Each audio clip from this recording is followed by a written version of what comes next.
The Magic Presence by Godfre King. Dedication. This series of books is dedicated in deepest eternal love and gratitude to our beloved Masters, Saint Germain, Jesus, the great Divine Director, the Great White Brotherhood, the Brotherhood of the Royal Teton, the Brotherhood of Mount Shasta, the Great Ones from Venus, and those other Ascended Masters whose loving help has been direct and without limit.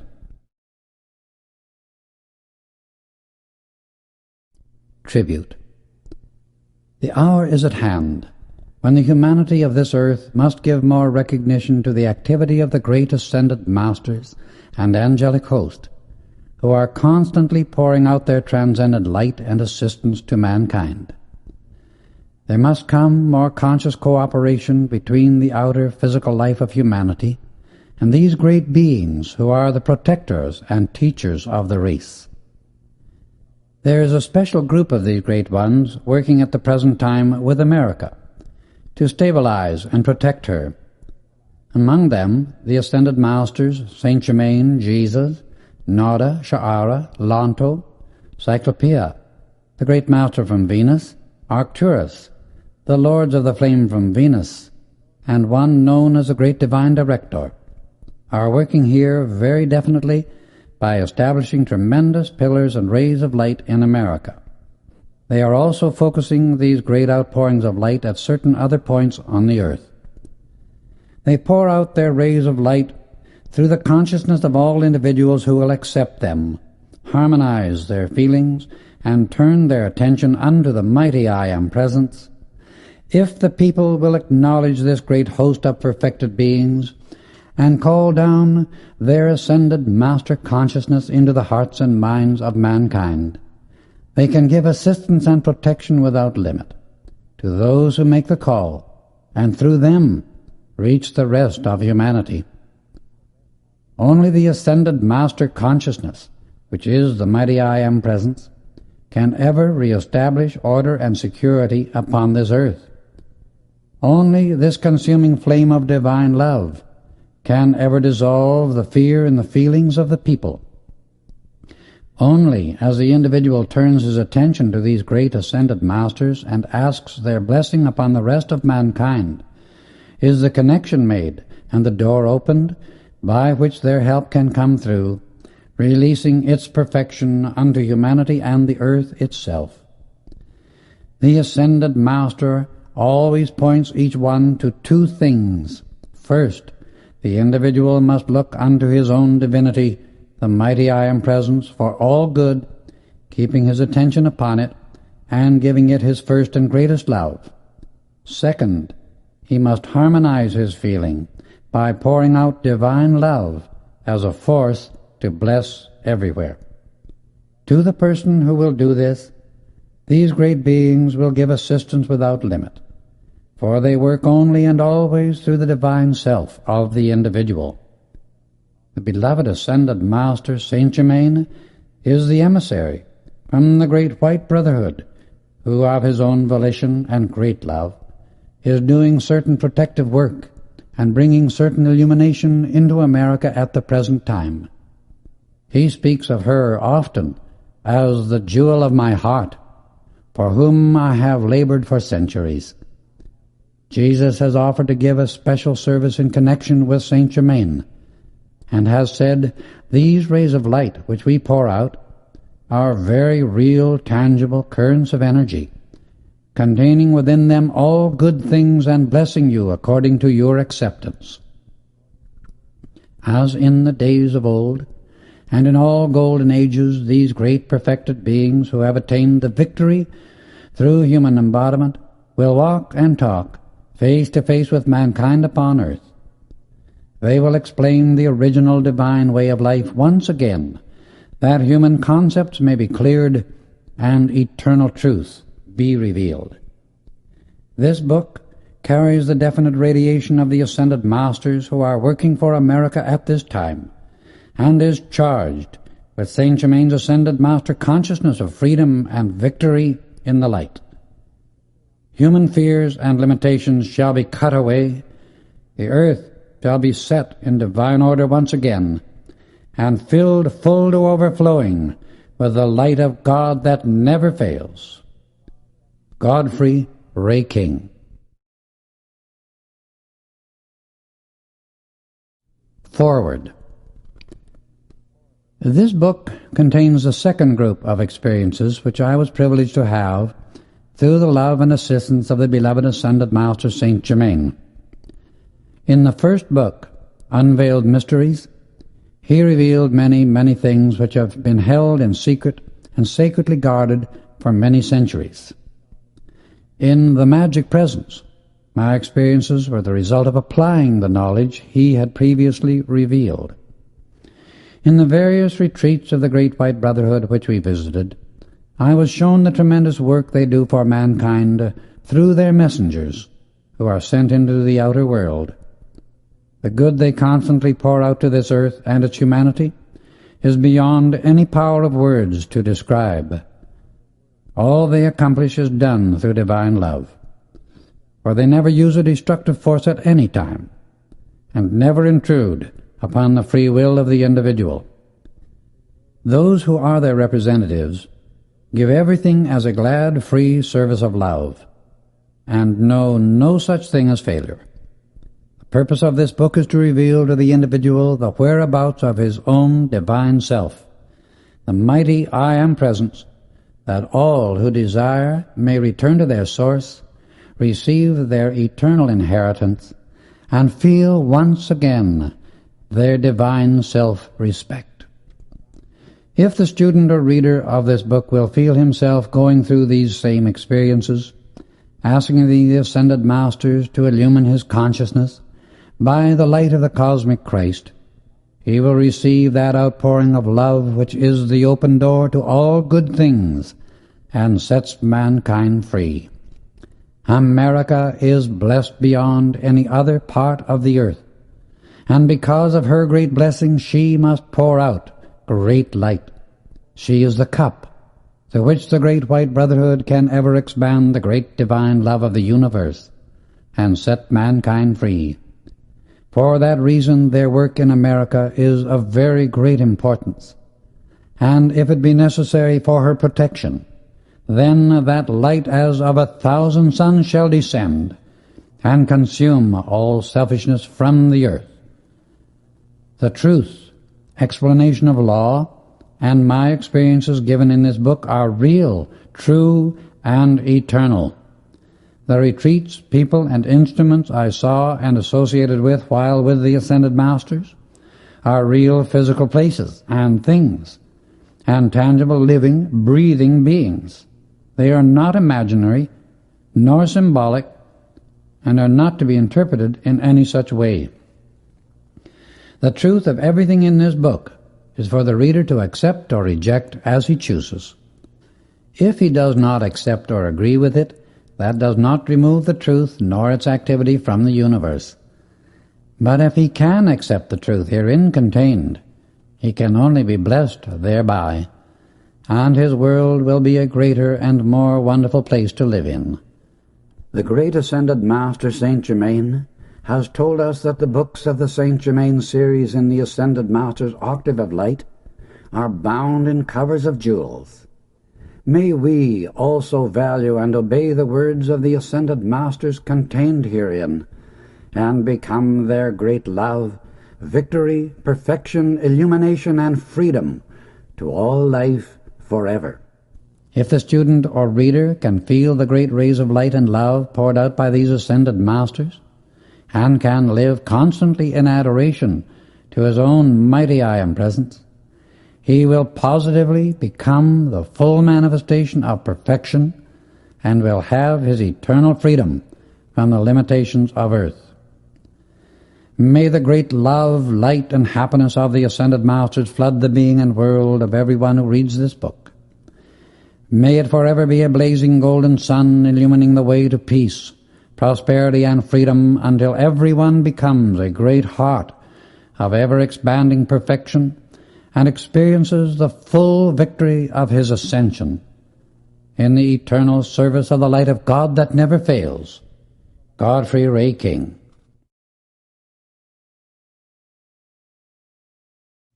The Magic Presence by Shanera. I am the Presence, the Eternal One. I am the God Source, the great Central Sun. I am the love breath, the heartbeat of light. I am the power in wisdom and might. I am the seer, the all-seeing eye. I am the sunlight, the earth, and the sky. I am the mountain, the ocean, the stream. I am the quiver in morning's bright gleam. I am the blessing in angels and love.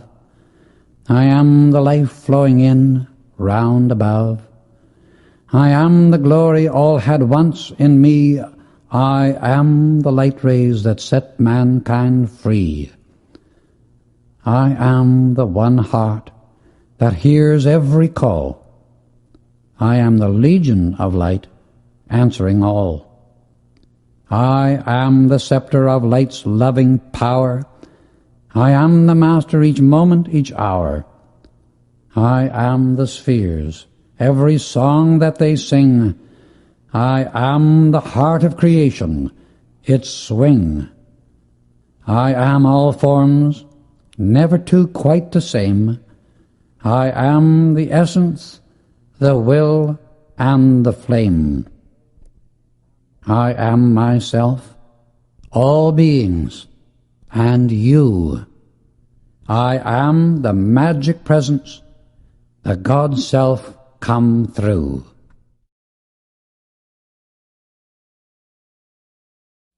The Magic Presence by Godfre Ray King. Chapter 1. A Strange Occurrence.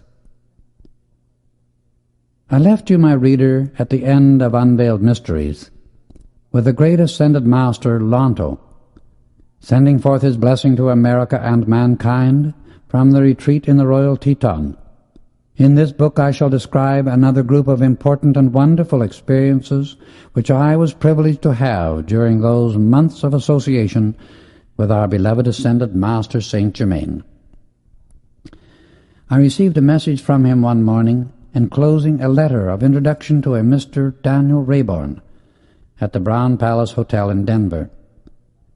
The next day, as I entered the hotel to inquire for him, I met an old friend, Mr. Gaylord, whom I had known for years. He was accompanied by an elderly gentleman whom he presented at once and who, to my surprise, proved to be Mr. Rayborn. I gave him the letter of introduction, and after a few moments' chat, we agreed to have dinner together that evening. The next day found us all en route to the Diamond K Ranch in Wyoming, one of the Rayborn mining properties, where the experiences described in this book began. Little did I realize that day what my association with him would mean, and to what it would lead later. Such experiences make one realize how perfect the great, wise, all-pervading intelligence is that directs us unerringly to persons, places, and conditions when and where they are most needed. My impression of Rayborn was very pleasant, for his whole attitude was one of harmony and kindliness, and at the same time I felt that he was a man of strong character with a keen sense of honor. He had a finely shaped head, classic features, iron-gray hair, and clear, piercing, blue-gray eyes. He stood very erect and was fully 6 feet 2 inches in height. He had a son, 18, and a daughter 16 years old, who had just returned from school in the East. We reached our destination where the children met us at the train. After chatting a moment, we entered the Rayborn car and were driven to the ranch, a distance of about 20 miles. The son, Rex, was a tall, splendid, good-looking young chap with the same classic features as his father, whom he resembled strongly. He was at least 6 feet 1 inch in height, with abundant light brown waving hair and piercing violet blue eyes.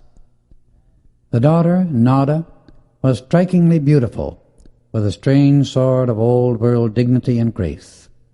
She was about 5 feet 7, slight of build, with hair like her brother's and deep blue eyes. There was a certain charm about all three Rayborns that everyone felt immediately. The wonderful location and beauty of the house and grounds enchanted us, for it lay at the entrance to a narrow valley, extending westward into the embrace of the great Rockies. To the north, a towering peak rose to a height of over 8,000 feet. The house, facing south, was built of blue-gray granite, making one think of the turreted castles of medieval times in Europe and the ancient buildings of the Far East. The grounds immediately surrounding it were beautifully laid out and perfectly cared for. The building itself was large and rectangular in shape, with a tower on each corner, the one at the southwest facing the mountains, forming a large circular room on the third floor. The rest of the structure was only 2 stories high, and had evidently been built for many, many years. Daniel Rayborn, at the time he was 20, had inherited the entire estate from an uncle who traveled extensively, was deeply interested in higher research work, and had lived for many years in India and Arabia. We entered the house, Rex showing me to a suite of rooms on the second floor at the southeast corner of the building. Dinner was soon announced, and we enjoyed a delicious meal and a beautifully appointed table. While dining, we entered into the discussion of our plans. During the course of our meal, Mr. Rayborn spoke of expecting John Gray, the superintendent from his mines, to join us that evening. We had scarcely mentioned his name when he was announced. He stepped into the room, greeted the family pleasantly, and I was presented to him. As we shook hands, a cold chill passed over my body, accompanied by a feeling of repulsion. He was a fine-looking man of about 40, almost 6 feet tall, with piercing dark eyes, which I noticed were never still. I saw his eyes follow the daughter very often with a peculiar look, which the others did not seem to notice. Mr. Rayborn excused himself, and with the superintendent went into the library. The rest of us went into the music room and enjoyed 2 hours of delightful music, for both children had remarkable voices. It was during the discussion of their musical training that a shade of sadness passed over Nada's face. She remarked, "We both inherited our voices from Mother, who sang a great deal in opera where Father first met her. My mother, in speaking of it, often said, 'We recognized in each other an inner something that grew stronger and stronger as time went on.' Later we learned we were twin rays, which of course accounts for the many wonderful things that have happened to us since. We both have said many times that it seemed as if each had been searching for the other through the centuries, and of course there was always been that very great love and perfect understanding between us. Mother's father was an Englishman, and her mother, who was educated in England, was the daughter of an Arab sheikh. 2 years ago, Mother was taken ill and passed on within a few weeks, although everything possible was done to save her life. During the last 4 weeks, she received transcendent revelations that have explained many things to us. Shortly after I was born, our beloved Master Saint Germain came to her. He explained that she had work to do on the higher planes of life, and that he would always hold Rex and me in his great loving, protecting care. He is so wonderful and loving to us that I wish we might share that joy with the whole world. The East and Far East, that is India, China, Arabia, Egypt, and Persia, give much greater recognition to and understand much more clearly what these great ascended masters have done for humanity, and how much the entire race of our earth owes to their transcendent love and far-reaching care. He has taught us so plainly the way by which these great ones have been able to raise and illumine the physical body, by purifying it through the use of the consuming flame of their own divinity, which he calls the mighty I Am Presence. He tells us this can only be accomplished by adoration of that presence and complete obedience of the personality or outer consciousness to its every direction. He says the secret is to keep in constant inner communion with the I Am present at all times, so that the perfection which it is ever pouring forth can come through the outer consciousness without being distorted by our own inharmony and that of the physical world around us. It is in this way, Saint Germain explained, that the Ascended Masters have reached complete dominion over all manifestation and have finished the work in human embodiment, which Jesus said every one must sometime do. They express forever full mastery over all conditions on this physical earth, for all substance and energy are their willing and obedient servants, even to the elements and powers of nature, because they have become the fullness of divine love.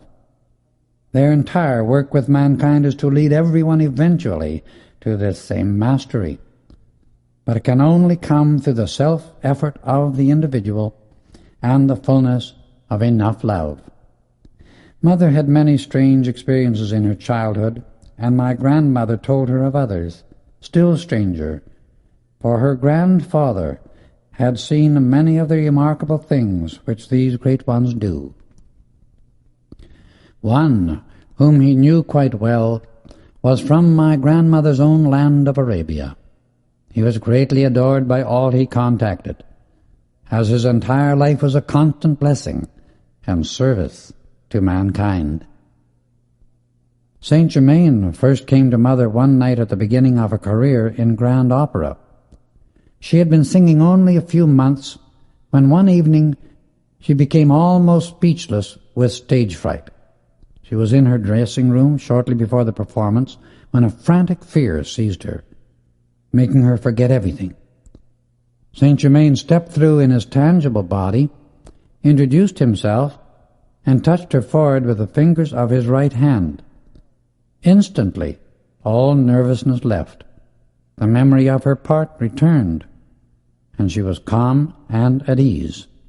That night, her success was tremendous, and it continued to increase, becoming brilliant beyond her fondest dreams.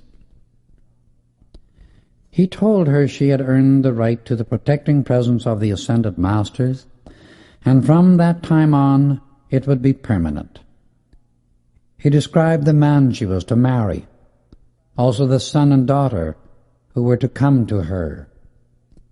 After this he came at regular intervals and taught her many inner laws which she was able to comprehend and apply with astonishing results, astonishing at least to those who are unable to use the higher law, but perfectly natural always to those who understand and manipulate those laws through love.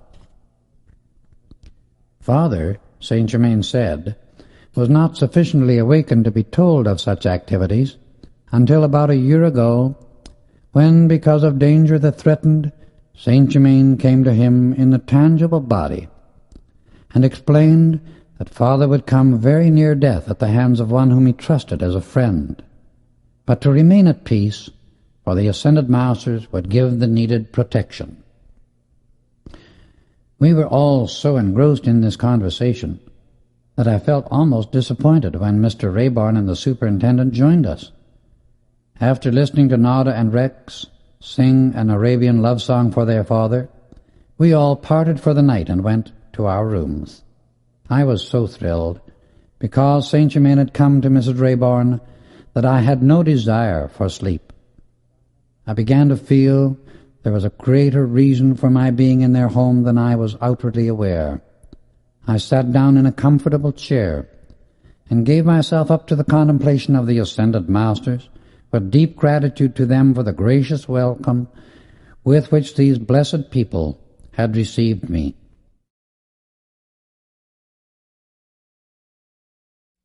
I must have dropped off to sleep, for I awakened with a start and thought I had heard someone calling me.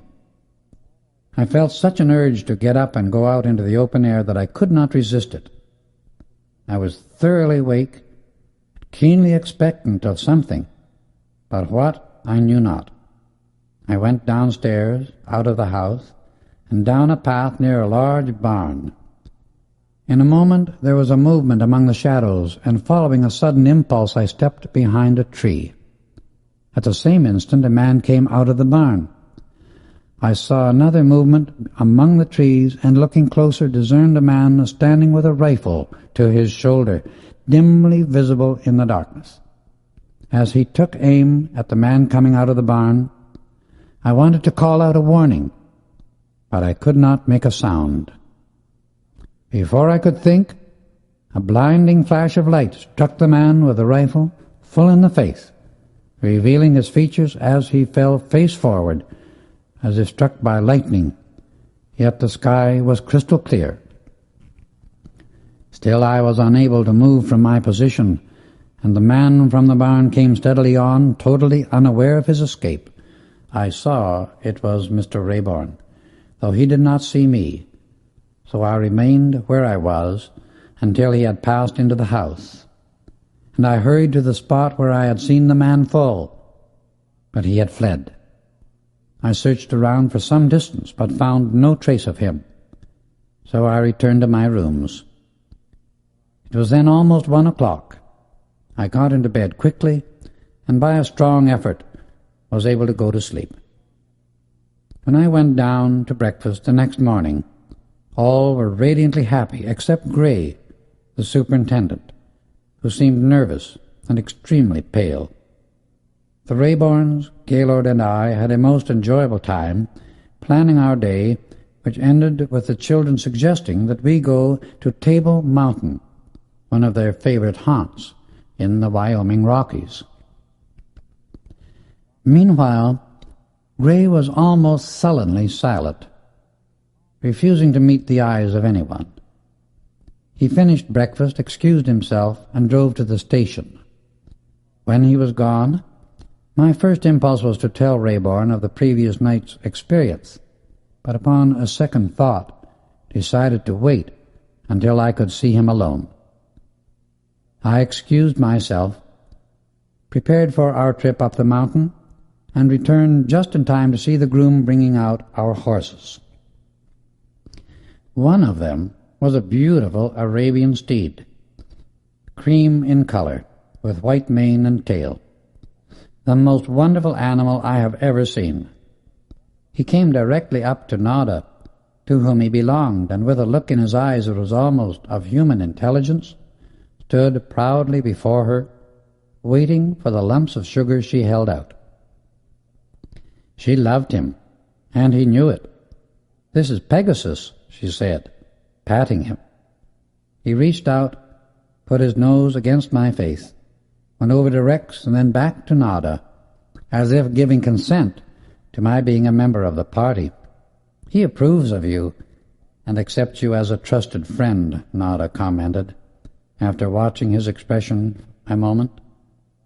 "That is a new behavior for him, as he has never made friends with anyone but Rex, the groom, and myself." "Where did you get him?" I asked. "He was given to Mother," she replied, "by an Arab sheikh in appreciation for a concert she gave in Cairo. He was sent here to the ranch as a surprise when she returned from her last tour. It was really the last concert of her career, and her success was tremendous. The old sheikh loved music and enjoyed that concert especially. Pegasus is handsome, isn't he?" she continued. The love in Nada's voice was unmistakable and justifiable, for no one could help but admire the beautiful creature. We mounted our horses, waved goodbye to Rayborn, cantered off across the valley, and soon entered the mountain trail. It wound steadily upward through the beautiful timber. Occasionally we came into a clearing and stopped to enjoy the magnificent view. We followed the mountain stream for quite a distance. The song of the birds, fragrance of the flowers, and the exhilaration of the rarefied air made us feel radiantly strong and glad to be alive. We reached the top of the mountain near noon, and there, before us lay a level space covering at least 20 acres, a veritable plateau suspended in the midst of those towering giants. A cozy little cabin and a shelter for the horses had been built. It was made of stone, with a built-in stove very unique and serviceable. We enjoyed the beauty of the surrounding country for a while, and then sat down to a delightful lunch. "You know," Rex commented, "I feel as if we had all known each other for ages." And Nada and I admitted we felt the same. "Let's go to the cave by the other trail as soon as we finish lunch," he suggested, and we agreed. By crossing over to the opposite side of the mountain, we found a good trail leading down, where the scenery was more wild and rugged. In some places, the rocks looked as if they had been stained green, blue, and black by some marvelous mineral coloring. The sunlight and shadow played upon them as we changed our position, producing the effect of a beautiful, inspiring panorama. We continued down the trail about 4,000 feet, turned sharply, and came to the eastern face of the mountain. Thousands of years ago, a portion of it had evidently split away, making the whole side a sheer cliff at least 1,000 feet above us. The trail we were on wound around the south side, turning toward the eastern wall and running along a shelf-like projection that brought us to the entrance of the cave. The trail was strewn with great boulders that made it rough and difficult of access. A wing of rock hid the entrance, as if nature jealously guarded its secret from curious eyes. We left the horses tied safely nearby, and Rex took 3 powerful flashlights from his saddlebag. "Prepare for a surprise," he exclaimed, turning to me, and then led the way into the cave. About 50 feet from the opening, we entered a medium-sized cavern. As soon as my eyes became adjusted to the change of light, I saw the entire ceiling was covered with a pink and white crystalline substance. We crossed the first space, a distance of about 30 feet, and passed through an archway leading into an immense vaulted chamber at least 200 feet across. The ceiling was covered with rainbow-colored stalactites in the most amazing forms I have ever seen. There were crosses, circles, crosses within circles, triangles, and many, many occult symbols that have been in use on this earth since its very beginning. It looked as if these symbols had been suspended from the ceilings ages ago, and nature had covered them with a carbonate of lime formation, highly colored and most artistically decorated by her pigments. The beauty of it made one speechless. Fascinated with wonder and admiration, it gave one the feeling of eyes watching every moment. Rex called to us to come to the far side of the chamber where he stood. We crossed the intervening space and stood before a wall upon which there were 3 arches, about 20 feet apart. Within each was a highly polished surface. The first one to my left was a Chinese red, the second a glittering white, and the third a cobalt blue. Immediately, I felt they were significant of something concerning America. The feeling grew so great I could hardly stand it. "This is the work of a mighty intelligence in ages past," I said, "and I feel that these arches close entrances to other chambers or passages beyond." Nada and Rex looked at me very steadily, and their faces were white with the intensity of something they saw. "What is the matter?" I asked. "Don't you feel it? Don't you see it?" they asked in return. "What?" I replied. They then realized that I was unaware of what they saw, and explained, "You are evidently being overshadowed," said Nada, "by an etheric form you wore ages ago, for the garments are unlike anything of which I have ever seen or heard." The body is at least 6 feet 8 inches tall. The hair is golden, coming almost to your shoulders, and the skin is fair and clear. I am sure some ancient memory is trying to come forth into the outer consciousness. Let's tell him of our experience the last time we were here, she suggested to Rex. Just a year ago, Rex explained, we came to this cave, and as I stood before the blue arch, I was so fascinated that I put out my hand and was running it over the surface when a voice right out of the atmosphere said, "Stop." The voice was not one of anger, but rather that of supreme authority. We left the cave immediately and have never returned until now. Before I have ended my visit with you, dear people, I feel certain some amazing explanation of it all will be given, I replied. We returned to our horses and found the beautiful Arabian Pegasus in a state of great agitation, for he was highly sensitive to the spiritual power focused within this mountain, and it made him restless because of the intensity of the energy. Only by very great gentleness could Nada quiet him and prevent him from racing madly home. She said there seemed to be no limit to his speed when he became excited. We continued on our way homeward, winding around the foot of the mountain until we came to the end of our descent. Then we gave the horses free rein and in half an hour reached the ranch just before sunset. Daniel Rayborn came out to meet us and said dinner would soon be ready. During the meal we related the experiences of the day, Rex telling his father of the overshadowing forms seen above my head in the cave. As he finished speaking, without giving any explanation, his father said he wanted to talk to all three of us in the library after dinner, and to meet him there at 8 o'clock. In the meantime we went to the music room, while Nada went to her mother's room and brought back an Arabian instrument, something like an Hawaiian guitar. It was given to her by Saint Germain, who taught her to play certain melodies upon it just before her meditation hour. Nada and Rex both sang, and took turns playing the accompaniments on the instrument. It formed a most wonderful background for their voices, for there was something in the quality of the tone that seemed like a living thing, and that penetrated to the very center of existence. Chapter 2. Revelations. Promptly, at 8 o'clock we entered the library and found that Daniel Rayborn had preceded us. He went straight to the matter in hand.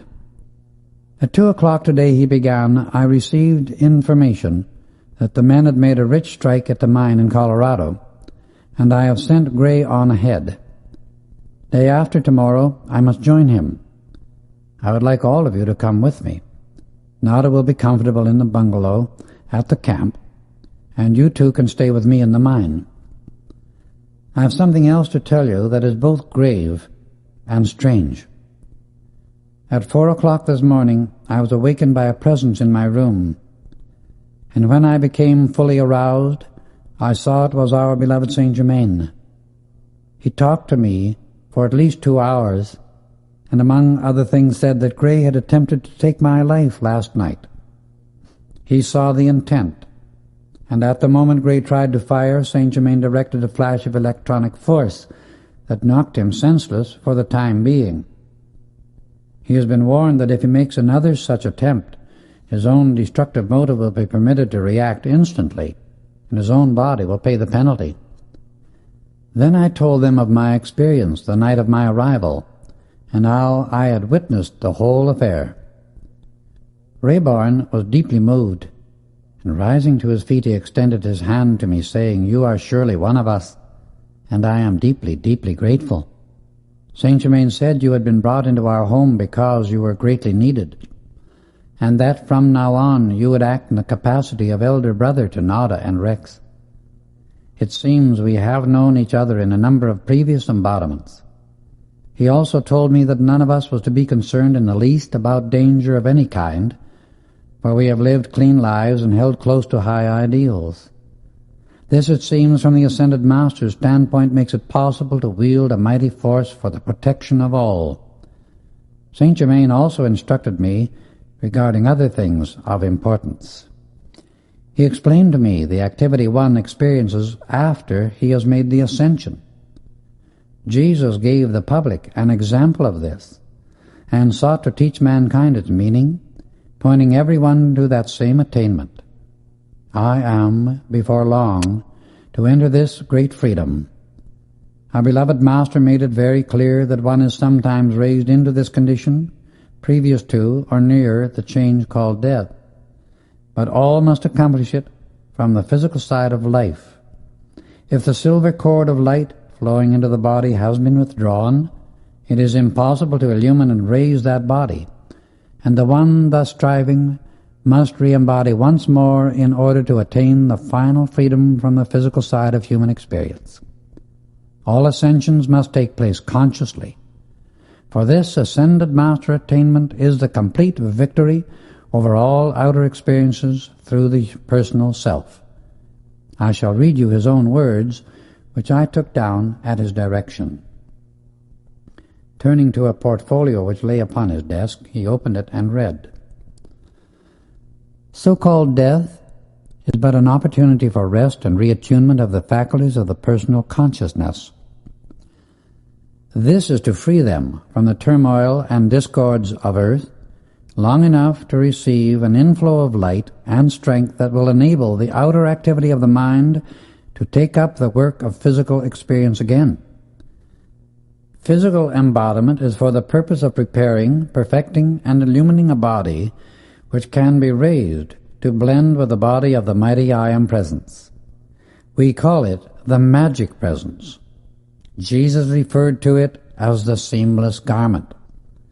In this body, which is made of pure electronic substance, the individual has complete freedom from all limitation, and through intense devotion to the mighty I Am Presence, anyone can release its power to the point where he can see this blazing body of substance, so dazzling that at first one can only gaze upon it for an instant, because of the intensity of its light.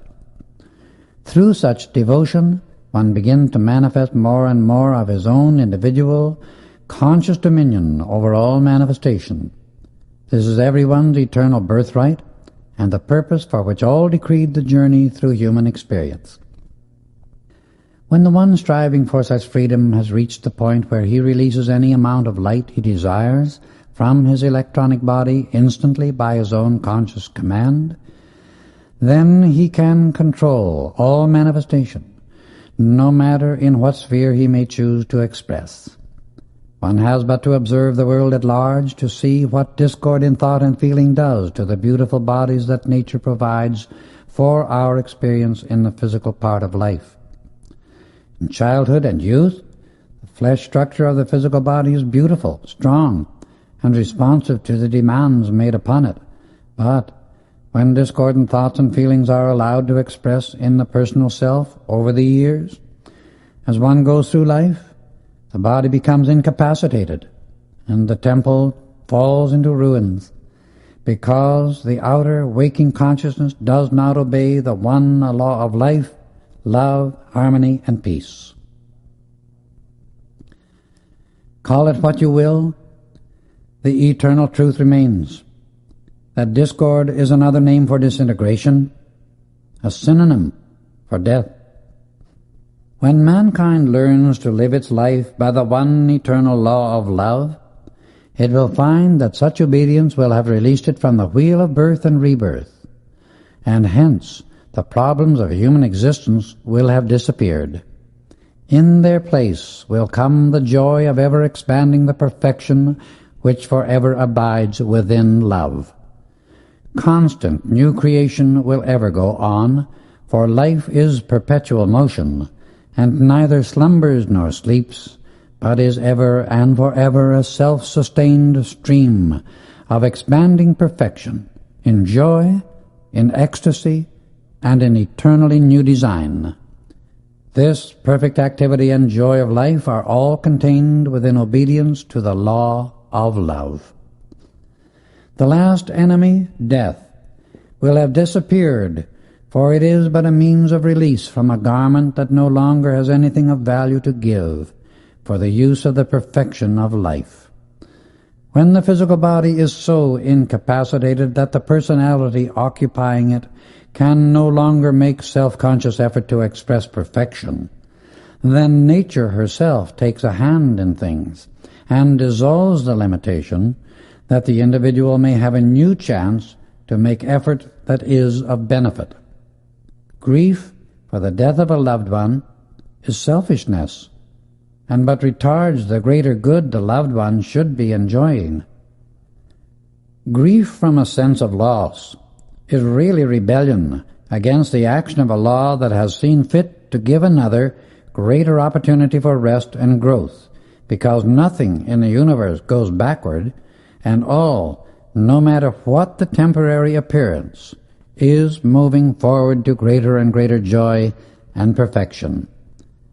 The God consciousness in us cannot and does not grieve, and the human part should know that as no one can ever get out of this universe, he must be somewhere that is better than the place he left.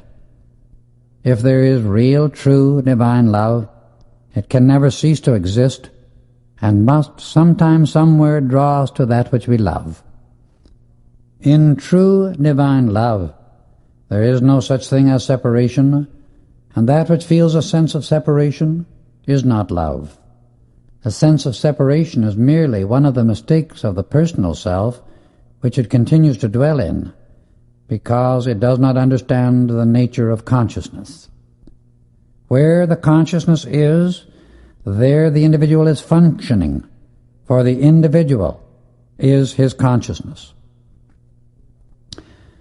When one thinks of a loved one who has passed on, he is really with that loved one in his higher mental body, the moment his consciousness is upon the other person. If the Western world could understand this truth, it would lift the chains that cause such useless suffering. Such grief is all due to the fact that the personality, especially in the feelings, accepts the body as being the individual, instead of knowing that the body is only a garment which the individual wears. Over it, every one should have complete and eternal dominion, and should exact perfect obedience at all times.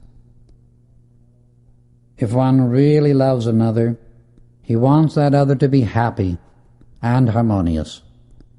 If through so-called death an individual choose to accept a better chance for future expression, if there be the slightest spark of love, one should have no grief, nor desire to hold that loved one in a state of incapacity, when he might go on to greater ease and freedom. It is the ignorance of this truth that enables such selfishness to keep humanity bound in its self-created chains of limitation. This sort of ignorance binds the life expression of the whole race, and is a stubborn refusal to understand life.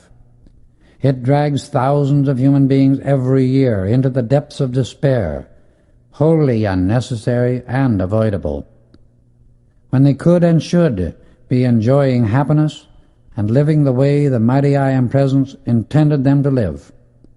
Such an attitude toward life not only prevents the accomplishment of everything worthwhile, but incapacitates the individual and fills him with self-pity, one of the most subtle and insidious ways by which the sinister force breaks down his resistance and makes him negative. The individual must remain positive if he is to attain his victory and express mastery.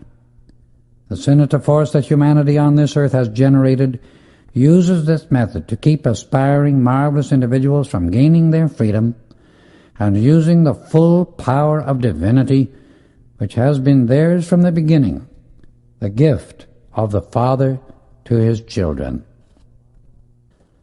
Of all the faults humanity has generated, self-pity is the most inexcusable, because it is the apex of human selfishness.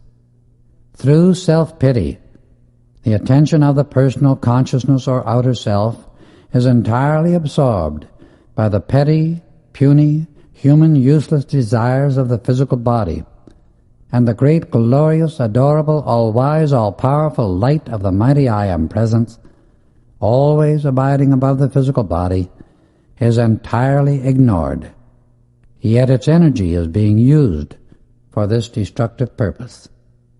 Humanity cannot have anything better than it is experiencing today until it looks away from the little self long enough to acknowledge and feel the presence of God, the mighty I Am Presence, the source of every individual's life and of all perfect manifestation.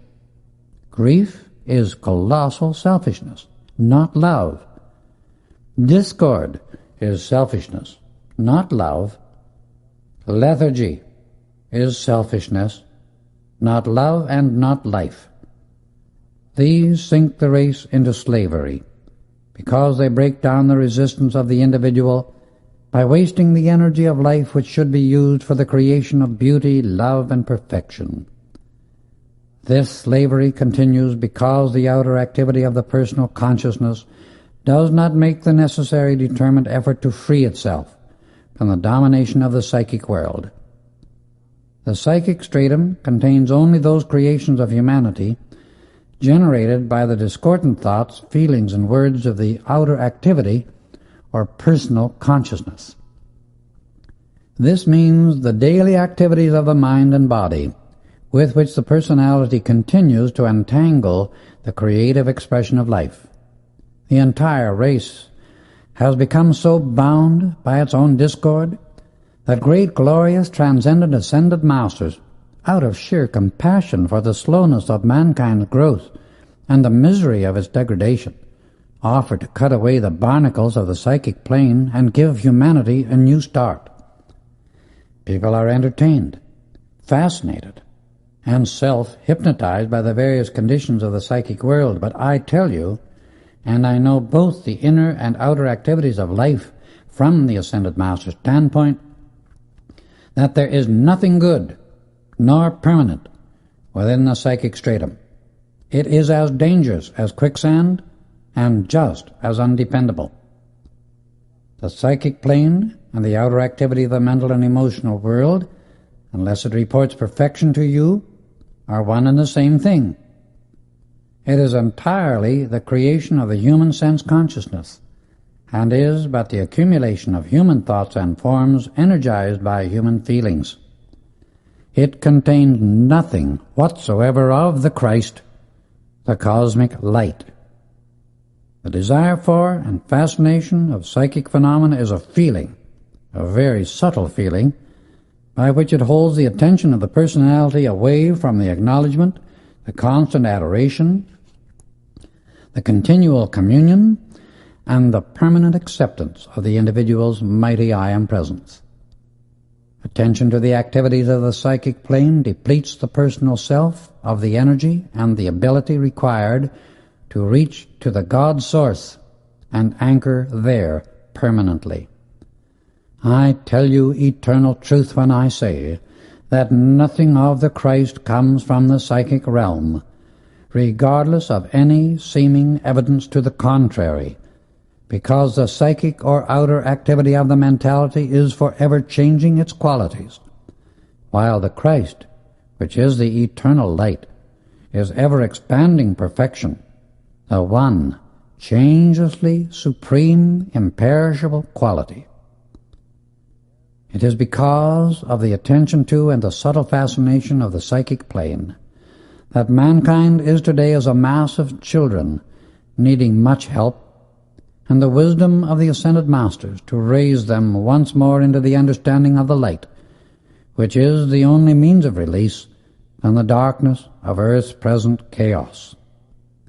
World saviors have come at regular intervals to give this kind of help throughout the centuries, ever since the end of the second golden age upon this earth. Following that activity, humanity became fascinated by the world of form and the creation of things. The individual's attention was held most of the time in the outer activities, and the conscious recognition of his own individualized God-self was forgotten. Hence the mighty I Am Presence, abiding in his electronic body, was completely ignored. Thus he has only been able to express part of his life plan. Saint Germain asked that you, my brother, continued Rayborn, turning to me, watch your feelings and impressions very closely while you are in and at the mine, for work of a certain nature is to be done there now or never. He wishes to utilize a certain cosmic activity occurring at this time for reasons he did not give me. He said he would come again very soon and speak with us all. He will then endeavor to give further light on the cave of symbols that you visited recently, and to which we shall all go with him on his next visit. Gray will pass on very shortly from natural causes, and I am not to let him suspect that I know anything of his attempt on my life. The tales of the Arabian Nights were hardly stranger than the truths we were receiving, and the wonderful things we were experiencing. It seemed as if we had entered another world, where the activity of the mind became instantly manifest in physical form. Saint Germain had shown such conclusive evidence that he knew every incident and activity of our lives when he desired to do so, and even saw the innermost thoughts and intents of each of us. I felt a tremendous uplift and a happiness unspeakable. At first, Nada and Rex were inclined to be sad when they realized the parting with their father was to come so soon. But I knew positively that they would be sustained by the one great presence of the I Am when the time came. I asked Nada and Rex, as we passed out of the library, if they would sing a song or two for their new brother, and they laughingly agreed. They sang Love's Light Eternal, for which Nada had written the music and Rex the lyrics. The melody and power of it seemed to linger and continue to lift one's consciousness to the great Creator of all things, the mighty I Am Presence. As we stood together, when they had finished singing, I put my arms around both the children, led them over to their father, and we formed a circle about him. Beloved brother, I said, we encircle you with hearts of love, and may the pathway of each be that of supreme happiness through the radiant power of divine love within us all. I told them how words failed utterly to express my joy and gratitude for their love, friendship, and hospitality. My brother, said Daniel Rayborn, it is I who wish to express my gratitude to Saint Germain and you for the privilege of your friendship, that my beloved children may have you as a companion when I am elsewhere serving in my humble way. Let us rejoice in the happiness we can give each other. I think we had better get all the rest we can tonight and tomorrow, as we are driving to the mine in Colorado, and we ought to leave early the following morning. The next morning at breakfast, after a wonderful night's rest, Daniel Rayborn greeted us by saying that he had found a message from Saint Germain on the table as he awakened, asking the four of us to meet in the tower room at 8 o'clock that evening. Needless to say, we were all interested in a moment and joyous with the anticipation of his coming. At 20 minutes to 8, Daniel Rayborn announced it was time to go to the tower room for our meeting. But somehow I felt temporarily restrained from doing it. When we came to the door, he stood still before it a few moments, as though in meditation. Presently, the door slowly opened without anyone touching it, and as we entered, I saw it was richly carpeted and handsomely furnished. In the center of the gorgeous blue carpet there had been woven the secret, sacred symbol of life, upon which our beloved Saint Germain produced a life-giving and consuming flame. The walls were covered with a glistening white material that looked like frosted silk. Chairs were unlike anything I have ever seen. They were made of some kind of white metal, resembling frosted silver, upholstered in silk plush of the same rich blue as the carpet, and so perfectly designed as to give the body ease, poise, and balance when seated in them. There was a chair placed at each of the 4 points of the compass, forming a square within the circle of the room. The 2 windows and the door locked from the inside. When all were in readiness, Daniel Rayborn asked each of us to close our eyes and remain perfectly calm and silent until St. Germain appeared and spoke. In a few moments a deep, rich voice said, "I bring you greetings, my beloved students." I opened my eyes, and there was the blessed, wonderful presence of our beloved Master. He stood fully 6 feet 1 inch in height, slender, royal, and real. His hair was dark brown, wavy, and abundant. His face portrayed a beauty, majesty, and power no words can describe. A face revealing eternal youth, with eyes of the deepest violet one can imagine, through which the wisdom of the ages poured out upon the world, expressing the love and mastery that are his. He stepped across the room to where Nada sat, bowed and touched her forehead with the thumb of his right hand, the fingers extending over the top of her head. He did the same thing to Rex, myself, and Daniel Rayborn. It is in this way that an ascended master can give a radiation which does for the individual what nothing else can do. It is a tremendous aid in clearing the mind, for it releases certain higher activities from within the student's inner bodies, while he is within the master's aura.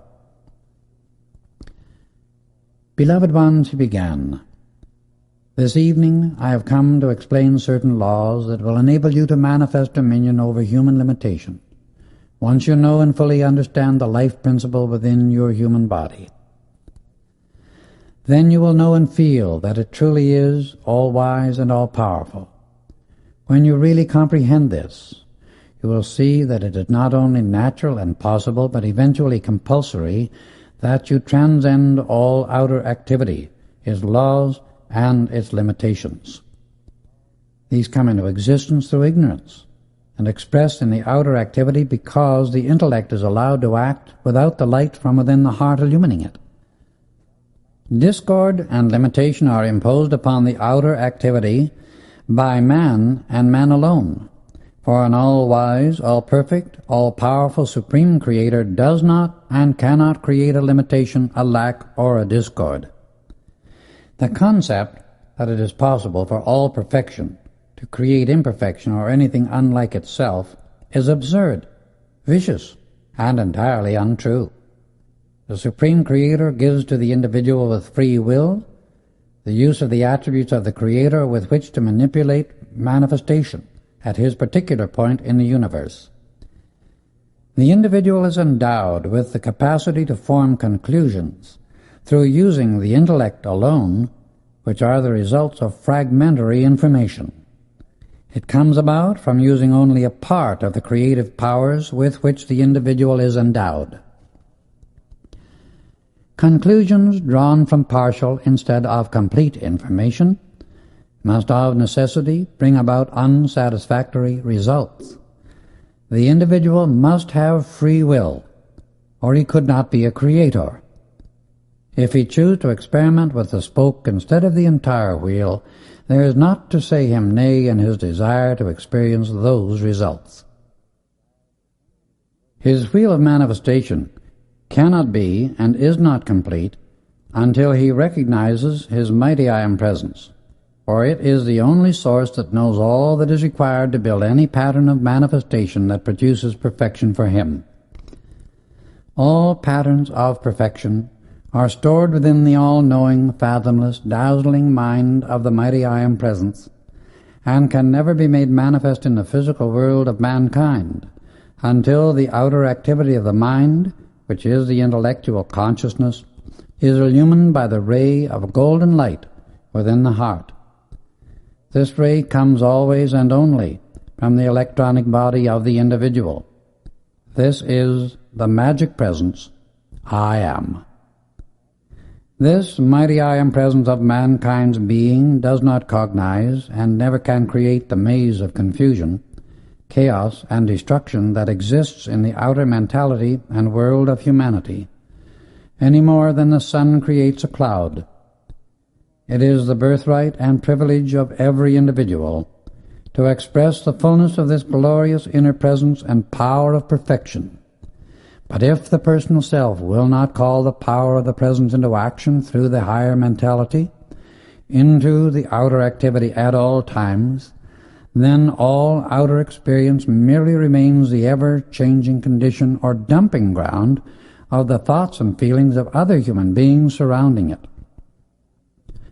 The presence of the mighty I Am abides within the electronic body of every individual, resting from 12 to 50 feet or more above the physical body, and is occupied only with creating, expanding, and forever pouring out perfection.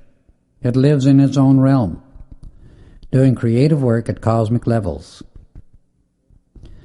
Only in the outer activity of the human personality, which is but a fragmentary part of each one's individuality, can imperfection be generated and experienced. It is through the higher mentality that the discriminative and selective intelligence acts.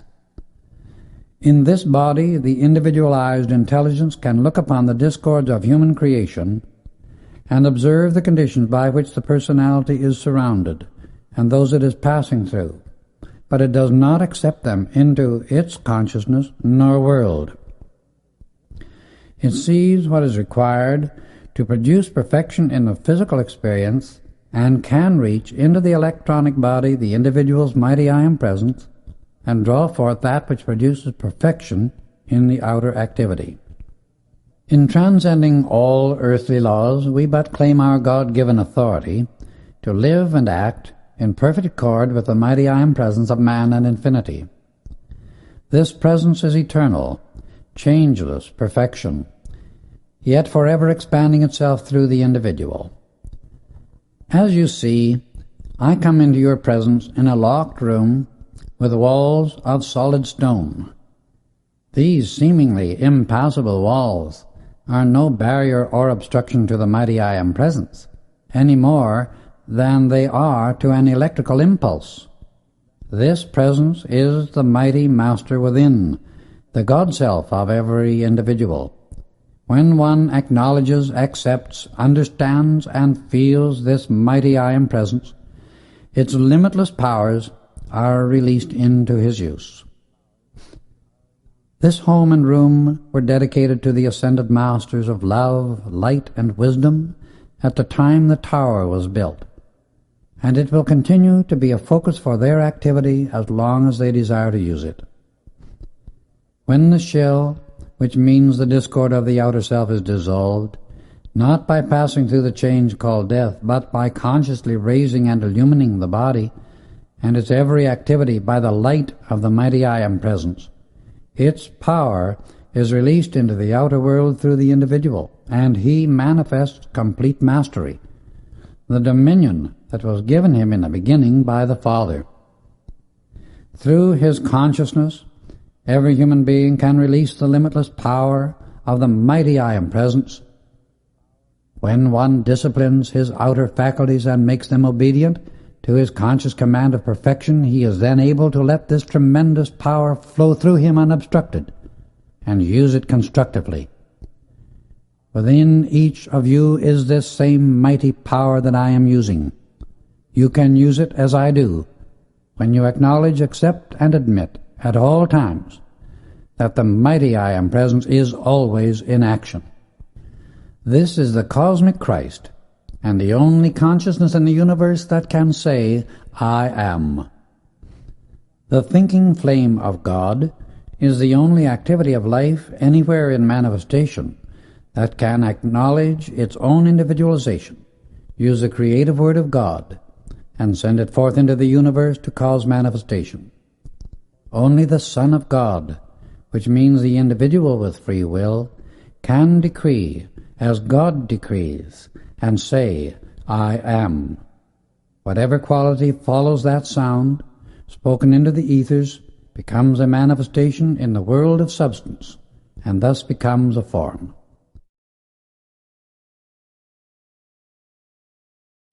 When the individual says, I am, he is using the creative attribute of the Godhead and announcing creation at his particular point in the universe. The vibratory action of the word I am, either in thought or spoken word, is the release of the power of creation, and whatever quality follows that decree is instantly imposed upon the electronic substance in the ethers. This being the only substance and energy in existence whose nature is to be qualified in some manner, it must outpicture the pattern within the decree.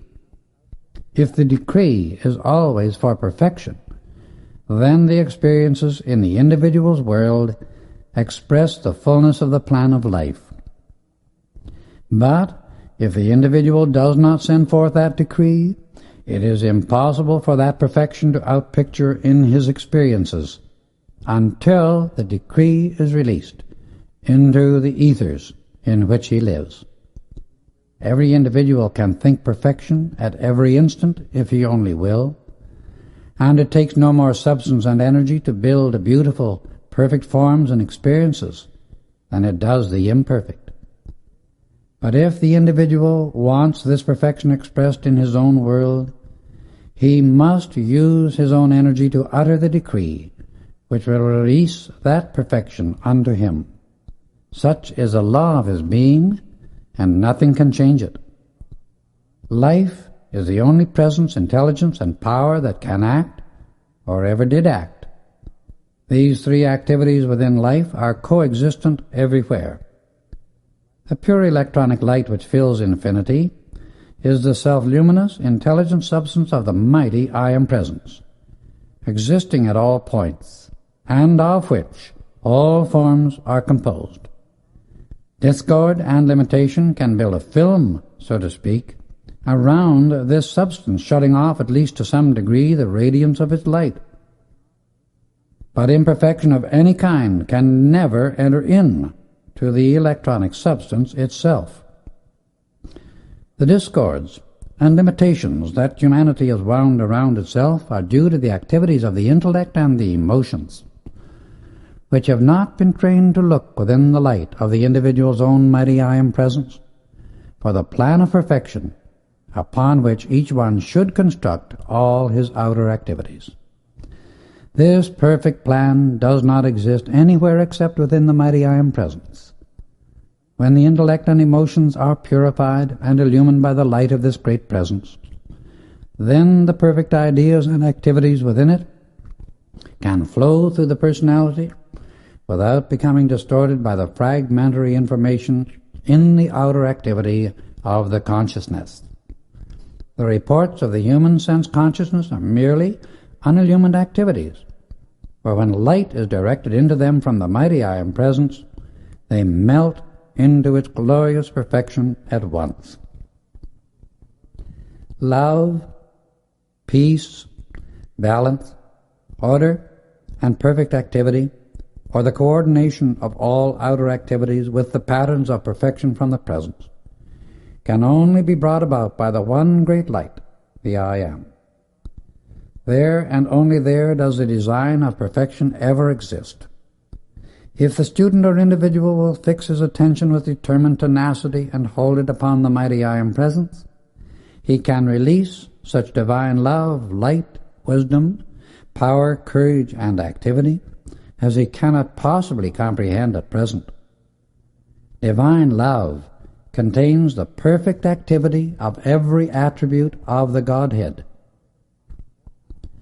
When the individual enters the conscious path of self-mastery, he should fully understand and realize that from then on he is obligated to accomplish everything he attempts by the power of divine love from within his own I Am Presence. He must know unmistakably and remember at all times that divine love contains within it the complete wisdom and almighty power of the mighty I Am Presence. When an individual generates enough divine love and sends it forth into all outer activities, he may command what he will through the mighty I Am Presence, and his request is always fulfilled. He may go among the wild beasts of the jungle, and no harm can come to him. Divine love, when consciously generated within the individual, is an invisible, invincible, and invulnerable armor of protection against all disturbing activity.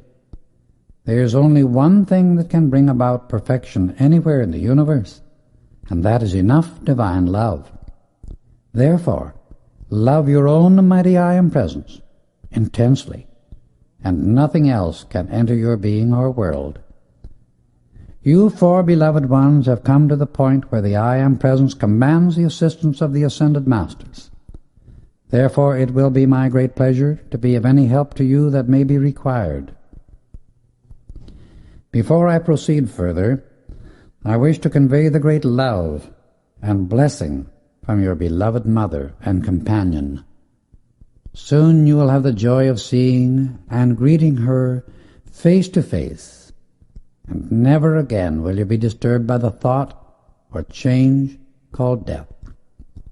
It gives me great joy to feel and see such wonderful harmony within your mental and emotional bodies. My brother, he said, turning to me, I welcome and bless you for so noble a nature, a sincere heart, and such great love. You will soon become aware that you have much to do besides your writing. Turning to Nada and Rex, he addressed them.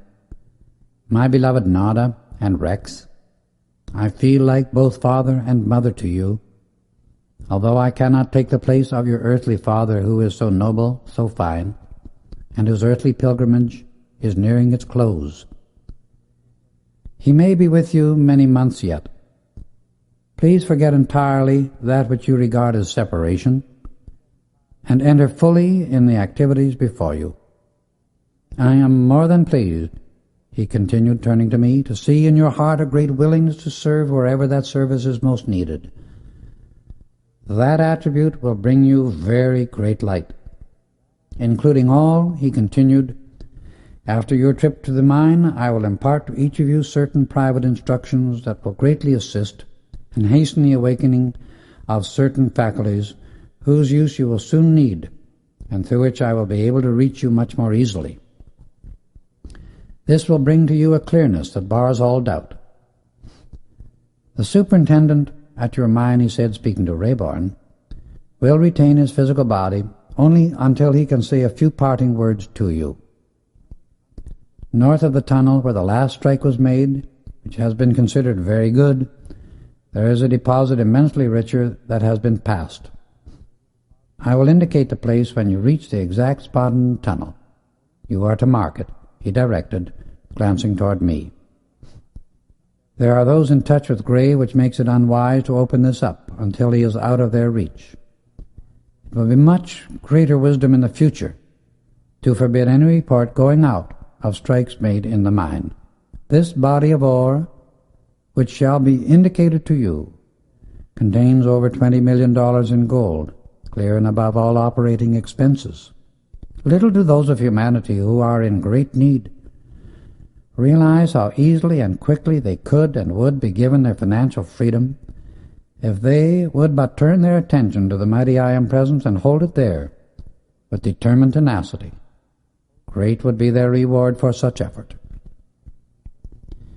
I will be present while you are in the mine, but not visible to your outer sight. This is the re-establishing of our former wonderful association, and you will realize how beautiful it is when you become consciously aware of the tremendous power of the mighty I Am Presence that is within and above each of you. This almighty power you will draw forth and use without limit. He gave each a hearty hand clasp and asked us to take the same position as before he came, saying we were all to meet again soon.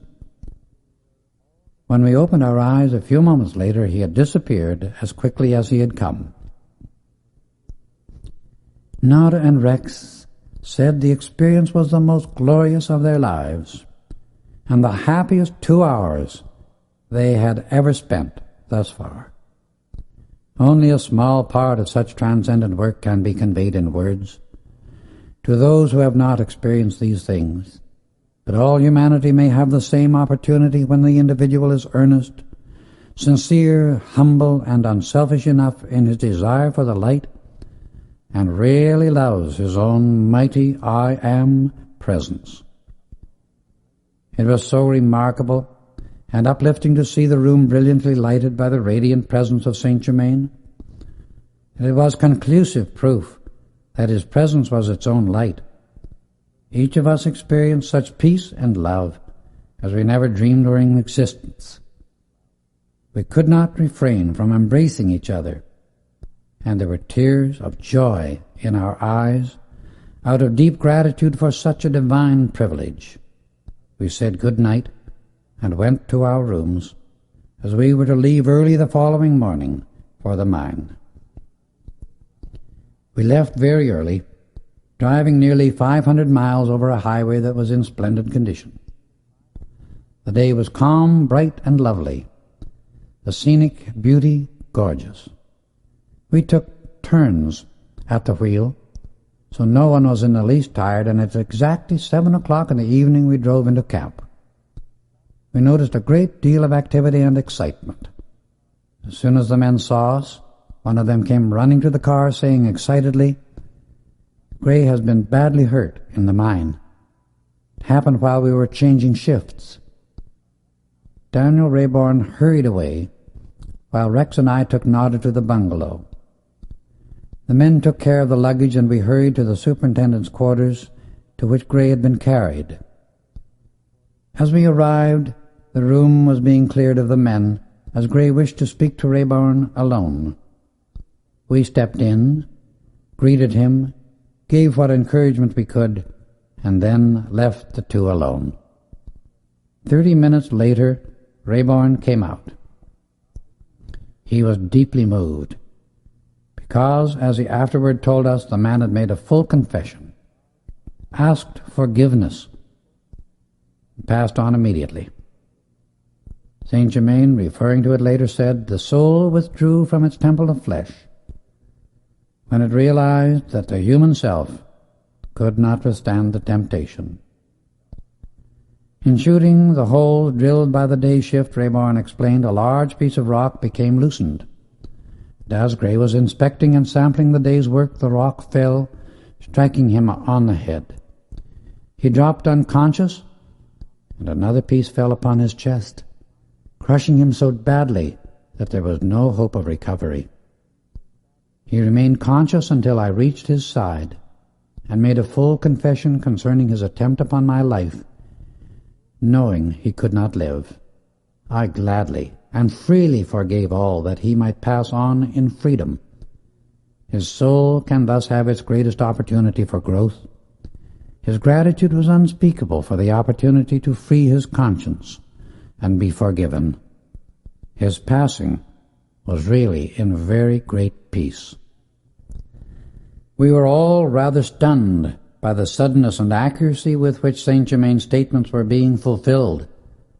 At 11 o'clock the next morning a short service was held in camp, and the body then taken to the railway station, some 3 miles away. Bob Singleton accompanied it to San Francisco, where Gray's mother and brother lived. Mr. Rayborn sent them a check for $25,000 and paid all expenses. In all my mining experience I have never seen so marvelous a camp of men as Rayborn employed. Everything possible had been done for their comfort and convenience, no intoxicating drinks of any kind ever being allowed. The location of the mine was deep in the heart of very rugged mountains, and all possible was done to maintain the utmost harmony. Nada and Rex used every opportunity to make me acquainted with the camp, and everywhere it was plainly evident that Rayborn was much loved by his men.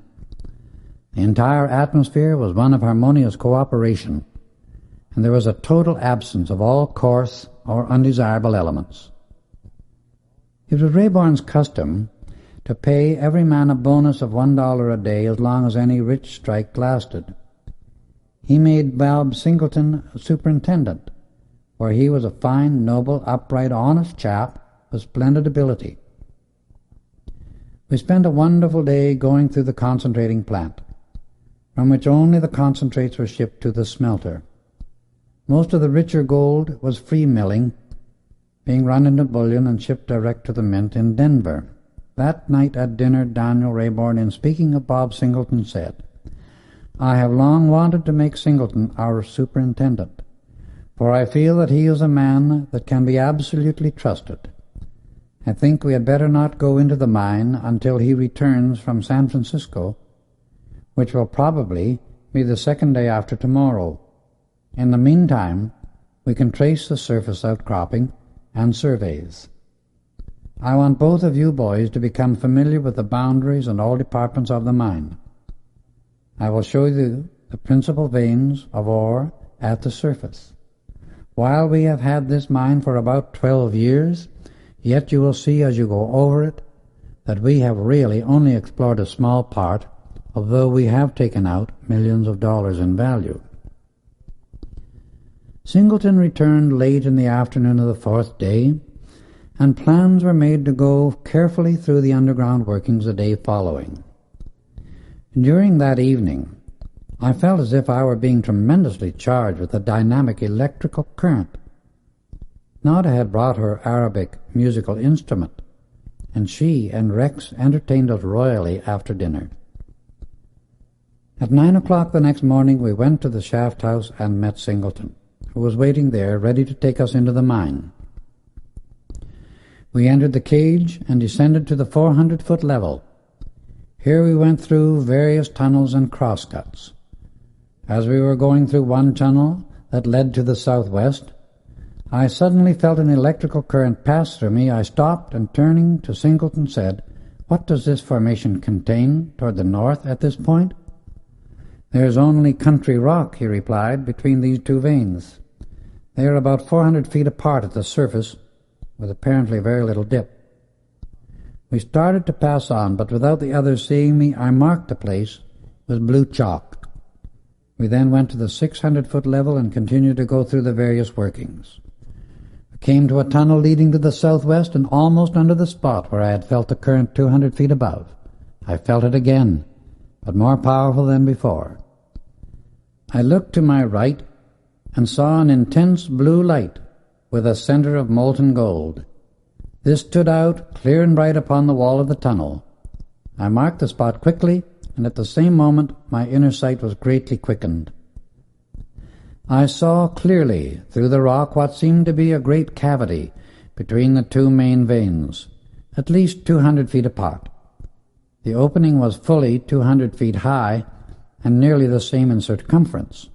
A stringer or crack in the formation led into the top just about the 400-foot level.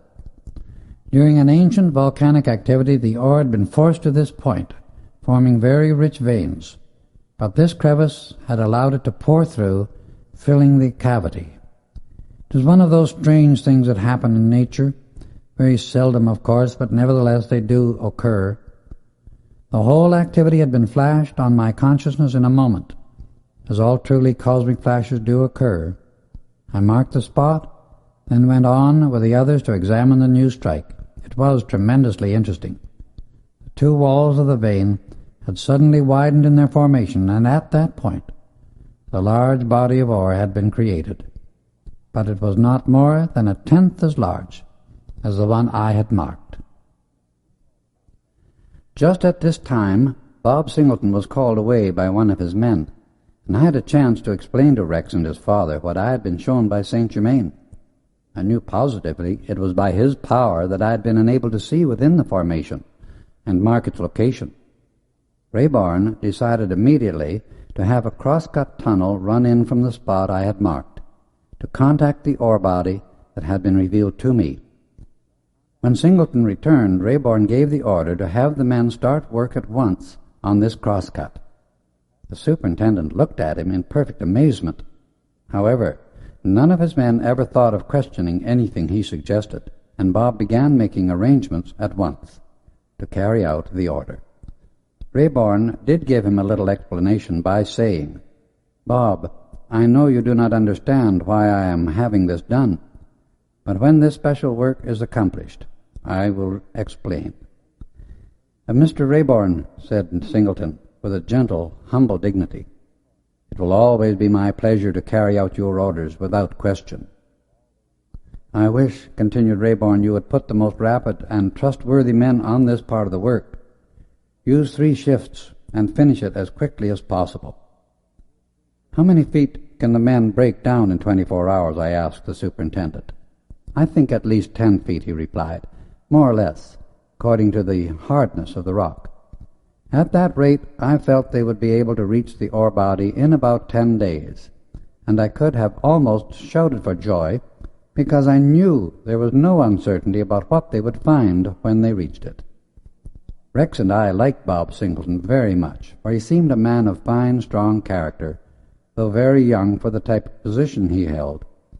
He left us as soon as we came out of the mine, for there was a shipment of ore to be sent out that afternoon.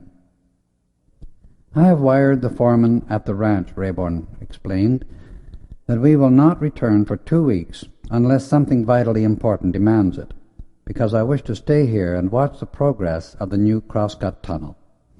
The days passed quickly, the work went steadily ahead, and we occupied our time writing, hiking, and enjoying the music that Nada and Rex gave us on the Arabian instrument, Bob Singleton joining us at dinner several times. The work on the tunnel cut through 48 feet the first 5 days. Each of the men received a bonus of $1 a foot, and Singleton $50 for the good work accomplished. Bob asked Nada and Rex if they would sing for the men one evening while at the camp. They both agreed, and Nada, as a surprise for everybody, wired to Denver for Arabic costumes, and when they appeared for their first number, the men almost went wild with joy.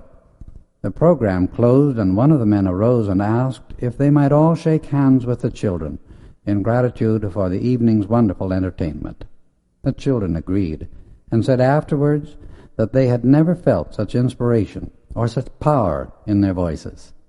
Both felt the Master Saint Germain had been present, and used the opportunity to pour his radiation through the music to the men, thus raising their consciousness and loyalty to a still greater height. This was his way of neutralizing the influence that had attempted to enter through Gray, which had been unable to accomplish its nefarious purpose.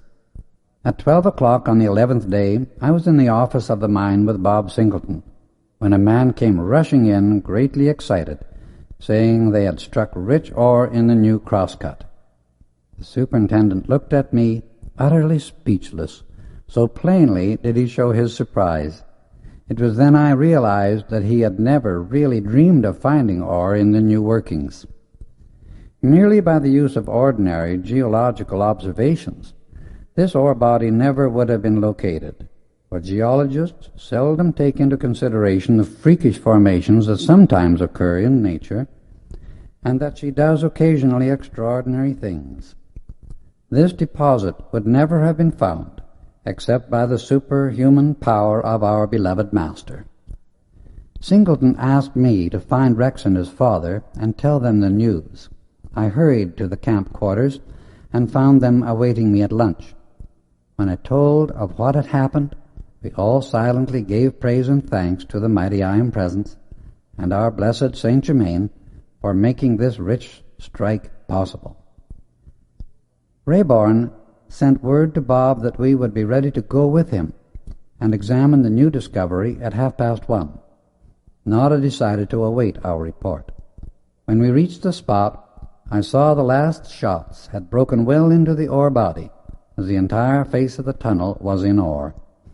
Bob instructed Daniel Rayborn sample this strike and push the work as fast as possible that we may determine its extent. "I will," Bob replied, and went on to explain.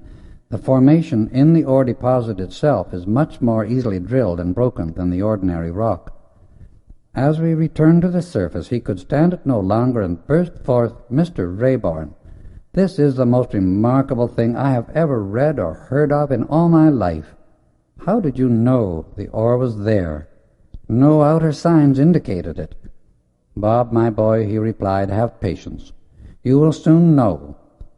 We shall prolong our stay another 10 days, and if I am not mistaken, they will make twice the speed in the ore body itself as they did getting to it. Keep this ore entirely separate from all the rest in the mine. I will explain the reason why later." That evening at dinner, Mr. Rayborn asked Nada, Rex, and myself to meet with him at 8 o'clock. "I suggest," he began, as soon as we were all seated, "that we take Bob Singleton into partnership with us as general manager of the entire mine, including what in the future will be known as the Master Discovery. I think he had better select an assistant of whom we shall approve. I feel certain he can be trusted as one of us. We have every evidence before us that all our beloved Master said of the ore body is physically true. However, let us say nothing to Bob of this until the tunnel drift is through." The following days were filled with great activity and tremendous interest as the work progressed. Almost every evening Bob was invited to dine with us that all might become better acquainted. 20 days after the ore body was reached, the tunnel drift was through to the opposite side, a distance of fully 200 feet, and Rayborn was more than happy that we had waited to learn the extent of it. The evening the tunnel was finished, he announced at dinner that Bob was to be taken in as one of the partners, and while the Master Discovery really belonged to Nada and Rex, they wanted him to share a certain specified interest in the mine in addition to his salary. Then he explained how the ore body came to be discovered. He gave a short description of our beloved Master Saint Germain, telling of the protection he and his family had been given for years, of the recent attempt upon his life and his escape. Tears of gratitude and joy streamed down Bob's cheeks as he tried to express his appreciation. "Your deep feeling," said Rayborn, "proves your sincerity to me beyond question. We shall all feel a great love for you, Bob, and I am certain you can be trusted as one of us." "I thank each of you," said Bob with sincerity, "and I will do my best to prove worthy and true to the trust you place in me, and for your very great kindness." It was then we learned that Bob had a sister Pearl, of whom he was very fond and who was his only living relative, with the exception of an aunt with whom she lived.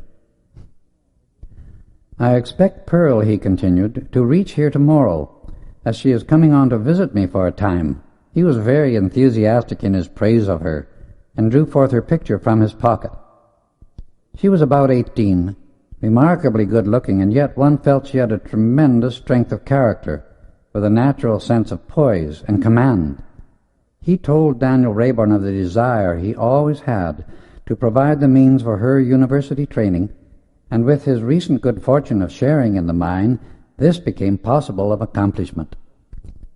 The following day, Nada, Rex, Bob, and I drove to the station to meet Pearl. As the train stopped and the passengers were alighting, we saw someone rush into Bob's arms. It made us realize how dearly they loved each other. That evening Bob told her of his new interest in the mine and the good fortune that had come to him. Later, when she met Daniel Rayborn, she threw her arms about him and kissed him in deep gratitude for his kindness to Bob.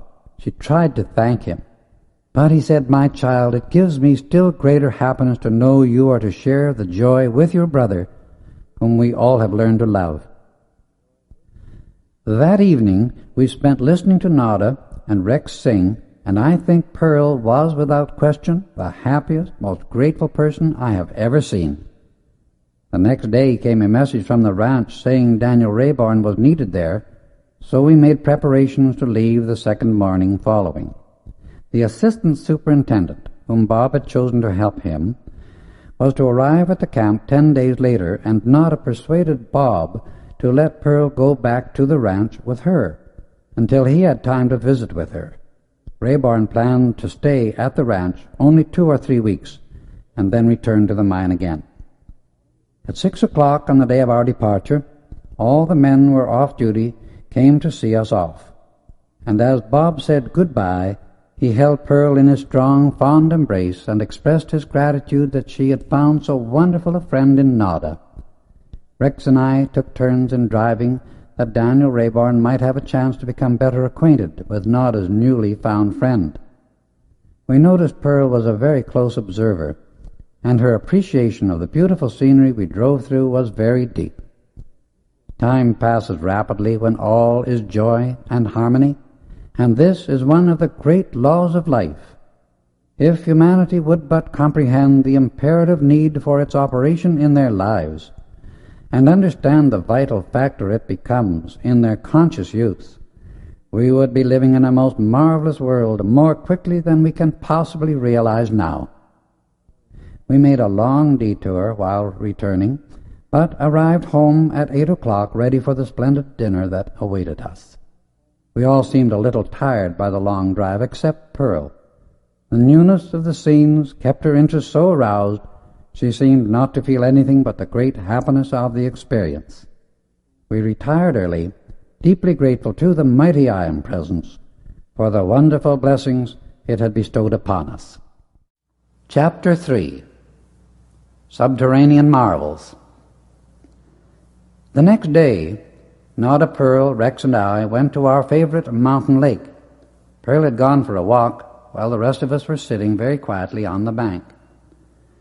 We had been there almost an hour when the strangest feeling passed over me, as if Pearl were in danger. I called to Rex. We discussed my feeling and then hurried in search of her. We passed around a high rock that projected across the trail and saw her standing motionless. Fortunately, we did not call, but walked rapidly forward. As we came nearer, we beheld a huge rattlesnake coiled, waiting its opportunity to strike. Rex always carried a rope around his waist. Without a word, and quicker than it takes to tell, he made a lasso, and with a quick, deft movement sent it forward, catching the snake just below the head. He killed it instantly, and turned to Pearl, expecting to find her greatly frightened. Imagine our surprise when she faced us calm and serene, and smiling curiously said, "I came upon that snake unexpectedly, but I knew it could not harm me so long as I kept my eyes on its eyes. Somehow I knew you would come." By that time, Nada had come up to us, and we explained the incident. "My dear sister," she said, turning to Pearl, "you certainly have wonderful courage and poise." Pearl looked at her with a peculiar expression we had never seen before. "Nada, my dear," she replied, "you know the great master would not allow any of us to be harmed." Finally I found my voice and asked, "What master?" She looked at me steadily for a moment and remarked, "What a foolish question. The same master each of you know." Nada threw her arms around Pearl's neck and exclaimed, "God bless you, my dear. How did you know him?" "When I was not quite 10 years old," she continued, "shortly after my mother passed on, a blessed being appeared to me whom I afterwards came to know as the Master Saint Germain.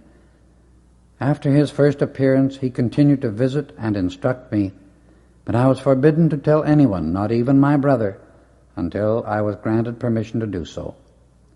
He told me to come out here to see Bob at this time, and I noticed an unusual twinkle in his eye at the time he said it, but I did not understand why he was so amused. Now it is all clear. Little did I dream I was going to meet those who knew my beloved angel master, as I have always called him. From that time on, it seemed as though Pearl were a long-lost sister who had returned. That night we sprung our great surprise on Daniel Rayborn, and he was overjoyed when he learned that Pearl was a pupil of our blessed Saint Germain. The next morning we all had a real surprise waiting us when we went down to breakfast, for Daniel Rayborn, as he awoke, had received a message from our master. For Saint Germain had asked that all of us meet at the Cave of Symbols in Table Mountain at 8 o'clock the morning of the 3rd day following. That was Thursday morning. Pearl was very anxious to know something about the cave, and after hearing some description of it remarked, "You will find some very great revelation concerning it is about to take place." At 6 o'clock on the morning indicated, we appeared at breakfast in our hiking outfits, bubbling over with joy and the happy anticipation of seeing our blessed Saint Germain again, for we all felt tremendous things were in store for us. We drove by auto as far as the road went, which left only a distance of about 2 miles for us to hike. The day was glorious, and the very air seemed charged with a magical fragrance, a powerful, highly attenuated spiritual energy. The drive was delightful. We found a safe, secluded spot for the automobile, taking our flashlights with extra batteries, and reached the entrance to the cave at exactly 10 minutes to 8. We entered the first chamber and were immediately conscious of a powerful vibration, almost like that produced by the throbbing of a great machinery. As we came to the arched entrance of the great inner room, there stood our beloved Master. He was clothed in spotless white that contrasted strangely with the hiking clothes we wore. Enfolding each in his divine embrace, he said, "Beloved ones, I greet you in the name of the mighty I Am Presence. This great presence within you will become as familiar to you ere long as you are with each other, as real, as tangible, and as vital. I see it is unnecessary to introduce my faithful pupil Pearl, whose name symbolizes her great purity of soul. I rejoice exceedingly that it has been possible for me to bring together in the physical expression such beautiful souls as you all are. It is a most unusual thing, I assure you, as you will see later. If you will kindly follow me, we shall proceed." He moved toward the archway of white described in the first chapter, and stopped about 3 feet in front of it. He extended his right hand, and in a moment, dazzling white light like a dense vapor enveloped the entire place. The entrance to a tunnel filled with a soft white light opened. We entered, followed Saint Germain for a distance of several hundred feet, and at last came to another door on which in raised figures were the ancient symbols of life. Presently the door opened, and we were admitted into a chamber of extraordinary shape and remarkable beauty, having 12 sides of equal dimensions, a beautiful dome forming its ceiling. Each side was made of a different kind of substance. 4 of these panels were dazzling white, each different yet giving off a soft, glowing, sparkling light, and making a square within the 12 pointed figures. The others were of varying colors, of most delicate, beautiful shades. The room was at least 60 feet in diameter, and on the east side stood an instrument in a transparent case that looked like a radio as far as I could tell.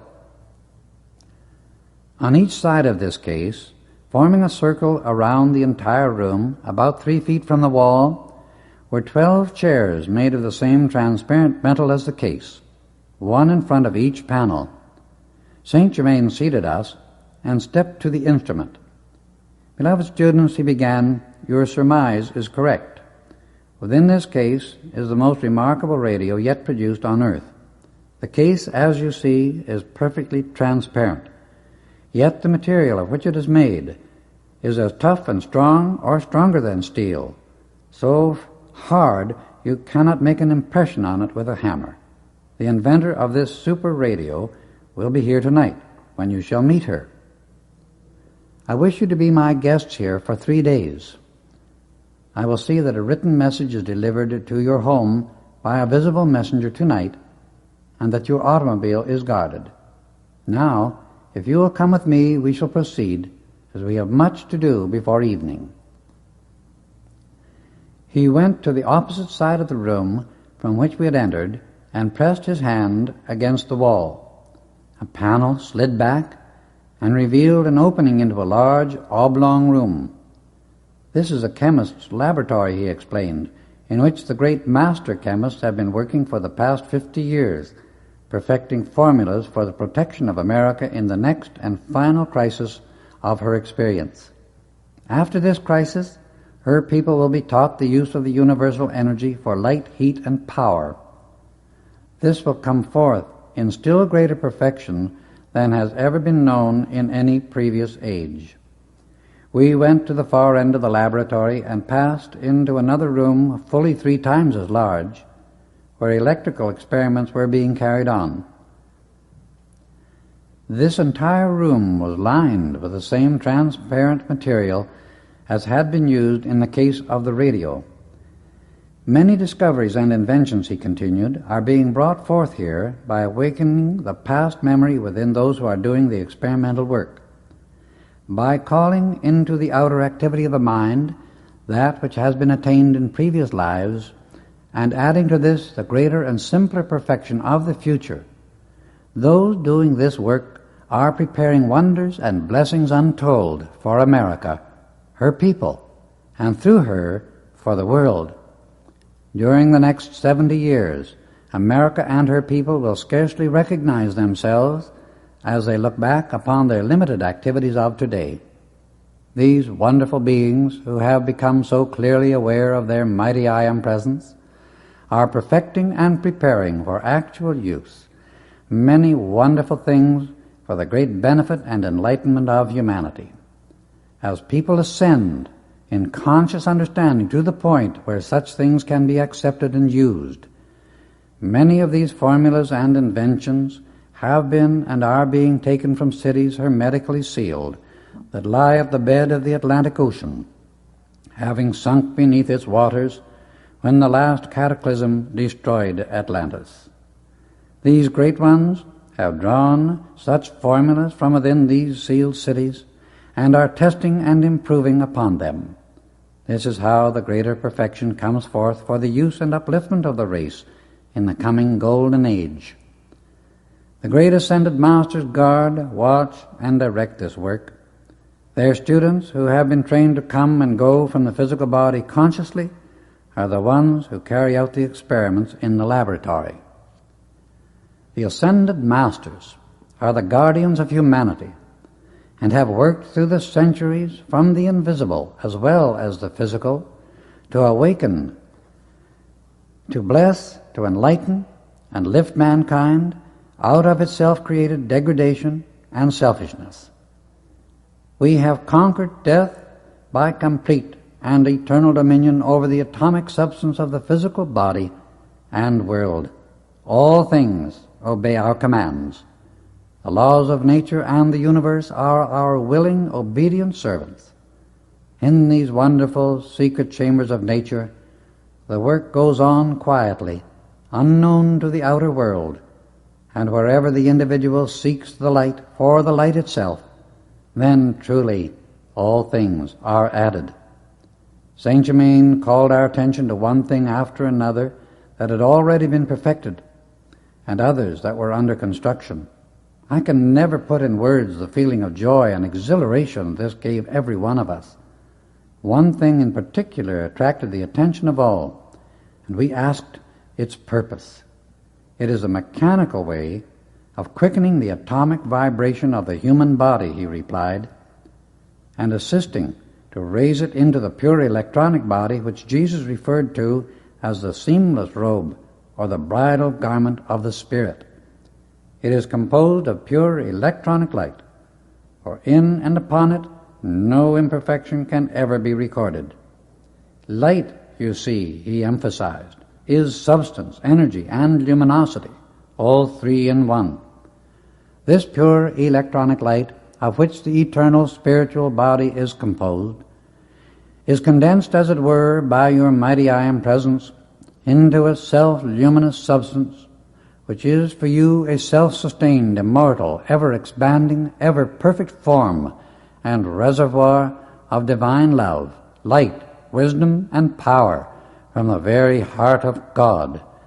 It is your eternal, individualized temple of life and the heart center of your world of manifested form.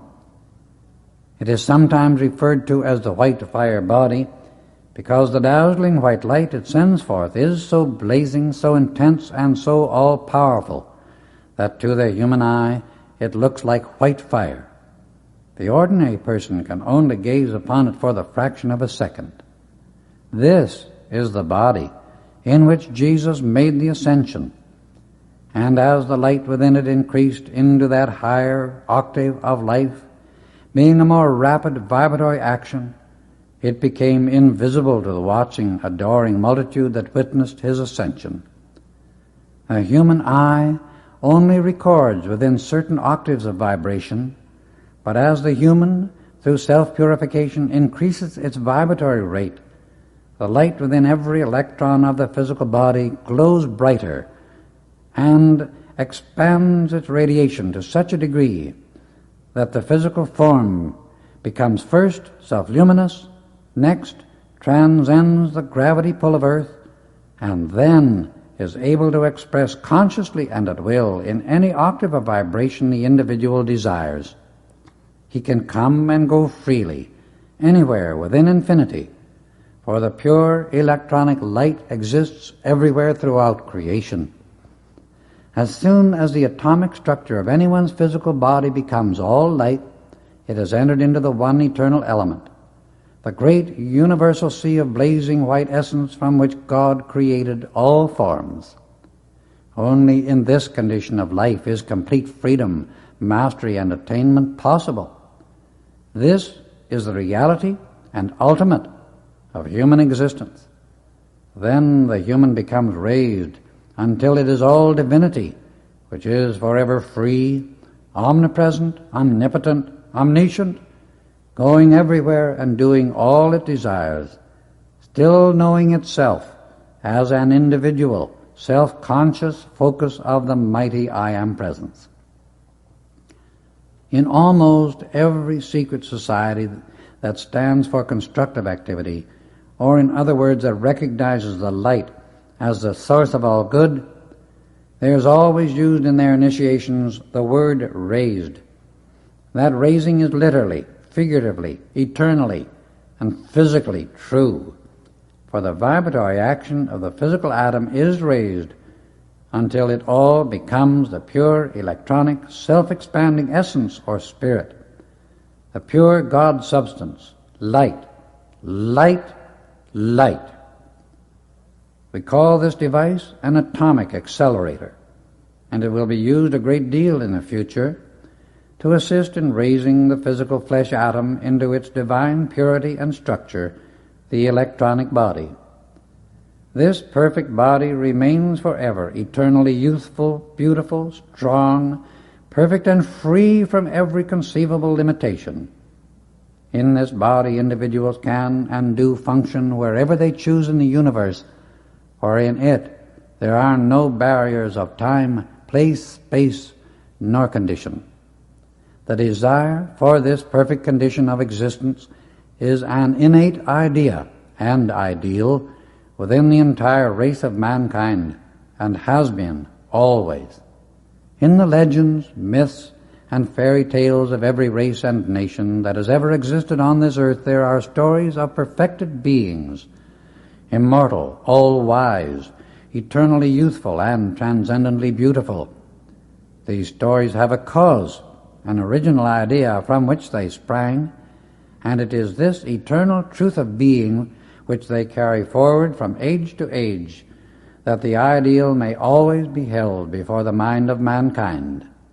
This is the master record upon which humanity was modeled in the beginning, the image and likeness of God, the mighty I Am Presence. If one be a real student of life, he will dig deep into the thoughts and feelings of those beings who express the superhuman conditions, qualities, and transcendent ideals. These the ordinary personality considers impossible because of the greatness of the power that is required to bring them into outer expression. The effort needed to attain and express these divine qualities is more than the ordinary person cares to make. The effort this kind of attainment requires is a sincere, strict discipline of the human sense consciousness, until it learns obedience to the pattern of perfection instead of its own selfish, temporary whims and appetites. The real student of life knows that whatever God quality the consciousness of the individual can think about, he can bring into existence through the creative power of his own thought and his feeling of divine love. Divine thoughts, divine feelings, divine qualities, divine ideals can only be found by thinking upon divinity, for they do not exist nor abide anywhere else, and like produces like throughout infinity. Divinity is the light and the perfection of life. You shall see this atomic accelerator in operation while here for your instruction and enlightenment. The ascended masters have permitted it to come forth that more of humanity may know of this possibility and make the needed effort for its attainment at the present time. The ascended masters are masters of love, light, and wisdom. Only through them can humanity understand life and reach attainment, for they know all, have experienced the activity of this earth, are now wholly divine and master of its forces. They have trod every foot of the path the human being now treads, and know every step of the way. Because of this, they can and do show the student its pitfalls, if he cares to listen and be protected from them, but they will not and never do intrude upon the free will of the individual, for that is his divine birthright, and they respect it. Saint Germain then led the way to the entrance of a shaft in which there was a metal cage or elevator. We entered and began moving downward. We descended about 100 feet, and the cage stopped in the center of a circular room. It was about 20 feet in diameter, and facing us was a stone door. He pulled a lever at the right of the entrance. The massive door swung open and disclosed an immense chamber that contained marvelous, complete equipment for making every kind of material that was used in constructing the various devices in both the chemical and electrical laboratories. In this great room there were large electrical furnaces and huge rollers for changing the various metals into thin sheets. Everything was electrically operated. "This is the place," remarked Saint Germain, "from which you felt the throbbing vibration within the mountain as you entered the cave. The machinery is seldom operated during the day. Today it is necessary to do so in order to be ready for the work that we are to accomplish tonight and for which you have been invited here. Every kind of material we wish to use is produced right here in this chamber. Of course, we do not need great quantities for the experimental work we are doing, but this work is to bring into practical use for the future the great genius and marvelous ideals of highly illumined individuals who are fully awakened to the conscious recognition of the mighty I Am Presence and the use of its limitless wisdom and power. It is my desire to explain everything in as simple language as possible, that the essence and principle of it may be most easily and permanently comprehended. It is necessary in the present age to simplify the technical terminology, that the average person may be enabled to understand these truths easily and quickly. The time has come when great numbers among the mass of humanity will awaken to the truth and realize that they have a divine master within them, the magic presence of the mighty I Am. There are many who from an inner standpoint are far along the path of enlightenment due to the previous self-effort and attainment. Yet, in this present embodiment, they are outwardly unaware of it and have not had academic training. Something must be done to give such souls the freedom which they crave and for which they are really ready. These shall have help, and to this end do we work here to give it." Saint Germain then turned to Nada and Pearl and remarked, "Are you weary after so many hours of this kind of observation in what is generally supposed to be man's domain?" They quickly assured him that they were not, and judging from the intense sparkle in their eyes, no one doubted it. "I've never been so vitally interested in anything in my entire life," Pearl replied. "You do me great honor," he responded, "by your intense interest, and it gives me real happiness to know you enjoy it too also. Now, if you will honor my humble quarters with your presence, we shall refresh the outer form. Let us return to the electrical laboratory." We returned by the cage, and crossing the room, Saint Germain stepped to a door leading to the heart of the mountain. It opened at his touch, and we entered an oblong sort of reception hall having a dome-like ceiling. The walls and ceiling were all of a most beautiful, delicate, milk-white color. The floor being covered with a creamy, soft, wool-like material, at least 1.5 inches thick. There were 5 chairs made of semi-opaque substance in a similar cream color, and upholstered in the same soft blue plush as the chairs in the tower room of the Rayborn home. 4 of the chairs were exactly alike, but the 5th one had a high carved back. Each chair was placed near a door, the largest one being in the center. St. Germain escorted Nada and Pearl to the first door at the left as we came in. He requested them to enter, bathe and clothe themselves in the raiment they found provided, then return to this room and await the summons to dine. Turning to Rex and me, he led us to the far door at the right with a similar request to prepare for dinner. We entered the room he had indicated, and both of us were speechless with surprise, for it was most magnificent, fit for a prince or a king's palace. It was circular in shape, a domed ceiling, finished in white and gold, furnished with 2 beautiful couches, a chair placed beside each with a long beveled mirror set into the wall between them. There was a curious chest of drawers built into the wall itself, so they could not be distinguished from it except for the handles. The chairs and frames of the couches were both of the same semi-opaque substance that seemed like a metal. Rex crossed to a small opening at our left and asked me to look. I stepped to where he was and saw an exquisite Roman bath, also circular in form. It was filled with water that sparkled and moved incessantly as though charged with the essence of life. We could not find any means of ventilation, yet in every room we visited, the air was clean, fresh, invigorating, and filled with the scent of roses. We bathed, and our bodies felt all aglow with a sense of health we had never experienced before. Lying on the couches were the robes we were to wear. They were seamless, and made of a fabric I have never seen or heard of, something like a rich, thick silk, but very, very soft and extremely light in weight. The one for Rex was a wonderful sapphire blue, embroidered in gold.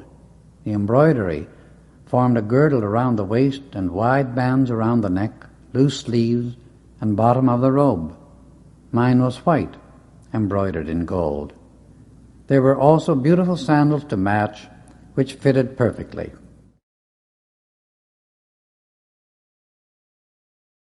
Our preparation finished, we returned to the reception room. A few moments later the girls entered, dressed in robes like ours, and they were visions of loveliness. The robes of Pearl and Rex were alike, and Nada's was like mine. Their room was evidently a duplicate of ours, except that it was decorated in a soft pink shade. We were very much occupied comparing notes when the most heavenly chimes sounded through the room, and instantly the middle door opened. We entered and were thrilled at the beauty we gazed upon. Here again the room was in the same soft milk-white and gold combination. The dome-like ceiling was colored sky blue, and on it were clouds that gave one the impression of really looking at the sky. The walls were draped with the most marvelous cloth that looked like diamond dust, for something in the composition of the fabric gave it an indescribable radiance. This audience chamber was perhaps 40 by 80 feet, and in its center stood a large golden table with a crystal top. At the far end of the room there was a duplicate of this table about 1/3 of its size, and around it were placed chairs for 6 persons. In one corner was a beautiful organ, and opposite, in another corner, stood a piano, the case being made of the same metal-like substance as the other furniture. All were so absorbed in admiration and enjoyment of this beauty that we did not notice St. Germain and Daniel Rayborn enter until we felt them close behind us. Our beloved master led the way to the small table, where he seated Rayborn at one end and took the head himself. Pearl was placed at his right, and then Rex, Nada at his left, and then myself. When we were all seated, he said, "May I have the pleasure of ordering the food for each one? You see, my culinary department is in the invisible to you, but it is very real and tangible to me." We acquiesced very happily, and he continued, "Let us bow our heads in adoration and praise of the mighty I Am Presence within each of us." In just a moment, and without another spoken word, a crystal goblet filled with a golden sparkling liquid appeared at the right hand of each one. "To the enlightenment and happiness of each of you and of all humanity," he said, raising his glass. And as we drank this marvelous nectar, everyone felt the quickening power of its life-giving essence rush through the body. Next there appeared what looked like a vegetable loaf, with a piece of honey cake that was only slightly sweet. These were most delicious, and all agreed it was the most perfect thing we had ever eaten. A fruit salad followed, or at least that was what it most nearly resembled, and Saint Germain said it was most nourishing. For dessert, we ate something that resembled ice cream, refreshingly cool, not ice cold, and with it a kind of angel food cake, but much more delicious than anything we know of in the outer world. Lastly, there appeared crystal goblets filled with a creamy liquid, and as we drank it, a force rushed through our bodies like living light. As each course was finished, the empty service simply disappeared.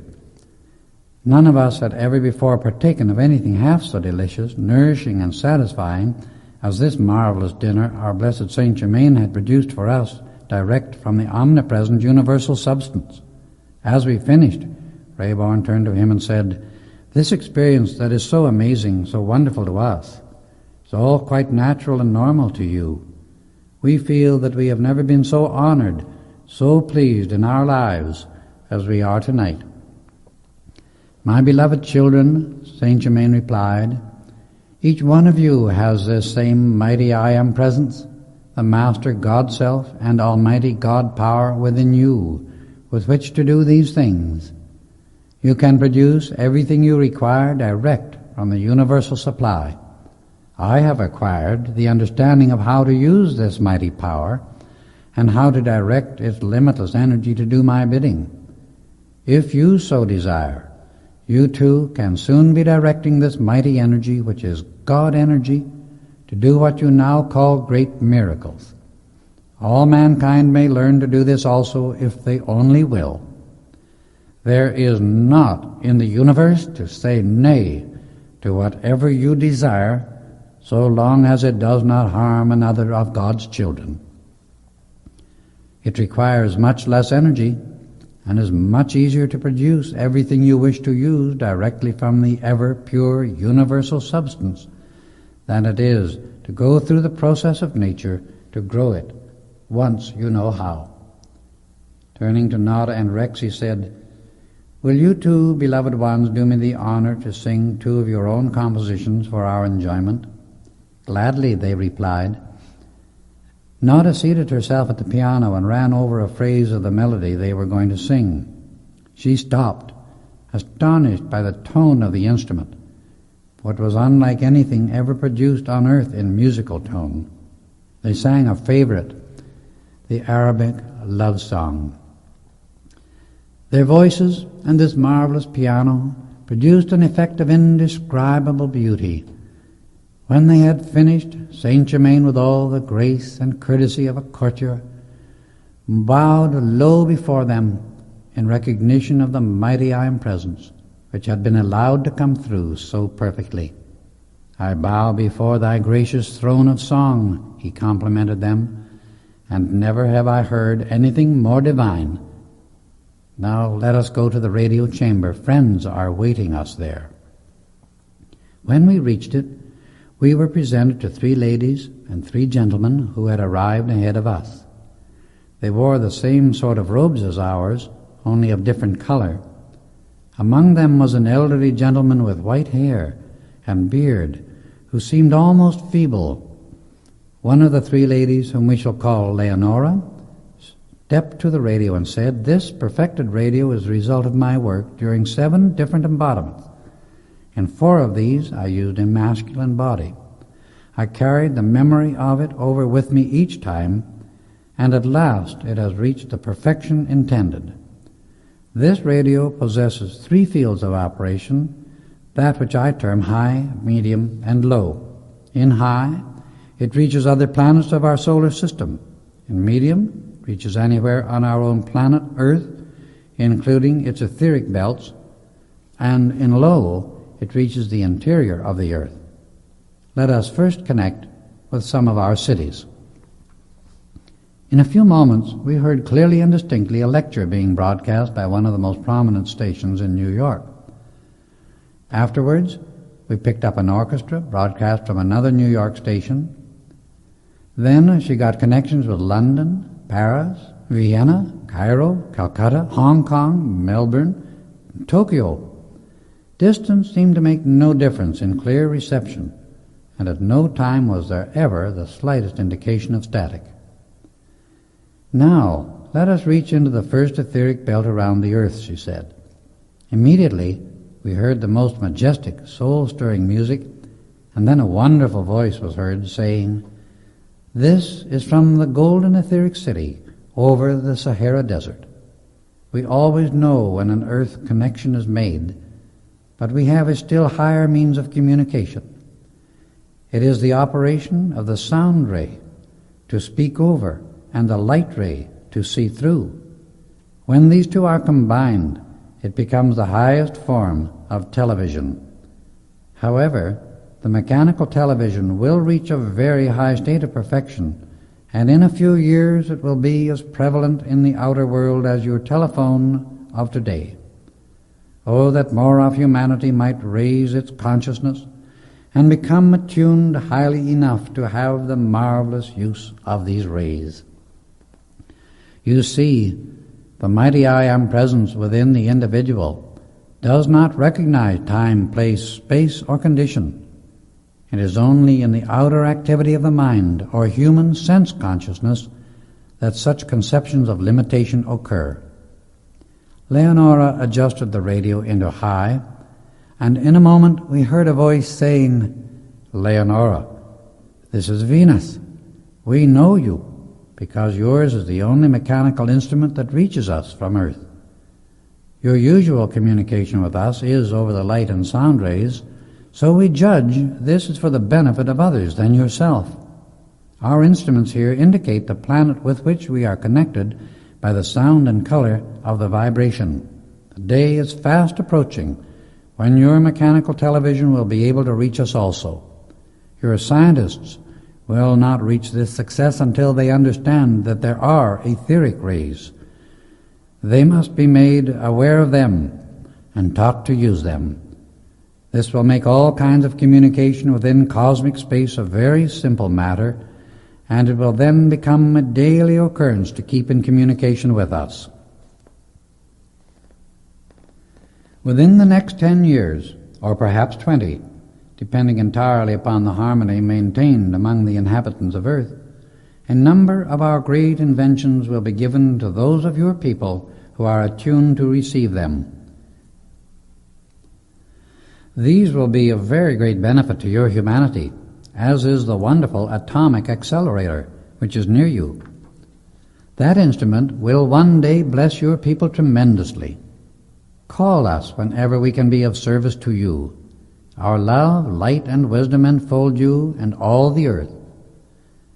Leonora then changed from high to low, and in about 3 minutes a deep voice was heard saying, "I recognize your call, and I am answering in person.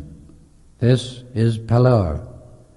It is interesting and encouraging to know there are those on the earth's surface who have some idea of the possibility that God beings can and do exist within the interior of the earth. We think we have less to contend with than you, for we do not have extremes of temperature nor seasons of heat and cold. We have the eternal white light, which is soft and restful. Our climate is very delightful, like that of the semi-tropics on earth. Your America will one day have something quite similar, and yet there will always be some slight change of seasons. They will be much less severe than those you have at present. We have what might be called the eternal sun of even pressure. This produces an atmosphere that is always of equal pressure and harmonious to all who live within it. The mighty I Am Present provides perfect conditions in every phase of its expression. If all the world could but realize and understand this, the terrible agony that fear produces would drop away entirely from the humanity on Earth's surface. You see, I am cognizant of many of Earth's conditions outside of my own activity here, for when we, as you, reach into God's mind, all knowledge can be obtained, because our motive is pure and unselfish. We may not continue these observations further, Leonora explained. At this time, other things demand our attention and service. Saint Germain saw and felt the unanswered questions in our minds as to why there were inhabitants in the center of the earth and what kind of individuals they were, for the idea shocked us just the same as it does our readers. He studied us all for a moment or two, and then said, "Yes, I will tell you the facts now, since the condition and demand to know the truth is great within each of you. You, as students on the path, who are really trying to understand life everywhere in the universe, must remember to keep the intellect often reminded that there is no place in the universe where self-conscious individuals, and by that I mean individuals who know and are conscious of themselves as creators with a free will, may not go to explore and understand all cosmic activity. There is no place or condition, I say, that they may not go, explore, and understand what is going on at that point, if they so desire. The idea that the center of the earth is a mass of fire is entirely erroneous. Within the crust of the earth, for a certain depth, there are conditions of the fire element acting. But within the center of the earth itself, there are self-conscious individual beings who, through many cycles of work and self-effort, have mastered the control of certain forces with which they are still working to accomplish the fulfillment of the divine plan for that part of earth. There are also beings who are striving for that same ideal, but working only within the conditions provided by nature at the surface. You must understand and remember that the ascended masters are instructing and assisting in all grades of the outer experiences of life, in every condition found within and upon the earth, as well as on the other planets of this system. Why should it not be a perfectly natural, normal condition that would permit some of their number to be the instructors of those who are working with forces at the center as well as at the circumference of the planets? This revelation is not unnatural or inconsistent with a great infinite divine plan. The inconsistent, unnatural condition of humanity is the ignorance, the narrowness, the littleness, the darkness of a human concept that shuts the door upon the stupendous marvels of this glorious universe and says, "I don't believe it. That is impossible." Only ignorance and darkness make mankind believe that anything is impossible. The students of light, who know and really accept an all-powerful source of creation, and what reasoning mind can doubt it when one studies the marvels of the atom as well as of the cosmic suns, know that the wonders of creation which face us everywhere on our planet are limitless, marvelous, and stupendous. These facts are true. There are many kinds of individuals expanding their light on the planets of our system, and just because one type has not yet had conscious knowledge of others is no proof that they do not exist.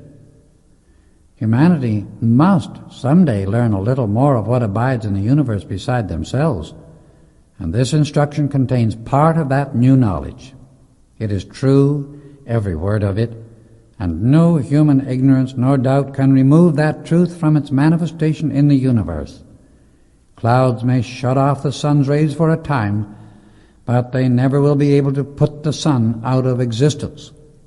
So it is with human opinions and ignorance of the past and present. Some day the light must break through these clouds, and that day is here. It is now. Let the light of truth shine clearly through all preconceived human ideas and opinions.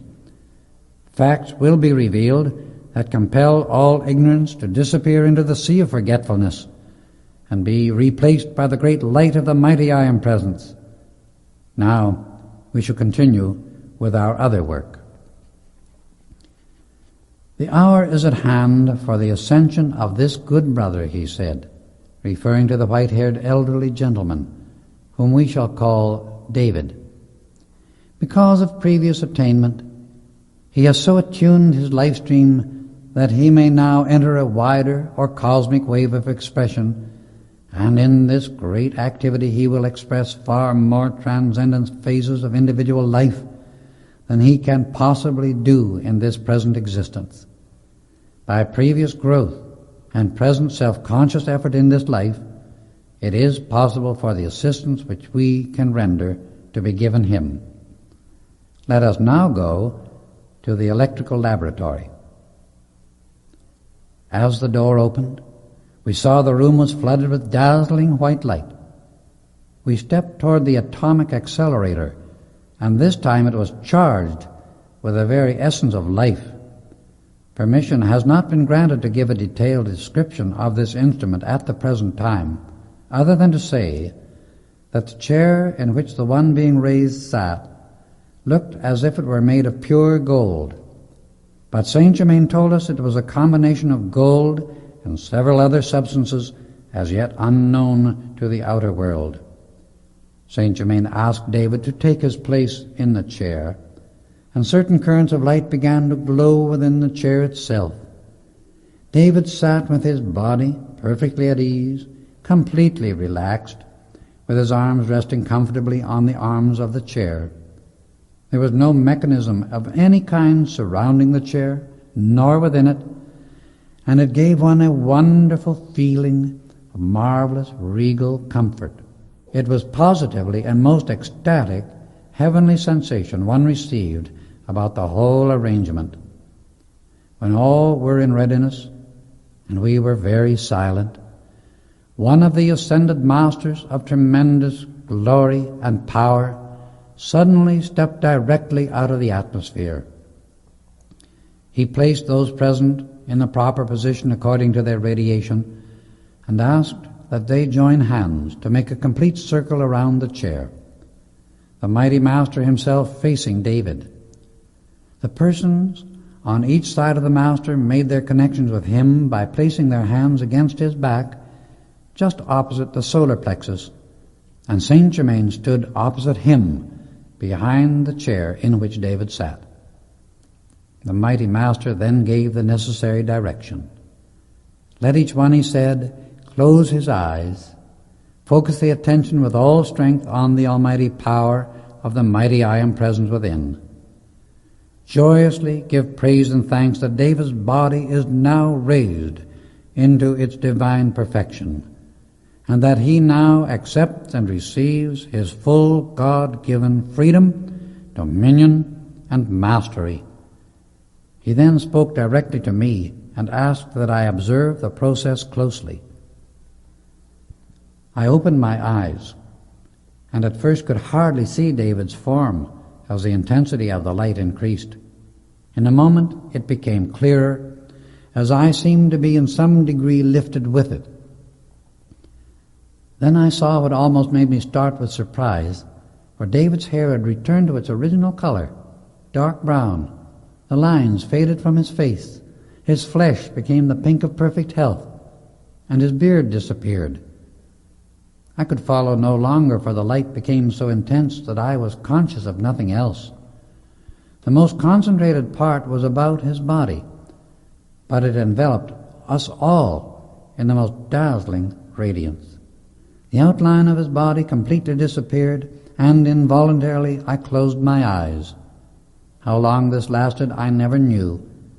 Then our beloved Saint Germain addressed us all, saying, "David's body has been raised into its electronic perfection, and the mighty Master, my brother, has taken him for the time being into that realm of light for which he has become fitted through the perfection of his eternal light body. Later, he will return in that ascended form to minister to humanity under divine direction. Come, we shall now go to my quarters. He led the way, and we entered the beautiful crystal chamber, as I loved to call it, where we had eaten our wonderful precipitated dinner. Here we found the required number of chairs placed around the large golden table with the crystal top. This was really his audience hall, but at times he used it as a private dining room for special guests.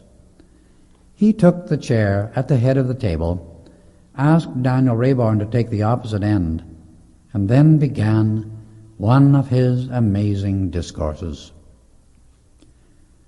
Tomorrow evening you, my brother, he said, speaking directly to Rayborn, shall have a similar privilege as David had today.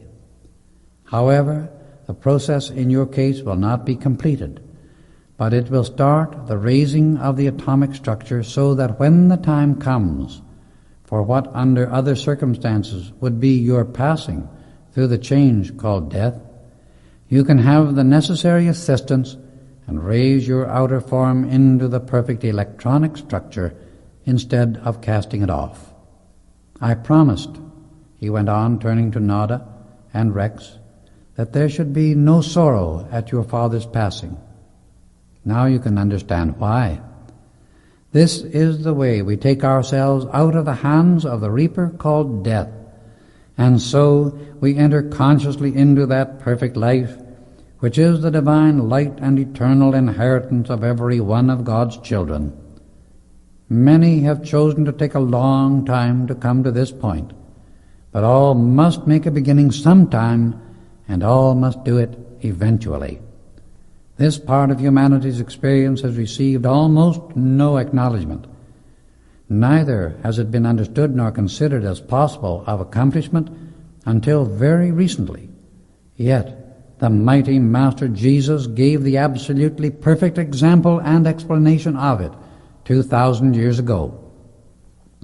He gave humanity the proof wonderfully, conclusively, and said, "The works that I do shall you do also, and greater works than these shall ye do." That statement stands as an everlasting obligation upon humanity until they do it. Mankind has passed over this true meaning and has taken the stand that it is not possible. While all do not need to accomplish it in exactly the same way as he did, yet every human being sometime, somewhere, must raise the outer or atomic structure into the imperishable electronic body where no imperfection exists. A great many individuals now in physical embodiment are or will be able to do this in the present life with a little necessary assistance, and it is our great privilege to give that. The atomic accelerator was perfected to help give this assistance, and there is no invention or discovery that has or ever will bless mankind to so great a degree. The results you have witnessed in David's body are permanent, real, and tangible. This amazing, real, physical machine is a mighty healing agent, as well as a means by which the body can be raised. It also quickly establishes perfect equilibrium in the brain structure, and through the balancing of the mental and emotional activities of a human being, dishonesty and crime of every kind can be prevented. It was used on Atlantis, although it was less perfect. Chapter 4. Divine Romance. Now, I am going to touch upon very important things which are sacredly personal, Saint Germain explained, speaking directly to Nada, Pearl, Rex, and Bob Singleton. I do not wish you to feel that I intrude upon your sacred, private affairs, nor that I take advantage of you because of the power I possess and use. However, there are certain things that I must make unmistakably plain to you. Rex and Pearl are twin rays from the same divine flame. The flame comes forth from the heart of God, the great life consciousness of the universe, the great central sun. When you, the mighty I Am Presence, will to come forth into an individualized focus of conscious dominion and use the creative word I Am, your first individual activity is the formation of a flame. Then you, the individualized focus of the mighty I Am Presence, begin your dynamic expression of life. This activity we term self-consciousness, meaning the individual who is conscious of his source and perfection of life, expressing through himself. Only the self-conscious individual has all the attributes and creative power of the mighty I Am Presence. Only he can know who and what he is and express the fullness of the creative power of God whenever he decrees by the use of the words I Am. The outer human part of this activity is what we call the personality. It is but the vehicle through which perfection should be expressed into the outer substance of the universe. Within the pure God flame is a breath that pulsates constantly. This great fire breath is a rhythmic outpouring of divine love, its three attributes being love, wisdom, and power in action. These pour out constantly into the infinite sea of pure electronic light. This light is the universal substance or spirit out of which all forms are composed. It is intelligent, mark you, because it obeys law through the command of the individual who says or is conscious of, I am. These two words are the acknowledgement and release of the power to create and bring forth into outer existence whatever quality follows that acknowledgement. For intelligence to act, there must be intelligence to be acted upon, and the universal substance, being like a photographic film, takes the record of whatever quality the individual imposes upon it through his thought, feeling, and spoken word. The words I am, whether thought, felt, or spoken, release the power of creation instantly. Make no mistake about this. Intelligence is omnipresent, and it is within the electronic light. The first fiat of creation that went forth into infinity was, let there be light. And then creation took place, for out of this primal light comes all manifested form. The light is the central point of life or energy within every atom, composing the substance from which comes all physical manifestation. I speak of the atom because the lower rate of vibration composing the physical manifestation is the atomic structure, which we have under consideration.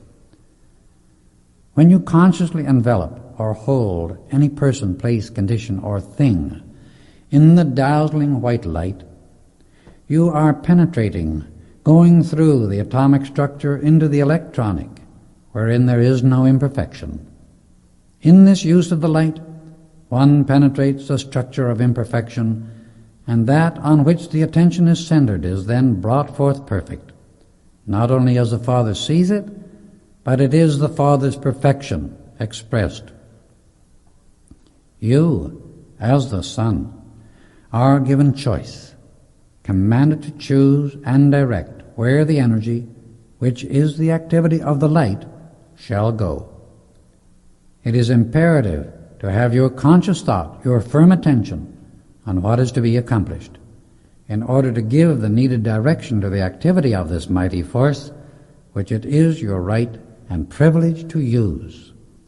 When you use the dazzling white light, you are actually accepting the electronic structure which is then present in manifestation, for you are acting from the plane of action of perfect manifestation. Your desire, when held steady, unwaveringly, becomes the conscious thought directing, for you cannot have a desire without conscious thought in the desire. Great strides have been made in the higher use of the light at the inner levels in the past 15 years. Your conscious great adherence to the light shows you are ready for its highest use. If in your use of the light you will know the perfection of what you wish is already present in manifestation, the moment you start the dynamic action of the light, it will remove all uncertainty in your mind as to the positive assurance of the manifestation or what you wish taking form in your physical use. In clothing or visualizing any person, place, object, or condition with the illuminated figure of Jesus Christ or the figure of any other ascended master, you are really unclothing, penetrating through the atomic garment, where you see, recognize, and accept the perfection you now want present in form, for you have swept aside all imperfection in the action. The student should see and feel his body as if composed of pure white flame, sending out long rays of light. The flame is your real self, the mighty I Am Presence, the full Christ perfection. The rays shooting forth are the divine mind, or love in action. These rays are what follow your conscious direction, carrying your thought and producing magical results when consciously directed, held firm by determined, unwavering conscious attention. The light you thus visualize is the electronic substance the Hindus call prana. This light is always directed by thought, but it is imperative that we learn to control and direct it consciously. This conscious control and direction is how the ascended masters accomplished such marvelous results. Divine love is a presence, an intelligence, a principle, a power, an activity, a light, and a substance. When we command divine love to go forth and do anything, we are setting into motion the highest form of action, the most powerful force. This, however, does not require terrific effort. In fact, it requires just the opposite. It is a calm, steady, determined, conscious knowing.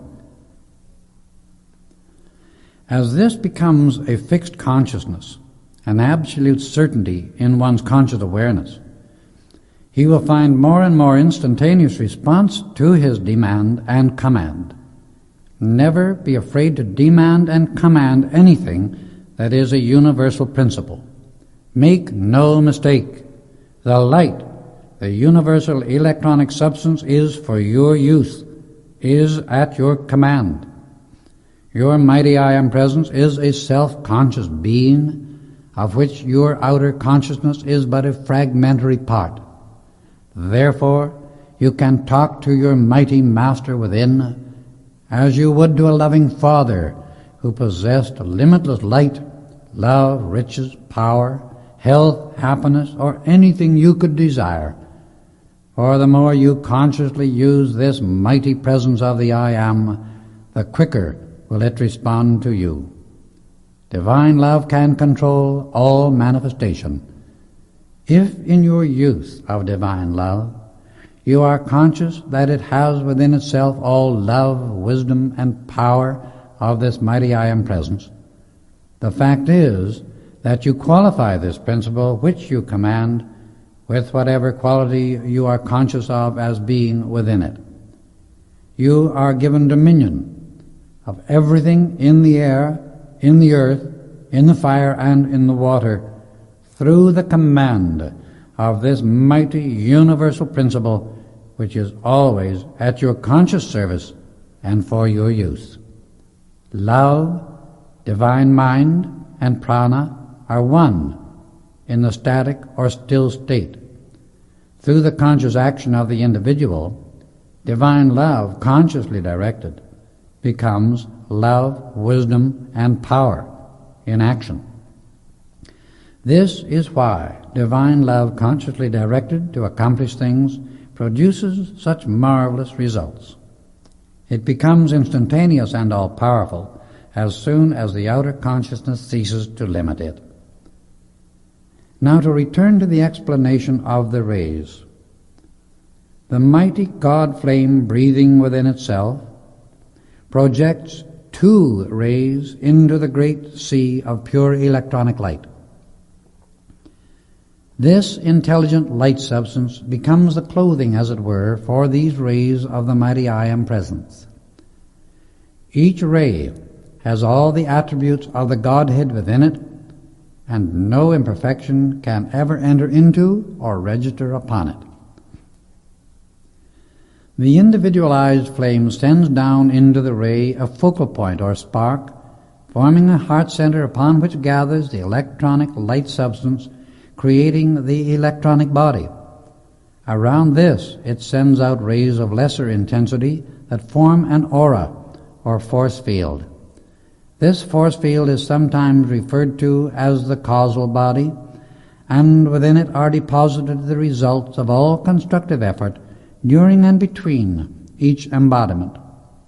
All electronic substance that has been used constructively by the personal self through physical experience is also deposited within it. Through it, the God flame can send out into space a greater release of its own life wave.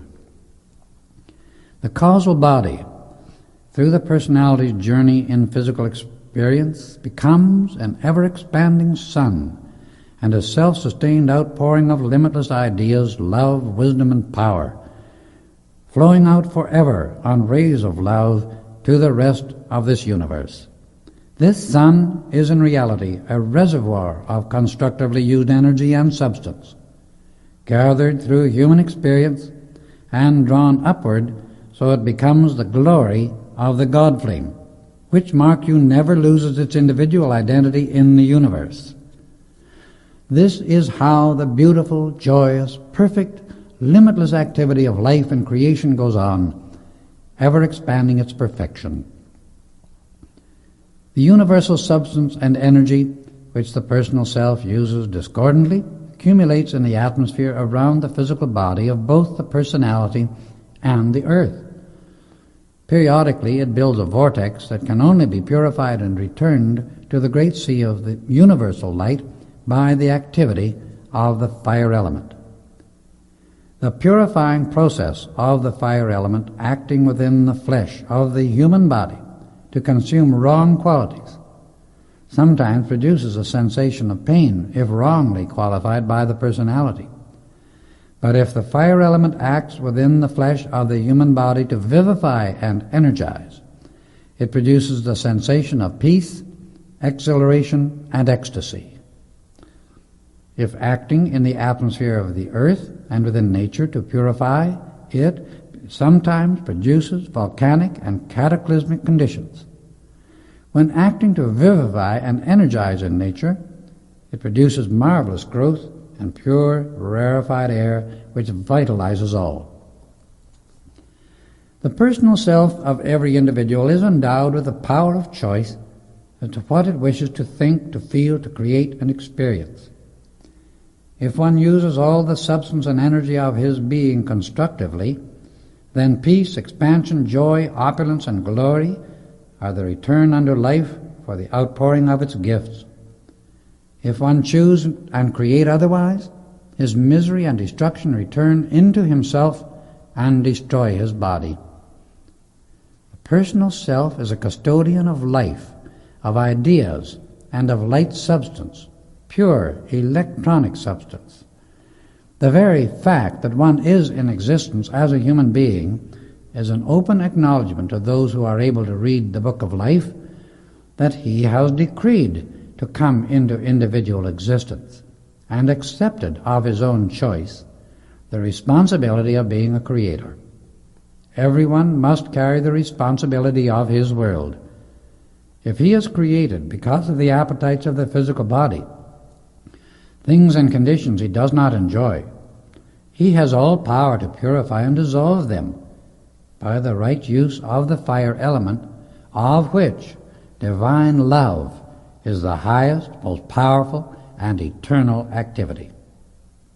If he desire to set his personal self and world in order, and therefore have peace and create a world of joy, perfection, and glory, he must look to his electronic body for the pattern of his divine perfection, for it cannot and never will be found anywhere else. There and there only can the personal self ever find security, rest, satisfaction, joy, and the fulfillment of every constructive desire, for in the fullness of the presence are the things that you desire. This perfect, eternal electronic body abides from 12 to 50 feet above the physical body of every individual, unless he be of a very low or destructive type, when it withdraws still farther away. This is the Son, S-O-N, and Son, S-U-N, of God. For the electronic body of every individualized flame of God is a dazzling, blazing light of such intensity that the human eyes can only gaze upon it for the fraction of a second. By adoration to the God flame and purification of its instrument, the personal self, the outer activity of the mind and physical body becomes raised in vibratory attunement to see the electronic body clearly within the blazing light of the force field around it. The physical body, or actual atomic structure of the flesh, is the densest form and is the record of the outer activity of the mind. In certain phases of religious explanation concerning this electronic body, it has been referred to many times as the guardian angel. It is all of that and more when really understood and comprehended. To it, the personal self should look for the supply of every good thing as a child looks to its mother. All that is within the God flame flows into the electronic body, where the tremendous power and intensity of the light of the mighty I Am Presence is stepped down to a degree that can act in the vibratory octave of the physical world.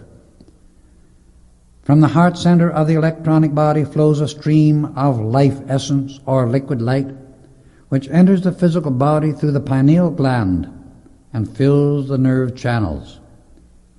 This liquid white fire flows through the nerves as blood does through the veins. This beats the heart, moves the muscles of the body, and enables one to walk or raise the hand. It is also the energizing light within the brain cells. The life stream of the body has often been referred to as the silver cord. So it is, for the stream of liquid white light pulsates continually through the flesh body by way of the nervous system. At so-called death, the God presence withdraws the stream of liquid light and the flesh disintegrates.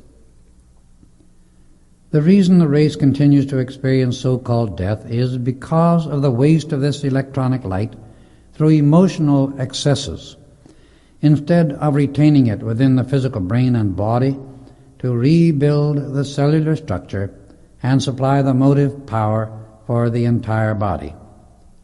Mankind does not like to hear this truth, but the waste of the life energy through uncontrolled feeling is the cause of the disintegration of all physical bodies outside of violence.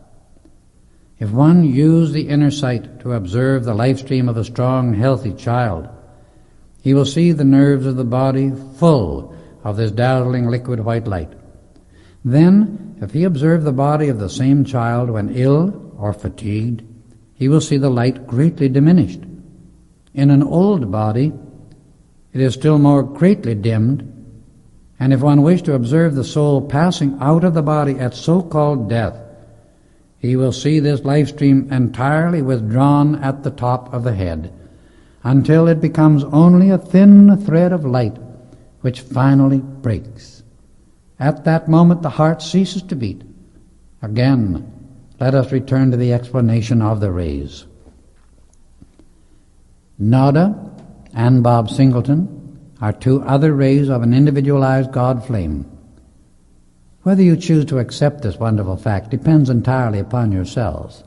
I do not even suggest, but knowing the secret feelings of your hearts as I do, it is my privilege to disclose this much. It will explain some of the feelings which you have not understood. My sincere hope is that all four of you will be able to raise your bodies in this life with the outer attention consciously directed to that point. With the assistance which we can give at the proper time, you will be able to accomplish the final attainment. I feel your gratitude, for which I thank you.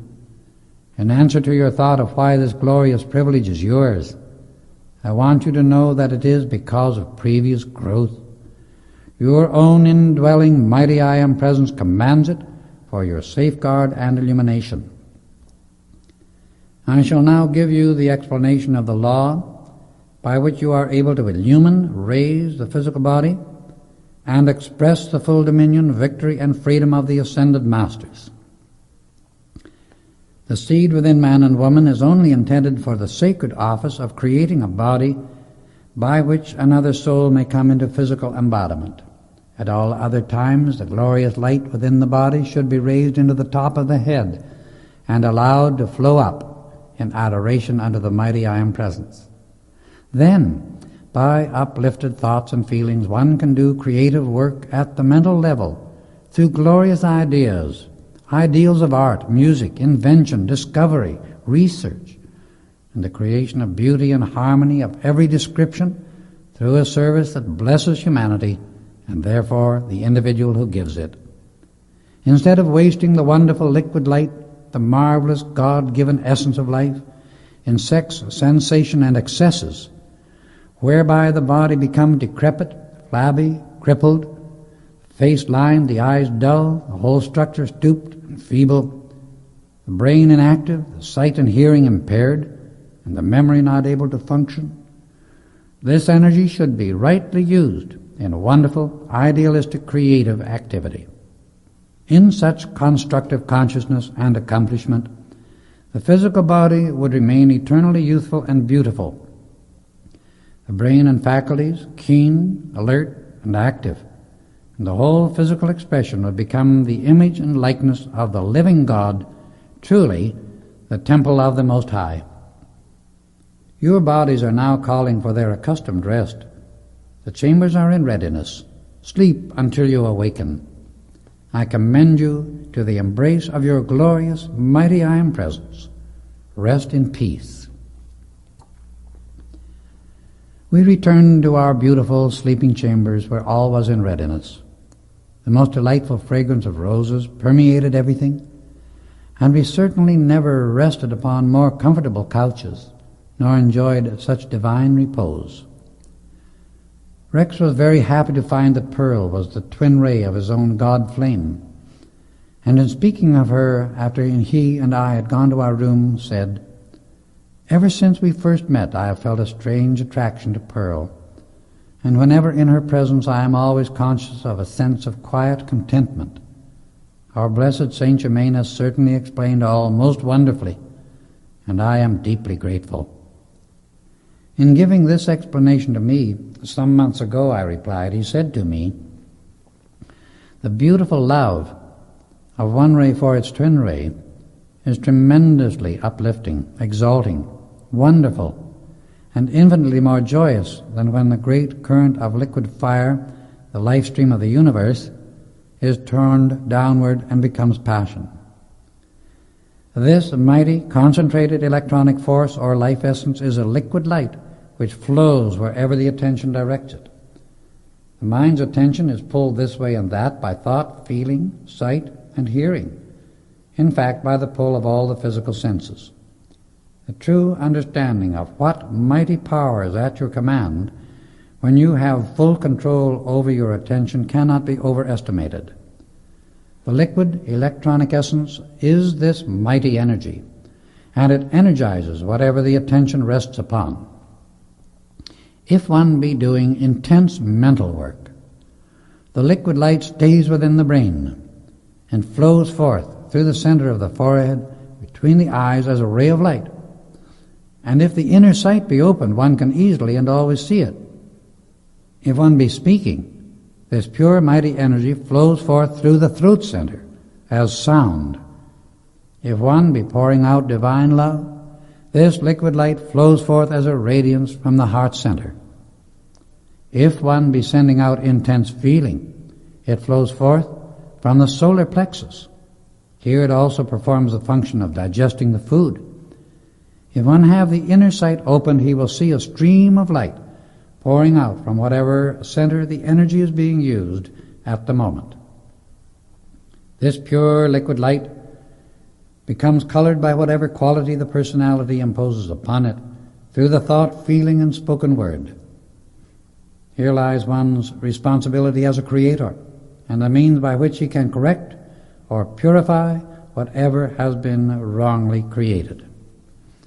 If this life essence is released at the generative center for sex pleasure instead of building a new physical embodiment for another soul, the process of disintegration of the physical body is started, and the journey to self-generated dissolution of the body begins. It matters not what human opinion says to the contrary. This is the inevitable, inexorable law of physical embodiment, and there is no person in the universe who can change it. This is the principal reason for the condition that is called death within the race as a whole. Let anyone who disagrees with this truth compare the brain and body of one who conserves this liquid light over a period of a few years with that of one who has wasted it over a similar period, and he will not need any other proof. The conservation of this liquid electronic light and the conscious lifting of it by adoration to the mighty I Am Presence and by the power of the mind through the control of the attention is the way of perfection and is safe, sound, sensible, and reasonable. It can have only harmonious, constructive results to the mind, the body, and world of the individual. This is not a system of repression by the power of the human will. That is and will always be disastrous. For to dam up a highly concentrated energy and then by thought, feeling, and suggestion keep driving it more of it to that point through thinking upon it in secret must of necessity cause an explosion of some kind to take place. That method never was the original spiritual teaching of anyone who really knew and understood the truth and the law concerning it. Humanity has not, except to a very small degree, understood this truth, or thousands would have become ascended master long before now. In order to rise out of the degradation, misery, poverty, and disaster in which the mass is now wallowing, the individual must come to a clear understanding of this law in the outer activity of his mind. Through his conscious knowledge and control of the emotions, he shuts the door to the most dangerous and subtle suggestions from the psychic plane, which is the most unrecognized enemy and vicious activity of the sinister force in this world. The feeling nature of mankind is a reservoir of energy, and it is impossible for thoughts to become things until one propels them forth into the sea of electronic substance by feeling. As we retired, the glorious illumination of our room faded out, and we were soon fast asleep. Such heavenly rest none of us had ever before experienced. We must have slept fully 12 hours when the most glorious tones of a bell sounded through the chamber, and the dazzling illumination gradually again filled the room. When we had bathed and donned our robes, we found a most delicious breakfast awaiting, served on an exquisite crystal-top table which neither of us had noticed as being there before. On it was food of which we had never heard, more delicate and delicious than can ever be served by any culinary artist of this world. The dishes looked as if they were made of mother of pearl with heavy gold bands, and the rest of the service was made of wonderfully semi-transparent metal with pearl handles. We dined and were discussing the wonders we had been experiencing when the table with its entire beautiful service disappeared before our eyes. Again, the sound of the beautiful bell filled the chamber. We went to the reception room and there found Nada and Pearl awaiting us. They looked radiantly beautiful. Youth always responds marvelously to the mighty magic presence, but in this change a transformation had taken place that was more than usual with both of them, revealing a radiance which had never been in either of them before. Both showed the awakening of a great love, and while they had experienced the same wonderful rest as we, yet they had undergone an even more wonderful change. We had only been talking a few moments when the great doors to the crystal chamber opened. We entered and found 12 more ascended masters present, making 24 with those whom we had already contacted while in this retreat.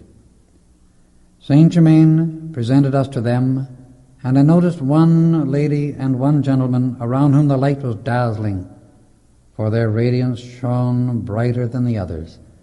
They came directly over to Nada and Rex, and with indescribable grace greeted them both.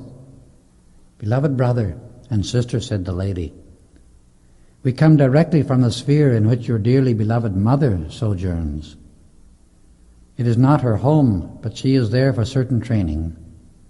You did not know it at the time, but if you could have looked within the casket before your mother was supposedly placed in the sarcophagus, you would not have found her physical body. We were 2 of the 12 present who were with the mighty Master Saint Germain when the assistance was given that enabled her to be raised into her eternal electronic body.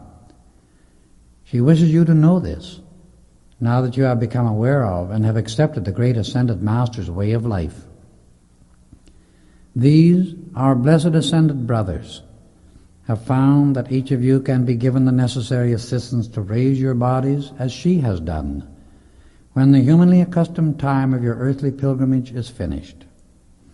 The 3rd night here, she will come to you, as we do now. Tonight, Nada and her father will have a very happy surprise." Again, the bell sounded, and our beloved Saint Germain announced that all were to enter the electrical laboratory. Passing into that room, we found the marvelous atomic accelerator aglow with great currents of light. He asked Daniel Rayborn to take his place in the chair.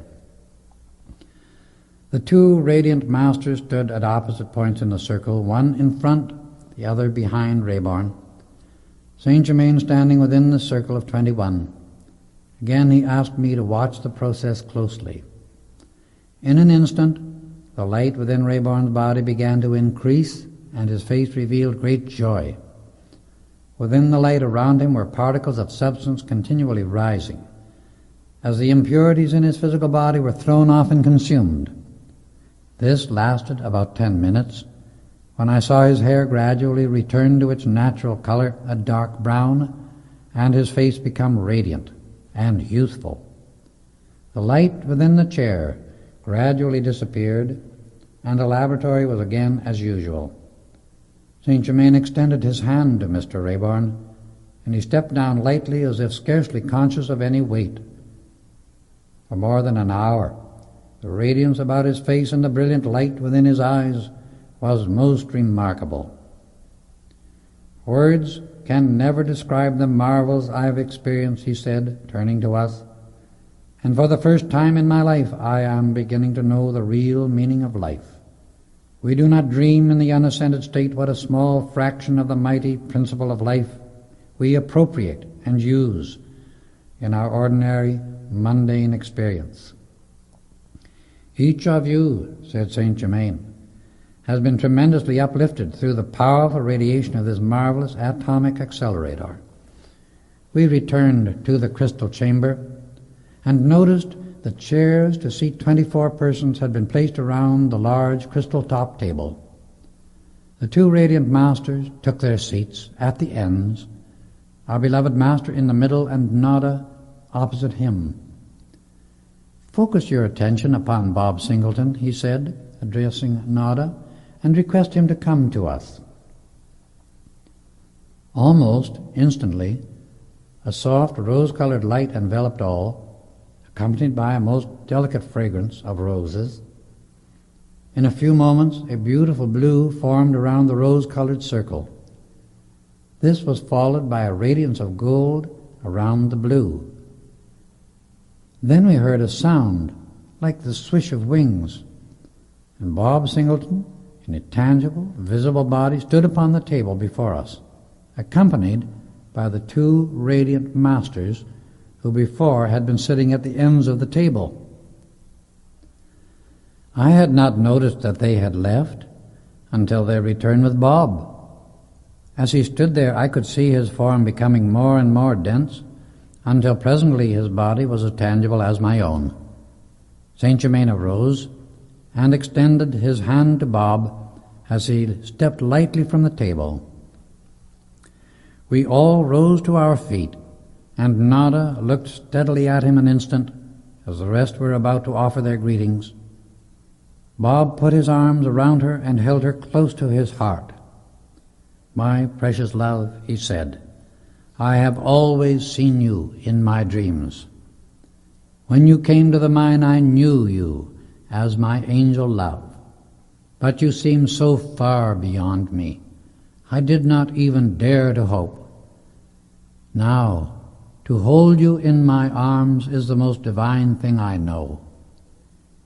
In the glorious freedom of this inner body, I see the light of divine love between your blessed brother and my dear sister. My gratitude is boundless." Daniel Rayborn stepped forward with extended hands and gave his blessing to this great and divine love. Then, turning to Pearl and Rex, gave them his blessing also, saying that in his highly attuned state he realized all more clearly. "Will I be able to remember this," said Bob, turning to Saint Germain, "when I return to my body?" And he replied, "You shall do so if you wish. The privilege granted you at this time is a very rare occurrence, for you are clothed in a temporary body.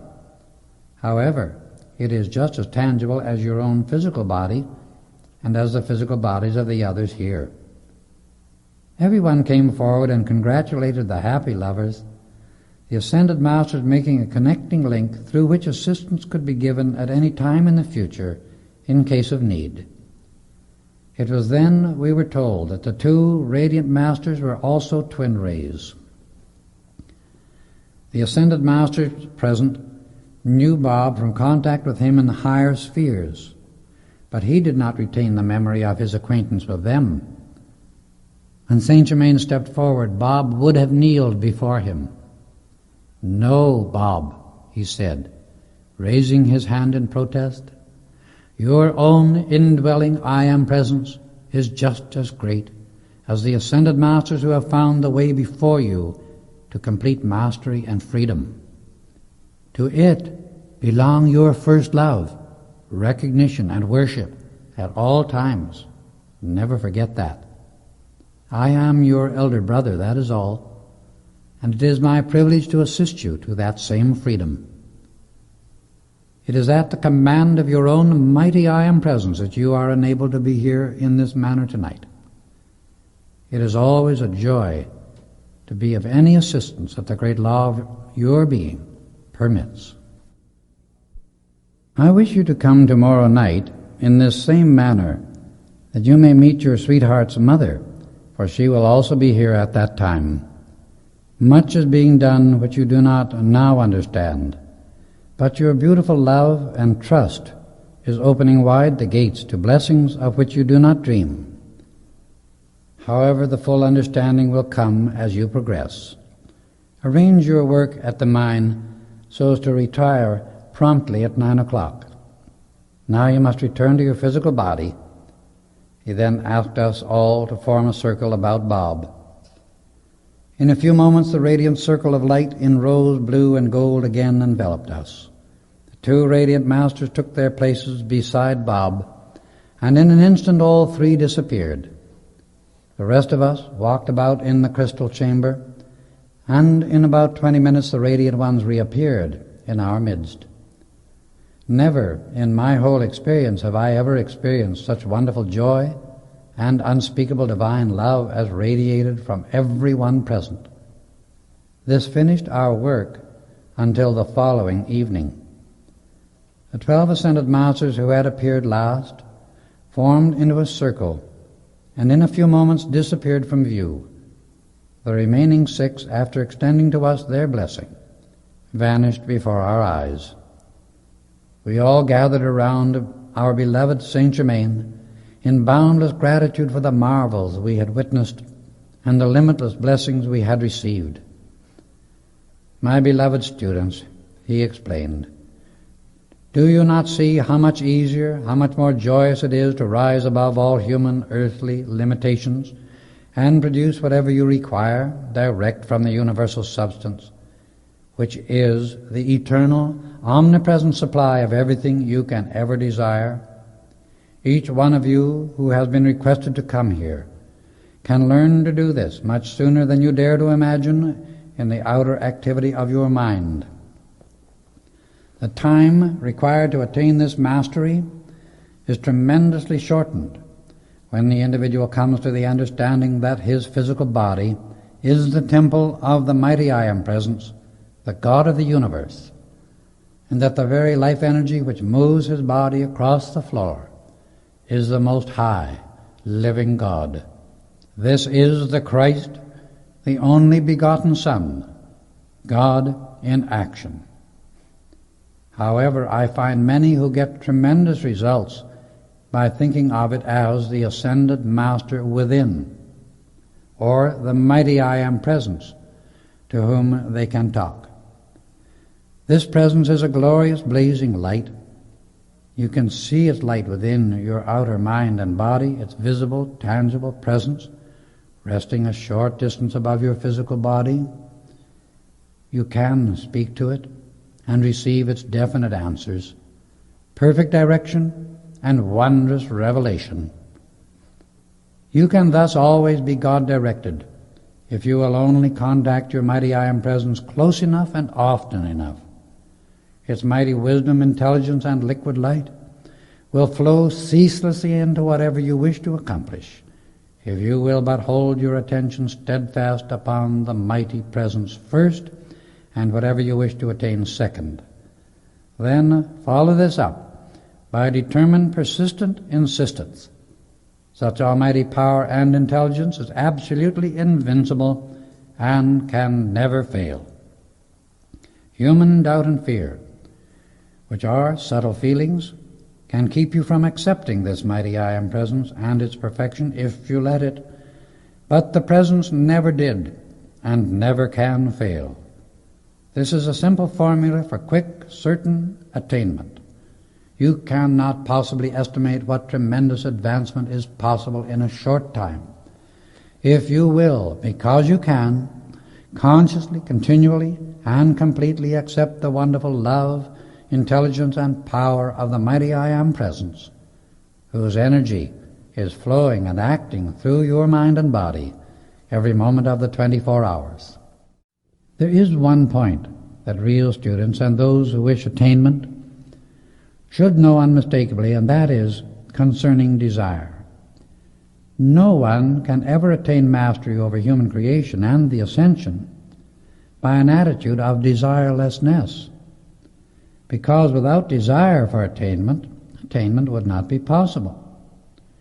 Remember forever that all constructive desire is God in action in you. For if desire were not within the God principle, manifestation would never have taken place. Until the Godhead desired manifestation, it could not come forth. The activity of desire is the forward-moving or expanding motion of life itself and can never be dispensed with. Life is perpetual motion, and the sustaining of that activity is all constructive desire. However, be careful that you discriminate between desire and human appetite, for they are as far apart as light and darkness. Appetite is but an accumulation of energy, qualified by human feeling through the formation of habit in the sense organism only, and has nothing whatsoever to do with desire within God's life. For all that abides within life is pure, perfect, and constructive. Constructive desire is eternally existent within life. It is impossible to progress or express life without some form of desire.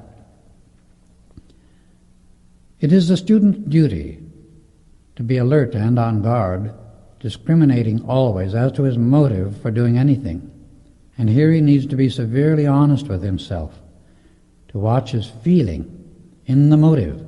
For many times the outer activity of the mind tries to make one think he is doing a thing from the standpoint of reason, when all the time he is doing it to satisfy a feeling instead.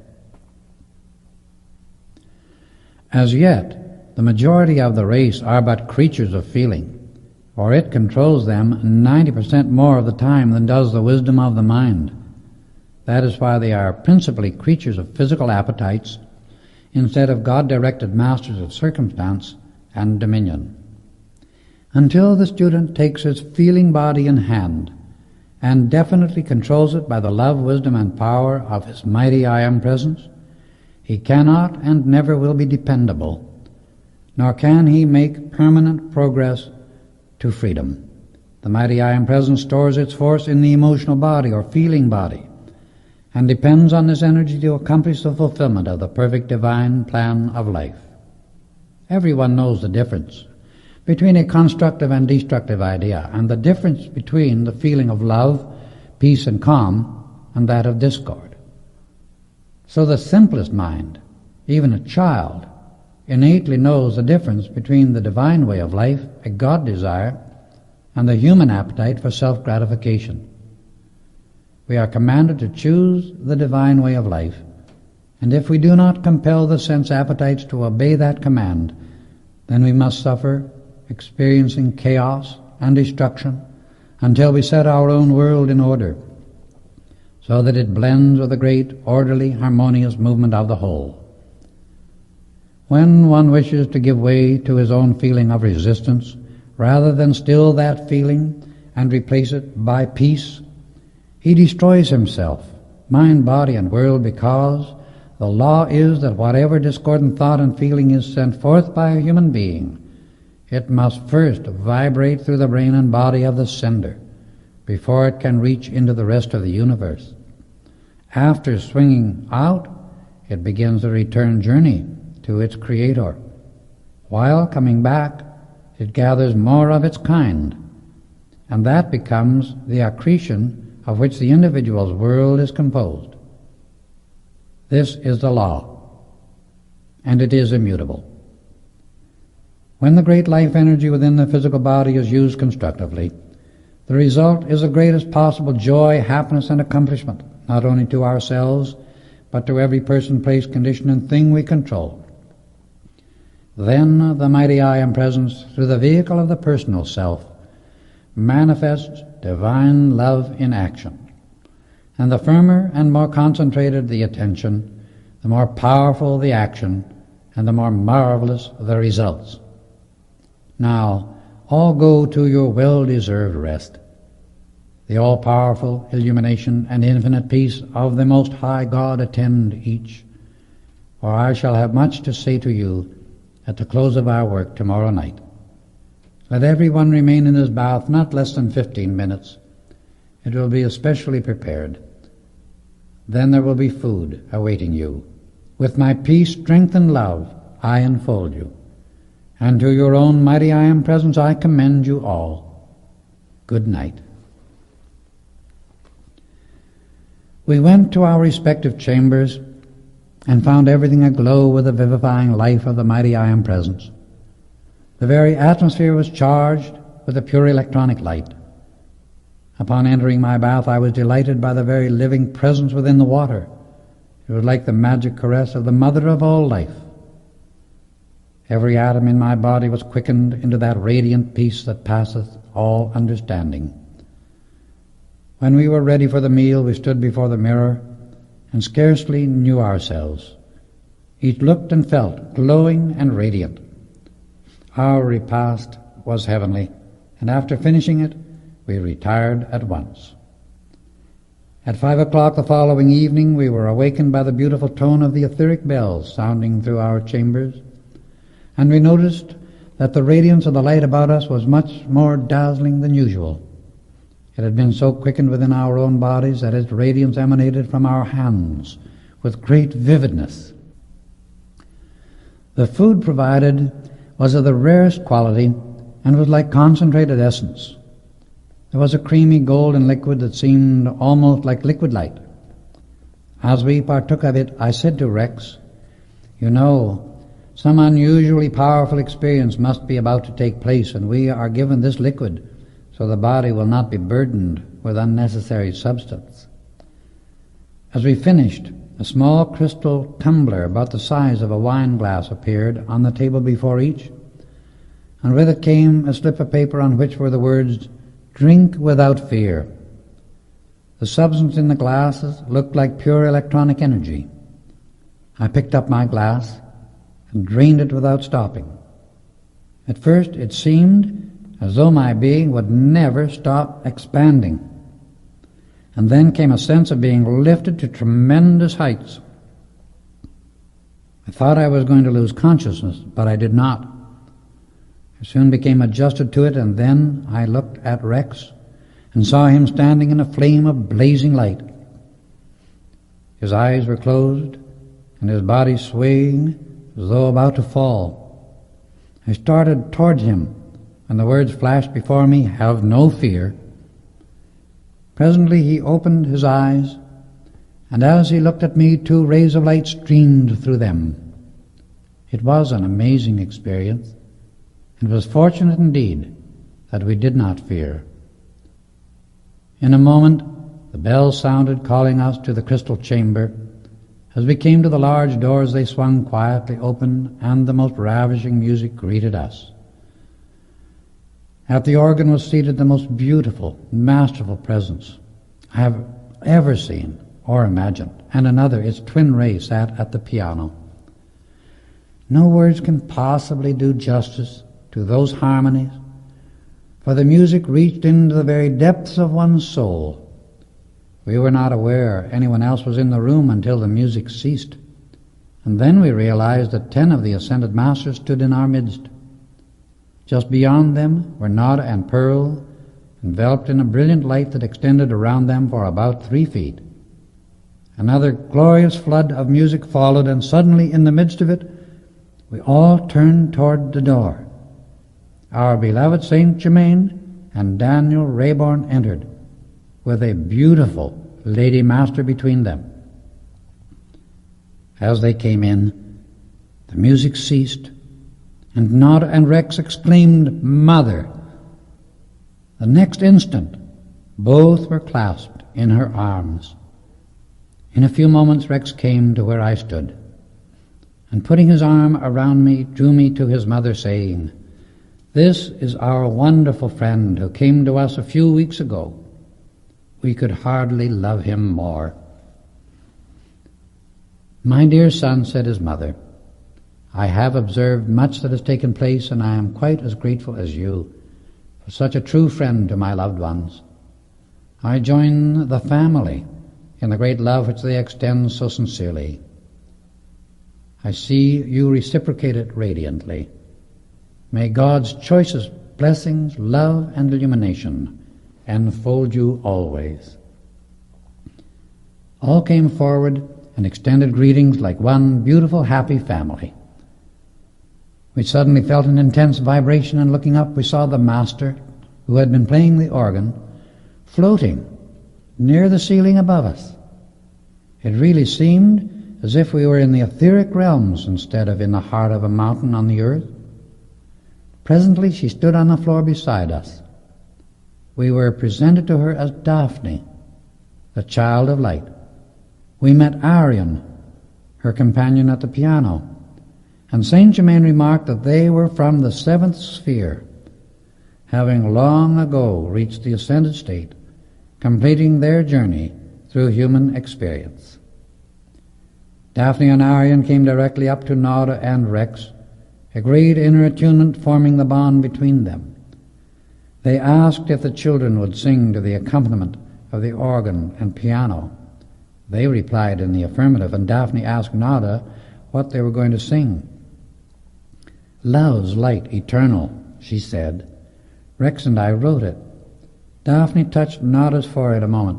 "I have it," she said, and stepping to the instrument began.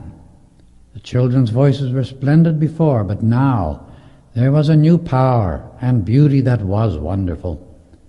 Even the ascended masters expressed their appreciation. Someone asked Nada's mother to sing, and from the moment she began, a thrill of joy filled every heart as she poured out her great love to bless all through the song.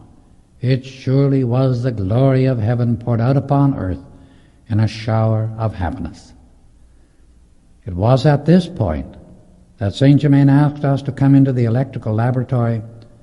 When we had assembled around the atomic accelerator, he requested each one who had not raised his body to follow in turn and take his place in the chair, beginning with Daniel Rayborn, Pearl, Rex, Nada, and myself. "The mighty I Am presence within each will tell you when to leave the chair," he instructed, "as no word should be spoken while the raising process is in operation." Daphne took her place facing the chair, and Saint Germain directly opposite. Rayborn seated himself, and a dazzling blue-white light blazed forth crystal clear. In perhaps 10 minutes, his flesh looked perfectly transparent. Slowly, a current of vivid blue moved up his spine and met the combined currents of the pineal gland, pituitary body, and the base of the brain, forming into a dazzling golden light, encircled by the most vivid blue I have ever seen. Then, by the very power of his own light, he arose and stepped forth from the chair, and as he did so, he seemed to float rather than walk. Pearl took her place in the chair.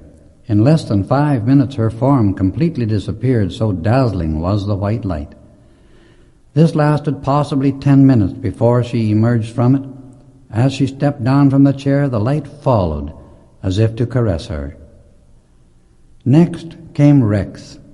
At first there was a glow of soft rose light, gradually changing into gold blue and then an intense white, with a glorious tint of blue still remaining. His form did not entirely disappear from view, but in about 10 minutes he stepped down from the chair, his eyes ablaze with the light of the mighty I Am presence. Nada seated herself, and instantly the light became a dazzling sun, and her form completely disappeared within its wondrous glow. Presently she seemed to float, so lightly did she step from the chair, and rays of intense light continued to dart forth from the upper part of her body for some time.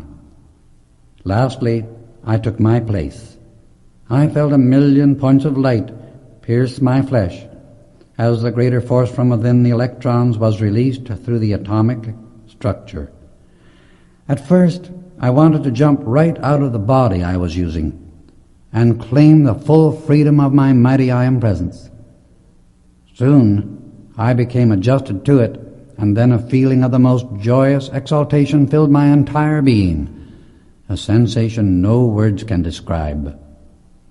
I poured a mighty love to humanity, and a prayer that all might be ready to receive this same glorious illumination, because no one can recede once they have entered into the light in this manner.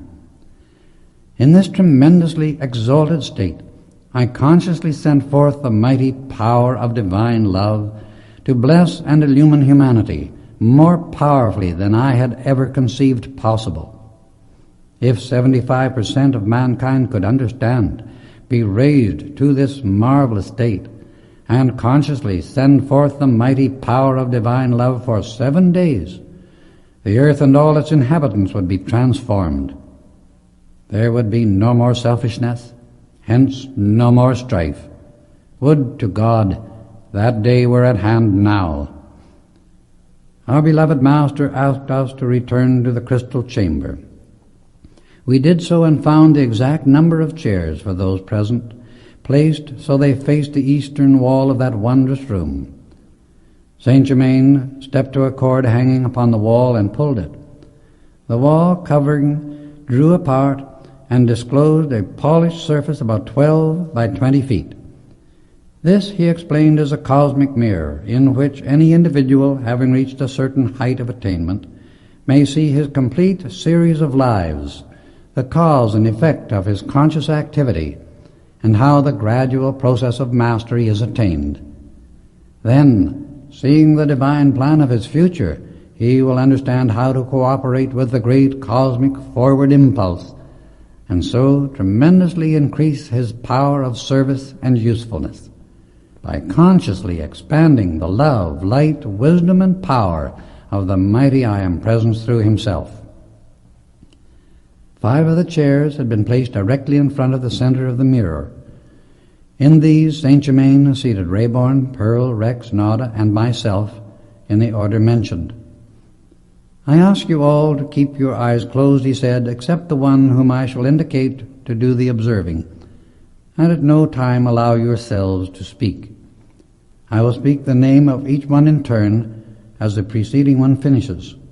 I wish you," he said, indicating me, "to follow the observation throughout, because you are here to observe and understand all that transpires, so this knowledge may be given to the world. The others are here for their own individual growth. I am only permitted to chronicle fragments of the impersonal activities of what was revealed." As each one's name is pronounced, the Master instructed, he is to throw his own soul's light into the mirror, hold it there unwaveringly, and calmly observe the results, no matter what appears. Daniel Rayborn. Immediately, a spot of sapphire blue light appeared upon the milky white surface of the mirror and steadily expanded until it became crystal clear. Then Saint Germain explained, "Life after life appears, some in very great detail, others showing the terrific struggle of the outer self against the certain advance and expansion of the great inner light. This may be retarded, but never prevented from attaining its ultimate eternal victory and dominion. In some cases, century after century and life after life pass with but very little progress because of the stubbornness of the outer self. When it becomes weary enough of the husks of existence, the unreality of things, and earnestly and gladly calls to the mighty I Am Presence, then all barriers disappear, and its great inner light is enabled to express more and more perfection. Thus at last is full mastery attained." The screen revealed Rayborn's experiences, including even those of his present life and our recent association. "You see," he went on, "an extension has been granted to this good brother until he has finished certain outer work, and the children are through school. These extensions are only given where it is possible to raise the atomic structure of the physical body into the electronic.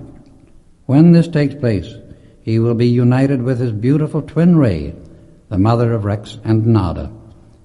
Then will they reveal their true service through the mighty magic presence of the I Am, as their radiance grows brighter and brighter. At an appointed time, they will come forth with their ascended master authority and serve in their visible, tangible, ascended bodies, holding positions as great teachers of the light in high governmental offices, being direct messengers of the most high living God." The surface of the mirror returned to white, and Saint Germain said, "Pearl." A violet spot of light appeared, expanded, and covered the mirror with a wonderful radiance. The entire action was very different. Out of the many lives shown, there were only 3 in which the outer self rebelled against the light. Both masculine and feminine embodiments were revealed. Many times she was a very earnest teacher of the truth to humanity. In one, she was an eye-witness to the crucifixion of Jesus. In another, she watched the burning at the stake of Joan of Arc. Then came her meeting and union with Rex, the final illumining and raising of their bodies, and the ministry that was to follow. It even showed them always in touch with their parents as beloved friends, no longer in the parental relationship. Again, the light faded. The surface of the mirror became white, and Saint Germain said, "Rex." A disk of intense rose-colored light quickly covered the mirror, and a long series of lives followed. These gave also both masculine and feminine embodiments. In 3 of them he was a great teacher of the truth of life. Many times he was an officer of importance in large armies. In those he was very active, especially during the time that the Greek civilization reached its apex. Another was shown in France, and still another in England during the time of the American Revolution. Here, the Master called our attention to an unusual condition. Rex's growth, he said, has been so steady that he has had no very great struggle in any particular embodiment. This is a very rare thing. When one considers the hundreds and sometimes thousands of embodiments that souls pass through in order to gain their eternal victory and dominion. In 3 consecutive lives, he was a renowned scientist and made many remarkable discoveries that blessed mankind. We now come to his present life, which is just well started. Here is the close of his school days, his union with Pearl, and the call to go to the masters in the Himalayas and the Far East. This will cover a period of at least 2 years. Notice the marvelous, vivid description of certain work that he will do in the future, in which he will play a very prominent part in the government of America. Then, with a flash, all vanished from the mirror, and Saint Germain said, "Nada." Almost instantly, a light like a sun covered the mirror, and as it cleared, Saint Germain continued, "Here is a most remarkable revelation of hundreds of lives. The embodiment showing intense activity in which there seems always to have been a sincere, dominant desire for the light. In the particular life now being revealed, it shows the meeting between Nada and Bob Singleton when they were together on Atlantis. At that time, he was a nephew of one of the great master rulers. In another, Nada was a priestess in Egypt. In the one now being shown, she was a daughter of an Arab sheikh, and for many lives has been under my care and instruction. This is her present life, showing our meeting, her contact with Bob, and the sudden end of her schoolwork. She will take up definite cosmic work, which Bob is not quite ready to do. Notice, as he awakens fully, the great light that blazes forth. Then they will become great teachers of divine wisdom. As you see, Bob will raise his body as well as the others with the assistance of the ascended masters. Their future work from the ascended state is beautiful indeed. Saint Germain next spoke my name. Instantly I threw my soul light upon the mirror, and a revolving light, like a great diamond in the center, quickly expanded to the outer rim. Far back in the past, I saw my real self, the mighty magic presence of the great I Am, utilizing one body after another through a long series of lives. 2 of these were on Atlantis, one as an engineer of mining and aerial navigation. As the second came on the screen, he explained, "In the last Atlantean embodiment, for the first time since going forth into incarnation, you came into contact with your twin ray. In Egypt, you are a secret teacher of the one God. In Rome, you are a centurion during the life and ministry of Jesus, closing that embodiment in what is now Great Britain. Again in England during the 12th century, and the following life was in a feminine body in France. Now comes your present life, again in perfect union with your twin ray. This goes into the distant future when, in the great family of ascended masters, you will still minister through divine love to those on earth, assisting in their upward progress. The blessing of divine service is a great privilege, But remember always that your first service, the greatest service that can possibly exist, is the complete acknowledgement and acceptance of your mighty I Am Presence, the mighty light within and above you. I wish you all to remember especially what I am about to say on service, for it is one of the most misunderstood subjects. Many people consider various things as service which in reality are not service at all, but mere slavery to the human creation of themselves or others. The performance of physical acts for gratifying and satisfying of the limitations of the human self is not service, never was and never will be. That is slavery to human creation and the treadmill of mankind's limitations. Please clear your minds once and for all time completely of that idea as a concept of service. I tell you frankly and truly, it is not. One of the ascended Lady Masters has said, "The first service for any of mankind is praise and adoration of the God-Self, the great Master within each individual.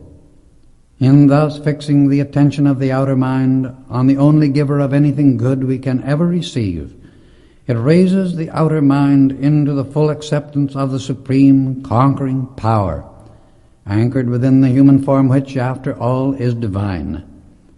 If, in man's service to man, he fail to hold his attention fixed on the supreme source of love, wisdom, and power, then he has failed in that service to a large degree.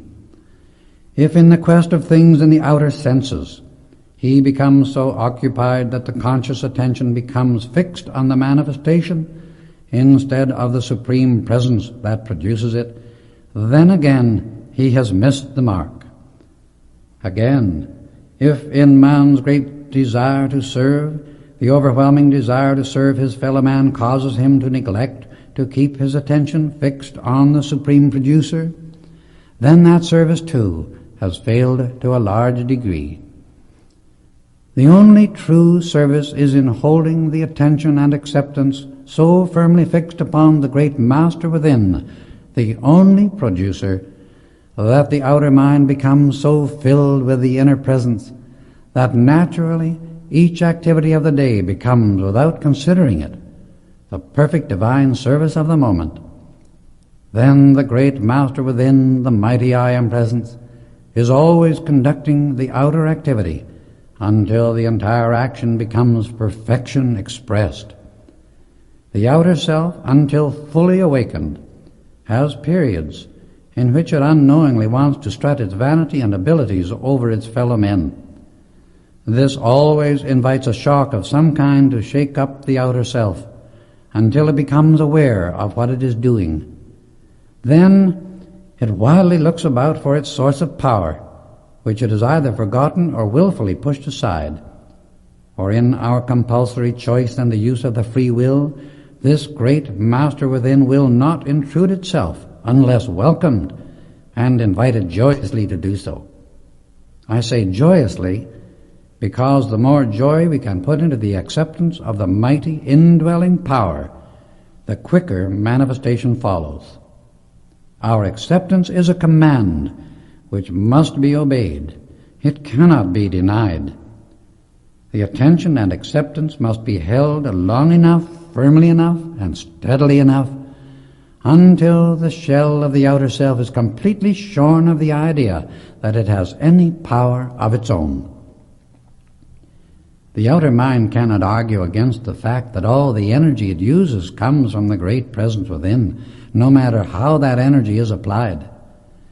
Never let any desire for service deprive you of the needed time, undivided, to fix your attention and acceptance on your great Master within, knowing then that you will naturally give the right service and do the right thing. This is the law of true divine service, which says forever to the personal self, "Thou shalt have no other gods before me."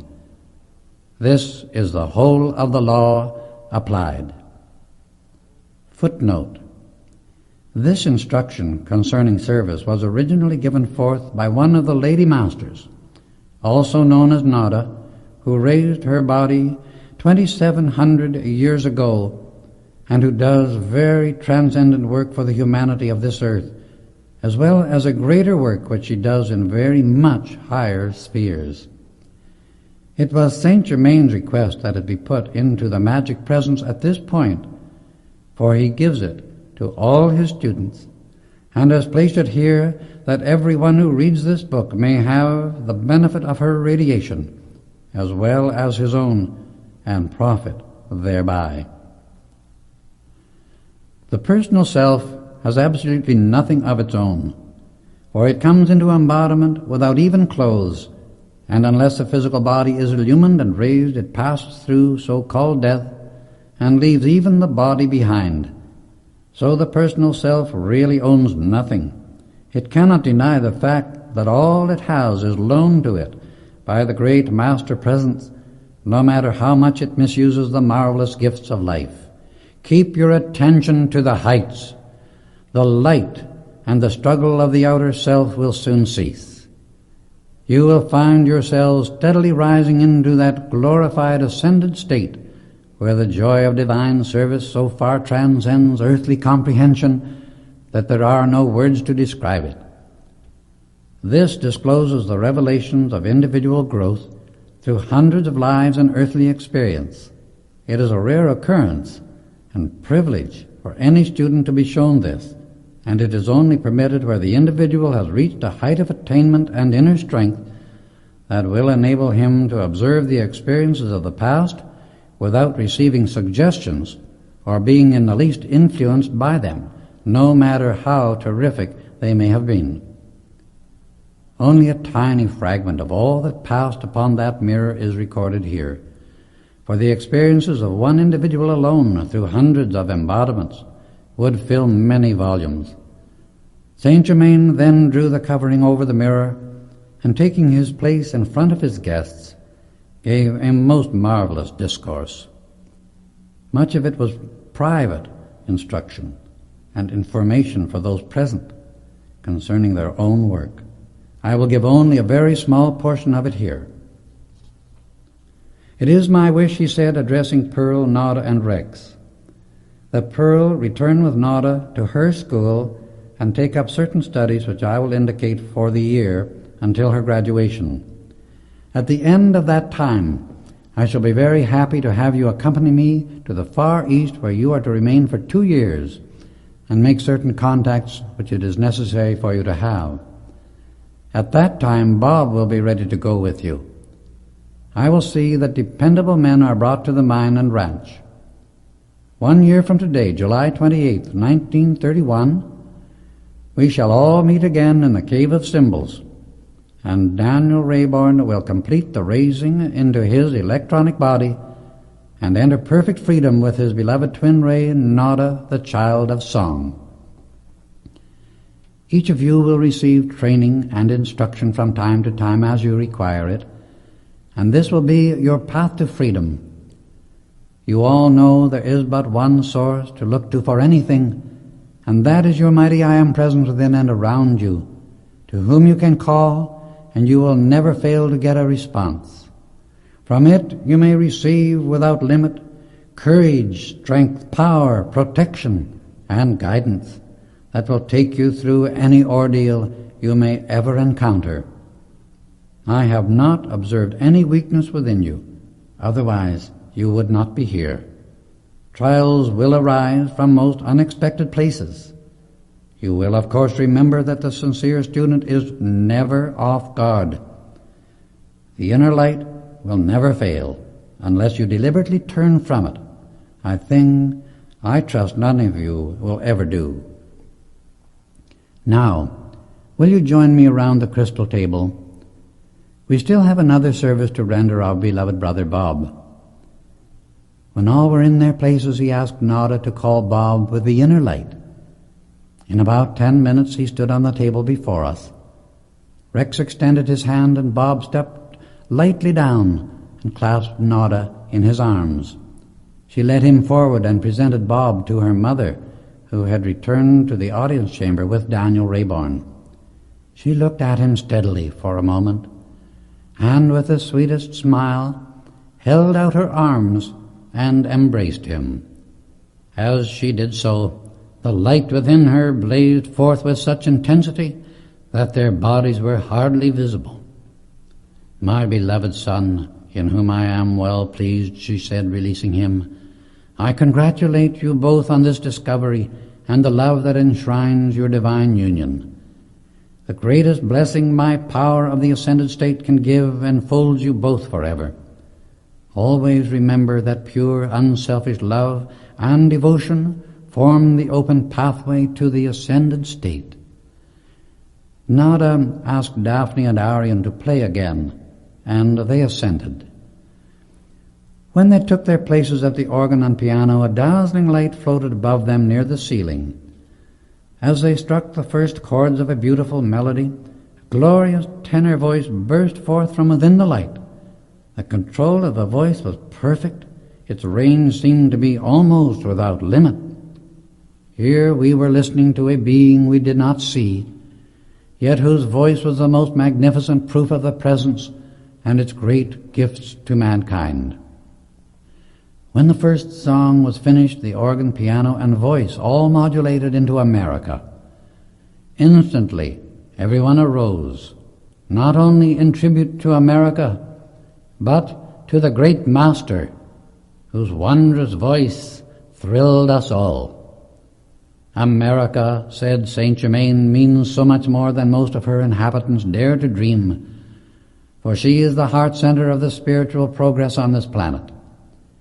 It is in America that the firm foundation of the cosmic Christ, the mighty I Am Presence, will find anchor in the hearts of mankind. This great all-powerful light shall intensify and expand until not a vestige of selfishness or political intrigue will remain or be remembered. Many amazing things will take place in the coming years until mankind will truly realize that the time of miracles is not past, but is forever with us. We will then understand that they are but the results of obedience to the great divine plan of life.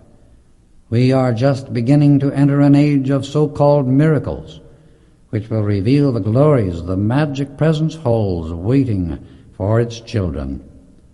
America is the Grail, the cup for this earth that carries the light of the cosmic Christ, which shall illumine the earth and set it in divine order by the power of the mighty I Am Presence. Bob was so happy. He asked if he might be permitted to meet our beloved Master in the visible, tangible body before the school season opened. And Saint Germain replied, "It may be sooner than you expect, for your blessed friends will be at the mine shortly, and I will meet with you all at that time. Let us say the 10th of August. Now, Bob, you must return to your physical body." Instantly the two radiant masters stood on each side of him. Bob said good night to his sweetheart and those present, and they immediately disappeared. The rest of us gathered around Nada, the mother, who embraced each one of her loved ones. "It is time we must part," she said, "but on this occasion it is in joyous rapture instead of sorrow, as at our first parting. I wish you to return to your chambers," Saint Germain directed, "and rest until 2 o'clock tomorrow, and then return home. Proper food will be served when you are ready. It is my privilege to escort this beloved child of song, indicating Rex's and Nada's mother, to the sphere where she is sojourning." We watched them closely and saw the two forms begin to fade from view, and in about 3 minutes they completely disappeared. Such is the power of the Ascended Master, to come and go in the tangible body and make it visible or invisible at will. In the intense interest of watching Nada's mother and our beloved Master disappear, we did not notice that the other Ascended Masters had gone also, leaving only Daniel, Rayborn, Pearl, Nada, Rex and myself. As we looked at each other, I do not think there was a dry eye in the whole group, for tears of the greatest gratitude and joy we had ever known filled our eyes and hearts to overflowing. We returned to our chambers and found the most appetizing dinner awaiting us. There was a delicious nut loaf, an amber liquid wonderfully refreshing, and a combination salad made of things we had never eaten before. As we lay down, the brilliant light in the room gently faded out, until only a soft, bluish-white radiance, like a moonlight, remained. Unless one has experienced something of this kind, it is not possible to describe the feeling of rest and quiet such light conveys. The next thing we knew, we heard the etheric bell sound through our chambers, and when I looked at my watch, I saw it was 1 o'clock. We put on our robes and sat down to the small crystal table in our room, laden with luscious fruits, among them peaches and strawberries, such as I have never seen in the outer world. There was a substance like heavy whipped cream for the fruit, and every spoonful sent an electric charge through the body that gave one the feeling of strength, courage, power, and confidence, which it is impossible to explain. As we finished our repast, a slip of paper asking us to come to the crystal chamber at once floated down to the table. The great doors opened at our approach, and as we entered, Saint Germain and the others who had already arrived greeted us. "Our work here is finished for the present," he said, as soon as we were seated. "For you have each leaped ahead in growth very rapidly, because of previous attainment of which you are entirely unaware. Now you shall return to the ordinary routine and activity of the outer world, but you are no longer of it. Never again will the vibratory action of your minds and bodies be lowered to the point where they were before you entered the cave of symbols 3 days ago. Your friends will see and feel the change, but will not know its cause. They will always be restrained from asking personal questions. You may now wear your clothes of the outer world, but always keep your robes, as they are for your meditation and communion with the ascended masters. I have my own way of keeping in constant touch with you. If you will come with me as soon as you are ready, I will take you to the opening of the cave, as I must be in the Far East at 5 o'clock this afternoon. Henceforth, we are never separated." We returned in our hiking clothes, and Saint Germain led us to the entrance. We tried to express our gratitude, but he raised his hand for silence and said, "In the future, let us refrain from attempting to express what is already known to the others. We, I trust, have gone beyond the need of human conventions. I know the great love and gratitude in your hearts. My own love and gratitude is just as great as yours, that you have found the way into eternal light, freedom, and perfection. That I have been privileged to be of assistance is my sufficient reward. All is at the command of the magic presence within you, the mighty I Am presence of the universe." As he ceased speaking, his body grew less dense, became dim of outline, and finally disappeared completely before our very eyes. Our love and gratitude to beloved Saint Germain is boundless and eternal. Obedience to his slightest request is a command to us and a joy forever. He has helped mankind so continuously through the centuries that all in this world should give him every possible cooperation. Chapter 5. The Great Command. As we again looked upon the outer world, it was almost as if we had returned from another planet. We went down the trail to where the auto was waiting, and with a joy singing in our hearts that was unspeakable. We drove back and reached the Rayborn Ranch at 3:30 that afternoon. I could not help but wonder several times while at the ranch how it was possible for Rayborn to be engaged in such a line of business, and still be privileged to have the marvelous experiences we had witnessed while at the Cave of Symbols. In response to the question in my mind, Saint Germain had explained, "While it is a very unusual thing to find one who is so nearly ready to be raised occupied in these lower activities of the outer world, yet it does happen occasionally, very rarely of course, that an individual who has had a former growth does become entangled, so to speak, in some such outer effort through business associations of the personality. In these unusual cases, the Ascended Masters do give assistance by instructing them in the use of the consuming flame, which enables the individual to consume a great deal of the human creation previously generated.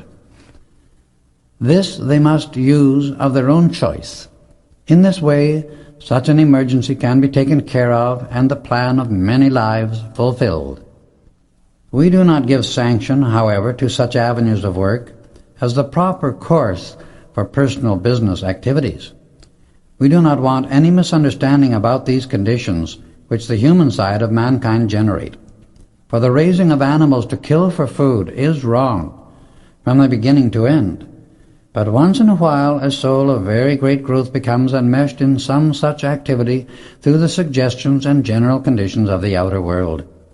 When this happens, the great divine law, through the wisdom of the Ascended Masters, provides a way to help the individual who reaches forth for his full attainment and wants to be free. At 7 o'clock on the morning of the 9th, we were to drive back to the mine. The day was unusually beautiful, and Nada's father suggested we go by way of a high pass through the mountains, where we could see one of the most beautiful views of the entire West. Far to the northwest stood the Grand Teton, in the midst of a most rugged, beautiful scenic belt that is incomparable. To the south lay Pike's Peak, to the southeast Long's Peak, and a host of others reaching skyward. I shall never forget it. Passing on down the mountain, we looked upon a perfect panorama of exquisite beauty. At 7 o'clock we drove into the camp at the mine, but no one felt in the least tired. We sounded the horn, and in a few moments Bob came running out to us at full speed. This time he seemed to have forgotten Pearl and rushed straight up to Nada. She stood very still, as though not recognizing him at first. He stopped, turned deathly white. Then Nada, with her sweetest smile, held her arms out to him, but it was some moments before he could speak. "Darling," he said, "you gave me a terrible shock, and for a moment I felt my experience in the Cave of Symbols was only a dream. Now I know it was not." "No, love," said Nada. "It was very real, praise God, and I am deeply grateful. We shall both be grateful forever."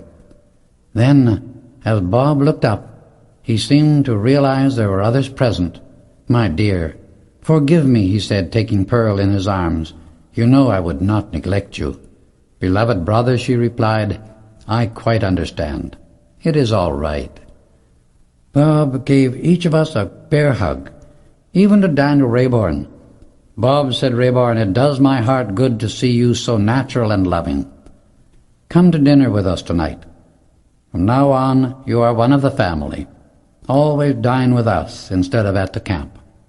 That evening at dinner, Bob related his experience at the Cave of Symbols, for he had retained every detail of it, and was perfectly fascinated by Nada's mother. It was very apparent that through it a great attunement had taken place. Then we discussed the work in the Master Discovery. "It is amazingly rich," he remarked. "We must have taken out over $300,000 in value already." We were about to leave the table when a piece of paper floated down in front of Daniel Rayborn. On it were the words, "May I have the privilege of dining with you tomorrow evening, and of supplying the food from the universal substance? I might suggest that you allow your housekeeper a vacation for the evening." It was signed Saint Germain. This idea was something quite new to Bob, and for a few moments he was very much perplexed. "Do you mean to tell me," he said, "that the master will provide the dinner from the invisible?" "Precisely that, Bob," replied Mr. Rayborn. "However, you will have ample opportunity to observe all that takes place, for a new world is opening to you." Then the table was cleared, and we held a regular business conference. "In all my life, Mr. Rayborn," Bob began, "I have never seen such marvelous harmony among mining men, or such love and respect sent by everyone to the owner. I know it must be due to this master. The new assistant, Dave Sutherland, has arrived, and I would like to have you meet him in the morning. He was a classmate of mine at the School of Mines in Colorado, and graduated a year after I did with high honors." "Better have him come now," Rayborn said. Bob phoned, and in about half an hour there entered a fine-looking young chap, at least 6'2", well built, with a frank, open countenance that would win the heart of anyone. He was a man of high honor, sterling ideals, and one felt he could be absolutely trusted at all times. The next morning Rex and I went with Bob to the office and found Dave already there. He seemed very grateful and appreciative for his opportunity to be with Bob and Rayborn. "Gee, I never dreamed I would get so near to heaven," he said with frank enthusiasm. "Dave," Bob answered, "you don't know how near heaven you really are." At 5:45 we gathered in the living room and had been there about a quarter of an hour when someone tapped very gently on the door. When Rex opened it, Saint Germain stood before him in a beautiful white flannel suit, a perfectly groomed gentleman of the modern world. "I thought I would give you a little surprise," he said, greeting us all with his loving, gracious smile. "Well, Bob," he said, looking at him quizzically, "why don't you do it?" Bob seemed confused for a moment, and coming up, threw his arms around the master and gave him a big hug. "My beloved brother," he went on, "the first step to perfection is to be natural, for all things are right when the motive is divine." Bob saw at once that Saint Germain knew his inmost thoughts. "Now, if we may all take our places at your table, we shall dine. The linen and entire service required tonight will be permanent, and will be presented to Pearl and Rex as a gift from one who loves them very much." Daniel Rayborn seated our beloved Saint Germain at the head of the table, Nada at his right, and then Bob, Pearl, Rex, and myself at his left, he taking the other end of the table. All bowed their heads in silence as the master gave praise and thanks for an abundance of everything they required. As we raised our heads, the most exquisite white cloth covered the table, with napkins for each. In the center was a beautifully carved jade vase, filled with roses, some of them buds just opening, and their wonderful fragrance filling the entire room. A crystal goblet containing a golden liquid appeared at each place. Saint Germain raised his glass and gave a toast in which we all joined. "To the full illumination, glory, and perfection of each one of you and of all mankind." Bob drained his glass rapidly, and as the essence rushed through his body like lightning, the expression on his face revealed his surprise. Next came the plates, cups, saucers, and other dishes of the most exquisite china we had ever seen. It was like the substance of pearls, with embossed golden leaves of wonderful design. The knives, forks, and spoons were made of a rare white metal with carved crystal handles. On the plate of each appeared what looked like an individual meat loaf, but when we tasted it, there was no meat in it. This loaf, Saint Germain explained, contains a combination of substance not yet known upon earth. You see, there is a definite reason why we never eat meat, and why human beings should not eat it either. This is because the atoms of which it is composed are the condensation into the substance of this world of mankind's own vicious thoughts and feelings of the past. Animals were not in existence upon this planet during the first 2 golden ages. They only began to appear after humanity had generated the discord that followed those first 2 periods. The first creation described in Genesis referred to these 2 golden ages, and they were described as very good. Then the mist arose, and the so-called fall of man came about by the attention of the intellect becoming focused upon the appetites of the body through the feeling.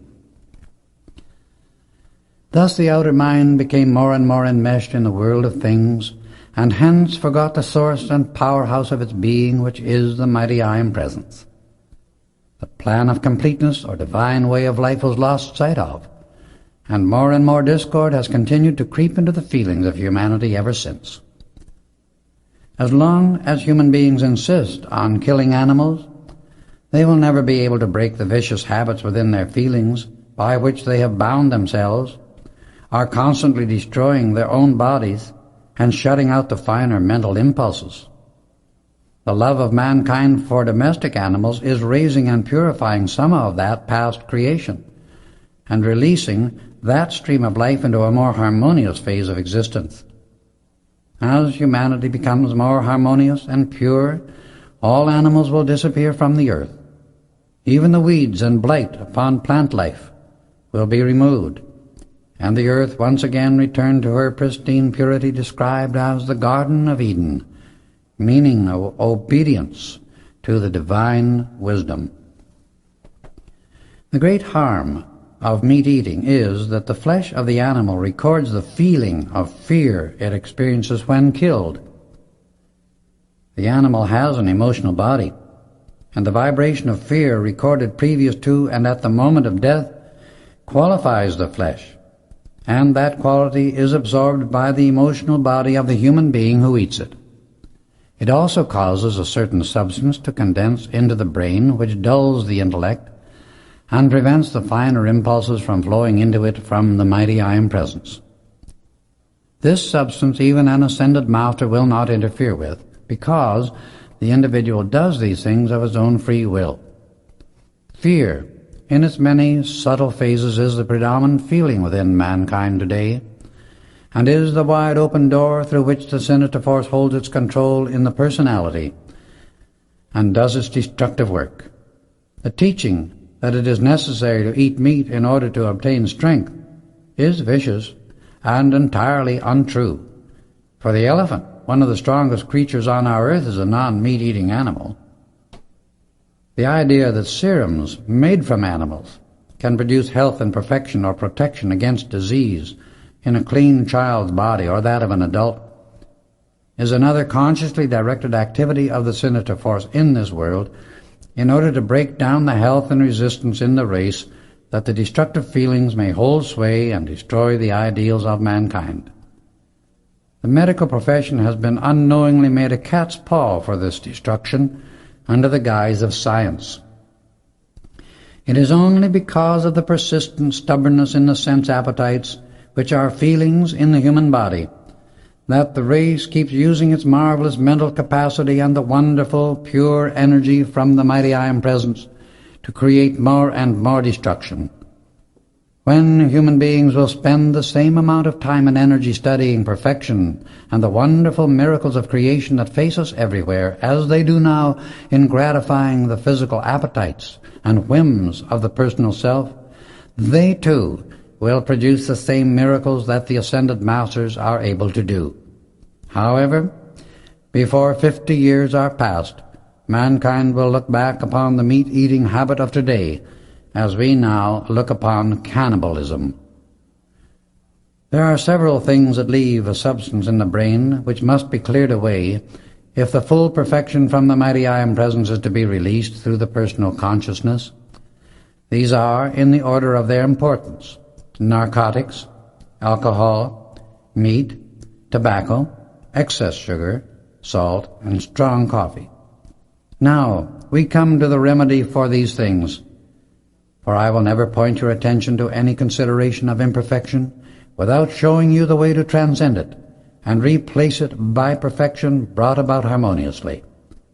I want you to realize always that whatever needs to be changed in the physical experience, if you will call your mighty I Am Presence into action through your mind and body, the result will always be produced without suffering or discord of any kind. The way of perfection, which is the activity of the I Am Presence, never demands of the personal self anything but the letting go of its chains, its discords, its limitations, and its sufferings. And this change is always brought about harmoniously and through divine love.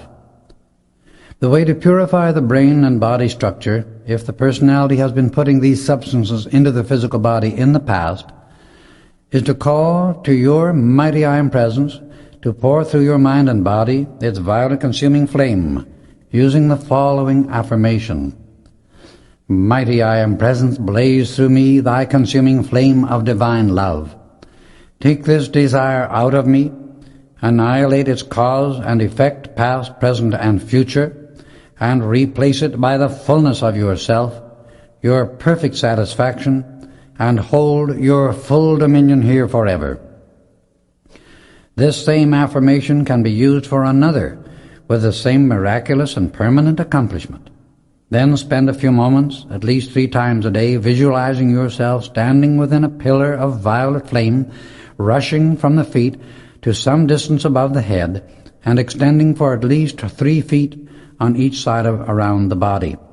Hold this picture as long as you can comfortably do so, and feel the flame, which is the purifying power of divine love, penetrating every cell of your body. This dissolves all impure and unnecessary substances in the cells of the body, thus clearing and illumining the consciousness.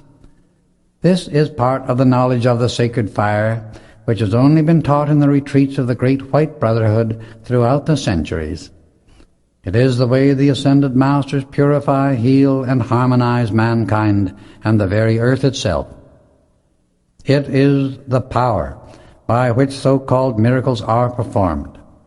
It can never have any other effect in either the brain, body, or affairs, but great ease, comfort, peace, and eternal good. In my reference to the animal creation of this world, I wish you to understand that the birds were originally created by the Ascended Masters as messengers for the use of humanity. What destructive qualities they sometimes express are due to the radiation of discord from human beings. As the New Age comes in, these qualities will disappear. Nature, and by that I mean the plant and mineral life of this earth, is created and brought forth by the great cosmic masters who design and direct the creation of a planet at cosmic levels. Nature within herself is forever pure, and if humanity did not impose its own discord and impurity upon the very atmosphere in which plant life grows, there could not be poisonous weeds or plants in existence. There was a time upon this earth when everything in nature affected the minds and bodies of human beings harmoniously. Within nature is a self-purifying, self-protecting, immortal activity, which tolerates only for a time man's vicious genius for destruction. Cataclysmic disaster is her method of self-defense in returning to man that which he has imposed upon her in the centuries past.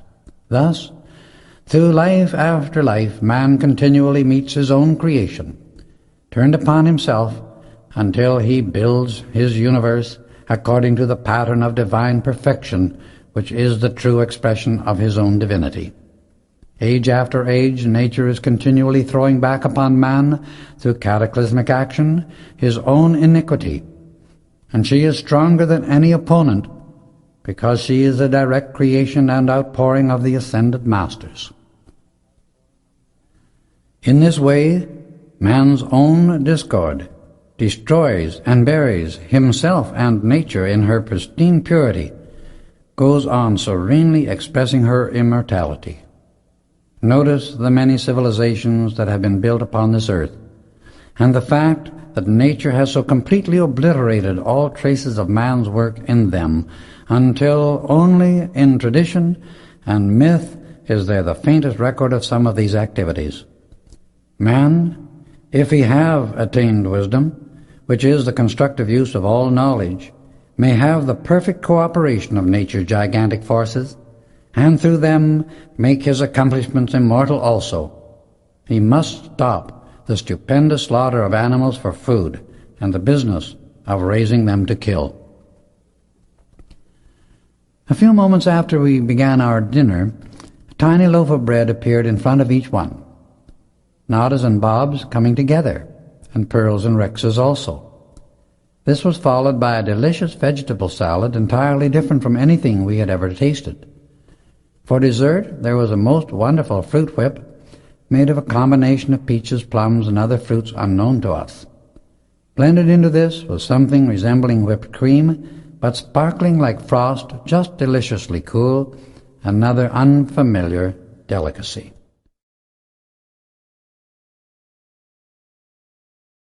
"Now," said Saint Germain, "you shall have something which I feel sure you will prefer even to coffee." As he spoke, an exquisite container appeared before him, filled with an amber liquid, steaming hot. Cup after cup arose from the table, passing to him, being filled, and then returned, as if held by invisible hands until all were served. "This," he said, "does not require cream, and please do not be alarmed by the sensation of the first taste. It is not intoxicating, but is one of the most nourishing of beverages." We sipped it very slowly, and felt a thrill as of an electric current rush through our bodies like living light. It was most delicious. The service for each course disappeared as soon as we were finished and before the succeeding one arrived. At the close of the dinner, Bob could not restrain himself any longer and burst forth, "I have never been so amazed and happy in all my life. To think that we are living in the very midst of these marvels all the time, and yet to be so unaware of it, is almost unbelievable. The possibility that one may attain this understanding and have such limitless use of God's energy and substance to produce everything we require, as has been done here tonight, thrills me through and through. I want to understand the use of this great law more than anything in the world. I am willing to try to do whatever is necessary to attain it. Will you, beloved Master," he exclaimed, turning to Saint Germain, "help me?" "My beloved brother," he replied, "you have just spoken from the great inner self. It is the I Am within you, and its great wisdom and power you shall learn to use when you do accept this magic presence in its fullness. Then you will do these same things as easily as you have seen me do them here tonight. Remember, in regard to this, that the ascended masters never use darkened rooms in which to produce that which they create direct from the universal substance. Whatever cannot stand the light is not of the Christ, and should be instantly dismissed. Let no one who serves the light ever sit in darkened rooms trying to produce phenomena. That which is of the light always works in the light, and whatever cannot stand it certainly does not serve the constructive path or the way of perfection. All that requires darkened places to produce its phenomena is of the psychic plane, and will sooner or later ensnare those who try it in the net of misery and destruction which exists there. If you will follow the instruction that will be given from time to time, you will have reason to rejoice throughout eternity. I shall now keep my promise to you," he continued, turning to Rex and Pearl. And in just a moment all the service that had been used during the dinner reappeared upon the table as if placed there by invisible hands. "We do all our cleansing," he replied, "by the use of currents of energy, a means that many will also use in the new age we have entered. This delicate-looking china and crystal service which I present to you is unbreakable." With this remark, a glass and plate fell to the floor without being damaged in the least. "The tablecloth and napkins will never soil or wear out," he went on, "but never allow anyone to care for them but yourselves. Now I wish to have your attention further, only because this is a double union of two sets of God's twin rays may I produce for your instruction that which will follow. Holding out his hands, in just a moment, a disc of gold about the size of a $20 gold piece appeared in each one. Gold will always respond, he remarked, to your call, if you understand the great law governing its production. I wish you to examine this carefully, he commented, as he passed the pieces around the table for each of us to look at closely. We handed them back, and he went on, look again. Immediately a perfect blue-white diamond formed in each palm, which he offered for our examination. And then, taking a piece of gold and a diamond in each hand, he closed his fingers and waited a few moments. When he opened them, a beautiful diamond ring lay in each hand. He handed one to Bob and the other to Rex, saying, "My love to you. Wear them always." Please observe again. Here he held out his hands, and in a few moments there appeared, as though suspended in the air, a pearl necklace above his left hand and a diamond one above the right. Gently they settled down into his palms, and he continued, "These are of equal value, and in the commercial world would bring a fortune. I present them to my beloved students, Pearl and Nada, with a far greater purpose than that of any monetary value." He handed the pearl necklace to Pearl and the diamond one to Nada, with his blessing, "My love to you. Wear them always. Now your consciousness is anchored, so I can give you the great command. With it you can command the body to manifest perfection, having dominion and use of certain elements, currents of electronic force, rays of light. Thus you can govern your life and affairs in perfect divine order. This is strictly private instruction to you while here in this retreat, and is never to be given to anyone except by me." He proceeded to explain the tremendous use of the great command, for its simplicity is so wonderful and its power so stupendous.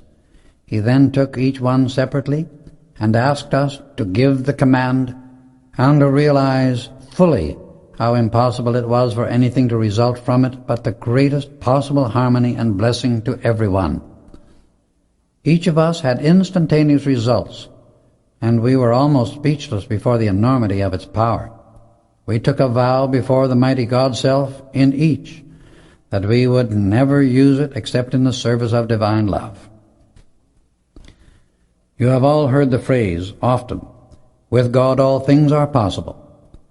I tell you that you can so perfect yourselves, so raise your consciousness into the pure essence of God, that all things with you are possible, as soon as you learn to direct this gigantic power by the love and wisdom of your own mighty I Am Presence. The mighty magic I Am Presence within you is supreme and victorious over everything in heaven and on earth. Place it first always, and contemplate this mighty truth whenever you have a quiet moment.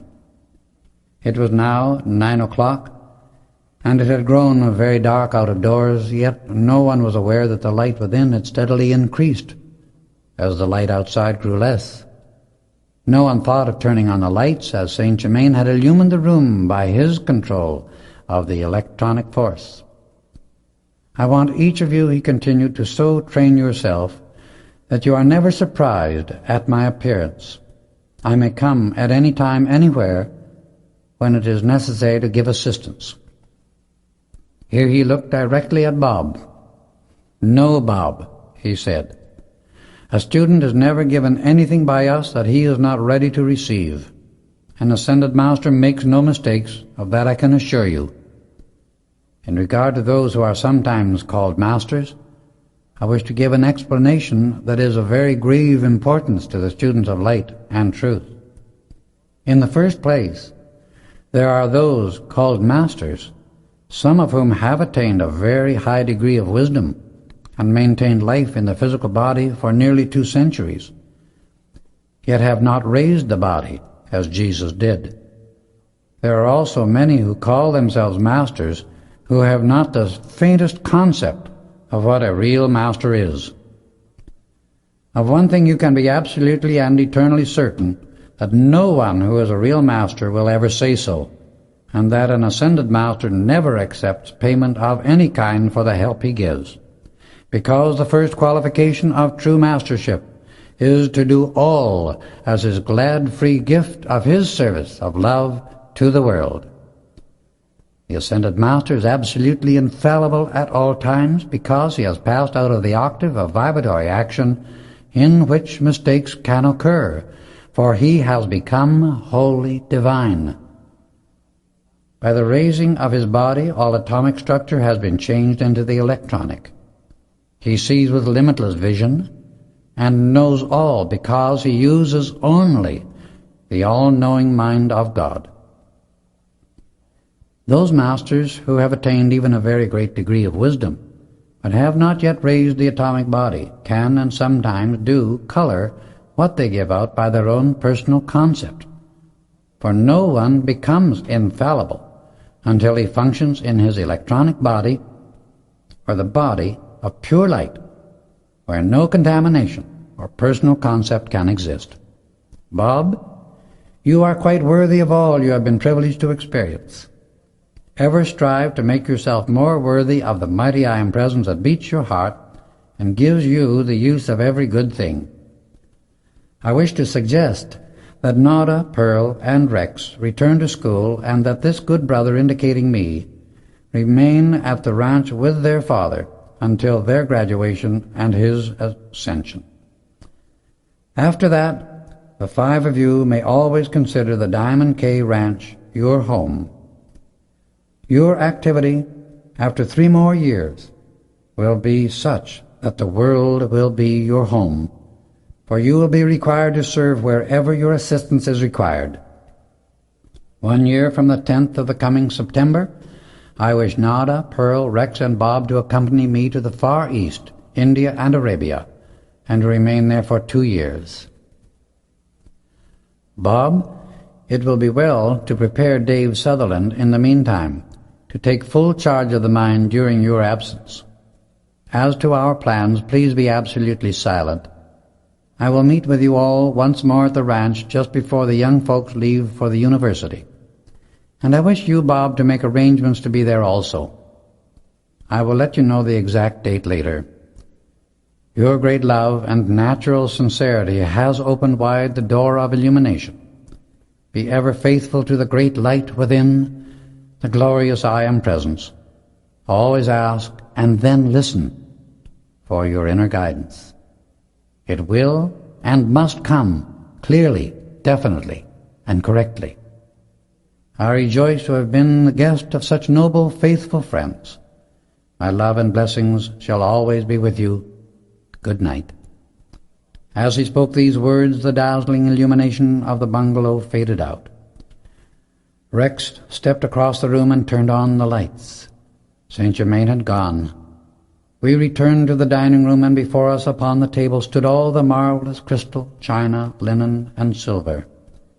These people, who are still my beloved friends, have these beautiful gifts in their possession today. Oh, the glory of this night! It shall stay with me forever, exclaimed Bob in his natural enthusiasm. It transcends anything of which I have ever heard or dreamed, and it is real, true, and attainable for each of us. I am so grateful that these 2 great streams of happiness should come to me at once, Nada, and this great revelation of perfection and power, to have the gift of the highest love possible, and the glory of my twin ray in one who has this marvelous true understanding is a miracle to me, and a thing I have been craving all my life. The happiness of having found the mighty I Am Presence within myself is beyond words, and when I think of the assistance from our beloved Saint Germain and my financial freedom through you, my blessed friends, my gratitude is endless. My cup of happiness is surely full to overflowing. I feel as though I could flood the world with that mighty inner love which I see so clearly is the great solvent for all things. The first thing we heard next morning was Bob saying, "Oh, joy, I still have it." I asked, "What?" "My ring," he answered, and that started the day joyously for us all. Rex packed the wonderful gifts of Saint Germain and placed them in the car. When we were ready to return to the ranch, on the morning of the 15th, great tears filled Bob's eyes as he held each of us to his heart in wonderful gratitude for all his happiness. When he came to Nada, his strength almost failed. But as he looked up, he saw the face of our beloved Master, and instantly he was sustained. With a wonderful smile, he assisted each of us into the car and waved goodbye. We reached the ranch the following day. When Rayborn awakened Saturday morning, he found a message from Saint Germain, asking all of us to meet him in the tower room at 8 o'clock that evening, and informing us that he had invited Bob to come also. At 20 minutes to 8, we went to the tower room, and as we approached it, the door suddenly opened. There stood our beloved Master in his seamless white robe, every line of his being expressing the majesty and dominion of love. The rest of us wore the robes we had been given in the Cave of Symbols, except Bob, who had not yet received his. Saint Germain's radiance enfolded each one as he greeted us. "I see you are prompt and faithful in all things," he said, handing Bob his robe as he stepped toward him, and then continued, "Accept this with my blessing." Bob returned in a moment, looking like a being from another world. He radiated such grace and power, and we took our accustomed places. Let each one focus his consciousness upon the light within the heart from the mighty I Am Presence. In a few moments we opened our eyes and could both see and hear within the world of the Ascended Master through the raising of our consciousness during the meditation. Each one could clearly see his own mighty I Am Presence, smiling down upon him serenely. This made us realize deeply what we could become as we hold steadfastly to the acknowledgement and acceptance of the magic presence and the use of its limitless wisdom and power. This is the only presence in the universe which can raise the human side of us and draw us into itself. Thus by its love, light, and power do we become wholly perfect. Surely there can be no greater incentive to mankind than to reach with all its strength, determination, and devotion to this mighty I Am Presence, that we may be raised above limitation of every kind. Then shall we be enabled to live as was originally intended, and render service that is truly divine.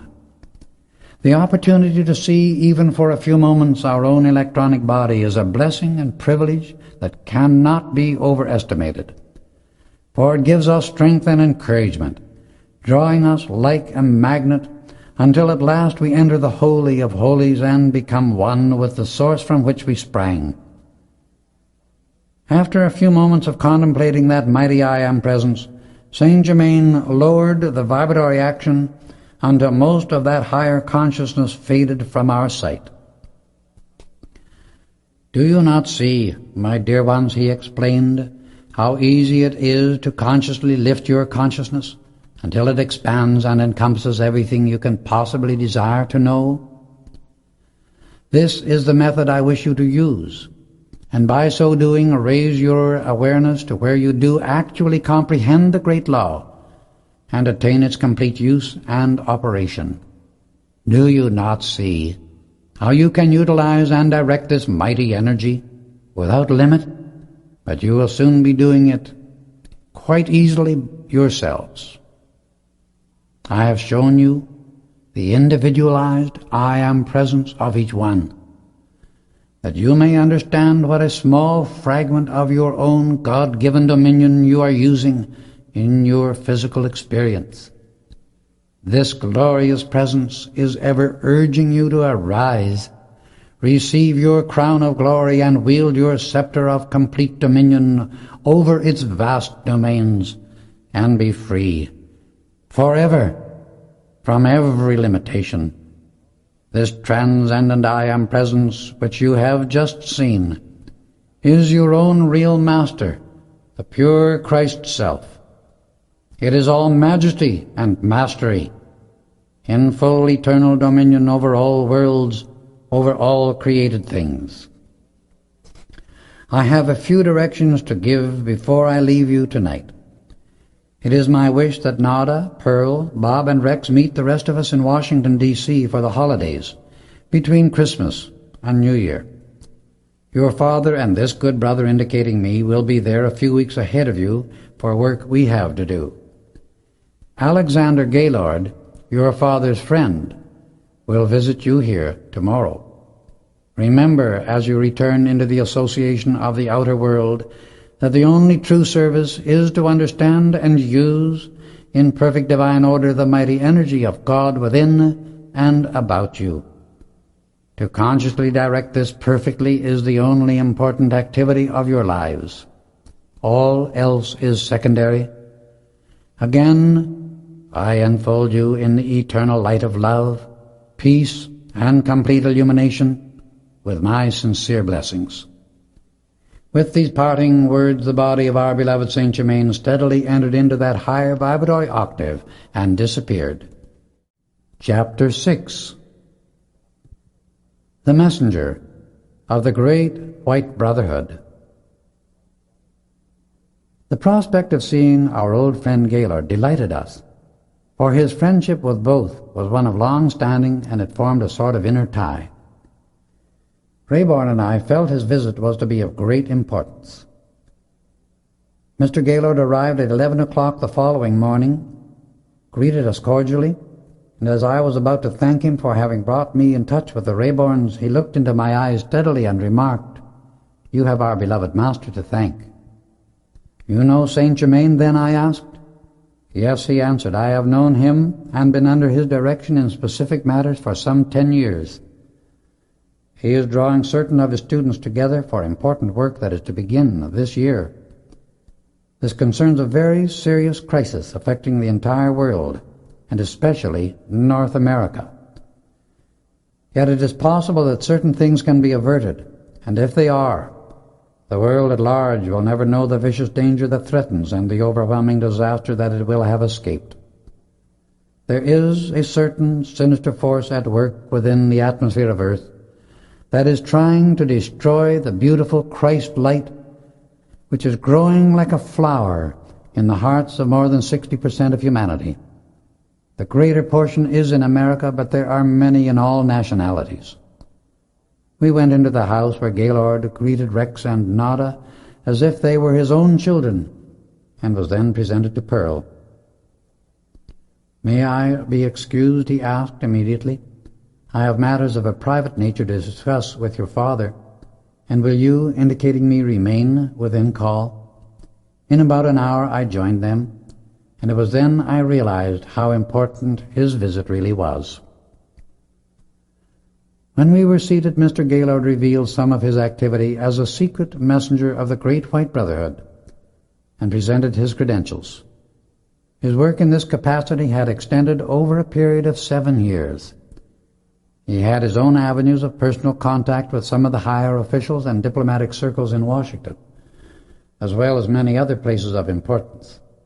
It was because of his personal influence in these channels that he was able to be of such great assistance to the Brotherhood when need arose. Saint Germain, Mr. Gaylord began, is concerned with certain activities in Washington at the present time. It is his request that we 3 reach there the 2nd of October, and he will meet us on our arrival. He says it is possible to use you, glancing in my direction, in certain ways which he cannot do with his other students, a slight example of which you both experienced when the attempt was made on Mr. Rayborn's life. Remember always, he went on, directing his conversation directly to me, that our eternal motto and rule of conduct is to know, to dare, to do, and to be silent. Your trust in your own mighty I Am Presence may be severely tried within the next few months, But you must realize that the messengers of the great ascended masters may only make themselves known at the right time, which moment those in charge of the activity decree. With a few more personal directions to me, the meeting was over. After dinner, Rayborn and Gaylord went to the tower room. We met again at breakfast the next morning, and I learned that they had both been present at an important council of the Ascended Masters in Arabia. Rayborn, with Mr. Gaylord's assistance, was unable to go forth in his finer body, while their physical bodies remained undisturbed and protected in the sacred chamber. As Mr. Gaylord was leaving, he remarked, "I am glad you have all entered the pathway of light, for there alone will you find permanent happiness. Henceforth we shall meet often at the most unexpected times and places, for from now on distance will be no barrier for any of us." He said goodbye, entered his car, and waving his hand was gone. "How long have you been aware that Mr. Gaylord knew and was under the direction of Saint Germain?" I asked Rayborn. "About 4 years," he replied. "While I had known Gaylord a long time, it was only now that I was beginning to see the real magnificence and inner character of the man." In referring to this later with Saint Germain, he said, "Little do people realize how often they are in close contact with greatly illumined souls, who are many times messengers of the Ascended Masters, but are totally unaware of it until some unusual event opens the door and causes them to reveal the great inner light. One might live for months or years under the same roof with a messenger and not know him until some crisis arose that caused him to reveal his power." The young people left for school the next day, and Bob returned to the ranch with us to receive directions from Mr. Rayborn about the work at the mine and orders to be ready to return early the following morning. That evening we three had a quiet, confidential talk that revealed still more of the nobleness of Bob's character. Arrangements were made for him to come to Washington, D.C. at Christmas time for the meeting with Saint Germain. Rayborn and I had many enjoyable evenings discussing the instructions Saint Germain had given us. One evening, about a week after Bob had left, we were deep in the study of re-embodiment, when Rayborn read to me some of the material on this subject which Saint Germain had given him. I quote it exactly. "If human beings only understood that human embodiment upon this earth is an opportunity given the personal self by the great law of balance to correct the mistakes made in previous lives, they would use every experience and extract the lesson from it, instead of rebelling against circumstance and being used by it. This constant return to physical embodiment or garments of flesh would be an endless circle of cause and effect if it were not that man has the presence of God within him. This part of you which says, 'I am,' is the life, the intelligence, and the power that moves through your physical body. When the discordant habits of the atomic consciousness of your physical body build to such a momentum that the light of the mighty I Am Presence is no longer allowed to expand, and through that maintain the fulfillment of a constructive plan of life, the master self begins to decrease its supply of energy and eventually withdraws. There is only one thing that ever causes what the world calls death, and that is the lack of enough liquid light within the nerve channels. It radiates the cohesive power which holds the atoms together that make up the flesh body. This liquid light is owned by and comes only from the mighty I Am Presence of the universe. The outer garment is the receptacle into which this presence pours its light for a constructive purpose and use only. When that purpose is continually interfered with, the light is withdrawn, and the flesh body, which should be the temple of the Most High Living God, disintegrates. The experience called death is a constant reproof to mankind and a reminder to the personal self of its disobedience to the original God plan, the divine way of life. If the student really wants to know the truth about re-embodiment and life, He must go to the source of life, the mighty I Am Presence, and study there, for only as he receives wisdom from his all-knowing mind will he ever be its light. We may have mental concepts and ideas by the thousands, but unless we have become one with a thing through feeling it, we never really know. To gather facts from the world of sense and form, or the outer activity of the mind, is but accretion. Eternal truth, law, and intelligence come only from the mighty I Am Presence, the light of the universe. If one desires to prove to himself the truth of re-embodiment, that proof can only come from his own actual experiences revealed to him by his own God-self. No amount of argument or phenomena will ever be proof to anyone. To the one who wishes to have this proof, I give the following, and it is infallible, for the ascended masters have attained their perfection of the ascended state by its use, and others may do likewise if they so choose. If the student with unyielding determination will acknowledge and accept his mighty I Am Presence, call to it constantly and sincerely reach up to it, love it and be grateful for its wondrous life which he is using every moment, waking and sleeping, he will cause his outer consciousness to be so raised that he will know, see, and experience firsthand the answer to every question and every problem confronting him. The greatest and most important activity of life is love, devotion, and gratitude to life for all life gives us. As our outer consciousness becomes lifted by being held in constant adoration upon the mighty I Am Presence and continual acknowledgement given only to the perfection of life, all human habits and miscreations disappear, and we express only light. This is the ascended master consciousness. The outer activity of the mind and physical body becomes the visible, tangible form of whatever we think and feel. Man becomes that upon which his attention rests. If he meditate upon the mighty I Am Presence, he will become the full outpouring of that perfection.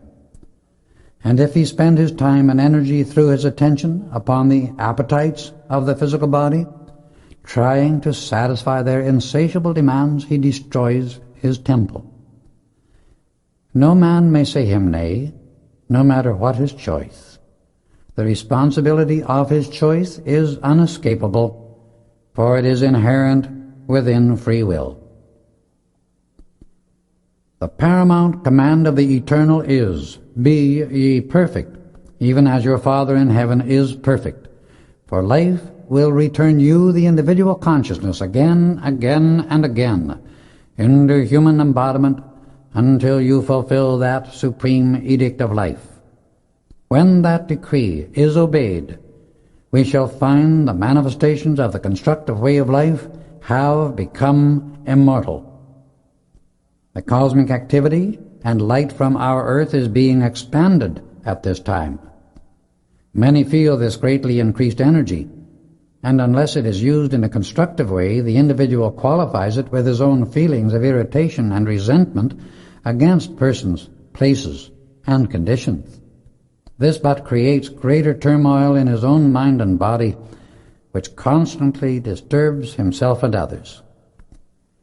During the present expansion of the light throughout the earth, it is absolutely imperative for the individual to keep an iron control over his own thought, feeling, and spoken word, compelling them to be constructive and giving recognition to nothing else, if he is to avoid continual distress and countless loss to himself and his world. At no time in the history of the planet has this been so important as it is at the present moment. The earth is passing through the throes of a tremendous new birth, and in the few years just ahead will be in a transition period, for it is changing now in a cosmic way from the attitude of war into that of peace, from hatred to love, from selfishness to unselfishness, and into the full recognition that in the future the people must exert strength enough to live according to the law of love. The hour strikes in the evolution of every planet and its humanity, when they must express the full peace, harmony, perfection, and the divine plan of the system to which they belong. When that hour strikes, humanity either moves forward and fulfills that plan, or whatever portion will not come into alignment with the new activity removes itself to another schoolroom of the universe, until those personalities learn obedience to life. The law of life is heaven, peace, harmony, and love to every created thing. Even the ethers of infinite space express this harmony everywhere. Human beings are the only creators of hell. They can accept and obey the law of life and enjoy every good thing of the kingdom, or they can disobey that law and be broken as a reed before the storm by their own self-generated discord. Each individual carries his own heaven or hell with him every moment, for these are but the results of mental and emotional states which the individual has created because of his own attitude. There is no other cause for them. Over the humanly generated chaos of the past, there are being poured out by the ascended masters and great cosmic messengers great streams of love and harmony upon which peace depends. Mankind, having so long pulled against the great cosmic current of love, which ever seeks to bless, is now being compelled to turn around and seek the light in order to survive in the midst of its own destructive emanations of the past. The constant command of the ascended masters is, let the great light of the mighty I Am Presence enfold the humanity of earth quickly, that its sufferings may cease. Misery, darkness, and ignorance exist only because of lack of love. Mr. Rayborn and I were the only two left at the ranch for the next few weeks. We received splendid letters from Nada and Rex, and occasionally one from Pearl. They were deeply grateful to Saint Germain for the beautiful apartment which he in his love had provided for them, and among its many blessings were two of his other students who acted in the capacity of chef and maid. They had come from Arabia, and while in their activity as servants were the very essence of loving help. When the 24th of September arrived, Rayborn and I made a visit to the mine for the last time before leaving for Washington. The trip was beautiful, and we felt tangibly the overshadowing power of the magic presence which filled us with unspeakable joy and happiness. We found Bob expecting us, as Saint Germain had left him a message saying we were to arrive that evening. Mr. Rayborn's purpose in coming at this time was to contact the men more closely and give a radiation that would bless all. He spoke to the 3 shifts as they came off duty, telling them of the new superintendent, Dave Sutherland. They deeply appreciated Rayborn's kindness and generosity to them, and as he thanked and encouraged them in their work, he seemed more like a brother than an employer. I never cease to marvel at the power of love to bless men and their business when they really accept and live it. Rayborn was a living proof of its efficiency and wisdom in the practical daily experience of the business world. That evening, Rayborn spent much time telling Bob many things Saint Germain had revealed to him during their hours of instruction. Bob was as happy as a schoolboy, deeply grateful for all he received. The next morning, we 3 said goodbye with hearts full of love. Rayborn and I reached the ranch after an uneventful trip and retired early. The following morning he suggested we take the beautiful Arabian horse out for exercise, that I might see the part of the ranch that lay among the foothills. He asked me to ride Pegasus, and as the groom led the horse out, he broke away and came to me at full speed, rubbing his nose against me, as though to express his joy at not being forgotten. Rayborn mounted the black horse belonging to Rex, and we cantered off. We were returning along the foothills when suddenly Pegasus planted his feet and would not move. Let him have his own way, explained Rayborn. He knows a rattlesnake is near. Give him the reins. and then watch. He moved a short distance forward very slowly, and then stopped. We distinctly heard the rattle, and looking a short distance away saw a huge rattlesnake. "Don't touch the reins," warned Rayborn. "You will see a very unusual thing." Raising his right foot, Pegasus began to strike at the snake slowly, at the same time watching it closely. Suddenly the snake struck, and quick as a flash down came Pegasus' foot on its head, severing it from the body completely. I hugged him. I couldn't help it, but he was quite calm. I dismounted to get the rattles and found there were 12. "You'd better give me those rattles," said Rayborn. "Pegasus will never let you carry them on him. He has a violent antipathy to them." The next morning we left for Denver. We went directly to the Brown Palace Hotel, where the Gaylord had left word for us to come immediately to his suite of rooms. We obeyed directions and were greeted graciously by our host. He called a porter to check our trunks, and when the man returned he knew before he accepted the checks that one was missing. "My good man, you have not checked one of the trunks," he explained.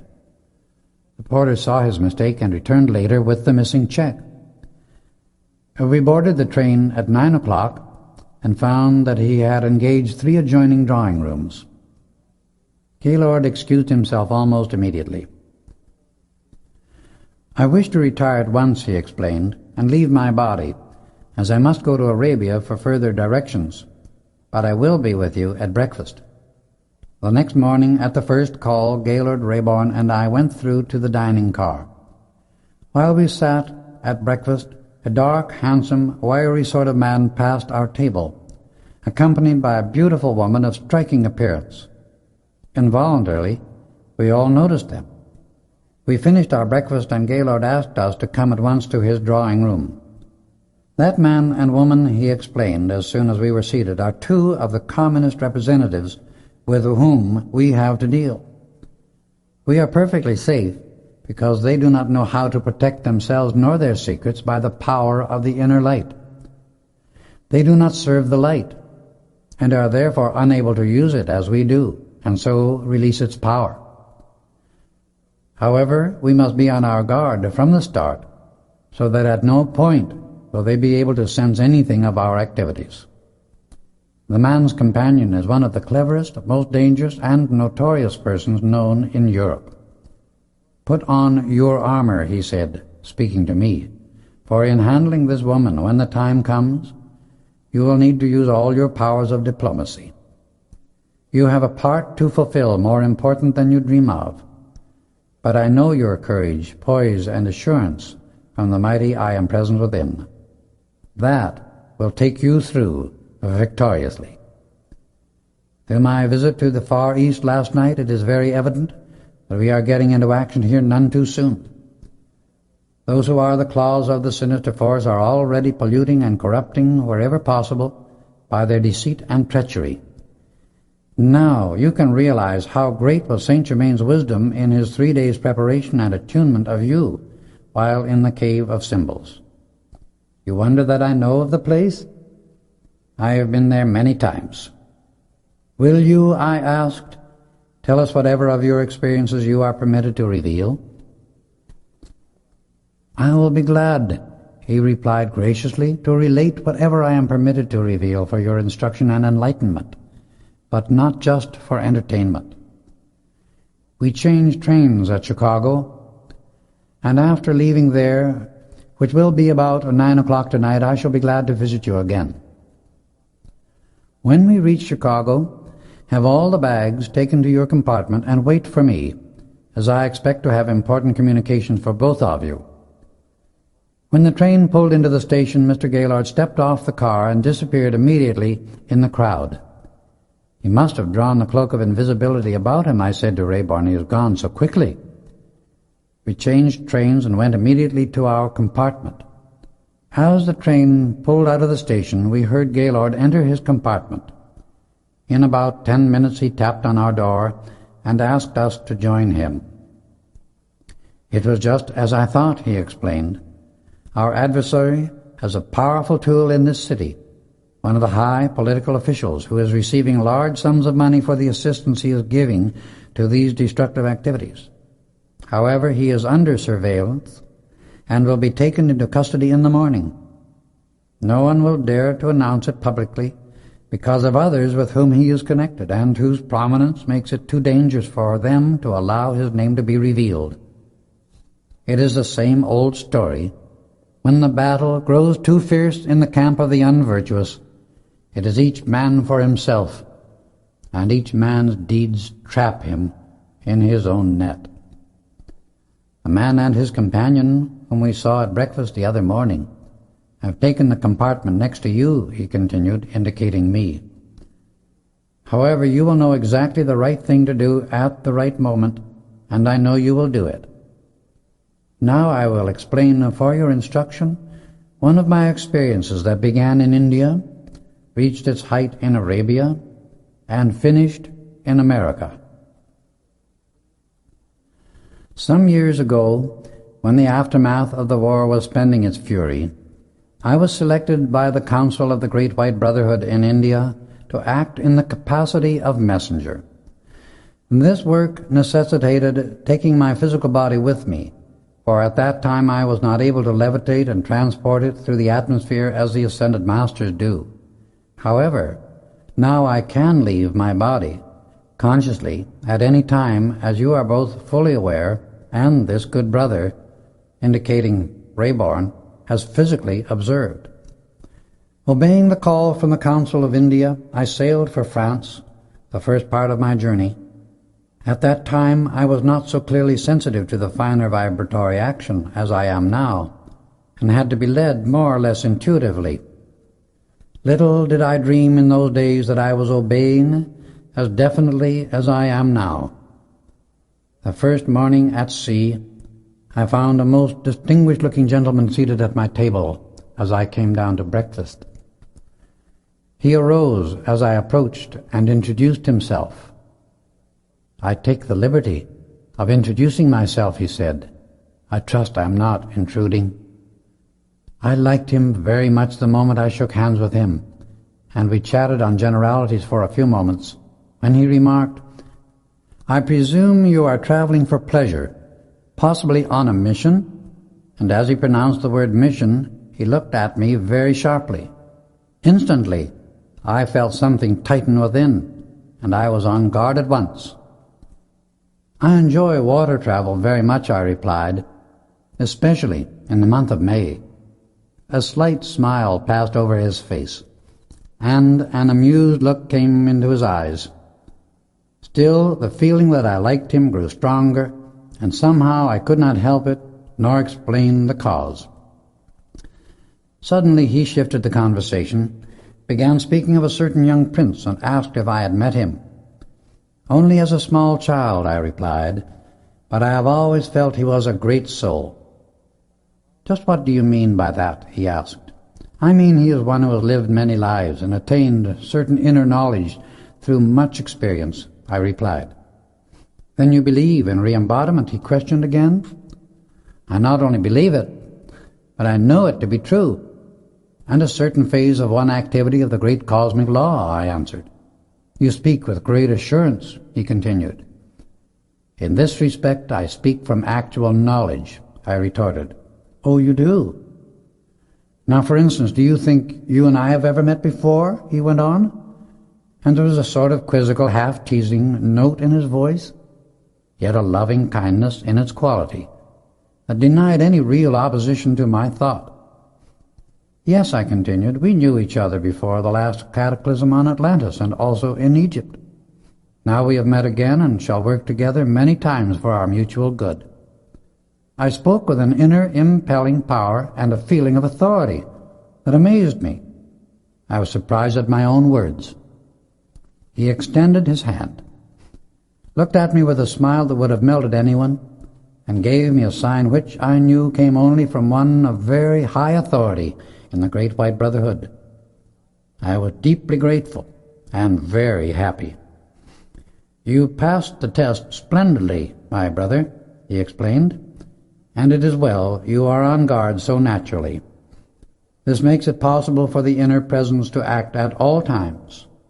Remember, the mighty I Am Presence is the only power which can guard you in the outer activity, for it cannot be done by the personal will. Never fail to maintain this continual guard, for it is imperative in the work you are to do. The great life stream and plan of our work has brought us together for the next few months. Your I Am Presence spoke the truth about our having been together in former lives. I rejoice, as I see you do also, that our outer activity unites us again at the present time. Let us go to my cabin, and I will give you some idea of our work. You will receive further instruction in detail from the council in India. As we entered his cabin, I felt a sense of exquisite beauty about everything around him. I did not know then, as I have learned since, that it was not so much the furnishings as the wondrous radiance he shed over them. His blazing aura penetrated, charged, and illumined everything in the room. The first important thing I have to tell you, he explained, is that I am detailed with your assistance to prevent the assassination of the young prince we mentioned some time ago, whom we both love because of his inner light. The second duty is to prevent a great indignity to Arabia by certain European powers. The third thing is the activity of the sinister force with which we are dealing now. We shall stop 2 days in Paris as we pass through France, and there shall make important contacts to help us accomplish our work. The days passed all too rapidly while I was in association with this remarkable man, and the only promise he exacted from me at any time was when he introduced himself by requesting that I never reveal his name to anyone. I have never done so to this day, and never shall, except with his permission. I thought at the time, when I saw him perform what the world calls miracles, that he was the most wonderful person in the world. But he revealed only a fragmentary part of his knowledge and power at that time.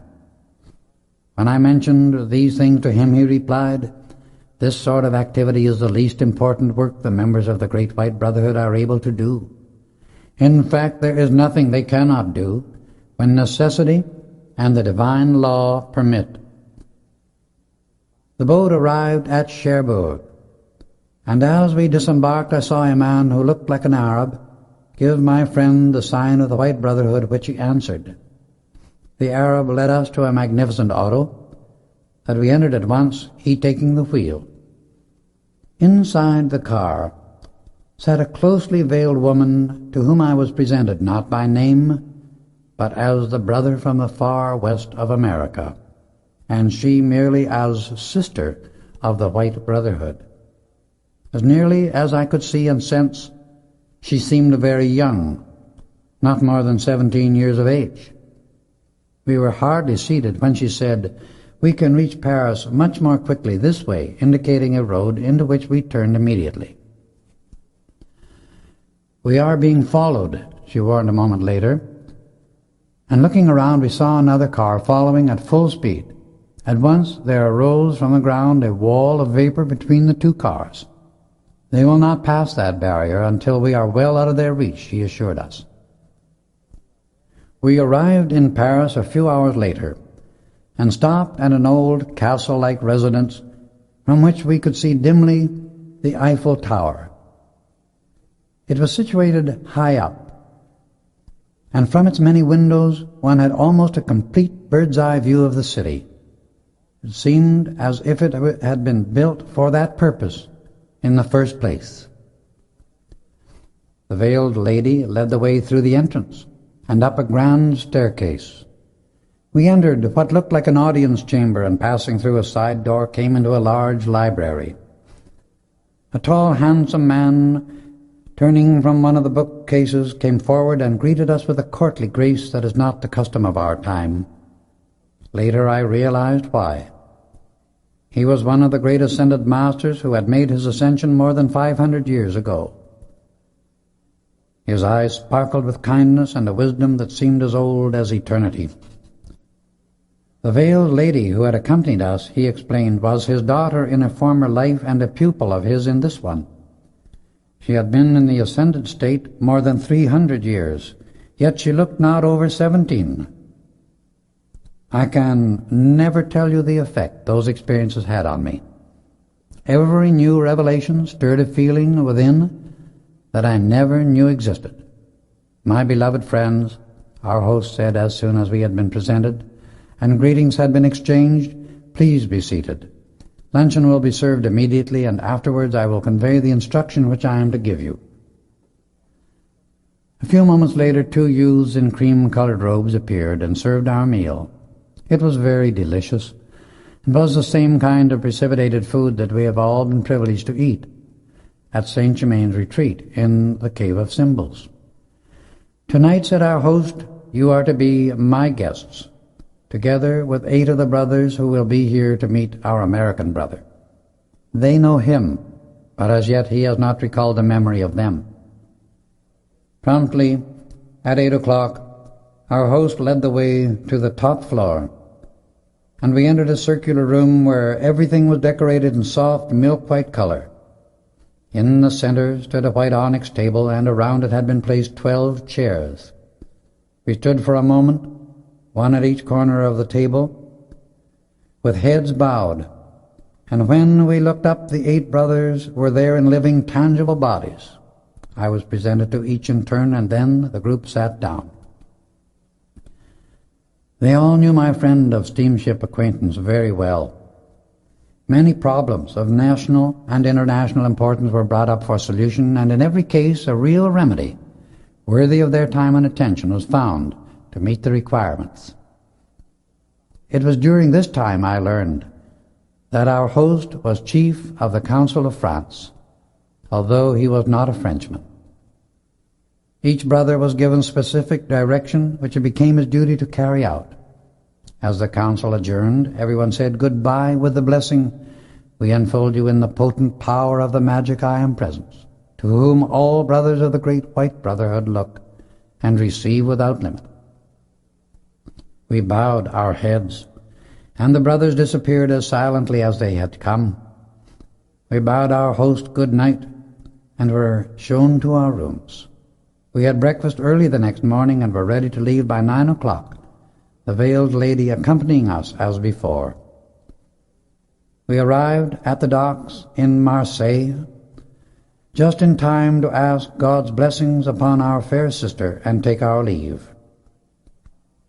We boarded the steamer, and I asked my friend why I felt such an attraction to the veiled lady and what was the meaning of it, for she seemed always before my vision and about me ever since we had entered the automobile in Paris.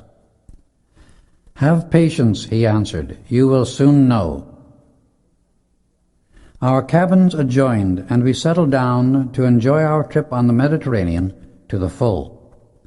We were bound for Bombay by way of the Suez Canal and the Red Sea, with visits to Alexandria and Cairo.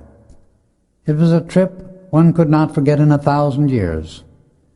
Not a single thing occurred to mar its beauty and our joy, and being extremely fond of water travel, I reveled in my newly found happiness. As our boat came alongside the pier at Bombay, I was intensely interested, for this was my first trip to that part of the world. Since those years, the Orient has become quite familiar. I had expected that we would make the last portion of our journey by train, but to my surprise, we had scarcely left the gangplank when a handsome young Hindu dressed in white approached. He gave us a sign we knew so well and led us to a large, beautiful auto. He opened the door in quiet dignity and waited for us to enter. To my astonishment, within the car sat another veiled lady, who looked very like the one we had left in France. To my intellect, that seemed impossible, so I put it out of my mind. I was presented to her in a similar manner as to the other lady. It was not long until our fair companion answered my thought with the question, "Why, my good brother, should we think anything impossible where the understanding of the individual is complete?" "My good sister," I replied, You are so like a lovely lady we met in Paris that I can hardly believe you are not the same person. Yet we left her there, so she could not be here. You think not? She questioned again, and my friend suggested, we had better watch the beautiful scenery, for we may not pass this way again.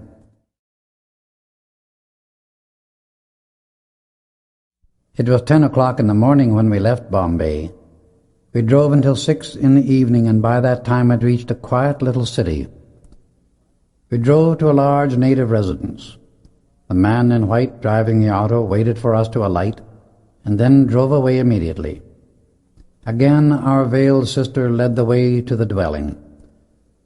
A stately, white-haired English lady with a youthful face and figure opened the door. "Welcome, my good sisters and brothers," she said, greeting us cordially. "I was anticipating your arrival. Your rooms are ready, and the attendant will show you to them, if you care to refresh yourselves after so long a drive. Dinner will be served in 20 minutes. Presently the soft tones of a bell announced the meal, and we proceeded to the dining room. Imagine my feelings as we met at dinner when I found that the veiled sister who had driven with us from Bombay was the same lady we had met in Paris. As soon as I saw who she was, I greeted her with "my beloved." I had no intention of saying any such thing, and felt greatly chagrined and confused. I apologized profusely, tried to restrain an almost irresistible impulse to talk. She did not seem to mind the familiarity in the least, but replied, "I deeply appreciate your sincere greeting." I managed to collect my thoughts enough to ask, "Will you please tell me how you were able to reach India before us?" "I have a means of transportation," she explained, "with which you are not familiar. However, you will be taught to travel as I do. We are able to transport our bodies to any distance we desire, without using any physical conveyance." The next morning we were on our way at daybreak. The day was very warm outside, but within the auto it was comfortably cool and delightful. Deliciously cool drinks were always provided for us. We had been driving in the mountains for some time, and were climbing steadily, when we entered a deep gorge, walls rising at least 2,000 feet on each side. It looked as if a giant fissure had been cut through the mountains for nearly a mile.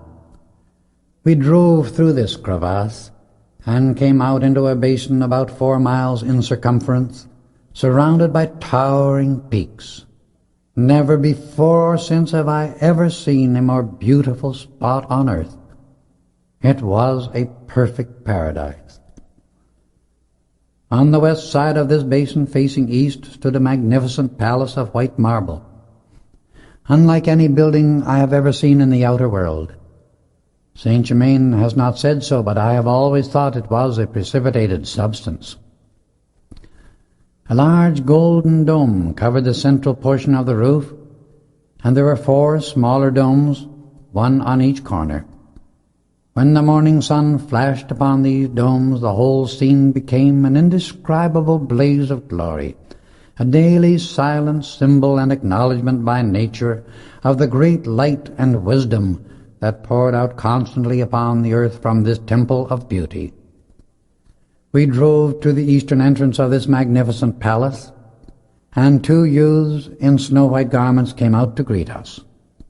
They were the picture of perfect health, youth, and beauty. Their hair was especially attractive, one being a soft, wavy brown, and the other a most wonderful gold. The latter welcomed us. "Beloved sister and brothers, you are expected and most welcome. Will you please follow me?" We entered and were greeted again by one of the ascended masters who is greatly beloved in the outer world, and who has worked ceaselessly for many centuries to bring enlightenment to the race of mankind. He has a very kindly face, a smile that would melt a heart of stone. It makes one feel at once that he wields a power that solves all things. Other attendants came forward in graceful rhythmic motion and led the way to our rooms. The interior design and furnishing of this palace were exquisitely beautiful. Since my first visit to that wonderful spot, it has been my duty as well as my pleasure to contact many important places throughout the world because of the work of the Great White Brotherhood with which I have been associated.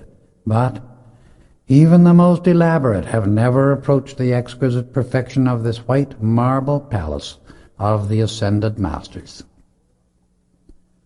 The whole interior of this wonderful building was made of an imperishable material, milk-white in color, with here and there touches of a very delicate gold, violet, green, and an intense electric blue. This produced the most artistic effect imaginable.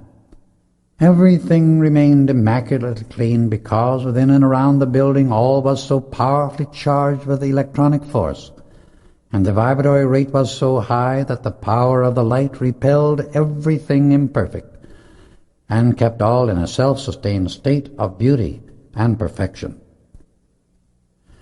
"Dinner will be served in your rooms," explained the youth with the golden hair, "and you are requested to wear the silken robes and sandals that will be provided." When the dinner arrived, it consisted of several kinds of fresh fruit, among them berries, served with a substance like whipped cream, similar to that which we had eaten in the cave of Symbols, and a delicious drink of golden liquid a little less heavy than honey. As soon as we had finished our repast, we were summoned to the council chamber under the central dome. On entering, the great table in the middle of the room caught the eye at once because of its massive size. It was made entirely of jade, heavily veined in gold, exquisitely beautiful in even the smallest detail, and around it had been placed 60 chairs made of solid gold and upholstered in a fabric of soft violet color that looked like silk velvet. We stood a moment, admiring the beauty and perfection of it all, and as we looked around saw Saint Germain. The entire council entered in little groups of 3 to 12. When all but one had arrived and taken their places around the table, our beloved Master spoke. "Let us bow our heads in silent praise and gratitude to the mighty I Am Presence which is lifting the hearts and illumining the minds of mankind." As we raised our heads, a most marvelous being stood in the place that had been left vacant at the head of the table. He was one of the great Ascended Masters to whom it is impossible to do full justice, because the great majesty and authority to which he has attained surpass all human powers of description. His robes looked like a glittering mass of jewels, but as I became more accustomed to the brilliancy of his light, I saw that what looked like jewels at first were points of dazzling radiance emanating from his body and robes. The love he poured forth was so all-encompassing that it seemed to flood the universe, so far-reaching was its scope. "Beloved sisters and brothers of the Great White Brotherhood, I greet you," he said, giving the sign of the order that acknowledges only the omniscience of the mighty I Am Presence, the omnipresence of the undying flame of life, and the omnipotence of the shadowless light. "My brother from America, I bid you welcome. Please accept my love and gratitude for the service you have performed. I shall speak with you at length at the close of the meeting." This mighty brother of light proceeded to give definite instruction concerning the most important activities of the earth, principally the inner and outer changes that needed to be brought about for humanity's advancement. Many of the councils from all over the world were represented by those present. The chief of each council received orders direct from the presiding master and gave his directions to the ones under him. When the outline of their activities was finished, he asked each one to turn his chair about and face the west. In the atmosphere before us began to pass living pictures of the problems the Great White Brotherhood held under consideration or were working on at the time. They showed the individual brothers who were concerned with them and would continue to work on special assignments, giving the principal details and means of solution. The work of protecting the young prince previously referred to, and the brothers who were concerned with it, was one of the many scenes that passed before our vision. The method for readjusting conditions pertaining to Arabia was also shown, and excited my admiration greatly. When the greater problem of dealing with the sinister force which is trying to keep humanity from recognizing and manifesting the perfection and blessing of the mighty I Am Presence was revealed, it was the most astonishing thing anyone can imagine. It really showed the unlimited force of the cosmic Christ light dealing with darkness, and no words can portray the majesty, power, and victory of the presence of the infinite I Am. At the present, I may give no further details, but the glory and supremacy and action of the mighty presence of the infinite I Am transcends all imagination, just as light transcends darkness.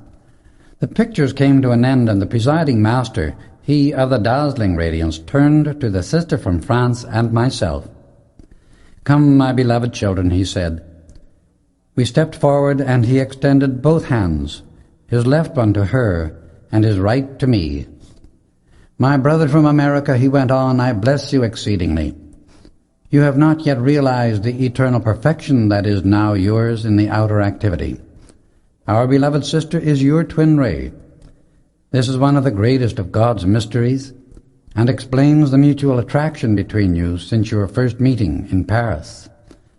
If the humanity of earth could have the God understanding of this part of the divine plan, it would do more to purify the chaos of the outer world than any other thing. Time is nearing when the truth concerning the twin rays must be thoroughly understood, and its mighty wisdom and power utilized. No individualization of God does creative work at cosmic levels in the fullness of the mighty I Am Presence until that one's twin ray has made the ascension. Earthly choice has nothing whatsoever to do with it.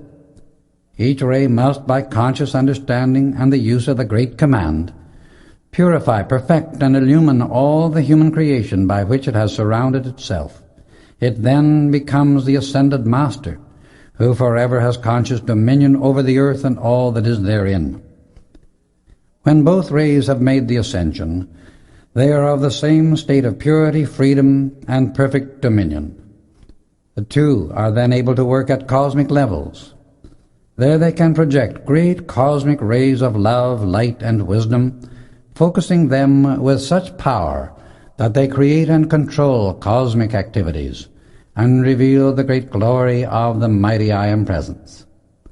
Our beloved sister has seen and known of this for some time, patiently awaiting this divine moment. After the raising of your body, your work together will be very transcendent. He raised his hands above us in blessing, and his voice, beautiful as a bell, with a tone of eternal authority, uttered the supreme decree of love everlasting upon their union.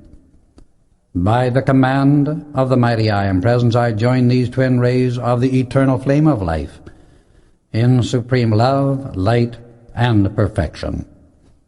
As the Master said these words, a dazzling shaft of light enveloped us, and in this the mighty flame of our twin rays set its eternal seal upon our cosmic pathway of life.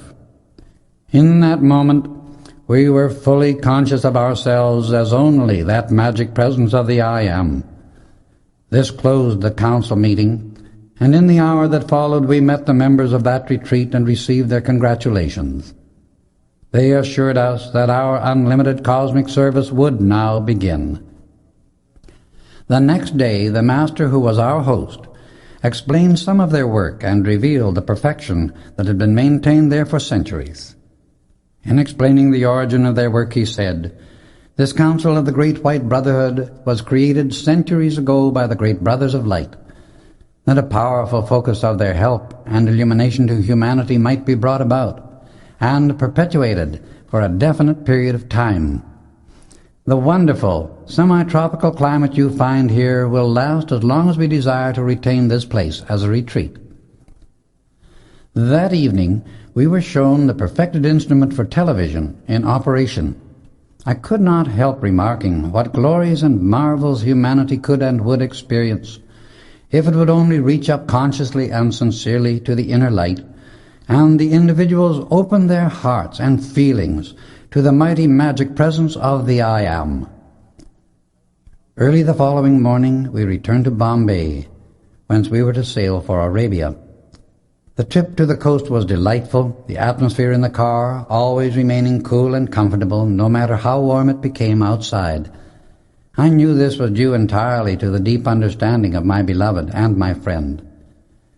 We went back to Bombay by an entirely different route from the one by which we had come. The following morning we sailed on a small boat for Egypt, stopping at the port we wished to reach on the west coast of Arabia. When it reached the Red Sea, as we began to sail north on its placid waters, my friend suddenly became charged by the electronic force so powerfully that we all noticed it. For some reason, he said, I have contacted the period in which Moses led the children of Israel through this sea, for the living pictures are all appearing before me here in the etheric records. What a time of wonders that was in the midst of such a very great distress. Moses truly made a most wonderful contact with the ascended masters, who were assisting and who wielded tremendous power through him to accomplish that undertaking. I see for the first time the great ascended master to whom Moses knowingly addressed his petition at that time for help. The majesty and power of that mighty being can scarcely be comprehended by the human mind. So marvelously does it transcend the ordinary experience of humanity. How little the modern world knows, realizes, or credits those marvels actually performed by such wonderful servants of God for the enlightenment and uplift of mankind. These stupendous so-called miracles are, after all, only the activity of a law that humanity has not yet tried to study or understand. When one speaks in terms of universal truth, there is no such thing in infinite creation as a miracle, for what the world calls miracles are only the operation of divine law, which, because of its very nature of perfection, sets aside all humanly established laws of limitation. It is to bring the full understanding of the operation of divine law into the minds of the children of earth that the ascended masters have labored in the past, and for which they still do labor unceasingly with the inhabitants of this planet.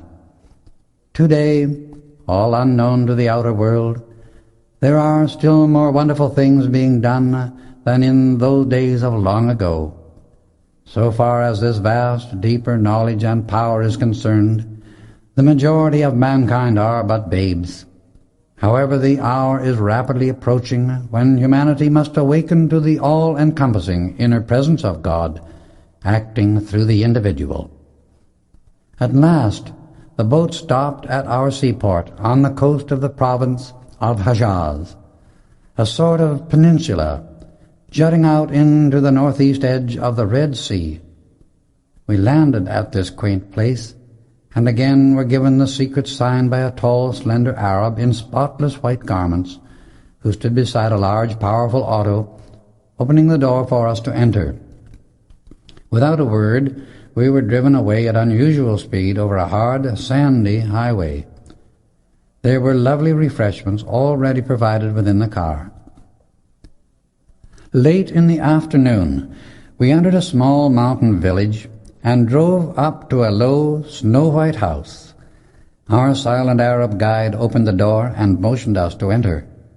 He knocked upon an inner door that was opened immediately by a white-haired elderly gentleman with brown skin and very kindly eyes. "Sister and brothers," was his greeting, "you are expected. Refresh yourselves, and food will be served as soon as you are ready. After nightfall, a brother will call and take you to your destination. I trust the Brotherhood will not fail in their assistance to our country." I was about to speak when my beloved grasped my arm firmly. I understood her signal and kept silent. "The light of God never fails," my friend answered our host, in a voice that made the very air tremble, so great was the power and truth with which his spoken word was charged, and so definitely did he utter that almighty decree. The effect was like magic. The old man fell on his knees and bowed his head to the ground before my friend. At 9 o'clock, a handsome young man wearing the native white Arab dress over which was thrown a long indigo cape appeared at the door. "Friends of the West," he said, "come. The way is open." We followed immediately without a word. We walked a short distance and found camels waiting. We mounted silently and set off at great speed toward a high mountain. Later I learned that these were the famous racing camels, and the one on which my beloved was mounted was snow white. We sped along in silence for nearly 2 hours, and then came to a hut made of heavy stone and set close against the mountain. As we dismounted, a man appeared from out of the darkness to care for the camels. Our guide entered the hut and motioned us to follow. We reached the opposite side of the room, and he raised his hands and placed them against the wall. They at once became a blazing light, so great was the power he directed. They were as dazzling as an electric light bulb, only much whiter. He pressed a certain section of the wall, and it turned on a pivot, disclosing an opening into a tunnel of intense white light. We stepped into this, and the opening closed behind us. We followed him for several hundred feet and came to a metal door. Our guide placed his hand upon a certain symbol on it, and the door, weighing many tons, fully 8 inches thick, opened slowly, and we entered a long, narrow room whose walls, ceiling, and floor were all made of untarnishable steel. In a few moments a door opened in one wall where an instant before none could be seen, and a man entered, motioning us to follow him. With our guide still leading the way, we went some distance, and at last came to another solid wall. It opened at our approach and admitted us into a marvelous chamber fully 100 feet long and about 40 feet wide, furnished in a most extraordinary manner, but artistic, exquisite, and beautiful as a dream. In the center of the floor was a great circle, enclosing a marvelous zodiac, and around this had been placed large soft cushions for 28 persons. Our guide stepped to a room at one side of the great chamber, asking us to follow. Within was a sparkling bath, beside which lay robes and sandals provided for our use. "When you are ready, send me your thought," said our guide, and left us. We finished our preparation and sent the mental message as requested, and immediately an attendant appeared with delicious refreshments. We finished our meal and then re-entered the great council hall, where 24 of the sisters and brothers had already assembled. Our guide presented us to the members, and all took their places around the circle. To my amazement, I discovered that the brother who had acted as our guide was none other than the chief of the Council of Arabia, a great ascended master of whom I had heard many times. He rose, gave the invocation, and addressed the assembly. Because of the unusual agitation, he explained, in the political circles of Arabia at the present moment, great secrecy has been imperative in bringing outside members into these councils. That is why there has been a constant watchfulness on our part while our visiting members have been en route. Matters of grave importance were presented for the discussion, especially the one nearest to the hearts of these people. The chief directed their attention to my friend. "This brother," he said, "holds a solution to the problem concerning our beloved land of Arabia," and he asked him to present it. My friend outlined his plan briefly, and when he had finished, everyone in the room except our chief was surprised at his daring and ingenuity. The chief smiled reassuringly and continued, "The plan is feasible, remarkable as it is. It shall be carried out quickly and successfully. The entire great white brotherhood of the earth will watch over the meeting that is about to take place, and you can rest assured this plan will be set into operation at once. The sister and brothers who have come under special guard are to rest here tonight and tomorrow. On the third day I will go with them to the British consulate, where our negotiations will take place. A wave of joy swept over the whole meeting as this outline of their work was finished. Other matters concerning their various activities were disposed of, and the meeting came to an end, the members disappearing one by one. The chief then arose and came to where we sat. "Beloved sister and brothers," he said, "I did not reveal myself to you at first for reasons that you will soon learn. I welcome you with great joy to this retreat of the Great White Brotherhood. All is at your service. Brother from the West, retire to your quarters and sleep until you are called." I awakened 12 hours later at the signal, feeling like a new person, so charged was I with new life and light. "I think you will be interested in this retreat," our host said, "to learn something of its history and the part it plays as a center of power on this earth. It is one of the oldest foci of spiritual power on this planet. You have only seen a fragment of it so far. A year from now, a great council of the White Brotherhood is to be held here. At that time, each member will be shown through this vast unknown citadel." He spent a long time showing us their tremendous accumulation of records, which they have preserved for the enlightenment of humanity. It was truly a privilege to be shown these treasures hour after hour. "You will leave here at 2 o'clock, he explained. "Go now and put on your garments of the outer world, for by then it will be time to proceed to where the camels are waiting at our entrance." We obeyed, and when we returned found the chief dressed in a beautiful blue flannel suit, wearing a long indigo cloak over it.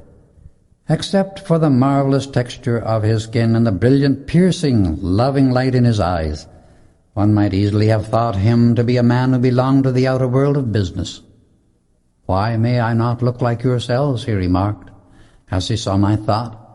"I am an individual like yourselves, only of greater experience and wisdom, which I have applied longer. That is all. Wisdom is of no benefit to anyone unless it is used, and through that use the individual manifests perfection so he can live above every limitation." By this time we had reached the gate where the camels were waiting. When all were mounted, we sped through the night with the wonderful white camel always leading the way. We made even greater speed than before because we arrived at the hut, the starting place of this particular part of our journey, at 3:30. The auto was waiting, and just as we entered the driver said something to the master that I did not hear. "Have no fear," the chief replied. "We shall draw the cloak of invisibility about ourselves and the car, and pass them unnoticed. Let us proceed." "Spies," he explained to us, "have been stationed along this road to seize the car and prevent anyone from discovering us afterward. The right use of knowledge, which is true wisdom, always sets us free, as you will soon observe." It was not long until we approached the spot where the spies had been placed, and in an instant a dense white vapor rose all around us like a fog, enveloping the machine completely. A peculiar whirring like the sound of an airplane was heard overhead, and while the guards were looking up to find the source of it, it shot by silently like an arrow. It was a marvelous experience for me, because while we could see them through the cloak of invisibility from within, those on the outside could not and did not see us. "How is it," I asked, "that they did not seem to hear us?" "Sound," he explained, "does not penetrate the cloak of invisibility. Otherwise it would be of no use to us. The tales of the Arabian Nights, my brother, are only too true, for when really understood they are revelations of divine law, instead of the silly literal interpretation that the outer world in its smug ignorance has chosen to place upon them. They are not folklore for children, but inner intimations of the accomplishments that are perfectly possible when the student is sincere, worthy, and humble enough to be trusted with the power and truth that they reveal. The great monster, doubt, and his nefarious associates, ignorance, pride, ridicule, skepticism, fear, and many other useless barnacles, have so fastened themselves upon the mentality and feelings of humanity that they have become like fungi, hanging from a tree and rotting its trunk. If it were not for these vampires, mankind would see and know that within the very light that animates the physical body exists an intelligence and power that can and will carry out perfectly whatever the mind directs, when harmony is maintained and all direction is constructive. Love, wisdom, and power are the primal attributes which life uses to build a permanent creation, and when mankind ceases its self-created discord, all life around it and in nature will express permanent perfection. We drove along the seacoast on a splendid highway, and at last entered the city that was our destination. We registered at the best hotel, and early the next morning called at the British consulate. My friend said he had been sent as a representative of the Arabian government to present a certain solution for the impending crisis, which he trusted would satisfy all concerned and prevent a very great injustice and indignity to Arabia. The British consul asked for his credentials, and instead of presenting them himself, the chief of the Arabian council stepped forward and presented them in his stead. An appointment was made to meet with the British representatives at 11 o'clock, and we returned promptly at that hour. After the conference had progressed with its usual method of suavely yet persistently shelving everything that did not give them the best of the arrangement, my friend at the opportune moment arose and presented the proposal of the Arabian government. He was calm, masterful, and kindly, yet everyone realized unmistakably that he was somehow in command of the situation, and that all the dignity and power of the conference had centered itself around him. His opponents were not just altogether comfortable. He was too keen and honest for their usual method of diplomatic fencing, but somehow they could not present their ideas in a very favorable light in the face of his frank scrutiny and open kindness.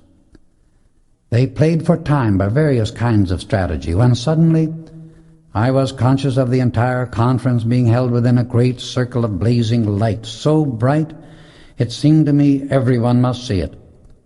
Then I realized what a gigantic focus of power the Great White Brotherhood had directed into that room. Less than an hour later, my friend's solution was accepted, the documents drawn up, and signed by both parties, and the meeting adjourned in peace and happiness. The news flashed quickly throughout Arabia, and there was great rejoicing. As we returned to the hotel, my beloved came forward to greet us. "Noble brother, I congratulate you," she said, "on your dignity and splendid accomplishment." The next day, the chief of the Council of Arabia bade my beloved and me goodbye, and we boarded the steamer returning to France. That evening, we sailed on the Mediterranean under a full moon. To me, it was the most peaceful night I ever experienced. We landed at Marseille, left immediately by train for Paris, and spent the night with the wonderful master who was chief of the Council of the Great White Brotherhood in France. The following morning he drove with us to Cherbourg. Here we said goodbye to my beloved, whom I was not to see until years later. When we next met, it was never to part again. We boarded a liner for New York, and that voyage stands out as one of the most remarkable of my entire life, for my wonderful friend taught me the most marvelous use of the ancient wisdom. He instructed me, and the results I had from the use of the great command were simply amazing.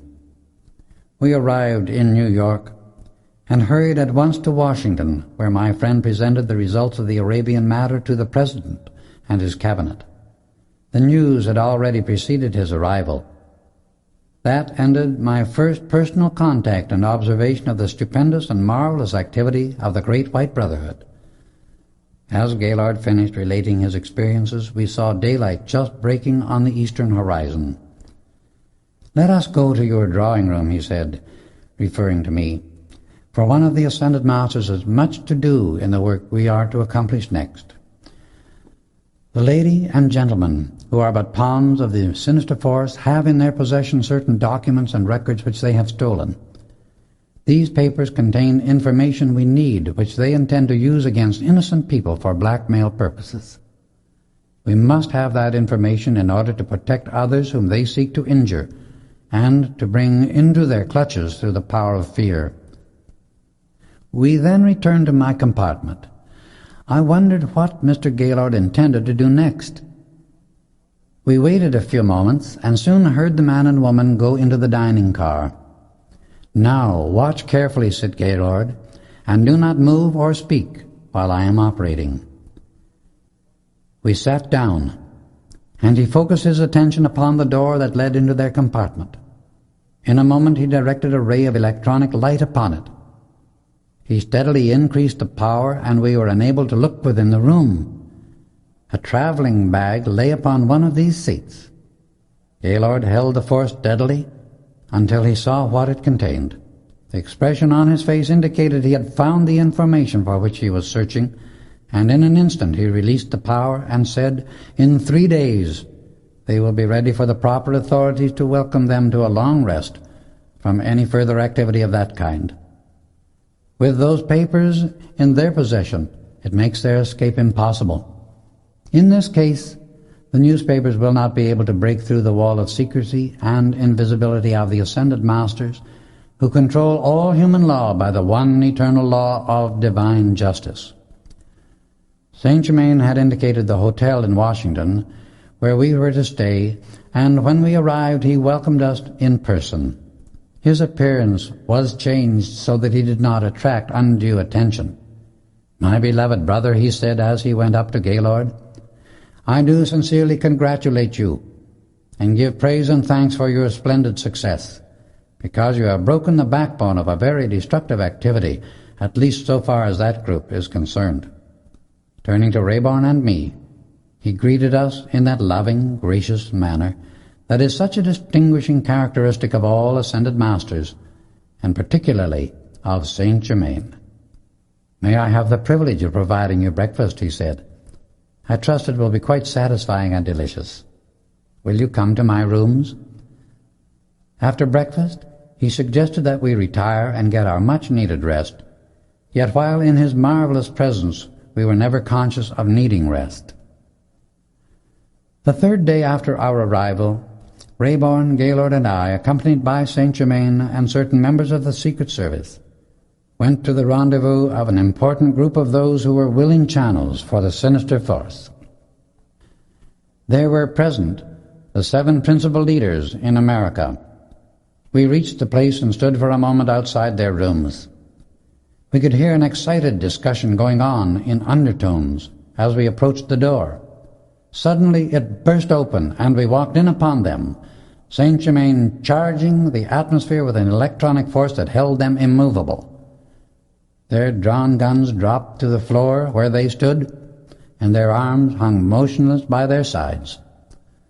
Saint Germain raised his right hand, made the sign of cosmic protection and power, and in a voice that penetrated every atom, even of the building itself, uttered the eternal fiat of truth, before which all destructive forces bow and are forever silenced.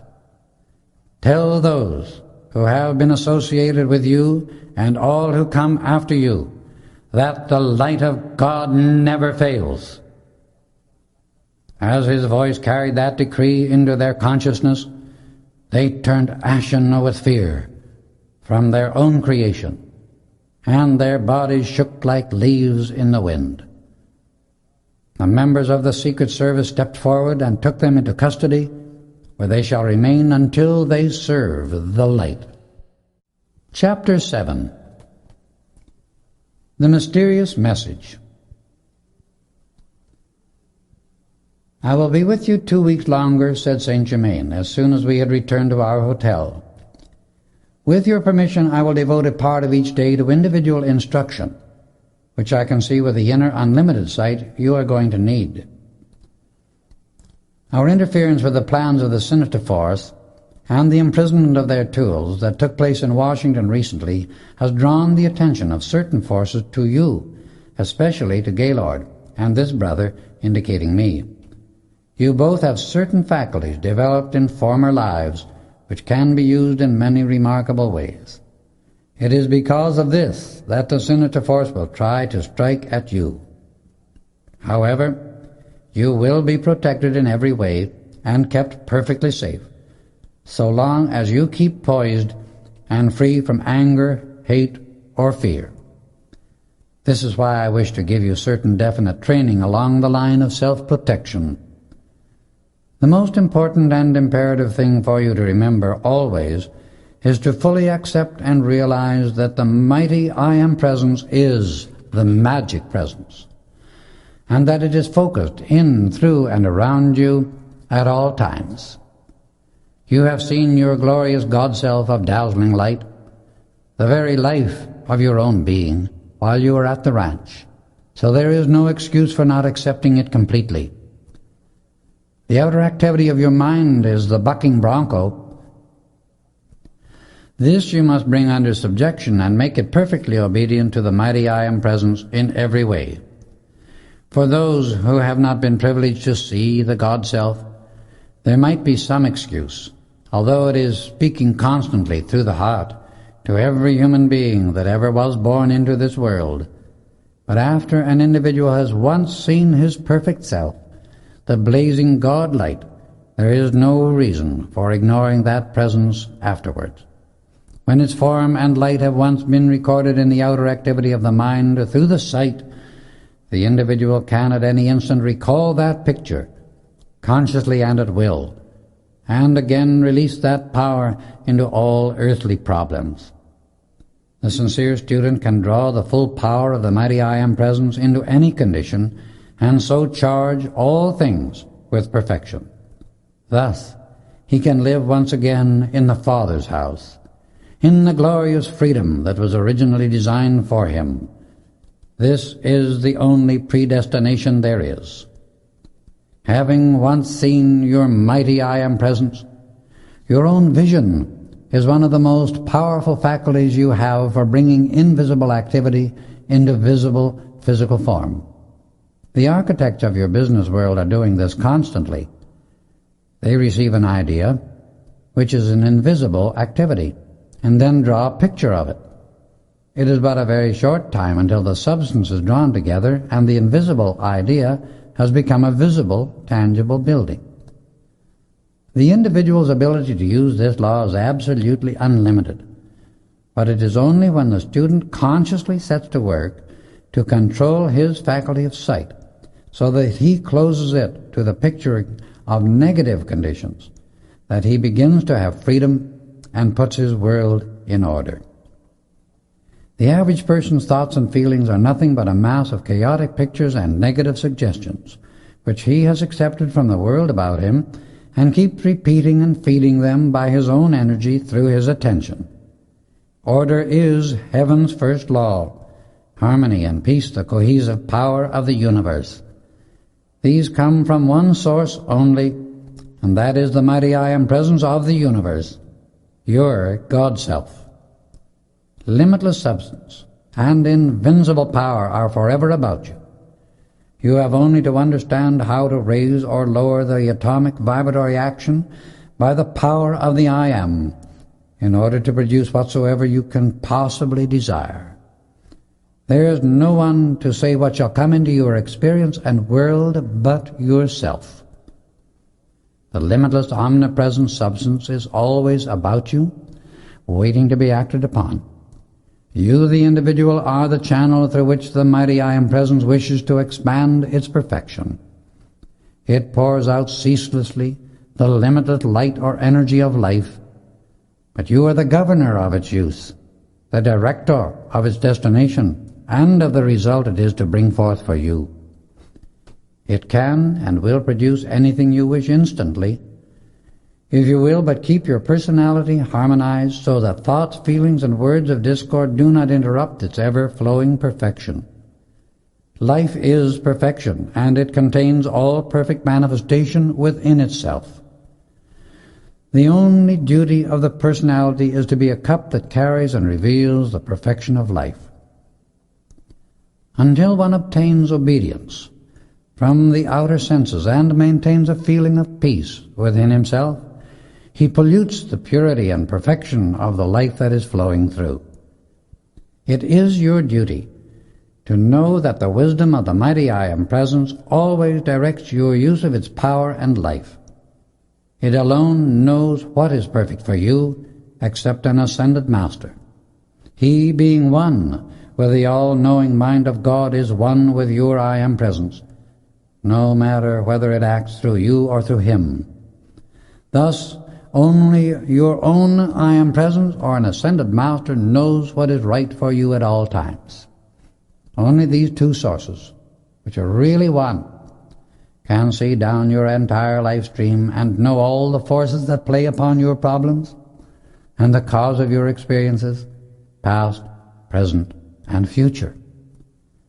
The lack of discrimination in distinguishing the true from the false is the thing that makes mankind fail everywhere in the outer world. The one who determines to attain perfection must train the outer activity of his mind to listen to no voice but that of his mighty I Am Presence. He must accept only its wisdom and obey only its direction. He must hear the light, see the light, feel the light, and be the light of the infinite I Am Presence. While there is a different individualization or flame of God governing each human body, yet these individualizations are, have, and use the one universal mind, substance, wisdom, and power. This is how there is but one mind, one God, one substance, and one power, ever waiting to be consciously acted upon and directed by the mighty I Am Presence through the conscious mind or outer activity of the individual. If the feeling and thought of the personality is kept harmonious, then the mighty I Am Presence expands its perfection through the outer activity of the individual. If they be discordant, the personality becomes like a steam engine without a governor and destroys itself. The latter is the condition the larger part of humanity is expressing today.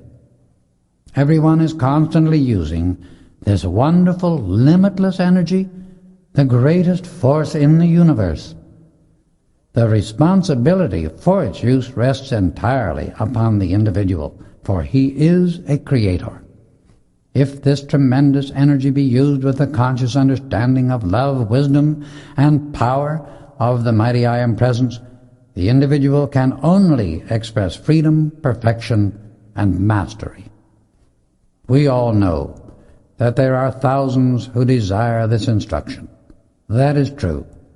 But no individual in heaven or on earth can fail to attain it if the desire for the light be earnest enough, determined enough, and strong enough to hold the attention of the intellect upon that light. This must be the paramount idea of life upon which to focus all one's energy. To the one who has this great determination, undreamed of ways will open to bring about the fulfillment of that desire. If human beings seek the light with one eye and the pleasure of the senses with the other, they will not receive much light.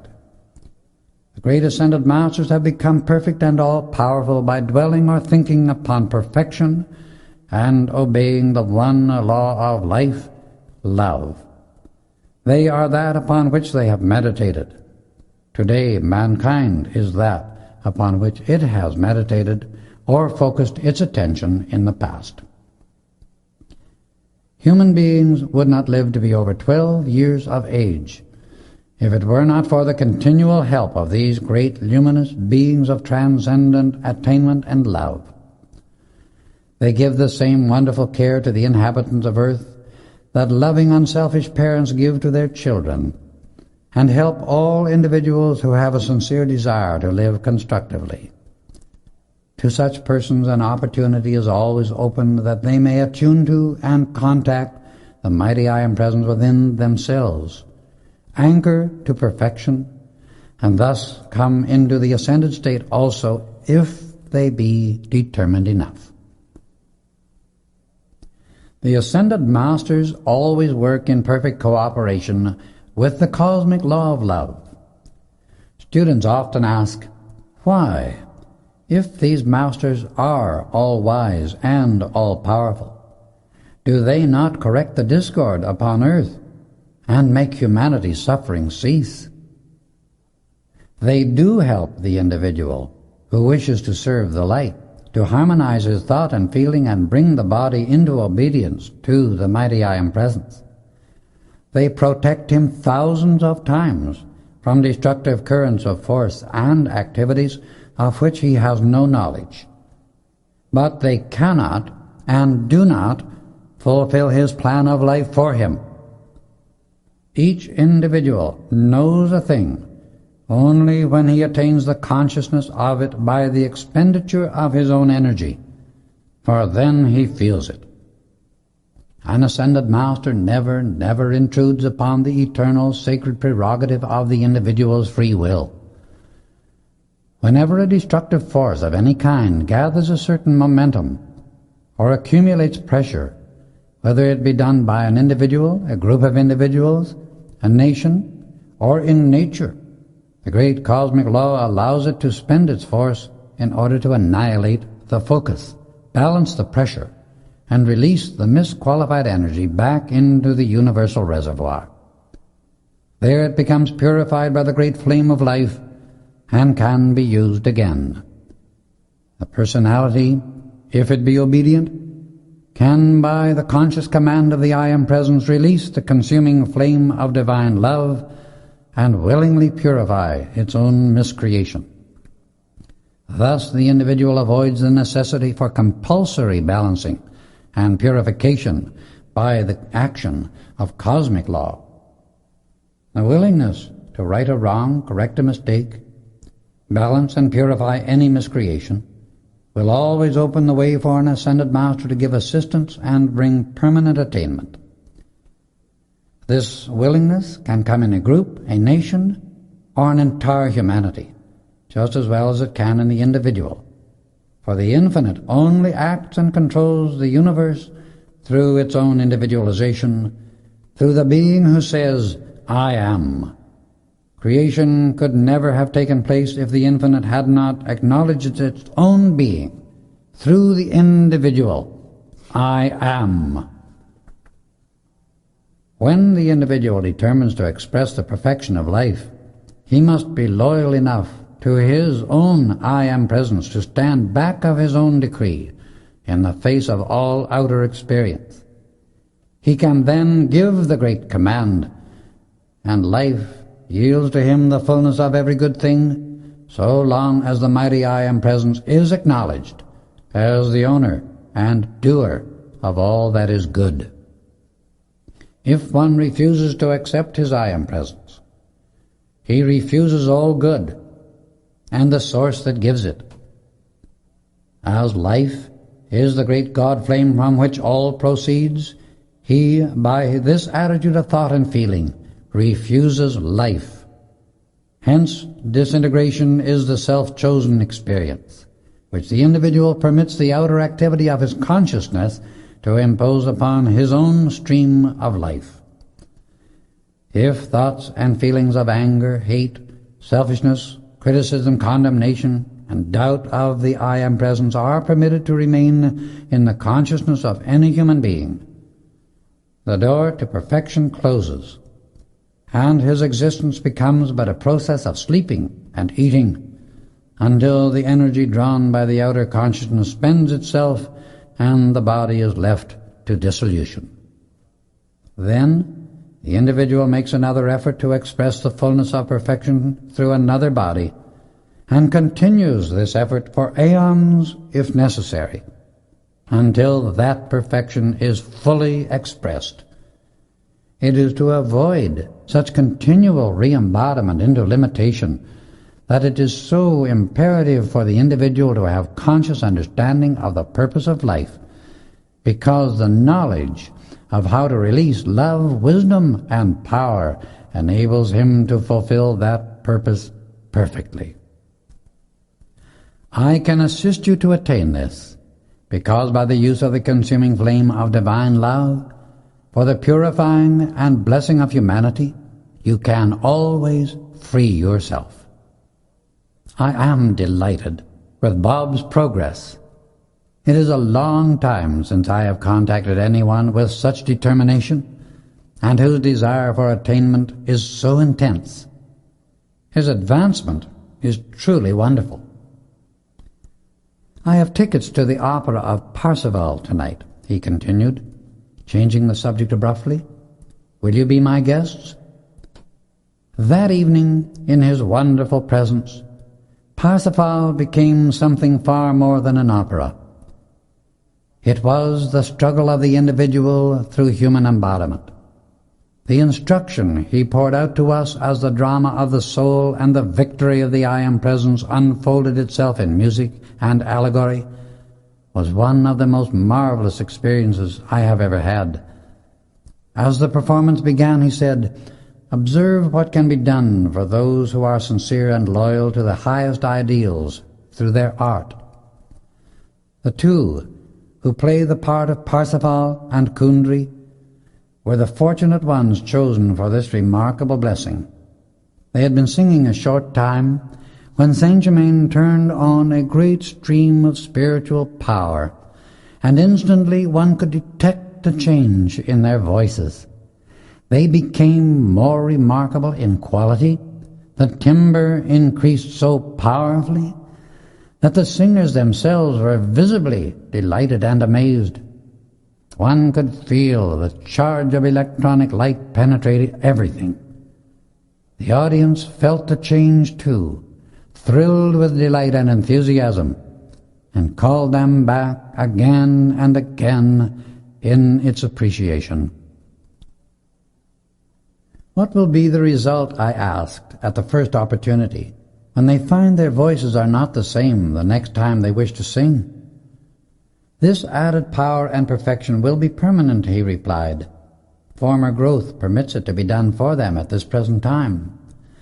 If they had not made previous effort, it would not have been permissible to use them in order to give you this instruction. The beloved sister and brother will think that divine providence has come to their assistance, which is literally true. Only in this case I happen to be the director of providence. As scene after scene was presented that night, Saint-Germain showed us the true meaning of what was being portrayed, in a manner we can never forget. By the time it came to a close, I was raised to a tremendous spiritual height, and the exaltation was so great that it lasted for hours. We returned to our hotel, filled with unspeakable joy and gratitude. The following 2 weeks passed rapidly while our instruction continued. Then one morning our beloved master announced that he was leaving us for a time, and that he had retained his suite of rooms for the use of Nora, Pearl, Rex, and Bob over the holidays. Bidding us a loving goodbye, he disappeared. Next morning, Gaylord came to me with a letter which he had found on the table in his room, requesting that he come to a certain address in New York at once. He seemed concerned about it, and yet he sensed an uncertainty, something that was not altogether as it should be. "I don't understand how the letter got on my table without going through the mail," he explained. "I have inquired, and no one seems to know who placed it there." As he continued to ponder over it, there increased within me a sense of uneasiness.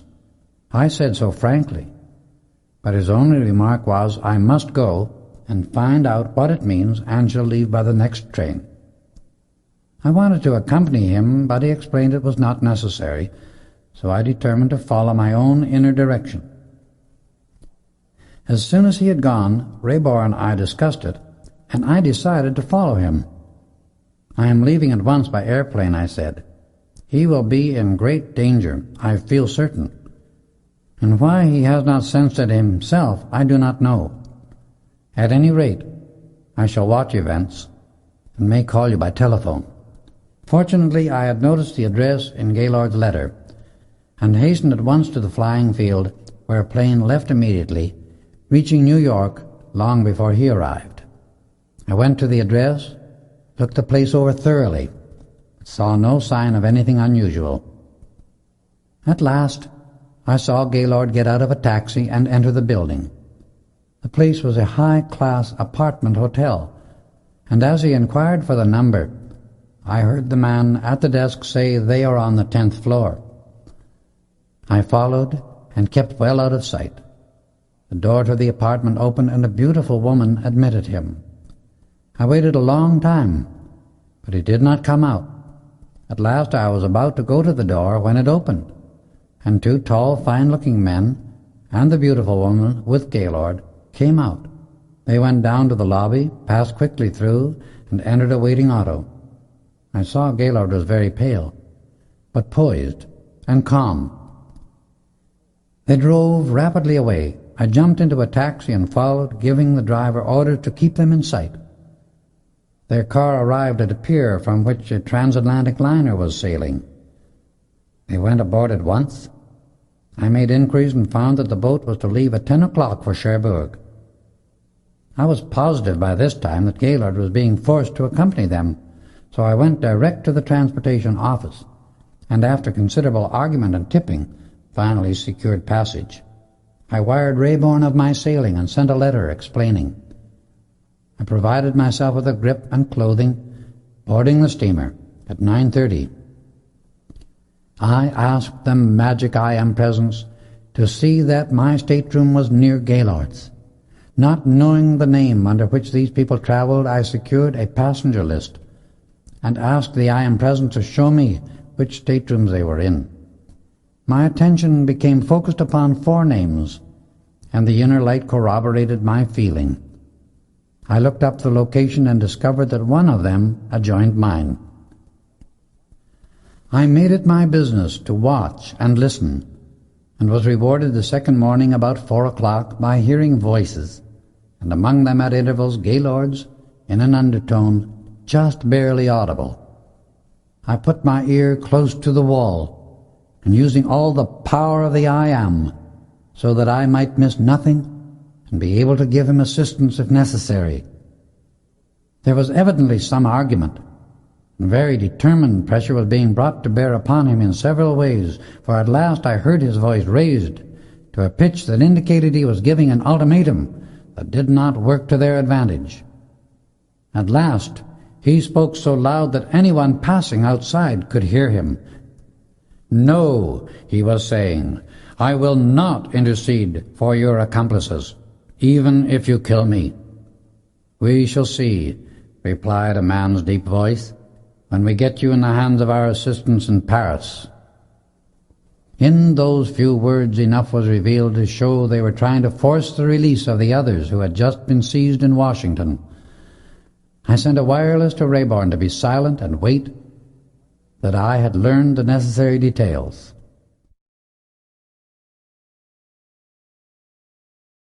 Then, in the quiet of my room, I sent a message to Saint Germain and the Brotherhood, that some of them might meet me when we landed at Cherbourg. I was not conscious of any answer, but I felt at ease and peace after the effort, and rested in that feeling of accomplishment. It was then 5 o'clock in the morning, and I lay down to get a few hours' rest, for I knew I would need all the alertness and strength possible. While sleeping, I dreamed, or I thought so at the time, that I met the master of whom Gaylord had told me many wonderful things, he who had been sent by the Brotherhood to take him on his first trip to the Himalayas. He said to me distinctly, "Be at peace, my brother. I will meet you when the boat lands at Cherbourg. All is ready, and the control of this situation is in the hands of those who never fail." I saw him so clearly in the experience that I felt sure I would know him anywhere. The whole experience was too real and tangible to be a dream, and I knew that I must have gone to him in my higher mental body, while the other body slept. I awakened later, wonderfully refreshed. All that day I kept close watch of their staterooms, but learned nothing. I got up at 4 the next morning, and at 5 was rewarded by seeing the 2 men come out. I saw them very plainly, so I was certain I would recognize them again anywhere. They walked the deck for a while and returned. The woman left the stateroom and took her turn at exercising in the fresh air. I had hoped they would all go out at one time, but they were too shrewd and kept Gaylord very closely guarded. The 4th day was very stormy, and I saw no one. That night I spent listening intensely every moment, hoping for some kind of revelation. Finally, at midnight, they argued with Gaylord again, but he was adamant. They told him where they would take him, and I noted the address carefully. It was strange they did not seem to suspect that someone might follow them, except that they kept strictly to themselves during the entire trip.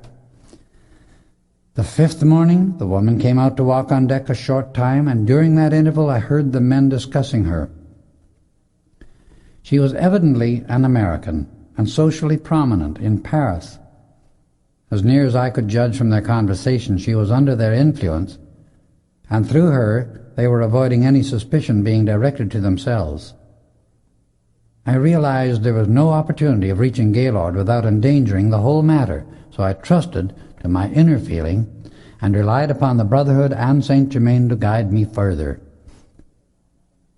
I thought the masked ball during our last night on board might draw them into association with the rest of the passengers, but nothing induced them to come out of their seclusion. The last night was a brilliant social affair. The next morning I was up at 4 o'clock, but nobody left the stateroom until we came alongside the pier. As our steamer docked, they all came out together. I did not dare to let Gaylord see me, lest we betray ourselves, but I felt help was near at hand and followed them as closely as I could. They hurried away from the pier, and my heart began to sink when a hand touched my shoulder. As I looked up, the master of my dreams stood before me. "Come quickly," he said. "I will explain as we go." We followed the others rapidly and kept them in sight until they entered an auto. At that moment a car drew alongside of us, and the master motioned me to enter. We drove along rapidly, keeping the other car clearly in sight. "I am Gaylord's friend, of whom he told you," he continued while we sped along. "I received your message, and also one from him shortly after." He introduced himself and requested that I never reveal his name. "My son, you are a true brother of the great White Brotherhood, and out of this experience will come good of which you do not now dream." There were many other cars on the road, so it was an easy matter to keep them in sight without attracting attention. They drove at a normal speed, and we soon reached the outskirts of Paris. A few moments later, a large car came alongside of us. The master opened our door as the 2 cars stopped, and a man stepped from that machine into ours, while his car turned at the next corner and disappeared. As he sat down, the master explained, "This is another brother of the light, who will stay on guard when Gaylord reaches his destination." At last, their car came to a large villa with beautiful grounds surrounding it, but the building was falling into ruins. As we saw them pull up in front of this place, we stopped in a secluded spot. They went into the building, and their machine drove rapidly away. The brother of light got out of our car to observe. "Watch every move," the master said to him. "You know where and how to reach me. I will take this brother where he can have peace and rest. He needs it very much. I give you my blessing. May the magic presence seal you in its ray." Then, speaking to our driver in a language I did not understand, we drove away at a speed which I did not believe was ever allowed in any city. "These 2 men who have Gaylord in charge," the master explained further, are to wait there for 5 of their accomplices, 2 of whom are on their way from Russia. This group cabled from New York that they would arrive today, and those from Russia will be here the day after tomorrow. Our car soon came to a beautiful villa, and as we stepped out, the most delightful fragrance of roses filled the air. We entered the house and were greeted by a beautiful young lady, the sister of the master who had brought me. As I thought how very young she looked, he smiled. "My sister is much older than she looks," he volunteered. "My good brother, my sister, and I have both lived far beyond the allotted 70 years. Our understanding has enabled us to utilize certain laws, direct and maintain certain currents of energy in the body, erase all signs of age, and remain eternally youthful and beautiful. I have retained this body for 310 years, and my sister for 300. You see, from the human standpoint, we should have passed through the change called death long ago. But that reaper has no terrors for us. It can never touch us now. We have had the benefit of the atomic accelerator in the Cave of Symbols in your beloved America. You are surprised that we have been there? Why? We saw you and your friends in that marvelous retreat quite recently. The joy and marvelous love your hearts sent forth was one of the most beautiful and encouraging experiences we have had in many years. In the near future, we shall be there again, to complete the raising of these bodies into that eternally perfect state of the ascended masters. Then we can come and go freely as they do, and work above all limitation. Of course, you understand that after having been given the benefit of the wonderful accelerator, it is imperative that the student maintain always a constant state of conscious harmony, no matter what the condition may be within or about him. Once this assistance has been given to the outer self, it must keep that power flowing through the body from the mighty I Am Presence. To some students this is quite a struggle, but it will be short if one has real determination to hold to the great light. Come, we are forgetting the joy of hospitality. I will show you to your room, and as soon as you have refreshed yourself we shall dine. He showed me to an exquisite room and bath, and I could not help but notice how these great ones, who are the carriers of the light, always are surrounded by beauty, harmony, and perfection in every part of their special activity. I remarked about this once to Saint Germain, and he replied, "When life is lived as it was intended, all is peace, harmony, beauty, opulence, and happiness. To conquer the desire to feel or express inharmony shuts the door to inharmony. Therefore, it cannot act within the personal self nor its environment. It is a joy to know that humanity has the strength to do this and thus receive the untold blessings of life." We had dinner, and the master urged me to go to my room to sleep until called. I obeyed and was awakened at 7 o'clock in the morning by sweet chimes sounding through my room. They thrilled my body, as if a charge of electronic energy had come through the sound. I dressed quickly and joined the master and his sister in the drawing-room. I felt so wonderful it seemed as if there were no such thing as being weary. Much had taken place during my rest. Word had been received that the tools of the sinister force were arriving to join their accomplices the following day. All must be in readiness to act quickly, the master explained. The Brothers of Light, who are members of the French Secret Service, have been instructed to be thoroughly prepared, and that there must be no publicity about the seizure of this group. You can imagine my joy when 2 days later, as I entered the drawing-room, Saint Germain greeted me serenely and as graciously as usual. A moment later, as the master and his sister entered, a dazzling light flashed through the room. "Come," said Saint Germain, "all is ready. Let us go." As we approached the rendezvous, there was not a movement or sound. Saint Germain went up to the door, extended his hand, the lock clicked, and the door opened noiselessly. He led the way, as though familiar with every detail. He approached massive double doors and again extended his hand. They fairly flew open, so great was the force he had focused. Before us stood the 7 tools, Gaylord, and the woman. As we entered, the 7 drew weapons, and for a fraction of a second the battle was one of mental forces. Suddenly, a circle of blue flame surrounded them. Their hands dropped to their sides, and the brothers of the Secret Service entered. In less than another minute, the tools were in handcuffs, within closed autos, and on their way to a certain place of restraint, where no other prisoners can ever contact them. Gaylord was surprised and overjoyed at the speed and quiet with which his release and their capture had come about. They had tried to force him to use certain legal authority that was his to have their co-workers in America released. "Beloved brothers," he said, "I can never thank you enough for saving this body for further service. They were deeply in earnest, I can assure you, and would have destroyed me when I refused to help them. However, in their unguarded conversation, I learned much that will be of value to us in the future." He embraced each of us with great tenderness, love, and gratitude. "The woman was guarded by us," Saint Germain explained. "It is not necessary to punish this child. She has been but an innocent victim of their villainous treachery. My dear sister," he said, "we do not wish to harm you. You have been but the plaything of this sinister force.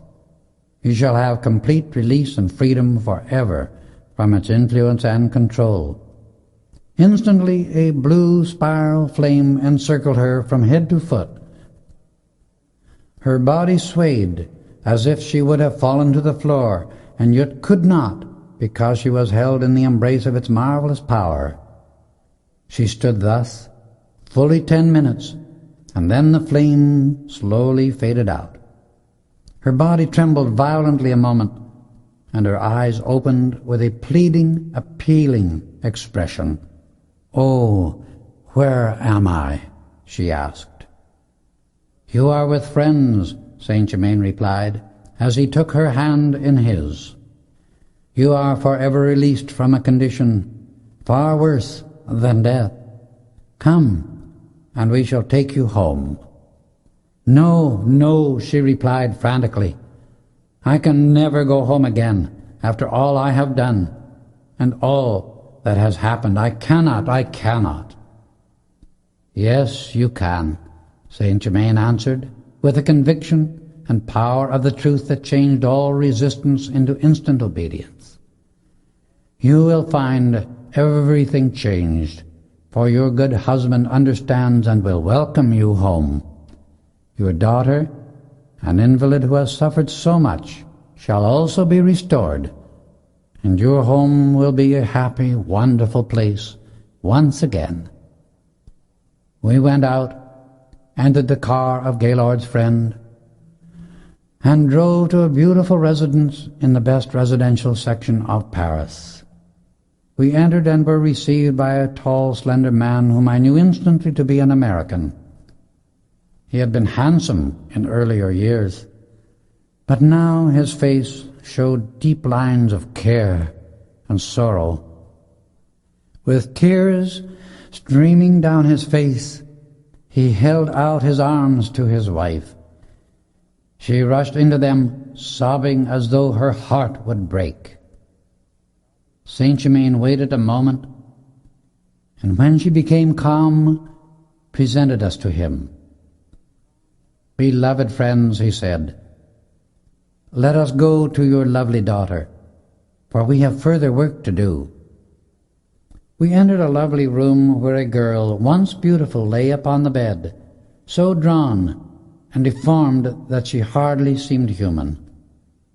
Saint Germain stepped to the bedside, took her left hand in his, placed the thumb of his right hand on her forehead between the eyes.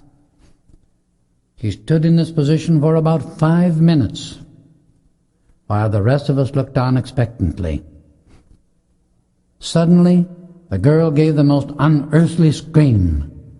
Her whole body straightened out on the bed. and she lay as still as if in death. "Have no fear," he said. "She will be conscious in a few moments. Then I will give her strength to stand and walk."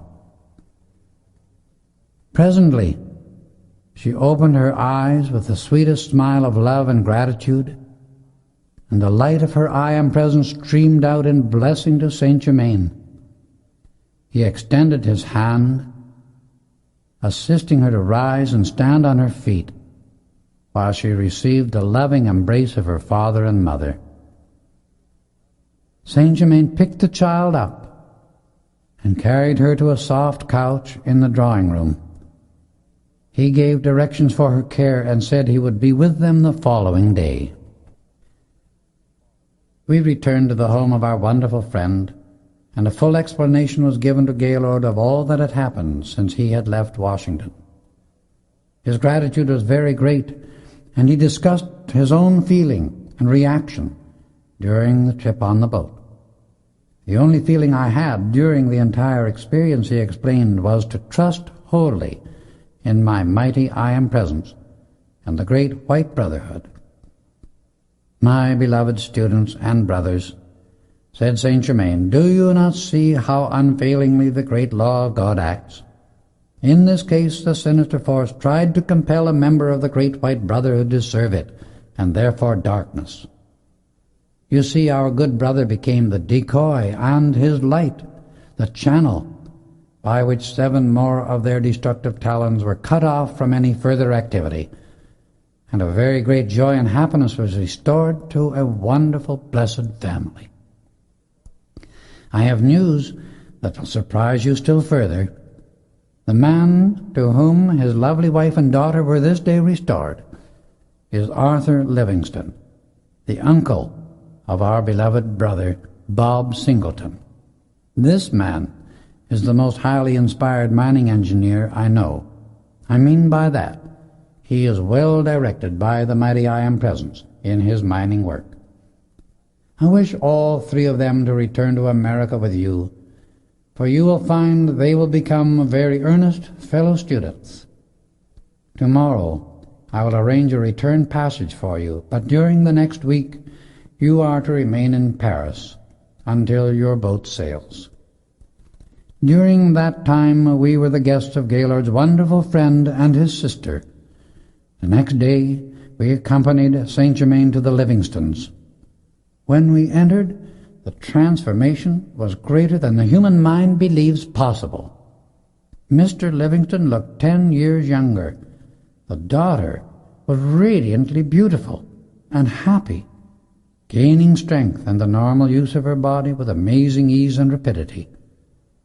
The mother's wonderful love was now fully reawakened, and her devotion to her family was very great.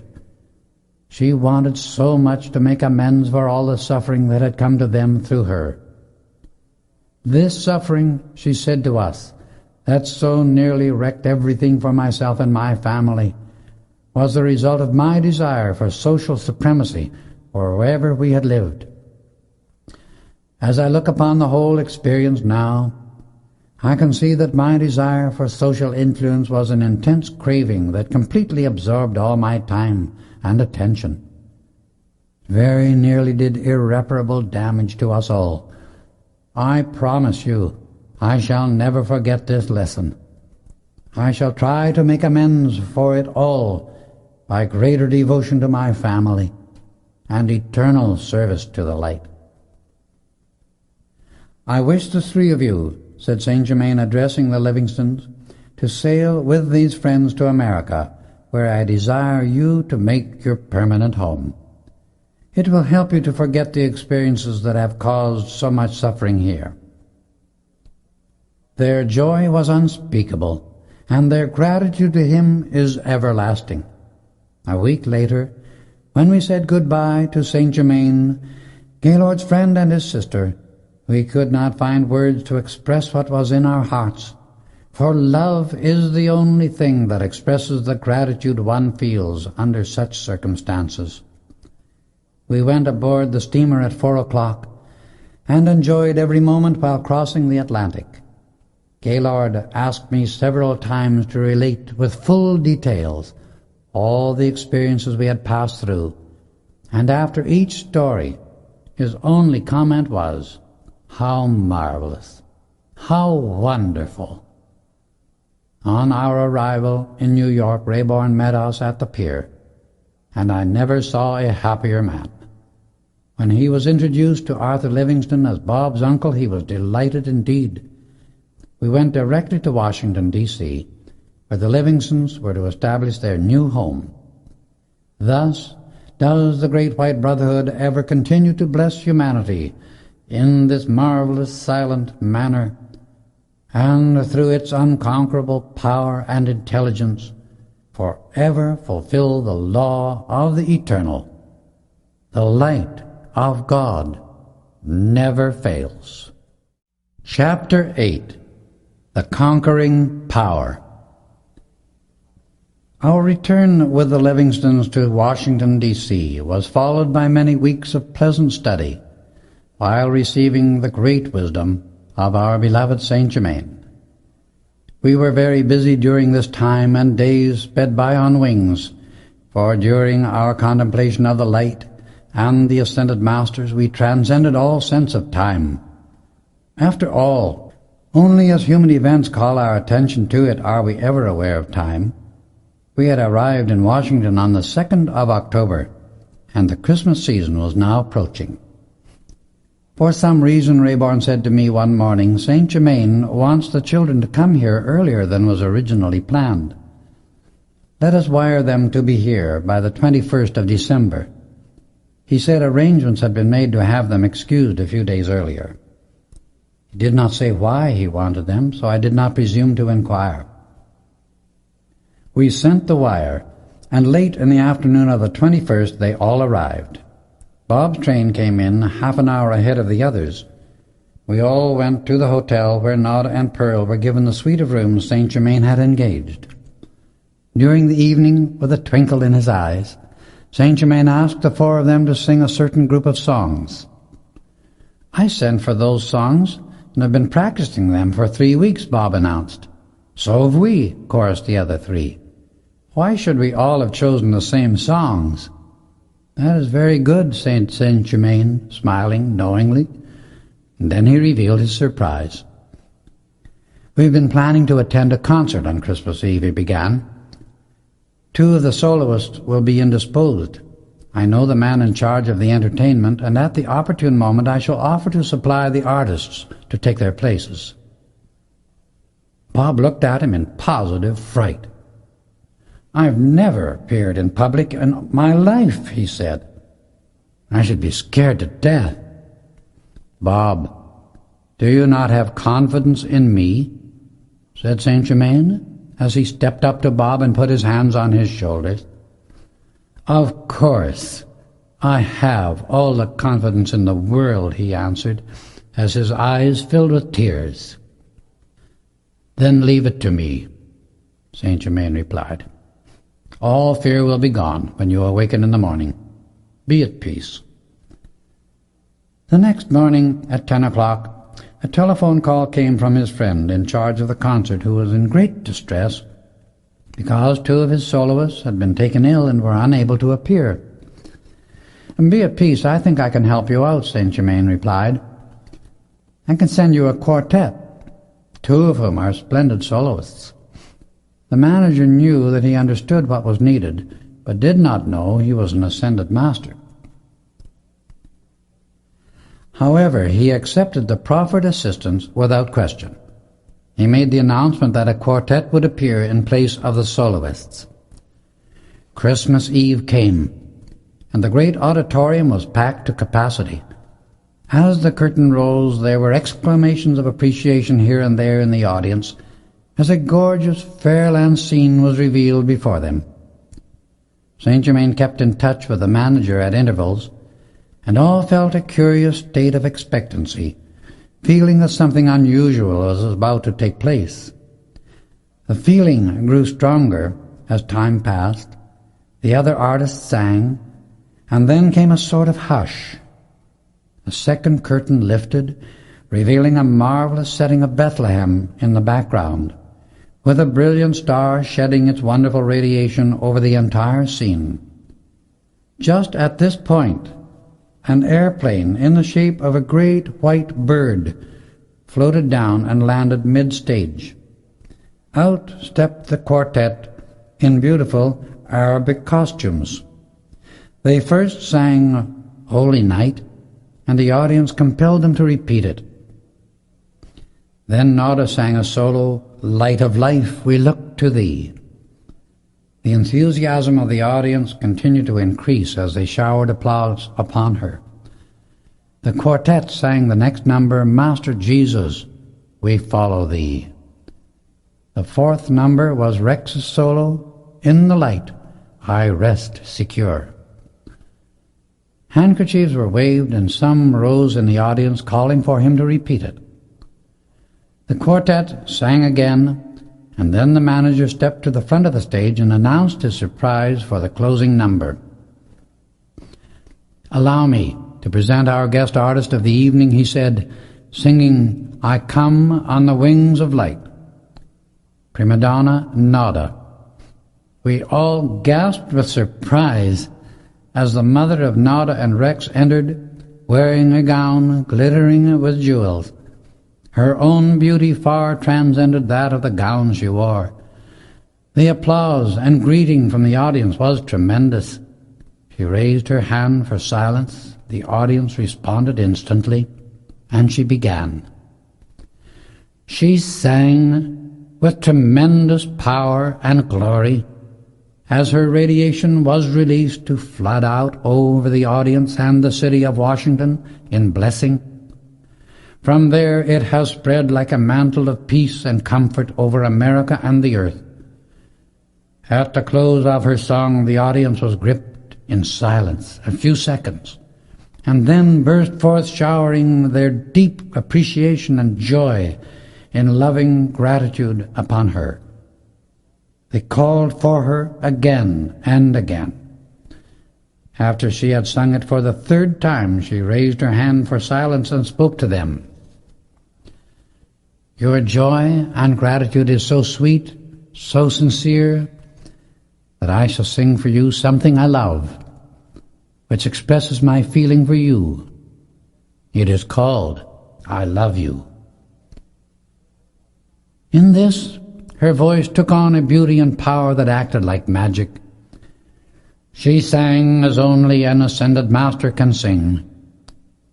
And it was no wonder the audience, in its enthusiasm and appreciation, tried to call her back again and again. However, at a signal from Saint Germain, the final curtain was lowered. We rushed to the wings, and such a greeting and reunion followed that no words can describe. Rayborn was almost overcome by his joy. Come quickly, said Saint Germain, as he threw a velvet indigo cape about Nada's mother, and we stepped into the auto, driving away rapidly. It was not a moment too soon, for the audience was rushing to the stage entrance. We arrived at the hotel and went directly to the master suite. In a few moments, reporters besieged the place, wanting to know who the singer was. Saint Germain stepped to the door and greeted them. Prima donna Nada, he said, is the wife of a Western mining man, Daniel Rayborn, and the two soloists of the quartet are her son and daughter. That is all. And he dismissed them. After such loyal, splendid service from each of you, he explained, closing the door behind him, I thought you were all entitled to this happy surprise. He congratulated the quartet, and smiling quizzically at Bob, remarked, You see, your trust did not go unrewarded. You know, replied Bob, I never thought of stage fright. We all gathered around the mother of Nada and Rex and asked her to tell us something of her work and where she had been. I will tell you briefly what I can, for I must leave you at 2 o'clock, but I will come tomorrow night for a visit from 8 to 12. The sphere in which I dwell might be called a stratum, for there are several strata which enfold the earth, holding it in their embrace. The place where I am receiving certain training is just as real and tangible as your physical earth, but I serve in the strata below the one in which I am studying. When I thought I was passing through the change called death, I lost all feeling of life for a few moments, and then awakened to find myself surrounded by 12 ascended masters whose light was almost blinding in its dazzling radiance. Among them was our beloved Saint Germain, who had instructed me for several years previously. As soon as I became clearly conscious of the ascended masters, I was shown how I could be assisted and how I could assist myself in raising the atomic structure of my physical body then and there into the pure electronic body, the seamless garment, which remains forever pure and perfect. As the process of raising gradually took place, I became more and more aware of blazing light filling my entire body, and I felt the most marvelous radiant energy surge in and through me, sweeping away every vestige of resistance and imperfection, and quickening my consciousness. I became more and more aware of my mighty I Am presence, until finally it stood before me visible, tangible, and very real. Steadily and powerfully I felt my physical body drawn into and enveloped by my glorious God-self, and when I stepped out of the cemetery, I could scarcely realize how transcendent I had become. The old human limited activities of my consciousness were raised into that alert sense of freedom and unlimited use of wisdom and power. I was shown very clearly, now I was aware of this greater activity, that I must put it to use. Then came a still fuller sense of the freedom, beauty, joy and service that I must render to those who still remained unascended. My first desire was that I might know more of these ascended masters who had so lovingly ministered to me. Instantly, one after another stood before me, and without a word being spoken, conveyed their names and thoughts to me. With this marvelous thought language, there came certain attendant pictures in color and the true interpretation of them. This communion by thought was just as clear as human beings now use by the spoken word. In fact, much clearer, for there can be no mistake when thought contacts thought. Misunderstandings come about through the use of words, for after all, they are but receptacles to convey thought and feeling. When thoughts and feelings are not limited by words, many imperfections and much resistance disappear entirely. At one time, during a former golden age, mankind still had the full use of this inner communion by thought, but as the personalities looked away from the light, the substance of their bodies became denser, until it reached the condition of the physical atom of which the human body is composed today. This substance vibrates at too slow a rate for thought to pass through. Hence, words or sounds which could register in this lower rate had to be used as a means of communication.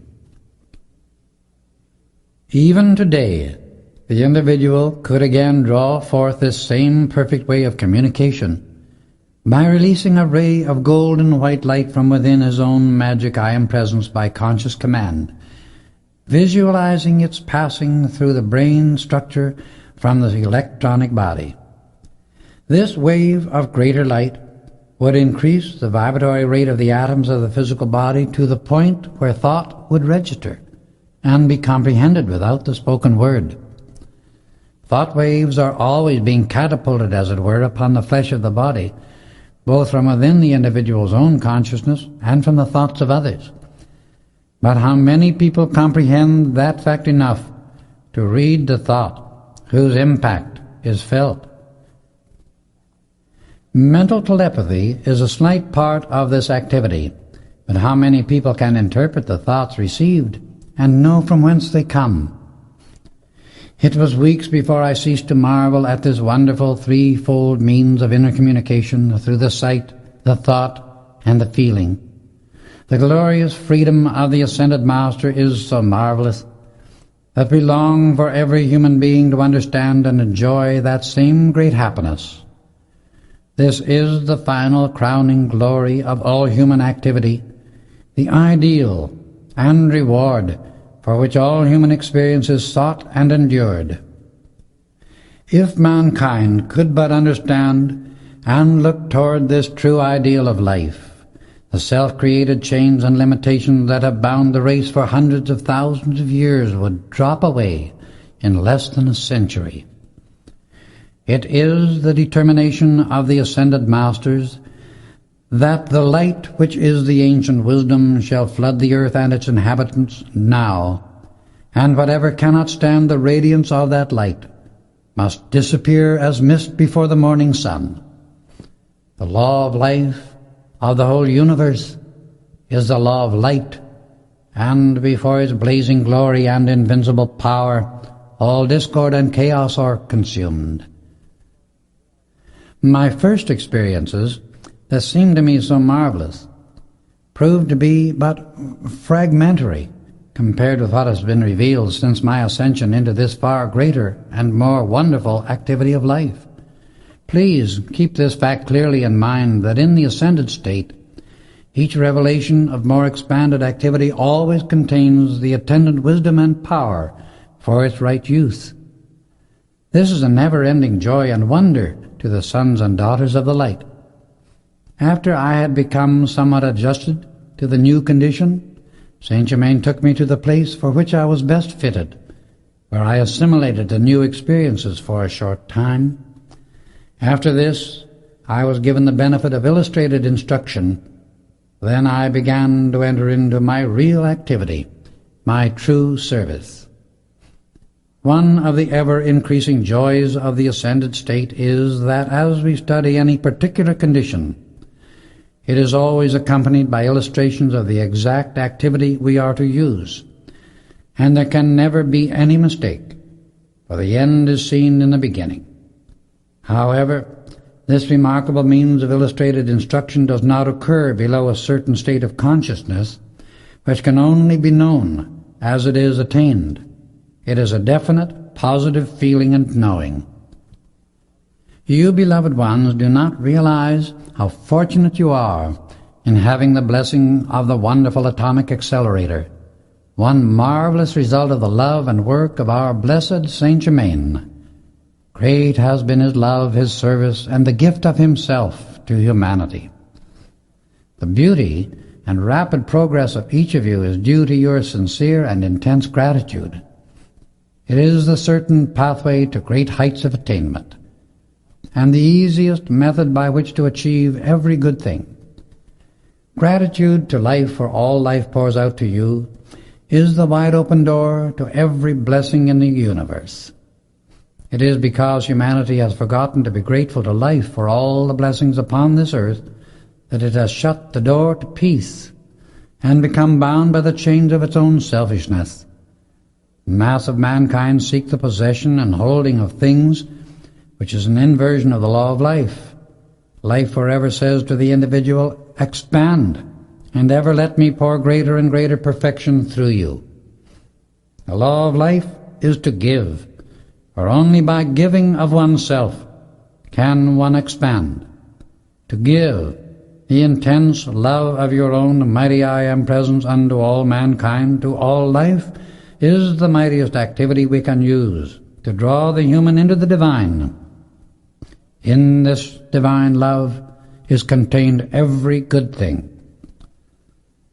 There have been thousands of platitudes written about divine love, but only when the individual knows divine love is something more than an abstract principle does he realize that he can generate it at will and direct it consciously to accomplish whatever he decrees. The Ascended Master knows divine love as a presence, an intelligence, a principle, a light, a power, an activity, and a substance. Therein lies a secret to their supreme authority and power, for there is nothing to obstruct the approach of divine love anywhere in the universe. When the student understands how to draw forth the flame of divine love from within his own mighty I Am Presence at his own decree, he knows it is but a very short time until his constant use of it raises him into the ascension. Only enough love can accomplish that for anyone, but it must be first projected forth before it can release the blessings within its heart unto the sender.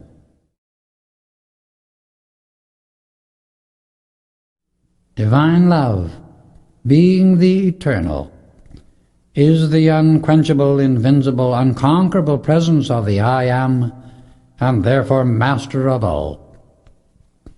All the joys and pleasures of the outer world are as but dust, compared to the limitless, ever-increasing wonders of creation in cosmic space, which the ascended Master may observe and enjoy consciously and at will. One of the tremendous blessings of the ascended state is the entire absence of any criticism or condemnation of human frailties or mistakes. If the student of light will train himself to forget everything that is useless or that is in any way undesirable, he will not only make rapid progress, but it is imperative if he is to free himself from human limitation. For the student to drag after him unpleasant memories is but one of the many ways by which he creates over and over again the same experiences of misery from which he is really seeking to be free. The light does not receive inharmony into itself. As the student enters the light, he becomes all light, hence all perfection. To have inharmony drop away from the body or affairs, the personality must let go of all thought, feeling, and words about imperfection. An activity that will always bring complete freedom is for the student to pour out unconditional and eternal forgiveness to everybody and everything. This does what nothing else can do to free everyone, as well as the person who sends it out. When forgiveness is sincere, the individual will find his world reordered as if by magic, and filled with every good thing. But remember that unless a discord is forgotten, it is not forgiven, because you cannot loose it or release yourself from it until it is out of your consciousness. So long as you remember an injustice or a disturbed feeling, you have not forgiven either the person or the condition. When the forgiveness is complete, the feeling, nature, or emotional body is serene, kind, happy, comfortable, and like a mountain of light. It is so powerful that one abides within it as impregnable as in a fortress. Even though he stand amidst the wreck of worlds, yet will he remain untouched by anything but perfection in the light. Remember, what your consciousness is held firmly upon, you bring into existence in yourself. It is impossible for your life to contain anything that is not your present or past accumulation of consciousness. Whatever you are conscious of in thought and feeling stamps itself upon the universal substance in and around you, and brings forth after its kind, always. This is a mighty cosmic law from which there is no variation or escape. Truly, it is the very greatest joy to be with those you love. So tonight, my joy is great indeed. The time is near at hand when you will understand that all human relationship is but a creation of the physical world. In the ascended state, all are truly brothers and sisters, sons and daughters of the Most High Living God. In that phase of life, the true meaning of friendship is understood and lived, and when rightly understood, it is the most beautiful relationship in the universe. Now I must leave you until tomorrow night at 8, for I have work to do. Hold yourself steady within the mighty glow of the cosmic light, the mighty I Am Presence of the universe, that your pathway may be illumined by its wondrous radiance." As she spoke the last few words, her body grew gradually dim until it completely disappeared. "Beloved students," said Saint Germain, smiling lovingly, "tonight I have shown you the higher ideal of entertainment.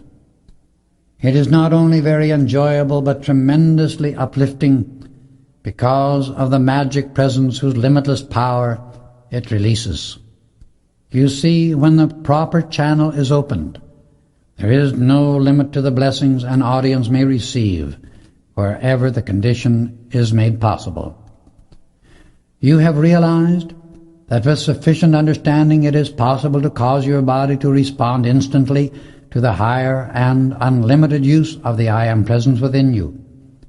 Your body is the instrument upon and through which you can let the mighty I Am Presence play its great song of life, knowing no limitation or defeat in anything. Or you can let the thoughts and feelings of limitation and discord sent out by other personalities play upon it and reap accordingly. Your body is your radio. Your thought, feeling, and spoken word are the ways by which you can tune into or out of any condition or activity you do or do not want. The only real difference is that your body is capable of being tuned to a very much greater height, inconceivably greater than any radio now in existence. You are the director of your own radio through your consciousness. You have the programs of the universe to choose from. Your world today reveals what you have chosen in the past. If you do not like that program, choose a new and better one from your I Am Presence. Our gratitude and love are greater than ever for Saint Germain, and we realize as never before that in the presence and wisdom of ascended masters there truly is heaven on earth. We bade each other good night and went to our rooms. We breakfasted the next morning at 11 and spent the afternoon showing Nada, Pearl, Rex, and Bob many places of interest in Washington. In the raised consciousness we were in during this time, the appreciation and intensity of our enjoyment were keener than usual, and it seemed we saw beauty everywhere. We returned to the hotel at 4 o'clock, as Saint Germain had invited us to dine with him later in the suite of rooms occupied by Nada and Pearl, saying the time had arrived for the instruction of the Livingstons to begin. At 6 o'clock we were ready, the Livingstons had come, and all were awaiting Saint Germain's arrival, when a most delicate bell sounded through the rooms. "Saint Germain is approaching," said Pearl immediately. "Who is he?" asked Zara Livingston. "The wonderful man who healed you," Pearl replied, "and saved your mother from such a terrible fate. If my feeling is correct, you will soon see manifestations of his transcendent wisdom and power, besides what you have already experienced." At this moment he was announced in the same way as any other guest arriving at the hotel. He greeted us all graciously and then explained,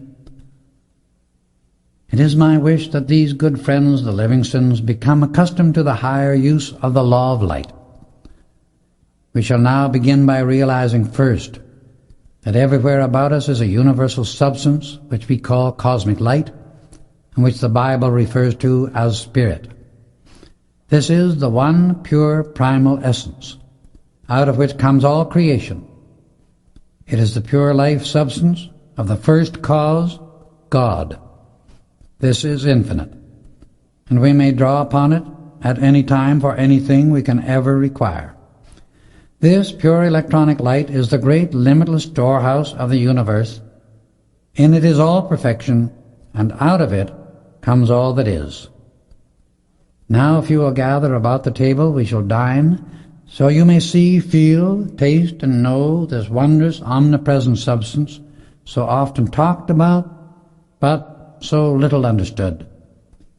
Saint Germain went to the head of the table, seating Zara, Bob, Nora and myself on his left, Mrs. Livingston, Arthur, Pearl and Rex on his right, and asked us to bow our heads in silence before the mighty presence of God in action.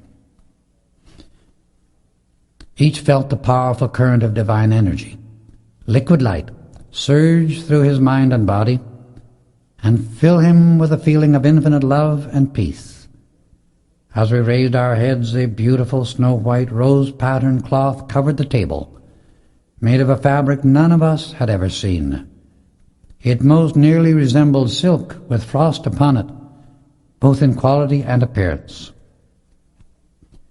Arthur Livingston turned white with surprise, as the moment before he had seen only the polished top of a walnut table. Now this exquisitely beautiful cloth covered it, with napkins to match at each place. There followed the rapid appearance of an entire service for the meal. The dishes were milk-white and made of a substance that was like satin in appearance, but very hard and unbreakable. Upon each individual piece were strange mystic designs embossed in gold. None of us understood them, but they were extremely beautiful. The knives, forks, and spoons were made of a metal that looked like frosted silver, with wonderful carved jade handles. Goblets of jade, with beautifully carved stems, appeared at the right hand of each guest, filled with a sparkling, crystalline liquid that was the very essence of life, condensed light. "Do not be alarmed," Saint Germain said. "When you drink this liquid, it quickens the vibratory action of your atomic structure tremendously, and if you should feel faint, it will only last a few moments." Then, raising his own goblet, he proposed a toast. "To the peace and illumination of all present and to all mankind." We raised our glasses and drained them. It was with difficulty that we refrained from a gasp of astonishment at the effect of this liquid as the electronic essence charged through our bodies. We felt as if we were being raised from our chairs. A 7-course dinner followed, the empty dishes of each course disappearing as soon as it was finished. The food was most delicious and extremely vitalizing to the body. Our dessert was similar to what we had for dinner at the Cave of Symbols. "You see," said Saint Germain, "as we finished the meal, it is not difficult to produce what you desire direct from the pure universal substance, so long as no element of selfishness enters in. We have dined here tonight on delicious food. It has all come from a supply that is ever at hand. Yet it is but a fragment of what can be produced." He extended his hand, and a disk of gold formed in it, which he passed around for all to examine. He held out his other hand, and a beautiful blue-white diamond formed within it, a truly perfect jewel, so dazzling was its refractive power. He held them both in his closed right hand a few moments, and when he opened it, a beautiful necklace lay within, exquisite in design, with the gorgeous stone as a pendant. He handed it to Zara and said, "Will you accept this as your talisman of light? The stone is not an ordinary one. It is really condensed light. Hence it is a real talisman of the light. It will bless you greatly. Now let us go further. The service which has been used tonight, the ascended host present to Nada and Bob." As he spoke these words, the service began to reappear on the table until all was complete. Suddenly a goblet fell to the floor, and when it was replaced was found to be uninjured in any way. "This service," he went on to explain, "is unbreakable, as you see. Care for it yourselves always, and may it ever bring you great happiness. Now about this good brother," he continued, indicating Mr. Livingston. "He is a very efficient mining engineer. In about 6 months he will be needed in Bob's place at the mine. May I suggest that we take the matter up tomorrow and make the necessary arrangements in detail? It will do his loved ones a world of good to spend 2 years in the West. I suggest they go out to the ranch about the middle of April. Zara will find her twin Ray awaiting her there.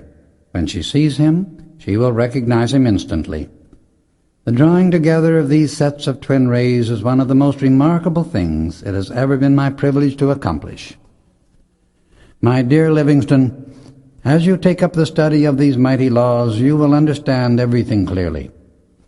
What today seems strange and perhaps unreal will become more real than anything else in your life, because there is no doubt within you. That condition makes it possible to give you definite instruction with your permission. Great Master, said Zara, I cannot begin to express my gratitude to you for my healing and for the opportunity to have this instruction. The wonderful manifestation you have shown us tonight has awakened a dim memory within me, as though I had somewhere sometime known about these laws. My dear child, he replied, you have known a great deal about them, and the complete memory of what you have known shall return to you. Then suddenly we became aware of other persons in the room, and a soft, sweet laugh reached our ears. The mother of Nada and Rex stepped in from the adjoining room in marvelously beautiful garments, her very presence radiating peace and blessings to all. She held out her hand to Rayborn. He bowed low and kissed it. She greeted all graciously, and the Livingstons were presented, their admiration being frank and sincere. Saint Germain explained her ascension to them in detail, the training she had been receiving since her ascension, and the service she was constantly giving to humanity. It was the most divinely happy Christmas night I had ever experienced, for it was filled with marvelous radiance and deep instruction. At 12 o'clock, the Mother Nada bade us goodbye until we should all meet again in the Cave of Symbols in July. She and Saint Germain had work to do together, and as they disappeared, his last words were a request to Livingston that he meet with us at 2 o'clock the next day. As soon as they had gone, the Livingstons plied us with questions concerning Saint Germain and his wonderful work. They were the happiest people I have ever seen when they found he was ready to give them instruction. They were so intensely interested that it was 4 o'clock in the morning before we knew it. It was truly the happiest Christmas of our lives. The next day, at 1:45, Saint Germain appeared and greeted us as usual. I see you have all entered into the plan beautifully, he remarked, and do you realize how all experiences are truly in divine order? Each person is a link in the great cosmic chain of perfection. I often marvel at the perfection with which the mighty I Am Presence works. In the recent activity, our good brother Gaylord's experience led us to the Livingstons in order to give them protection, and through that we have found another set of twin rays, Zara and the one she is to meet. This will bring the Livingstons and another friend into the everlasting light. Is my plan for this good brother Livingston agreeable to you all? I am more than delighted with the arrangement, as it is a blessing to all concerned, Rayborn replied.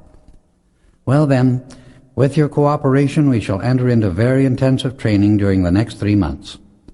I am requested to do this by those who are greater than I.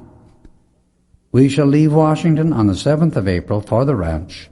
Bob, Nada, Pearl, and Rex are to remain here until the 10th of January. They will be able to return to school by the 12th. These glorious days passed all too quickly.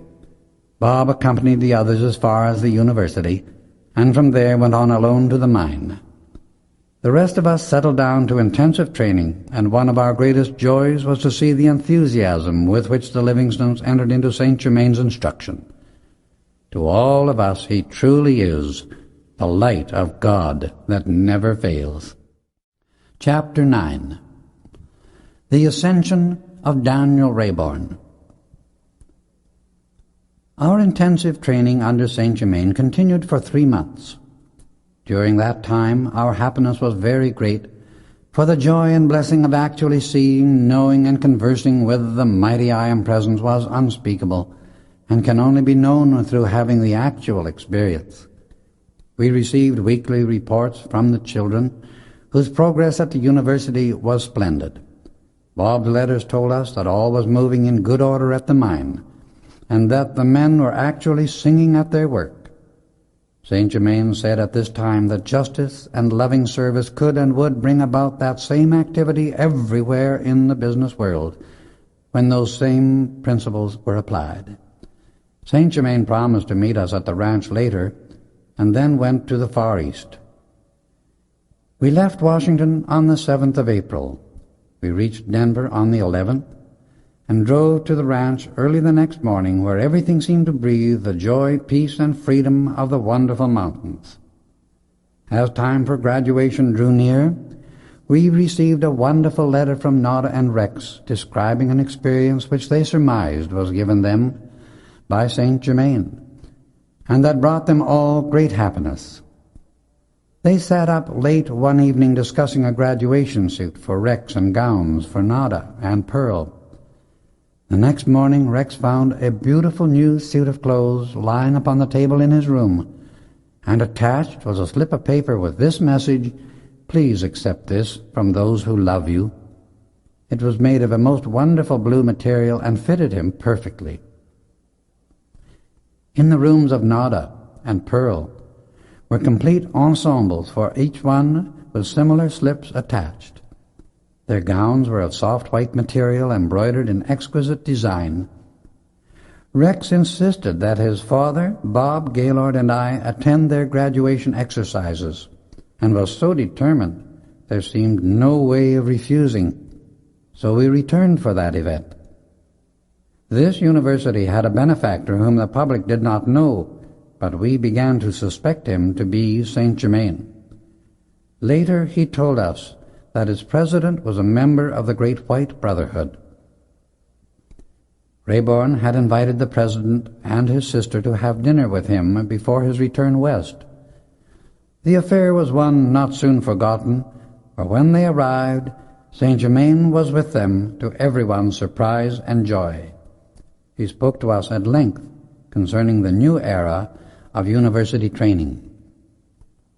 In all fields of education, he said, a certain demand is asserting itself throughout the race to compel recognition of the mighty I Am Presence.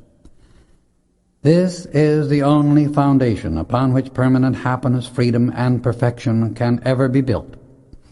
It is only through the I Am that humanity can find release from its selfishness and its greed. Then all will come into the full use of the eternal abundance that is waiting to serve mankind. Each individual is an open doorway to all perfection, but that perfection can only express itself on earth when the outer self keeps its channel clear and harmonious by adoring and accepting the mighty I Am Presence. By accepting and keeping the attention on the I Am Presence, the individual can at any moment draw all good into the outer use of the personality. Thus he can call forth into his being and world all the good he desires. But the greatest power that this truth places at the command of the personal self is the use of divine love as a presence which goes before it and adjusts all outer activities, solves all human problems, and reveals the perfection that must come forth upon earth. Divine love, being the heart of infinity and of the individual, is an ever-flowing intelligent flame that releases energy, wisdom, power, and substance without limit. It will release boundless blessings to all who will harmonize their own personalities enough to let it come through. Divine love is the reservoir of life and the treasure chest of the universe. It automatically draws to the personal self every good thing when the outer activity of the mind acknowledges the I Am Presence and keeps attuned to divine love. Then all achievement is accomplished without struggle or strain, and all creative activity becomes the continual expansion and enjoyment of perfection. The more one studies life and contemplates perfection, the less he struggles with people and things, and the more he adores the God Presence. For one that worships perfection must of necessity become that upon which his attention rests. When mankind fills the outer activity of the mind with thoughts and feelings of perfection, The bodies and affairs of humanity will bring into the outer that order and perfection also. The more we understand life and perfection, the simpler all becomes, until we have to do only one thing and do it all the time: fill our thought and feeling with divine love always. Life never struggles, for that which struggles is the consciousness that attempts to limit life, and is but the interference with the perfection which is forever trying to come through. If the personal or outer self will just let life flow and keep at peace, the manifested result will be perfection, the divine way of life fulfilled. Many who start earnestly to attain this understanding become discouraged and discontinue their search, because they are looking for things instead of enjoying God, by adoring the beauty and power of the great light for itself only. If we seek the light because we love to adore the light, results are absolutely certain to follow, and we are then putting God first, which must be if the personal self is to be kept in its right relation to life. Late the following afternoon we bade our friends goodbye, exchanged good wishes, and boarded the train for the West. The attendants whom Saint Germain had provided for Nada, Pearl, and Rex in their apartment while at the university disappeared as silently as they had come. Their entire association was an example of what it means to know, to dare, to do, to serve, and to be silent. Our train reached Denver at 4 o'clock of the third day after graduation, and early the next morning Nada, Pearl, Azara, Bob, Rex, and I left on horseback for the Cave of Symbols. We reached the summit of the mountain about 11 o'clock, and Zara was happy in the extreme. She excused herself, saying she wanted to be alone for a while. In the meantime, the rest of us prepared lunch. Later she returned, and the light in her eyes was brilliant. "I have had a strange experience," she replied. "I have seen the God of this mountain. He is a wonderful being. Such majesty, wisdom, and power I have never imagined before in anyone. He is at least 8 feet tall, and is God of this sacred mountain, as he calls it. He is known as the god Tabor.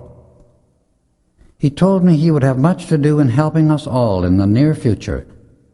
Everything around here seems so familiar, as if I had been here before. He said I had been here in very ancient times. I do not fully understand what he means, but I feel as though I were just about to remember something important in the past. He explained that one day I would enter the heart of this mountain and receive of its eternal life and wisdom, but not until after 2 years had passed. He asked me to be at peace, that all might come about in divine order, and said that I had entered the great stream of life that would carry me on to eternal perfection. "My dear sister, you are indeed blessed," said Nada, going up and embracing her fondly. "Just trust the mighty I am present within you, and all will be revealed at the right time. Now come and have lunch." "I should be glad to eat with you, but I feel a strength within which I have never experienced before," she replied. "I am so grateful that you brought me here today. You are so wonderful to me. I deeply admire the scenic beauty, but this inner glory surpasses everything in my life. God bless you, my beloved friends." Then all understood why we had been impelled to come to Table Mountain. Lunch finished, Rex suggested we go down the opposite side of the mountain, that Zara might see the amazing color effects of the more rugged scenery, and pass the entrance to the Cave of Symbols. As we came to the entrance of the cave, Rex stopped his horse. "Come," he said, "let's go in." "No, no," cautioned Zara, her face turning white. "We may not enter now. Please let us return home." We realized she was being directed from within, and did not press things further, but turned our horses homeward. When we reached the ranch, Rayborn told us that he had received a message from Saint Germain for all of us to meet him in the tower room at 8 o'clock that same evening. The hour arrived, and as we approached the door, it opened wide, revealing Saint Germain. He welcomed us with his usual grace, and we took our places in the chairs, forming a circle. The Livingstons were surprised and admired the beauty of the room with great enthusiasm. When all had stilled themselves, Saint Germain said, "I have called this meeting especially for Zara, and secondly, for Daniel Rayborn." He gave a short but beautiful tribute of praise and gratitude to the I Am Presence, and as he spoke the light blazed forth with great intensity and illumined the room brilliantly. He stepped in front of Zara and touched her forehead. Immediately a circle of gold, rose, and blue light surrounded us, and we were enabled to see into the next octave of light beyond the one in which humanity generally functions. The light began to focus around Zara, and her inner sight became opened. The experiences of many lives passing before her. In one of these she had been under the instruction of Saint Germain, and at that time she had reached great enlightenment. In another life she had been a priestess in the cave of a great mountain, and it was then she had first met the god Tabor. While this revelation of past lives was shown, the former memory of these activities was established, and Saint Germain explained it would be of very great benefit a few years later. As he finished the work with her, the beautiful circle of light slowly disappeared. "My brother," he said, addressing Rayborn, "it is my desire that you be at the Cave of Symbols on the 20th of July, that you may prepare for the final work we desire to do. This brother," he continued, indicating me, "will accompany you. Nada, Pearl, Rex, and Bob will be there at 8 o'clock on the morning of the 26th. Gaylord is to leave tomorrow morning on work for the Great White Brotherhood in South America. This preparatory work is invaluable to all, for as yet you have not the slightest conception of what it is doing for you. The radiance which will be given in the Cave of Symbols will bring the earthly pilgrimage to a close for Brother Rayborn, but the exact day and hour may not be revealed to anyone who is unascended, because his own mighty I Am Presence alone knows the chosen instant in which the great work of centuries will be consummated. I trust all the outer affairs of business are in readiness for this supreme event. If not fully completed, they can be finished within the next 10 days. Zara, your meeting with the god Tabor today is very significant. It means a great deal to you. Be patient, that the natural unfoldment of the light within you may be as rapid as possible. That which you have seen of the past tonight is but a small part of your former experiences, but it is all that is essential for you at this time. Rex, to you, Bob, and this brother, meaning me, I wish to say there is another great ore body not half a mile from the master discovery, as you call it, which I will reveal during your next trip to the mine 3 days hence. As the claims are all patented and the deeds in your hands, they will be safe until you return from the East in 2 years. By the time the rest return from the Himalayas, our beloved Livingstons will be ready to meet you again and take certain steps that will lead to their complete freedom. I wish each one to follow the directions you have been given, and remember always that nothing in life is as important as loving, adoring, and reaching up to the mighty I Am Present within you and in the universe. Never lose the joy and enthusiasm of the quest for one moment. At intervals, I will be present while you are at the mine, but not visibly. When you return, Bob will come with you, prepared to go to the Far East. I may not appear again to the Livingstons in visible, tangible form before our journey, but Zara, I wish to remind you that Dave Sutherland, whom you shall meet at the mine, is your twin ray.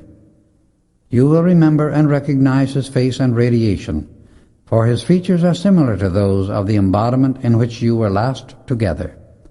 Beloved students, My blessings enfold each of you in the divine embrace of the mighty I Am Presence." As he spoke these last words, his body disappeared almost instantly. We made the trip to the mine with the Livingstons on the morning of the July 7th, and when we arrived, Bob told us St. Germain had left a note saying that we were to arrive at 8 o'clock that evening. When the Livingstons were shown to the bungalow, their joy was very great, and justly so, for Rayborn had spared no expense to provide every comfort. It was large and cheerful, with every modern convenience provided, furnished handsomely, even with a beautiful baby grand piano. I have never seen greater or more sincere appreciation, and when we met at dinner, Zara threw her arms around Rayborn and kissed him, expressing her gratitude again and again for the wonderful blessings he, in his great love, had bestowed upon them. After dinner that evening, Bob excused himself, and half an hour later returned with Dave Sutherland. He was presented to all but Zara, who had momentarily left the room. She returned, and suddenly came face to face with Dave, as Bob was about to present him. We were all watching intently without appearing to do so. As their eyes met, neither moved for a moment. "I have seen you often in my dreams," was Dave's comment, "and yet it always seemed so much more real than a dream." "Yes," said Zara, "it is true, just as our beloved Saint Germain told me. I do remember you. I, too, have seen you often while my body slept. When I was very ill and there seemed no hope of recovery, you came to me, and each time I felt much stronger and more encouraged. Then Saint Germain came, and I was fully restored in a few hours. I will tell you all about that later." Every eye in the room was wet with tears as a reunion of these twin rays occurred. We were grateful to Saint Germain for the perfection he was constantly bringing about for each of us and the world. Truly there is no deeper tie of love in the universe than that between an ascended master and his students. My congratulations and blessings are ever with you both, great souls of light, said Livingston, as he put one arm around Dave and the other around Zara. My cup of happiness is complete, said Mrs. Livingston as she kissed them both. Nada, Pearl, Bob, and Rex each congratulated them, for they above all others could truly understand and realize what this union of twin rays meant. Presently a voice from the ethers began singing in clear, wonderful tones, "Love is the fulfilling of the law," with a beautiful accompaniment on stringed instruments. Dave was almost motionless with surprise, for it was the first time he had ever witnessed any manifestation of the ascended host. The music was their acknowledgment and blessing upon the eternal union of the three sets of twin rays. And Dave was like a flower just ready to open its petals to the full radiance of the sun. We explained as much as we were permitted concerning Saint Germain and his marvelous work. "It is all so amazing," said Dave, "but I feel something within that makes me know it is real and true. I want to know more about it and to meet him face to face." The next day, Livingston was made superintendent of the mine and shown the master discovery. He never tired of talking about it and was very happy about the entire arrangement. When we finished inspecting the workings, Bob turned everything over to his care. As each shift came off duty, Rayborn called the men together and introduced them to Livingston, explaining that he and Dave Sutherland were to be in charge of everything during the next 2 years. He made them realize that he deeply appreciated their loyalty and service, their service to him being rendered through his assistance, and that those he left in charge were at all times to be considerate of their welfare. The quartet entertained the men again royally to everyone's deep enjoyment.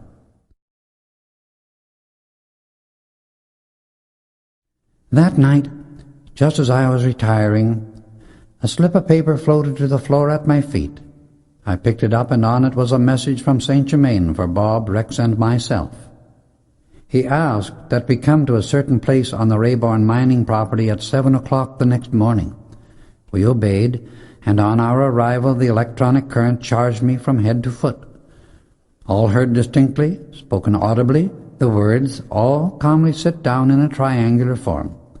Focus the attention of your minds upon the mighty I Am present within, and hold it there, firmly." In a few moments I stepped out of my body, and as I did so, passed through the cosmic veil. There stood Saint Germain, in glorious, dazzling radiance. He greeted me in his loving, gracious way. "Come," he said, "we shall now enter the earth, where I shall not only reveal the great deposit of gold of which I told you, but the way the God of nature and the God of gold work together in perfect harmony to produce the precious metal that mankind intuitively loves to use for service and adornment. When I speak of the God of gold and the God of nature, I mean the pure and perfect intelligent beings that handle the forces in these realms and direct them consciously. The God of nature draws and directs the magnetic currents of the earth, and through intelligent manipulation produces certain definite results in and upon our planet. This activity is real, exact, and is performed according to law, as accurately as a chemist works in his laboratory. The God of gold draws, manipulates, and directs the electronic currents from our physical sun. These currents are drawn within the earth's crust to a certain depth, as ribbons are sometimes drawn through lace. This tremendously concentrated electronic energy, by being combined with the magnetic force from within the crust of the earth, reacts upon it in such a way as to slow down the rate of vibration. The radiation from gold is absorbed by both plants and human beings and utilized for many purposes. As I mentioned to you once before during your experiences in Unveiled Mysteries, the emanation from gold is a powerful, purifying, and energizing action within the human body and in nature.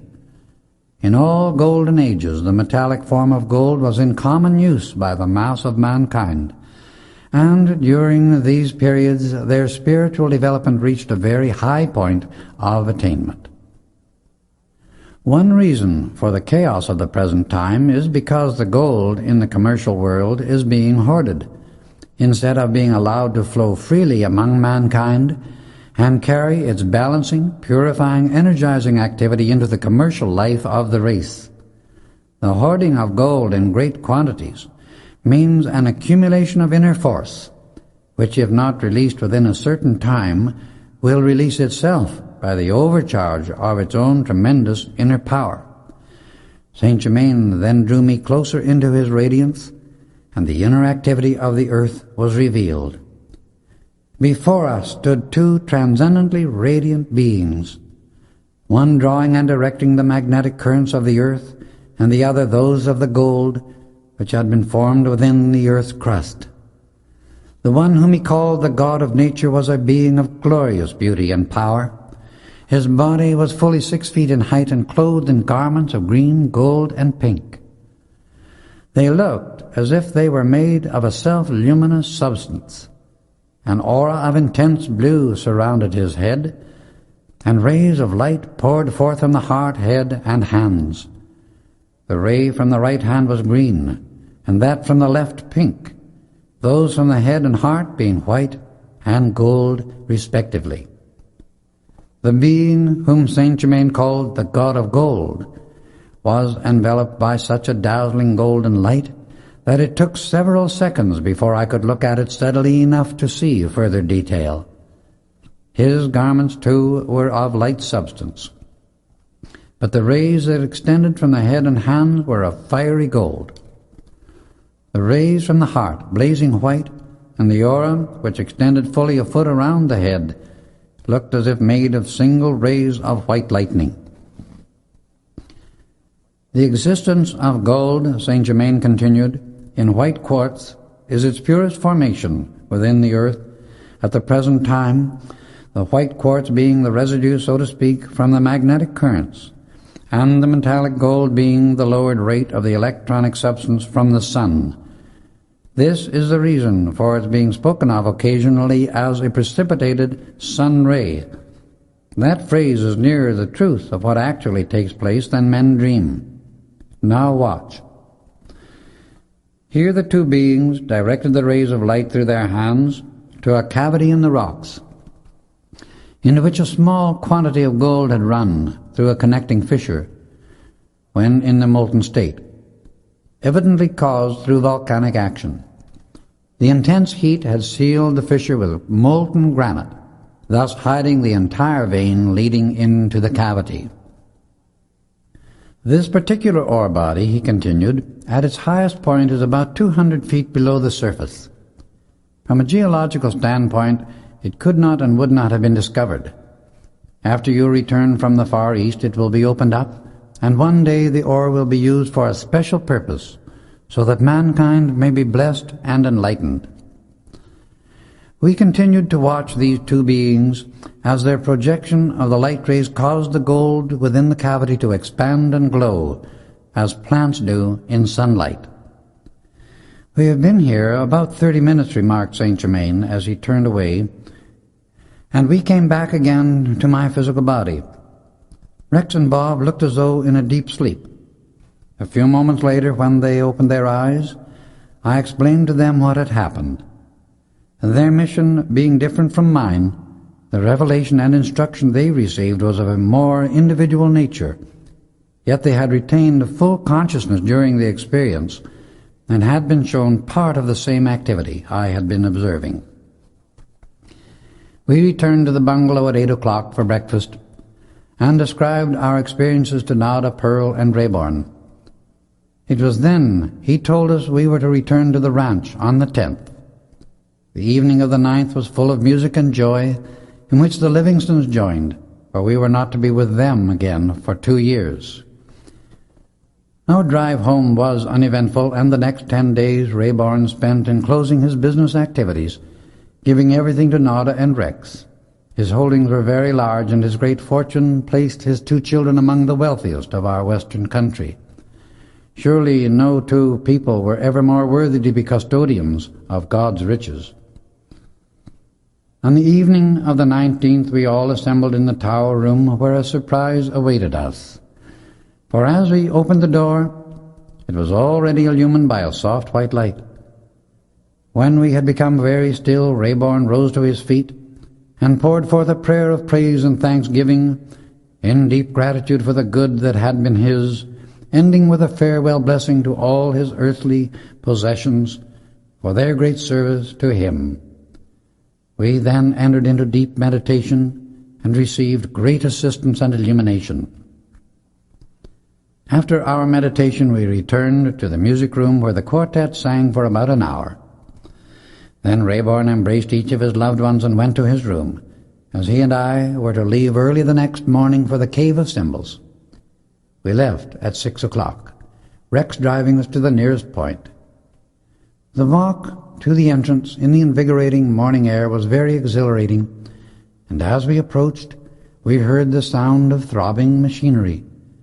When we arrived at the second entrance, Saint Germain waited there for us. He seemed more godlike, more marvelous than I had ever seen him before. We stepped to the white arch, and it opened before us without anyone touching it. Where the blue and red arches had been in our previous visits, we now saw dazzling white ones instead. These symbolized a cosmic recognition of the raising of one of Earth's children, which was about to take place.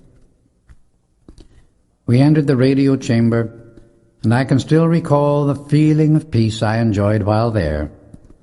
Unless one has experienced the great happiness of being once again within the radiance of those marvelous chambers, such feelings of exaltation can scarcely be conveyed to others. These halls have been charged for hundreds of centuries with the glorious presence of the mighty ascended masters of love, light, and wisdom, the Legion of Light, and the Great White Brotherhood. Our meditation here was a vastly different activity from that in any other environment, and the value of such an outpouring is beyond human conception. Saint Germain asked us to be seated while he gave the necessary instructions as to what he desired us to do. I marvel at it to this day, how clearly the memory of a student retains that instruction, for it is never repeated except by the Master himself, yet it is as clear as though recorded in letters of light upon my memory. When he had finished the instruction, we went to the sleeping apartments which we had occupied before, our seamless robes remaining there for our use. We entered into deep meditation, holding our attention on the mighty I Am Presence, the Master Christ within our own hearts. At the end of 3 hours, our consciousness was lifted to great heights, and revelations that astonished us both were shown. We had entered realms of which we had heard, but never retained conscious memory of having been there. Presently, we heard the sweet tones of a bell announcing the Master's approach. His face was radiantly happy. "I am very pleased with your first real meditation," he said. "Keep this always a sacred hour every day." He extended both hands to us, and in each was a crystal goblet filled with a heavy golden liquid that looked like honey, yet sparkled as if made of diamonds. "This," he said, "will be your principal sustenance during the ensuing days, for it is the very essence of life. The culmination of our brother Rayborn's experience is the most vital of the soul's entire pilgrimage on earth, and the summum bonum of all human existence. Now, come with me to the chamber of light, and do not be alarmed at what you either see or experience." We passed through the audience chamber, and at its far end a space about the size of a door opened before us where an instant previous we had seen only a solid wall. The aperture closed quickly behind us, and we found ourselves in the center of a perfect sphere. There were 3 chairs of solid gold placed so as to form a triangle in the middle of the floor. "Please be seated," said Saint Germain, he occupying the 3rd chair.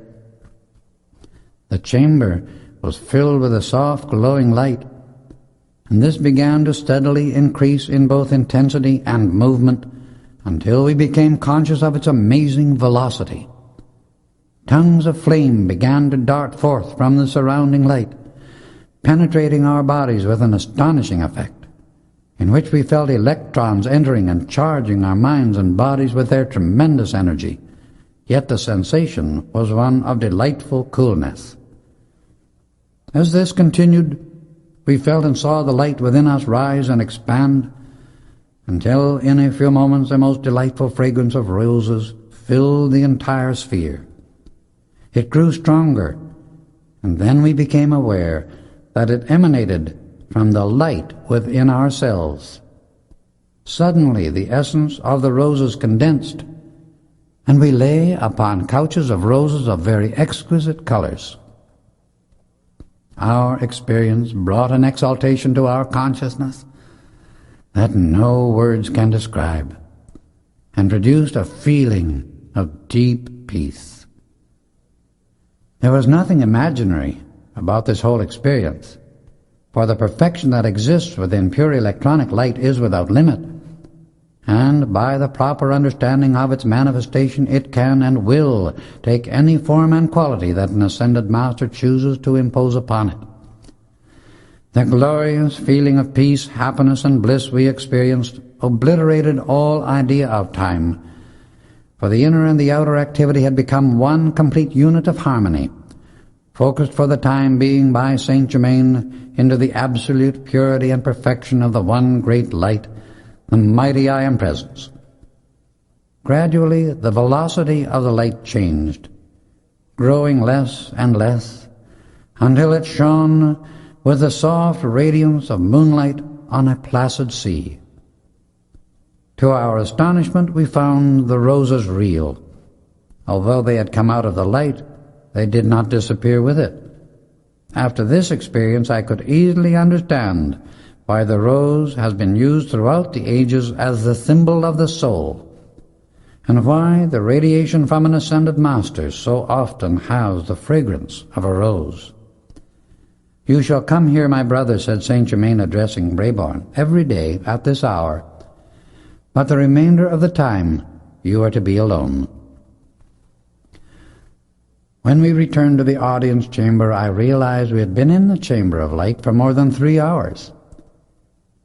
Yet it seemed only a few moments. Saint Germain gave us another cup of the golden liquid as nourishment for the body. "Now go to your chambers and sleep," he instructed, "until I call you." Wherever we moved, the wonderful fragrance of roses enveloped us, and scarcely had we lain down until we were sound asleep. Each day this marvelous work went on until the arrival of Nada, Pearl, Rex, and Bob on the 26th of July. When greetings had been exchanged, they commented upon the soft radiance and fragrance of roses that surrounded my body continuously, and were very happy about this part of my attainment. During the 27th, many of the Ascended Masters came, singly and in groups, until all who were to take part in the work had arrived. At 11 o'clock that night, we were escorted into the electrical chamber, where the marvelous atomic accelerator was waiting to receive another of God's children and send him forth into his eternal freedom, a son of light, a true image and likeness of the mighty I Am Presence. As we entered the chamber, the light within it was intense, yet it held tiny points of more dazzling light that darted to and fro in the atmosphere continually. Rayborn seated himself in the chair, and the 24 present formed a circle about the accelerator, Saint Germain standing directly behind him, and I just in front. Nada, his twin rays, stood within the circle. When all were ready, Saint Germain commanded the individual attention of each one to be held steady upon the presence and the supremacy of the I Am, and that of the Master Jesus. Suddenly, like a flash of lightning, a circle of the most intense, dazzling white light surrounded us, drawing steadily toward the chair, until it was only about 10 feet across. The light within Daniel Rayborn expanded and met the circle of light without. As they touched, he began to rise slowly to a distance of about his own height above the accelerator, the light within him continuing to increase. Nada, his own twin ray, rose also and drew toward him, passing within the smaller circle of light. They met in divine embrace for a moment. The next instant, the face of the Master Jesus shone out in an aura of gold, pink, and blue above them. Inclining their heads toward us and smiling radiantly, they looked upward as a great ray of intense white light descended, enveloping them both in its protecting radiance, blessing their glorious union and hiding them from our sight, while they passed beyond all care and limitation into their eternal perfection of being, clothed in bodies of everlasting light, the robe of immortality that shines brighter than the sun at noonday. Thus did another mighty master presence of the great I Am enter into cosmic service, as the celestial chorus sang its anthem of eternal praise and victory, unto the light of God that never fails. Chapter 10. Closing Experiences and Our Journey to Arabia. Our work here is finished for the present, said Saint Germain, as the singing came to a close. Let us now go to the great chamber and dine. We had just become seated at the table when Daphne appeared at the great organ, and Arion stood beside her with a most wonderful violin. They began to play, and a soft globe of iridescent light formed near the ceiling, out of which came a most glorious tenor voice, singing, "In the name of Christ we reign." whose melody and lyrics were tremendously inspiring. Saint Germain felt the question in our minds as to who the singer was, and in answer to our thoughts replied, "You shall one day see this cosmic singer face to face." Daphne greeted the children rapturously and asked the quartet to sing to the accompaniment of the organ and violin. We enjoyed a glorious hour after the music by renewing our acquaintance with those present, some of whom we were to meet again in the Far East.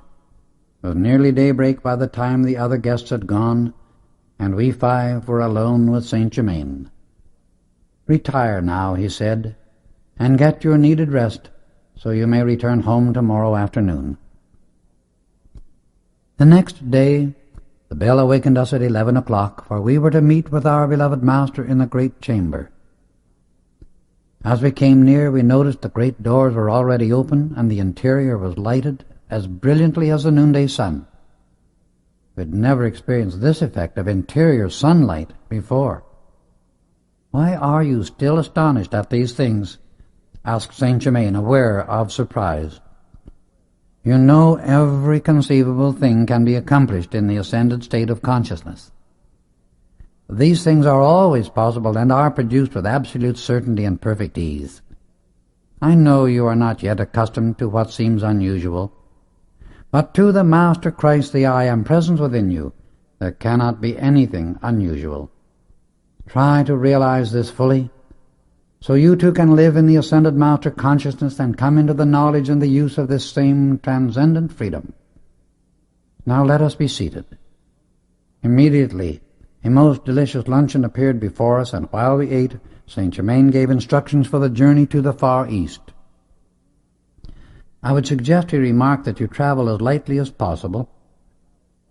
Follow your inner impulse always, for you will be perfectly directed at all times. You are surely aware by now that clothing or anything else you may require is always available. You need not be encumbered unnecessarily with luggage on this journey. I will meet with you in the Tower Room on the 10th of August at 8 o'clock in the evening, when the date of your departure will be decided." Saint Germain went with us to the auto, and after bidding us a loving goodbye, returned to the retreat. We entered the car and drove back to the ranch. The next 2 weeks were busy ones indeed, as we completed arrangements for our journey to the East. Upon Rex devolved the duty of giving some explanation to the foreman about Daniel Rayborn's continued absence. "My father," he explained to him one morning, "has been called to the Far East, where he will remain indefinitely. I will be in charge of things here, although Nada and I will be traveling abroad for about 2 years. Can we depend upon you to look after the ranch during our absence?" "I will do the best to take care of everything as you desire," he replied. "My assistant is quite dependable and capable of taking charge should anything happen to me." Time passed on wings, and the 10th arrived, filled with joyous anticipation of our evening with Saint Germain. Until one has had some such experience as was our privilege of association with him, it is impossible to convey the great happiness we felt in the contemplation of still greater enlightenment. Our recent instruction during the ascension of Daniel Rayborn and my contact with the white-haired elderly gentleman who sought so long for the man with the crystal cup were a tremendous encouragement and sufficient inducement for us to reach to the light with all the intensity of our beings to make the ascension also. At 8 o'clock, as we approached the Tower Room, the door opened and Saint Germain stood before us with extended arms, radiant and resplendent. We exchanged loving greetings, took our places, and he conveyed the love and blessings from the mother and father of Rex and Nada. "Time of your departure," he began, "is set for the 20th of August. I think it would be well if Rex, Bob, and this brother," nodding to me, "make one more trip to the mine before leaving for the East, in order to give strength and encouragement to the Livingstons. I had not intended this when you left the mine, but I think it the part of wisdom to see them once more. Gaylord will meet you in Paris near the end of October, as soon as he finishes his work in South America. Now I have something else to tell you. The outer entrance to the Cave of Symbols has been closed, and unless one had been there, it would not be possible to locate it again. Certain individuals did discover it, and were planning to take a research party there. It has been necessary to prevent that. You see, beloved ones, we have all power and limitless means within our control by which to guard and protect whatever needs our protection. I will give you certain instructions for your immediate use, and then I must leave to meet with the South American branch of the Great White Brotherhood. After indicating what was needed, he raised his hand in blessing and with a radiant smile was gone. Bob's enthusiasm kept pace with his advancement. It was one of the most wonderful things I have ever experienced to observe how his intense longing for the full ascension focused his attention upon the light with uninterrupted joy and determination. Nada and Pearl were expressing the great wisdom of the mighty I Am Presence as the expansion of the light increased within them. It was most apparent in their eyes. We drove to the mine on the 12th and arrived there at 6 in the evening. All were surprised except Zara, who said she knew we would visit them again before leaving for abroad.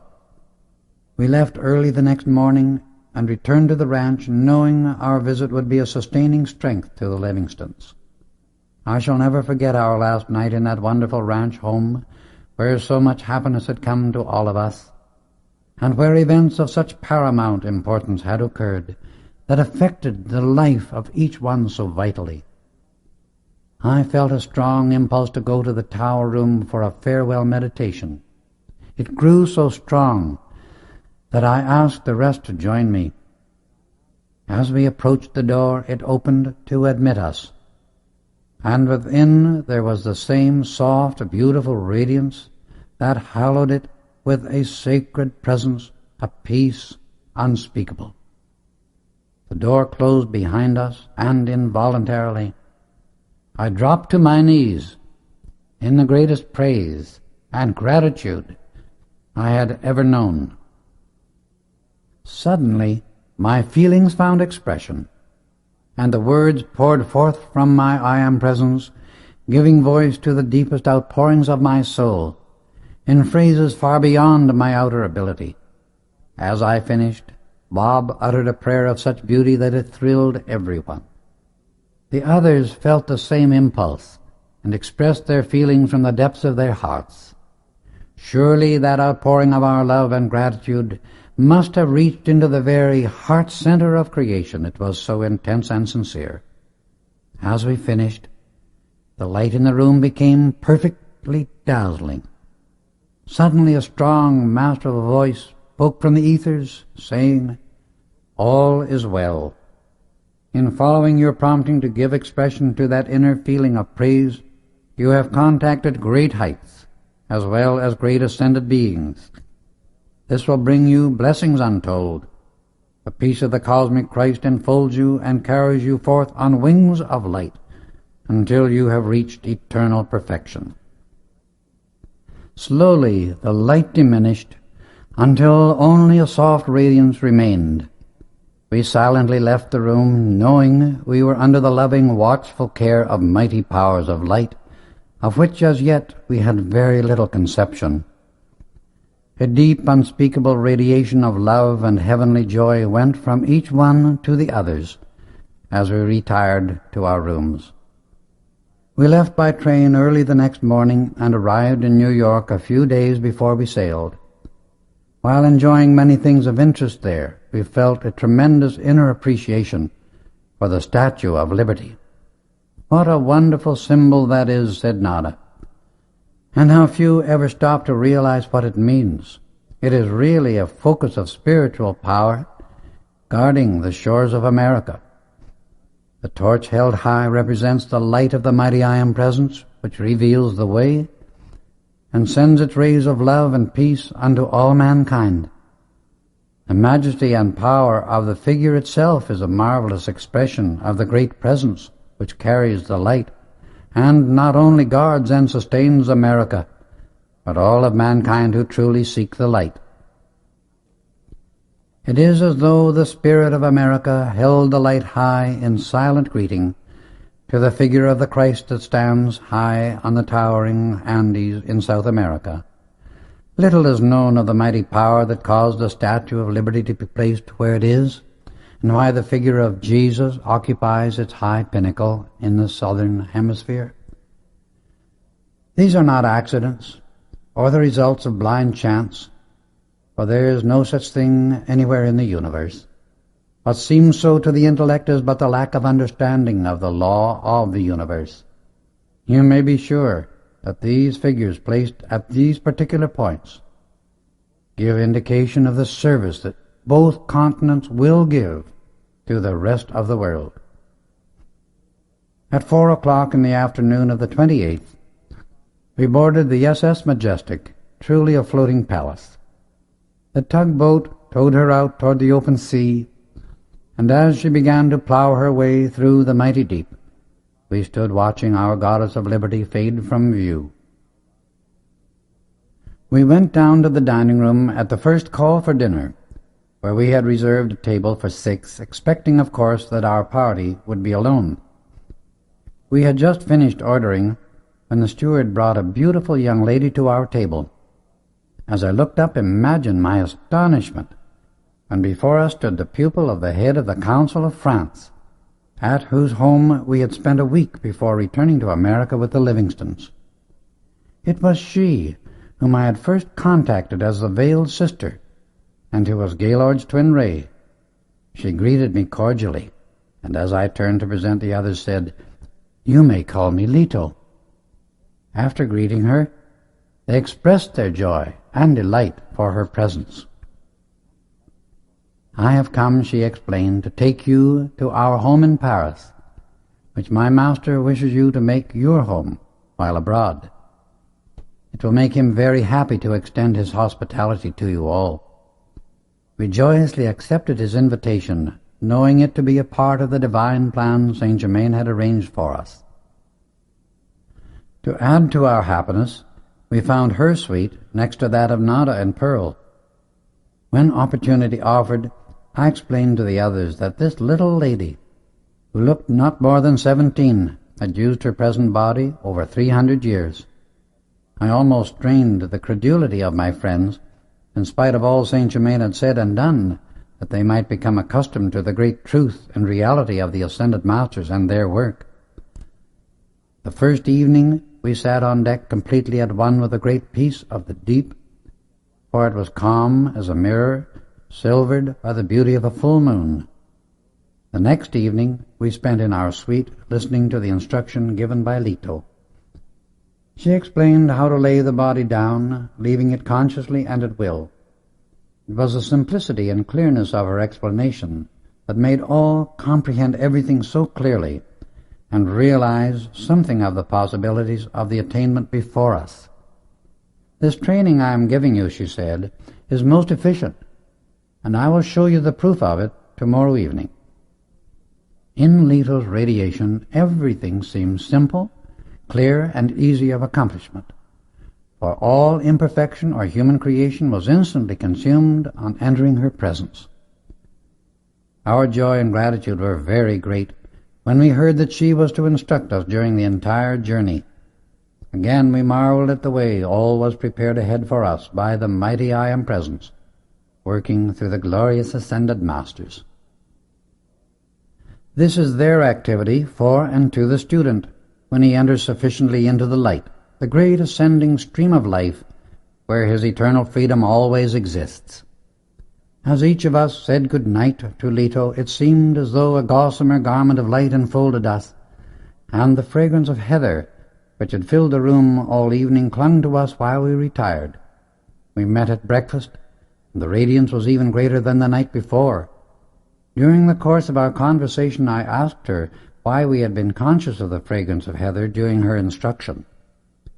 "In the 11th century," she explained, "I lived in Scotland, and during an experience of that life the memory of heather became very dear. Ever since then, at most unexpected moments, the fragrance of heather radiates very strongly, so much so that many times it is noticed by those about me. I observed that Leda wore a simple white garment, yet it gave the effect of having a glint of many colors shining through. She answered my thought about it immediately by saying, "This garment I am wearing is a seamless one, not made with hands, but precipitated direct from pure light substance. Hence the glint and radiance you see. It will never soil or show wear. It will not be long until each of you will be wearing the same kind of garment. In the fully awakened, or what you call the ascended master consciousness, we never encumber ourselves with luggage of any kind, for in the ethers all about us is the pure substance from which we form everything, as we desire to use it.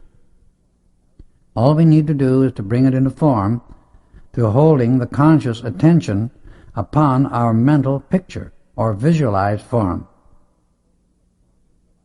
This creates a focus for the concentration and condensation of the electronic light in the ether, which fills all space everywhere.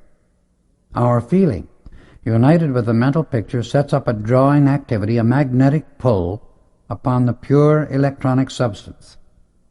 With this feeling there must enter a certain knowledge of how to raise or lower the vibratory rate in the aura around the electron, for the vibratory rate of the aura determines the quality and material of the precipitated article.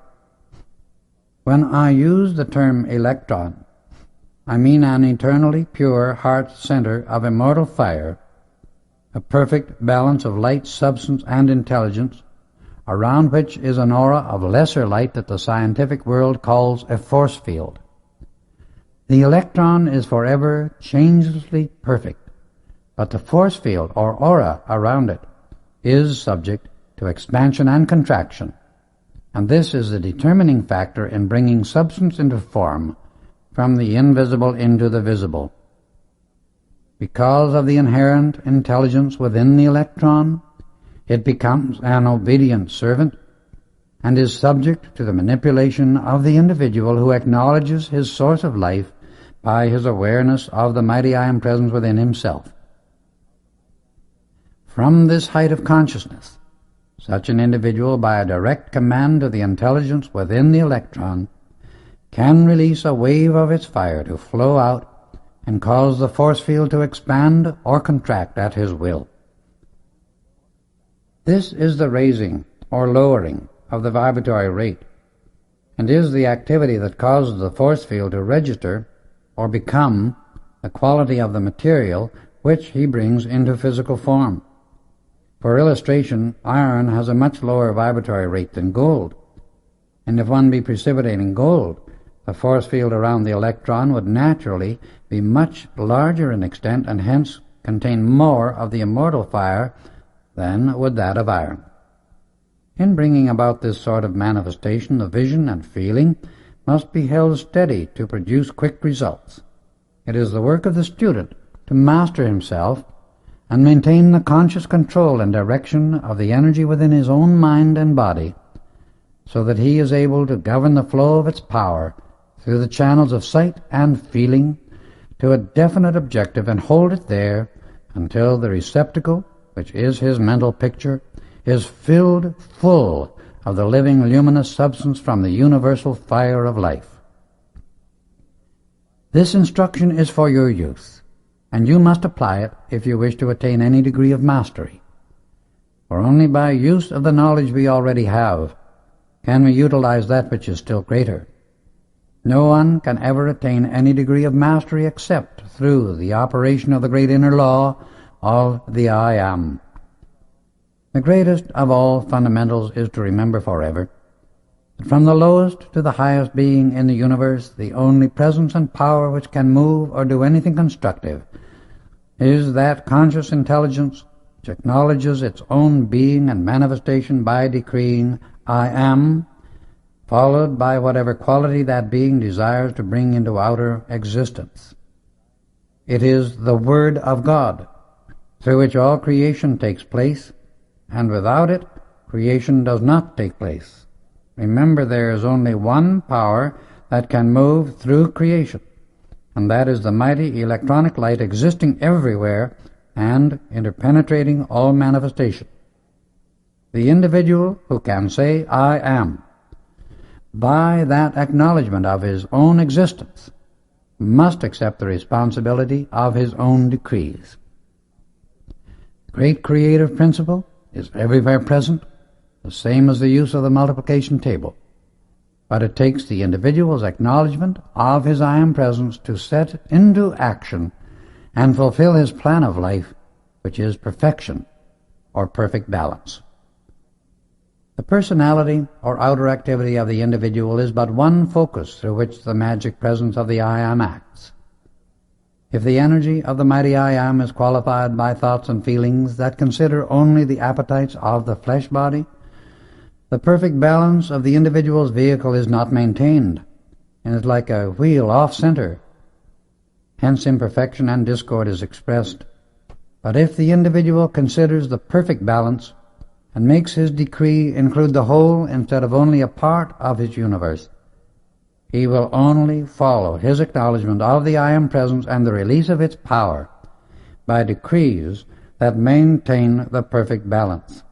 Any decree of life that accepts less than limitless perfection is not the plan of God, and will continue to destroy the forms in which it is focused until the decree of full perfection is expressed.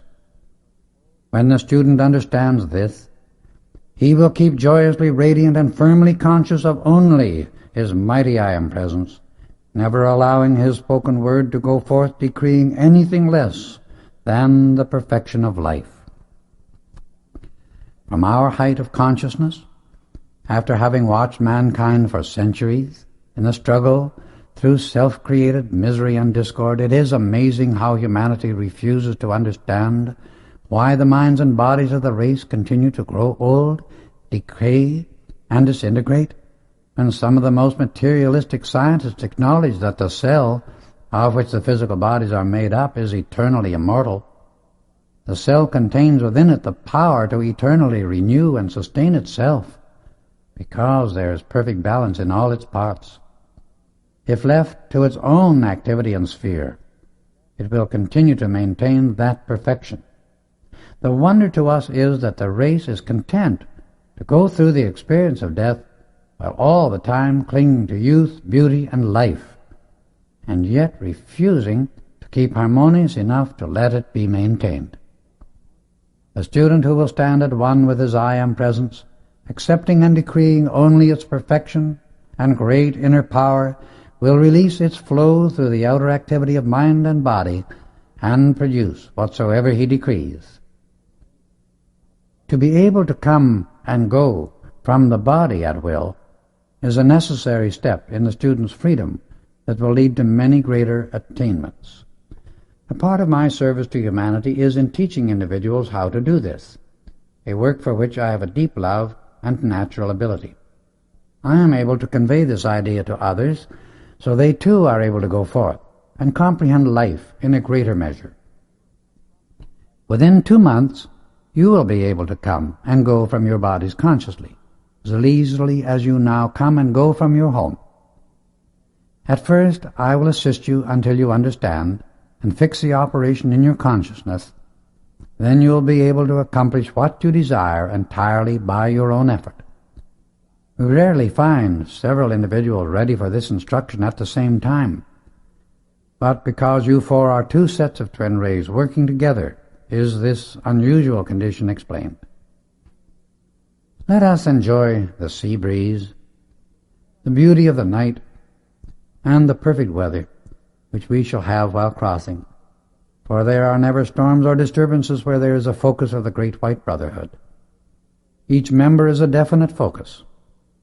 I have work to do now at a distance, so must leave you until 4 this afternoon, when I will return and be with you at dinner.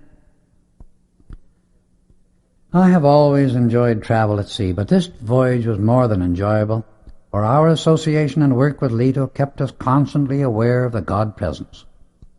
Later in the day, I had occasion to chat for a few minutes with the captain, and he said during his entire 15 years on the sea, he had never had a more marvelous voyage. I could have told him why, but it was the part of wisdom to remain silent. As we were taking our places at the table for dinner, Leto returned and joined us, saying, "I have joyous information. Splendid things have just been accomplished for the blessing of humanity. I tell you this much that you may rejoice with me, but later you shall know the full details of it, probably when we arrive in Arabia. It pleases me that you have been able to keep your consciousness so well focused upon the magic presence of the I Am. Tonight, before our work begins, I want you to enjoy the sunset with me, for you shall not have another such opportunity for 50 years, due to certain cosmic activities which as yet you do not understand." Leto had chairs placed on the top deck, where we would be undisturbed. When we were all comfortably seated, she continued, "You remember that Saint Germain said to you, the sun of this system is to the whole system what the heart is to the human body, its currents of energy being the bloodstream of this system of worlds, the ether belt around this earth being the lungs, through which the currents of energy, constantly pouring forth, are ever purifying the body of the earth. The sun is also the head or father of this system, through which this mighty energy is constantly generated by the mighty intelligence focused there, from glorious ascended beings who have charge of and govern that activity. The sun is not hot, as scientists think. It is as cool and 1,000 times more refreshing than the gentle zephyrs of the most delightful summer evening.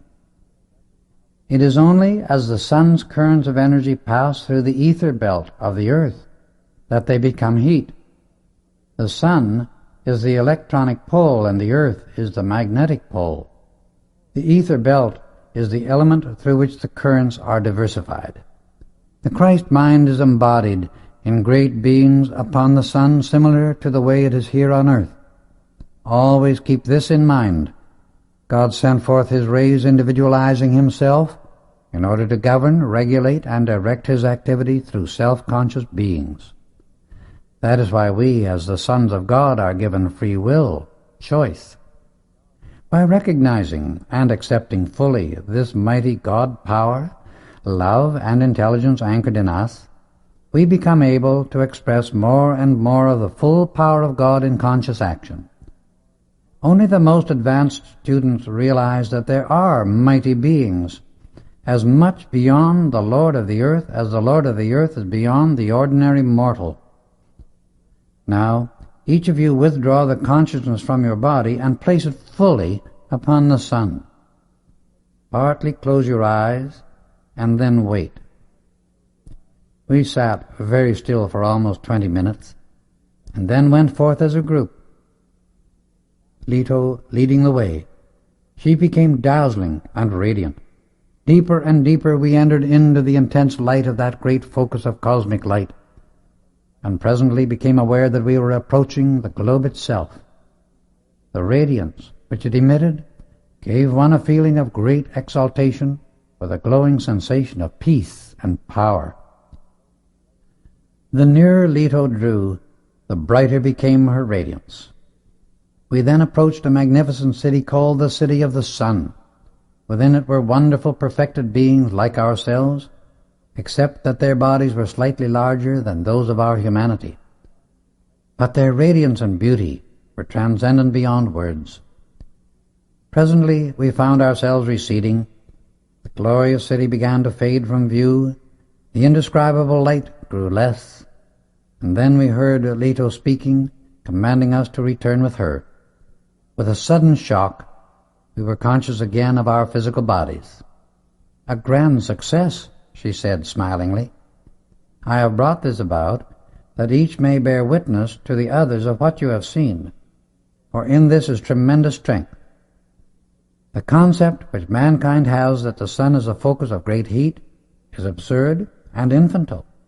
The truth is that the tremendous rays of energy which it sends forth to its system of planets are not heat rays at all, but rays of electronic energy, which only become heat as they contact and penetrate the atmosphere of the earth.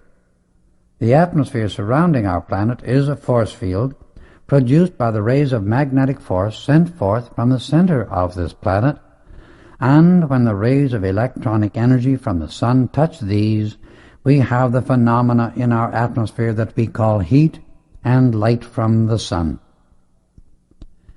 We enjoyed the twilight on deck until 7:30 and then went to Leto's stateroom. We took our places in 5 reclining chairs, which she had provided for our use, in which the body was perfectly poised and at ease. Then Leto began her instruction. "Focus your attention on the heart for a moment," she explained. "Then raise it to the top of the head. Keep it there without change, and let the following be your only thought. Mighty I Am Presence, which I am, now take charge in full mastery of this body. See that I go and come from it consciously and at will. Never again can it bind me or limit my freedom." It could not have been more than 3 minutes until we stood before our bodies, free, consciously free, in bodies of substance, but finer than that of the physical body. In these we were more clearly alert and free than we had ever been in the physical. "Come with me," said Leto, and instantly we passed out of the room over placid waters and went direct to her home in Paris. We saw and greeted her master. Then we continued our journey to the home of the Brotherhood in Arabia, which we visited later. When we returned near our bodies, she spoke again. "Wait, we are going to do this consciously," she directed. She went to each body as it lay in the chair and touched the forehead. Immediately the body stood up, yet looked as if asleep. Then she gave the necessary direction, which I may not give here, and we were again fully conscious in our bodies. The whole experience was different from anything we had ever lived through before, and it left us with a certain indescribable confidence that we could do it again. We tried to thank her, but she raised her hand for silence. Love serves because it is the nature of love to give. It is not concerned with, nor does it expect acknowledgement of its gifts. However, your gratitude is beautiful and well known to me. Just try to become the love that does not wish to possess, for then love is truly divine. The following days were filled with joy and beauty, repose and peace as we watched the sunlit waters by day, and at night the wonderful moonlight, until one's very being breathed praise and gratitude for the happiness of just being alive. The boat docked at Cherbourg, and following Leto as she led the way, we went to the waiting autos and were driven to Paris, Pearl and Nada riding in her car, and Bob, Rex, and I in the second one. When we arrived at her home in Paris, her master greeted us in his gracious, courtly manner. "It is our great joy," he said, "to have you make this your home as long as you wish. And we want you to feel just as free to come and go as if you were in your own home in America." The next few days we spent with these blessed masters, learning many wonderful things and receiving some insight into the marvelous work of the Great White Brotherhood. Its stupendous power, inner working and accomplishment simply staggered the intellect of one unaccustomed to this kind of knowledge. We were placed under definite training, and Leto, after finishing our instruction for the day, showed us the places of interest in the afternoon. Not a moment was wasted, as she said we were to leave soon for Arabia, and that she expected to call within a week. While visiting the Louvre, Leto showed us a painting by a young artist who had painted a picture called The Union of Two Souls. It was intended to portray the union of the twin rays, and was a marvelous conception, a wonderful work of art. "We are watching," she said, "for an opportunity to see if this artist can be awakened to the inner wisdom after having received such an interpretation of his idea." In the midst of his work, he unknowingly shut the door to the inspiration he had received at the beginning, and my master, seeing the need, gave the necessary assistance, which re-established his contact with his divine inspiration and enabled him to complete the picture. It was unknown, of course, to him, but the marvelous painting you see before you was the result. Often, an artist, musician, writer, inventor, and many other individuals doing creative work are given such assistance from the ascended masters, of which those receiving the help know nothing. This sort of activity is one way in which we work impersonally. We attended one meeting of the Great White Brotherhood, to which the members came from all over the world, among them being Gaylord's friend whom I had met when Gaylord was abducted to Paris. It was a never-ending source of joy to know of the important work being accomplished by the members of the Great White Brotherhood, entirely unknown to the outer world. Many sincere people who wish to live the constructive way of life are members of this brotherhood at the inner levels, long before they become aware of it in the outer senses. The time arrived for our departure, and Lita was to conduct us to the east. We said good-bye to her blessed master and drove to Marseille by car.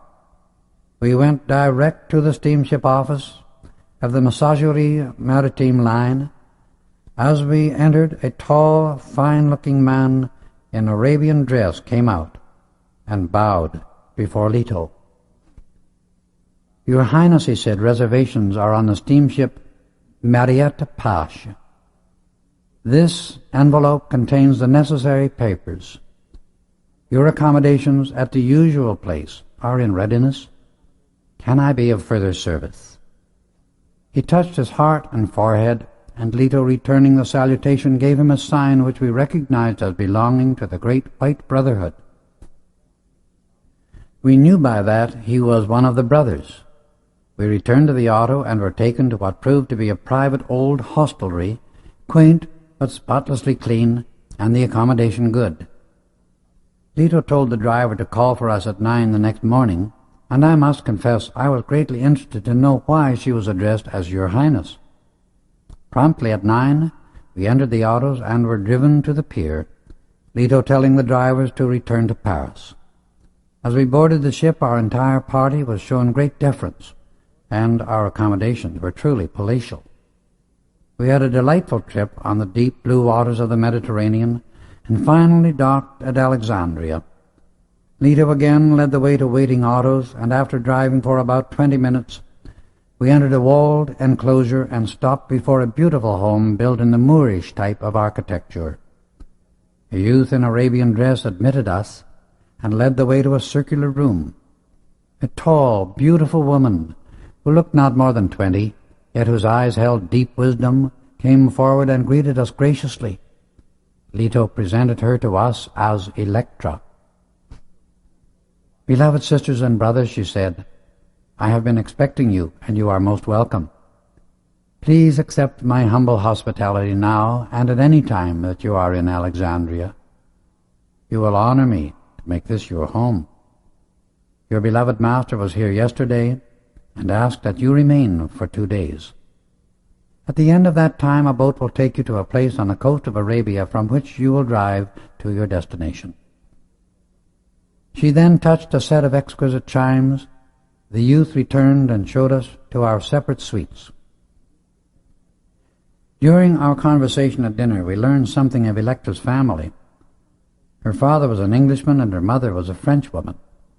Someone asked how long it had been since they had passed on, and she replied, 125 years ago. "You see," she continued, "I am not as far advanced as your wonderful escort, but I have attained enough dominion to eliminate time and space. Electra," said Leto, "is far advanced, and is doing beautiful work, as you will see later. While we are in Alexandria, we shall see the places of interest, and we shall spend the next 2 days enjoying ourselves." We were very much interested the next morning in sightseeing. When we stopped at a certain jeweller's stall, admiring the beautiful jewels and the exquisite workmanship of their settings, the old jeweller made a deep bow, and in salutation touched his heart and head, asking to see Rex's and Bob's rings. He was very silent for a few moments, and then, looking steadily at them, remarked, "My brothers, You have done me a great honor. Only once before have I ever seen such jewels. They are condensed light. They are living gems. You are blessed indeed." As we thanked him and turned to go, he asked the blessing of the Most High God upon us. The second evening after visiting the old jeweler, we were listening to Electra describing her experiences when a sealed envelope dropped out of the atmosphere directly at the feet of Rex. He opened it anxiously and found a message from our beloved Saint Germain. In the morning it read, "A yacht belonging to one of the brothers will take you to a certain port, from which you will proceed by auto to your destination in Arabia. Your mother and father send greetings and love to all."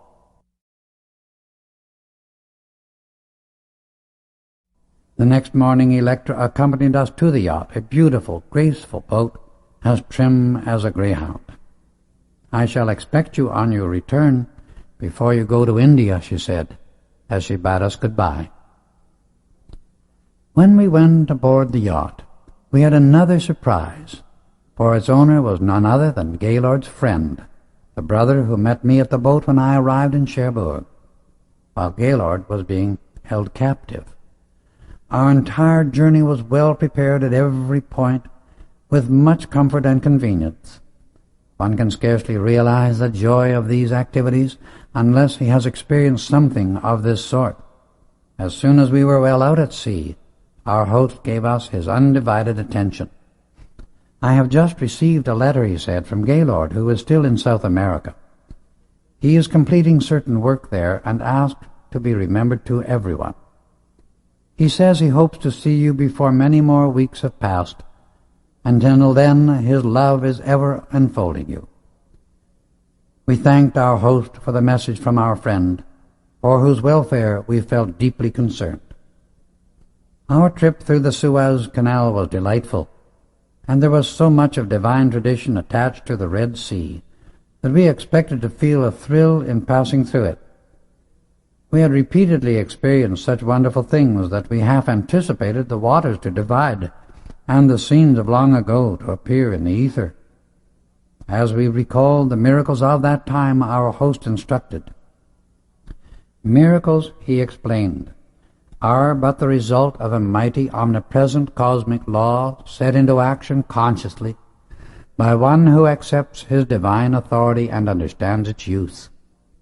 The laws governing any kind of manifestation which the human mind considers supernatural are as natural and unerring as the motion of a planet. All activity from the electron to the greatest suns in space is under the control and exact operation of law, sent into operation by self-conscious, individualized intelligence. When an individual understands and applies the great law governing manifestation in form, he can and does produce exact results. So, truthfully speaking, there are no miracles. Miracles are but the effect of the application of law by an individual to bring about a specific result. All may learn to do this if they desire it strongly enough and will discipline the outer activity of thought and feeling. We reached our port and were met by machines to take us the rest of the way. Our host accompanied us to the Arabian retreat and gave directions for his yacht to remain until we returned. We had dined before leaving the yacht, as it was late in the afternoon when we reached the port. Leto explained that we were to travel during the night in order to be unobserved through this part of the country. We traveled through many strange places and arrived at our destination just before daybreak. We came to a stop before the little hut that Gaylord had described to us, near the foot of a hill. How we were able to reach it by auto instead of camels we did not know, nor was it our business to inquire at that time. We knew we were guests of a mighty presence and power, and our duty was to remain silent until information was volunteered. Curiosity on the part of a student is inexcusable in spiritual training, and must be completely eliminated from the consciousness before certain understanding, power, and experiences are permitted to be given him along the path to mastery. Unless it is completely consumed within the personality, it is a wide open door through which the sinister force can act at any moment and cut off the further progress of the advancing student. Whenever it was necessary, all that we needed to know was explained, without our asking. Dawn was just breaking as we reached the hut, and immediately a tall man in an indigo cape came out to bid us welcome. He greeted each one cordially and requested us to return to our autos. Then, had a cataclysm occurred, we could scarcely have been more surprised, for directly in front of us the earth opened, revealing a sort of jaw-like entrance made of metal large enough to admit our cars. This led on to a well-paved road with a downward incline. The jaw was controlled by powerful machinery, and when it closed after us, a few moments later, it was to all appearances simply the floor of the Arabian desert. As our cars entered the roadway leading down, the surrounding walls became flooded with that soft white light which we knew so well, and which the ascended masters always used for illuminating tunnels, caves, and all subterranean passageways. We traveled along slowly for about 20 minutes, and then entered a circular room nearly 200 feet in diameter. In this place, all equipment was kept for the automobiles and attendants provided, ready to render any service required. The brother in the indigo cape alighted and led the way to what proved to be an elevator. We entered, descended for about 370 feet, and came to a stop, entering an enormous chamber with huge columns almost 300 feet high. These great columns were heavily covered with hieroglyphics, inlaid in marvelously beautiful colors. We found later that it had been the foyer to a large government building.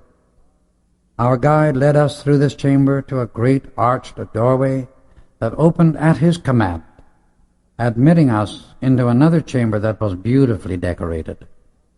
Its ceiling was arched and very ornate, supported by a single colossal column in the center. This second room must have been at least 200 feet each way. Brother of the indigo cape broke the silence. "This is one of our principal council chambers," he explained, "which we often use as a banquet hall. Beloved sisters and brothers, you who are not yet formally admitted members of our order, are the first students ever admitted to this very ancient retreat, without having been fully accepted into the outer activities of this branch of the Great White Brotherhood. But I assure you, your credentials are quite sufficient." With these words, he threw back the cowl of his cape, and our blessed Master Saint Germain stood before us. We were thrilled and felt immediately quite at home. "You will now be shown to your quarters, and after having refreshed yourselves and donned your seamless robes, come to me here." A youth and maiden appeared and showed us the way to our rooms. Later, when we returned to the council hall, a number of the brothers had already arrived and were talking to Saint Germain. "In 7 days," he explained, "an international council of the Great White Brotherhood is to be held in this retreat. The greatest of our members will be here, as this kind of council is only called every 7 years. On this occasion you will be made members of the outer body as well as the inner. Please be seated, for I wish to give you information concerning the city you are now in." He then gave us another wonderful discourse, and it made us marvel at what a place of wonders this earth is, let alone the rest of the universe. At one time, he explained, this city was at the surface of the earth. Certain of the ascended masters knew a cataclysm was threatening, and sealed a portion of it for future use. In the catastrophe that followed, it sank deep below the original level and was filled in and covered over by the sand from the surrounding land, which had become a desert. The tops of the highest buildings are in some places fully 125 feet beneath the surface. Air passages have been kept open and always give perfect ventilation. Within this subterranean city have been perfected some of the most wonderful achievements in chemistry and invention that the outer world has been privileged to receive. Whenever this has occurred, some worthy man or woman has been found through whom the world has been privileged to receive these blessings. There is here much of vital importance ready to be brought forth for the use of humanity when it is the part of wisdom in the judgment of the ascended masters to give it out. Again, there will be another great cataclysm that will rend the surface of the earth, removing from further self-created destruction those human beings who have the ignorance and presumption to say there is no God. Those who are so bound by their self-created darkness that they destroy the very symbols on earth of what is good, true, uplifting, and enlightening, must, because of the very darkness of their own minds, be prevented from creating any further discord upon this planet, and from influencing others by their own mistaken concepts of life. Whatever and whoever denies God, the source of all life and light, can only exist as long as the energy which they have already received can sustain them, because the moment an individual, group, or nation denies the very source of life, that instant the inflowing stream of life energy is cut off, and it can only continue to function until the force which has already been accumulated becomes exhausted. The collapse and self-annihilation of these is inevitable. Denial of life and light cuts off the sustaining energy, while acknowledgement of life and light releases it and lets it flow through the body and mind that makes the acknowledgement. The great law governing all form, or the law of cause and effect, tolerates man's iniquity to man only so long. When that iniquity is directed to the Godhead or source of life, retribution is swift and certain. There is an automatic purifying and balancing process within all life, and when any outer activity opposes itself to the cosmic law of forward motion and ever-expanding perfection, which is always pressing from within outward, then the hour arrives when all opposition is swept aside and annihilated by the onward moving impulse within life itself.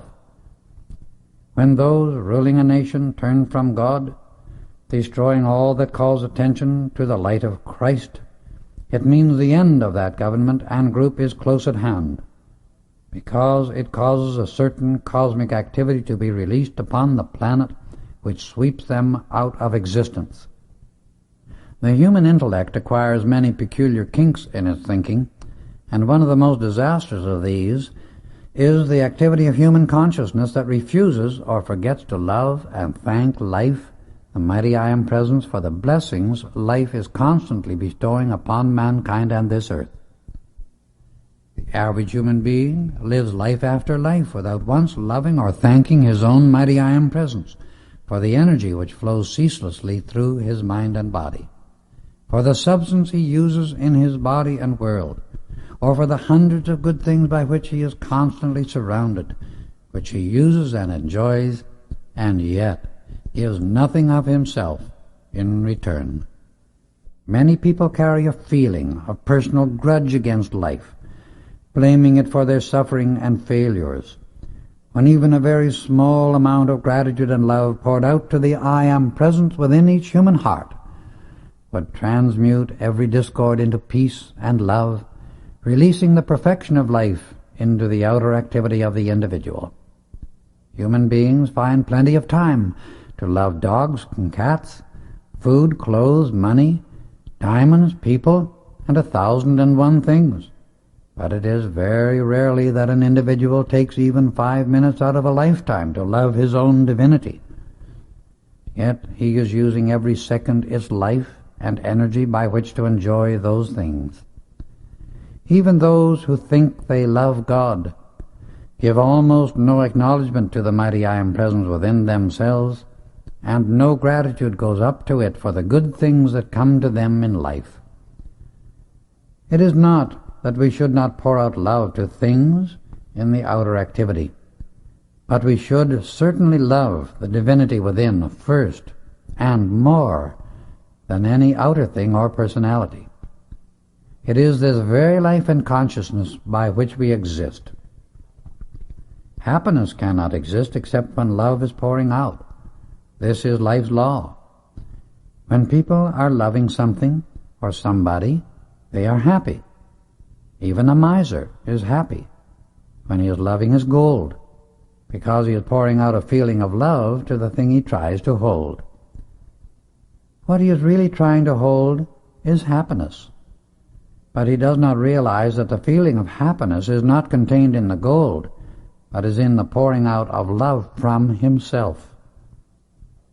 In that outpouring, he lets life flow uninterruptedly and harmoniously. However, having received all good we ever used from the mighty I Am Presence which builds each physical body, the first and greatest outpouring of our love belongs always to our own individualized flame of God, the mighty consciousness of life within us, which enables us to acknowledge our own existence and source of all life when we say, I am. In those words is all of God, and nothing in human experience is really important, but all of God. When the individual accepts, acknowledges, and feels all of God, he is happy. He has all good, and then he lives in the Father's mansion. Is it possible for anything to be more important or greater than all of God? Only with the understanding and feeling of this can mankind break the chains of self-created limitations. Now you must rest, and then it will be my privilege to escort you through this underground city, where you will see the brothers at work. I make but one request, that no detail of this work be revealed without permission from the highest master in charge. He bade us good night, and we went to our quarters. These had been constructed similar to the Greek and Roman type of architecture, yet they were far older. The room assigned to me contained a built-in Roman bath, the most beautiful thing I have ever seen of this kind. Everywhere the atmosphere was laden with the fragrance of flowers, usually roses. In the morning we were awakened by soft music played on instruments of a most unusual type, and the effect upon our bodies can hardly be described, for it gave one the feeling of ease and freedom, as if a pressure of some kind were being released. The sensation continued to increase, and while we were clearly conscious of some change going on within us, yet we did not realize to what extent our inner bodies were being attuned. The curious thing about the whole experience is that when we compared notes with each other, all had been effected in a similar manner. As we entered the council chamber, Saint Germain and Gaylord's friend greeted us. Saint Germain asked us to be seated, and breakfast was served immediately. The first thing that appeared was most delicious fruit. Then came what he called sun cereal, over which was a substance like honey and whipped cream.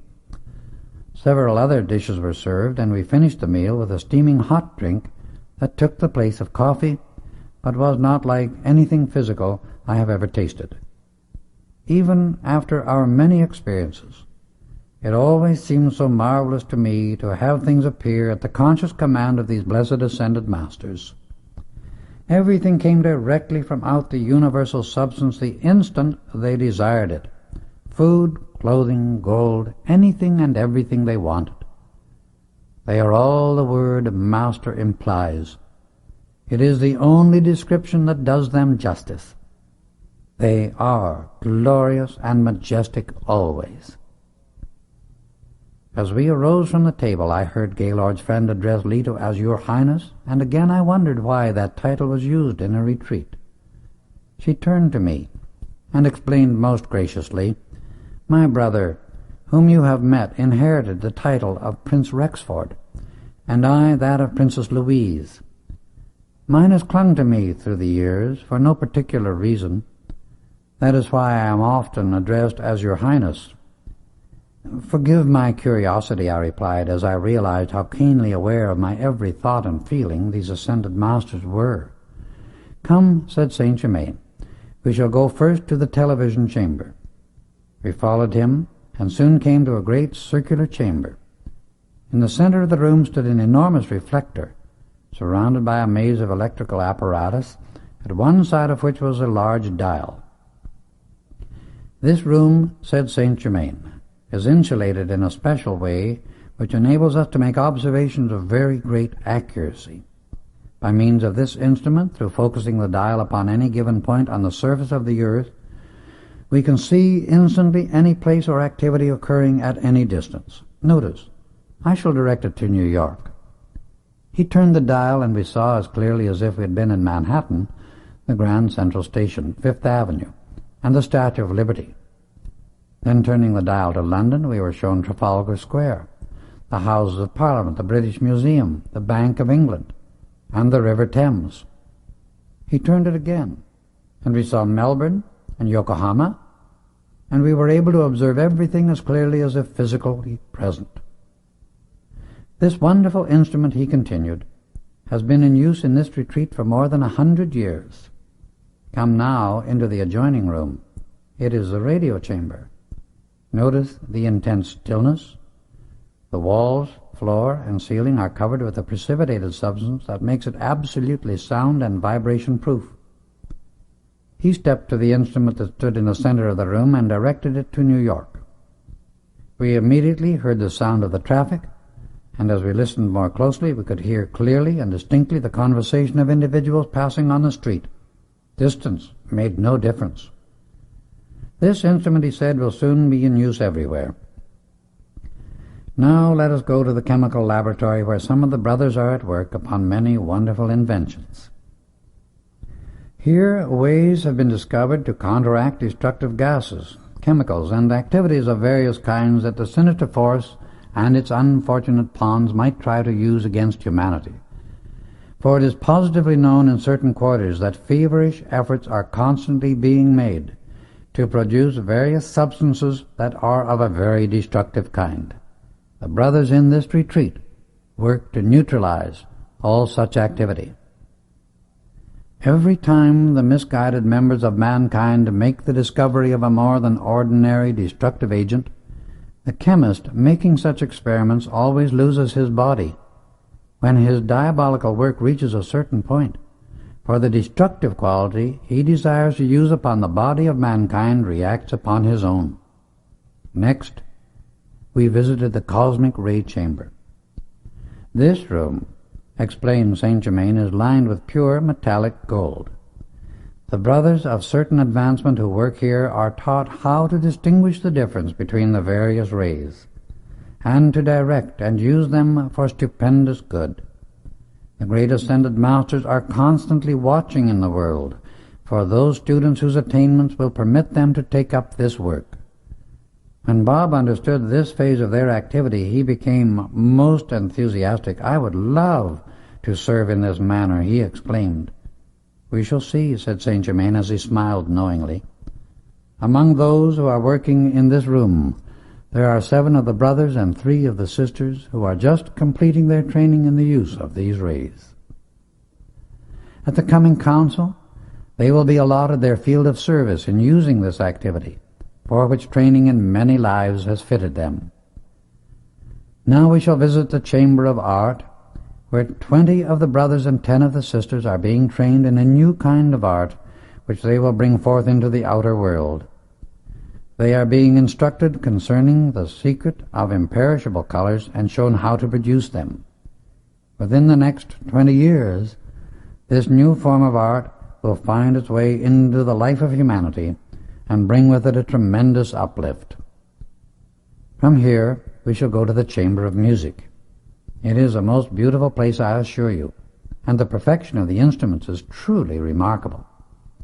Saint Germain led the way, and we entered with great anticipation. "This is a new metal for band instruments," he continued, showing us certain alloys, "which gives an unbelievably delicate tone. Here are 3 new materials for making violins. As you will see, one looks like mother of pearl, one like frosted silver, and one like Roman gold. The musical instruments of the new age will be made of materials like these. One of the brothers played these instruments for us, and human ears have never been blessed by more beautiful sounds. Each was distinctly different, but all were so beautiful there seemed hardly any choice between them. In rooms adjoining the chamber of music, beautiful musical compositions were being written and prepared, so the brothers could project these magnificent harmonies into the consciousness of musicians working in the outer world. Some of these brothers, said Saint Germain, will come into the outer activity and work in the capacity of teachers, while others will serve from the invisible side of life. We are now entering the chamber of state. Here training is given in the higher forms of statecraft and national government. Some 40 of the brothers are being trained, as you see, in the right use of this knowledge, and are also being shown how to project it to others who are already in official positions.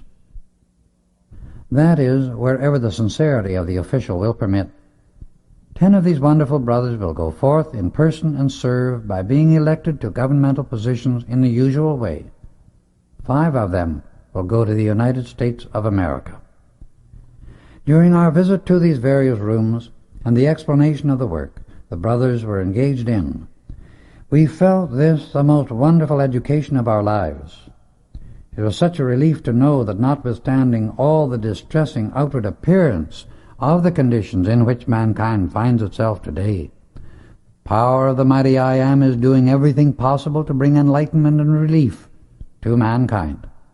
It lifted our hearts and hopes to the height of expectation, for great good to all mankind in the near future, at least for all who desire the constructive plan of life. We were shown secret chambers of riches untold, others of records so old it seemed almost inconceivable. Some dated back to the advent of man upon this planet. When we returned to the council chamber, we found we had been gone 8 hours. Not once in all this amazing subterranean city did we find the least particle of dust, dirt, or confusion of any kind. Everything was in a most wonderful state, perfect and spotless. We marveled at this, and Saint Germain explained the law concerning it. This perfect cleanliness is maintained by the conscious use of the great cosmic rays, and within the next 100 years, hundreds of housewives will be using the violet ray to keep private homes in the same wonderful state.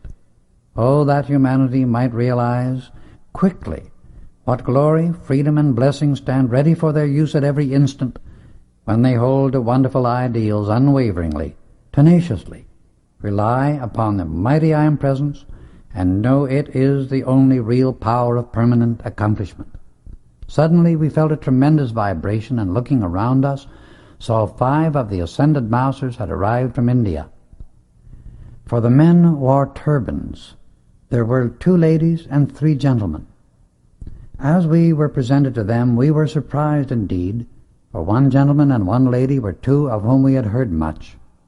The gentleman came up to Rex, Bob, and myself, the lady to Nada and Pearl, and extended a most gracious invitation to be their guests as long as we were in India, and consider their home ours at any time. "Will you," said the gentleman, turning to Gaylord's friend, "come with these friends and bring them to us as our guests when they are ready to come to India?" "I shall be most happy," he replied, "to accept your invitation and take them to Bombay in my yacht." Saint Germain then asked us all to be seated, that we might enjoy another precipitated dinner. The entire meal seemed more delicious than ever. We listened attentively to the work being planned and the reports of what had already been accomplished. For the first time in my life, I realized how very little the outside world knows of this true inner activity, and how puny human achievement becomes in relation to that which is accomplished by these ascended masters, who are expressing their full freedom as sons of God. It is fortunate indeed that there are infinitely more magnificent ways of life than our humanity is now experiencing. When one can look away from his own mental concepts long enough to get a perspective of his own intellect in relation to the rest of the universe, he really begins to learn something of importance. We all need to take mental journeys that will stretch our mental muscles and realize that each human intellect is only one out of approximately 3 billion souls in incarnation upon this earth. Our earth is one of the smallest in our solar system. Our system is only an atom in the galaxy to which we belong, and there are galaxies of galaxies. When the student thinks of this occasionally, he will no longer be able to accept the conceited theories and egotistical opinions of intellects that scoff and doubt the existence and marvelous manifestation of perfection which these ascended masters constantly express. The personality of anyone is only of as much importance in the magnificent scheme of life as it is obedient to the mighty I Am Presence by letting perfection expand into the outer activity of the individual. Otherwise, the personality is only a barnacle in the universe, using substance and energy without building anything permanent.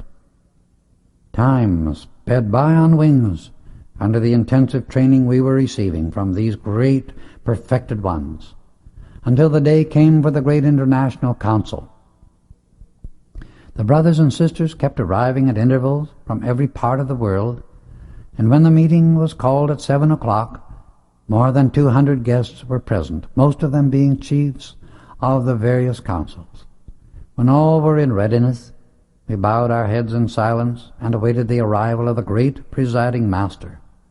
Suddenly, a great oval of dazzling light appeared at the head of the main table, and as we watched it steadily for a moment, a man's form gradually became visible within it, growing more and more definite and tangible as he lowered the vibratory activity to manifest in our octave of consciousness until his body became clearly visible, perfectly tangible.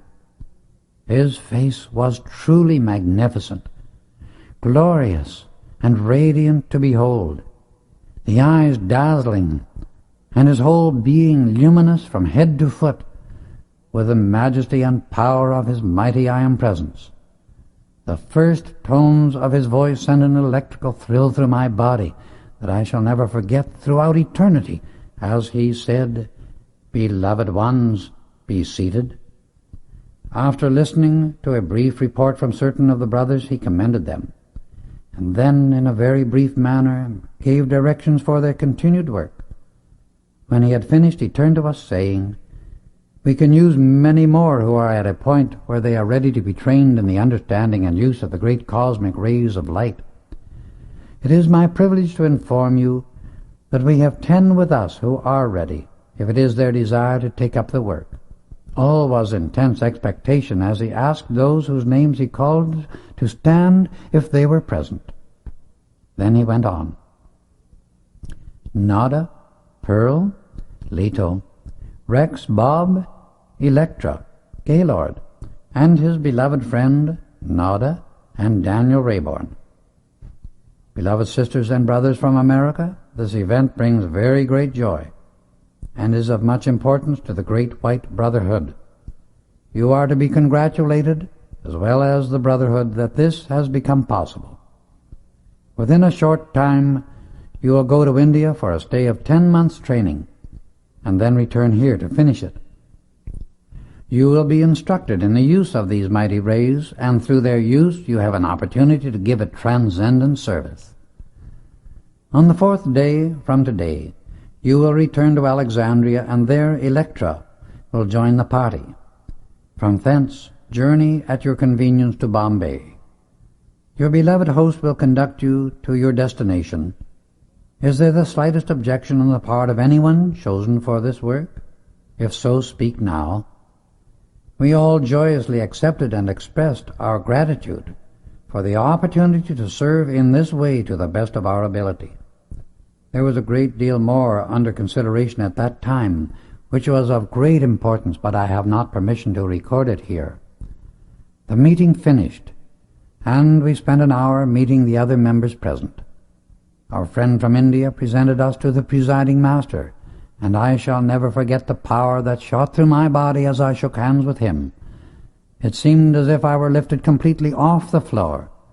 One of the brothers from South America brought us greetings from Gaylord, whom he had seen 2 days previously. The entire council was a perfect manifestation of great decision, supreme wisdom, and limitless activity.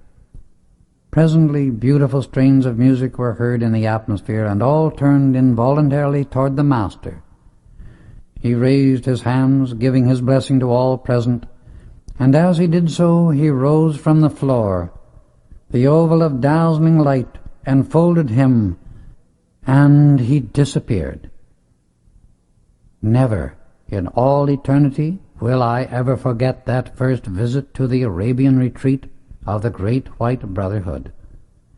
4 days later we left this marvelous haven of peace, light, and wisdom, with the love and blessing from all its members, whose loving service to the great I Am present in themselves and in all humanity is the most wonderful activity in life's experience.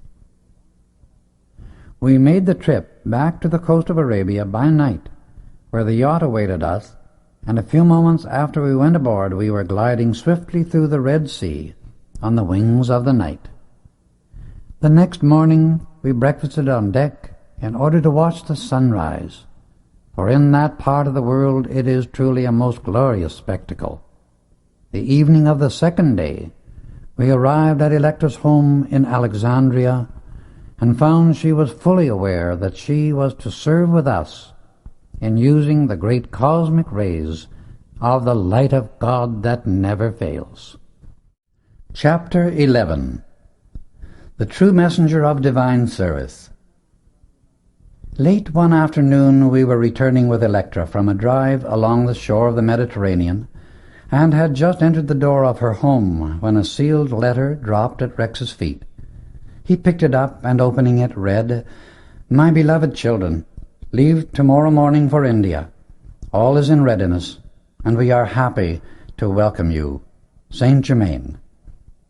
Our host of the yacht had not been with us during our sightseeing trip in Alexandria, but when we arrived at the pier he greeted us joyously with the news that we had been assured of a calm, delightful voyage. We again passed through the Red Sea as we sped swiftly on our way to one of the greatest centers of spiritual light and power on this planet. Leto continued her instruction during the entire trip at Saint Germain's request, that Bob and Rex might reach the point where they could come and go from the physical body, consciously and at will. By the 5th day of our journey, they had become quite proficient, and, like most young people, wanted to experiment often in using their newly evolved powers. This Leto would not permit. There must be a very great sense of spiritual honor and integrity, she explained, in regard to the use of these mighty powers of the I Am Presence. For the great law of being does not permit them to be brought into our outer use except where it is for the accomplishment of permanent good.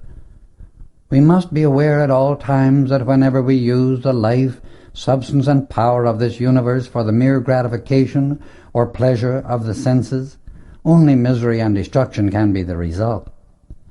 The mighty I Am Presence works ceaselessly to build, release, express, and constantly expand perfection in all its creative activity, and permanently maintain love, peace, and constant service to all.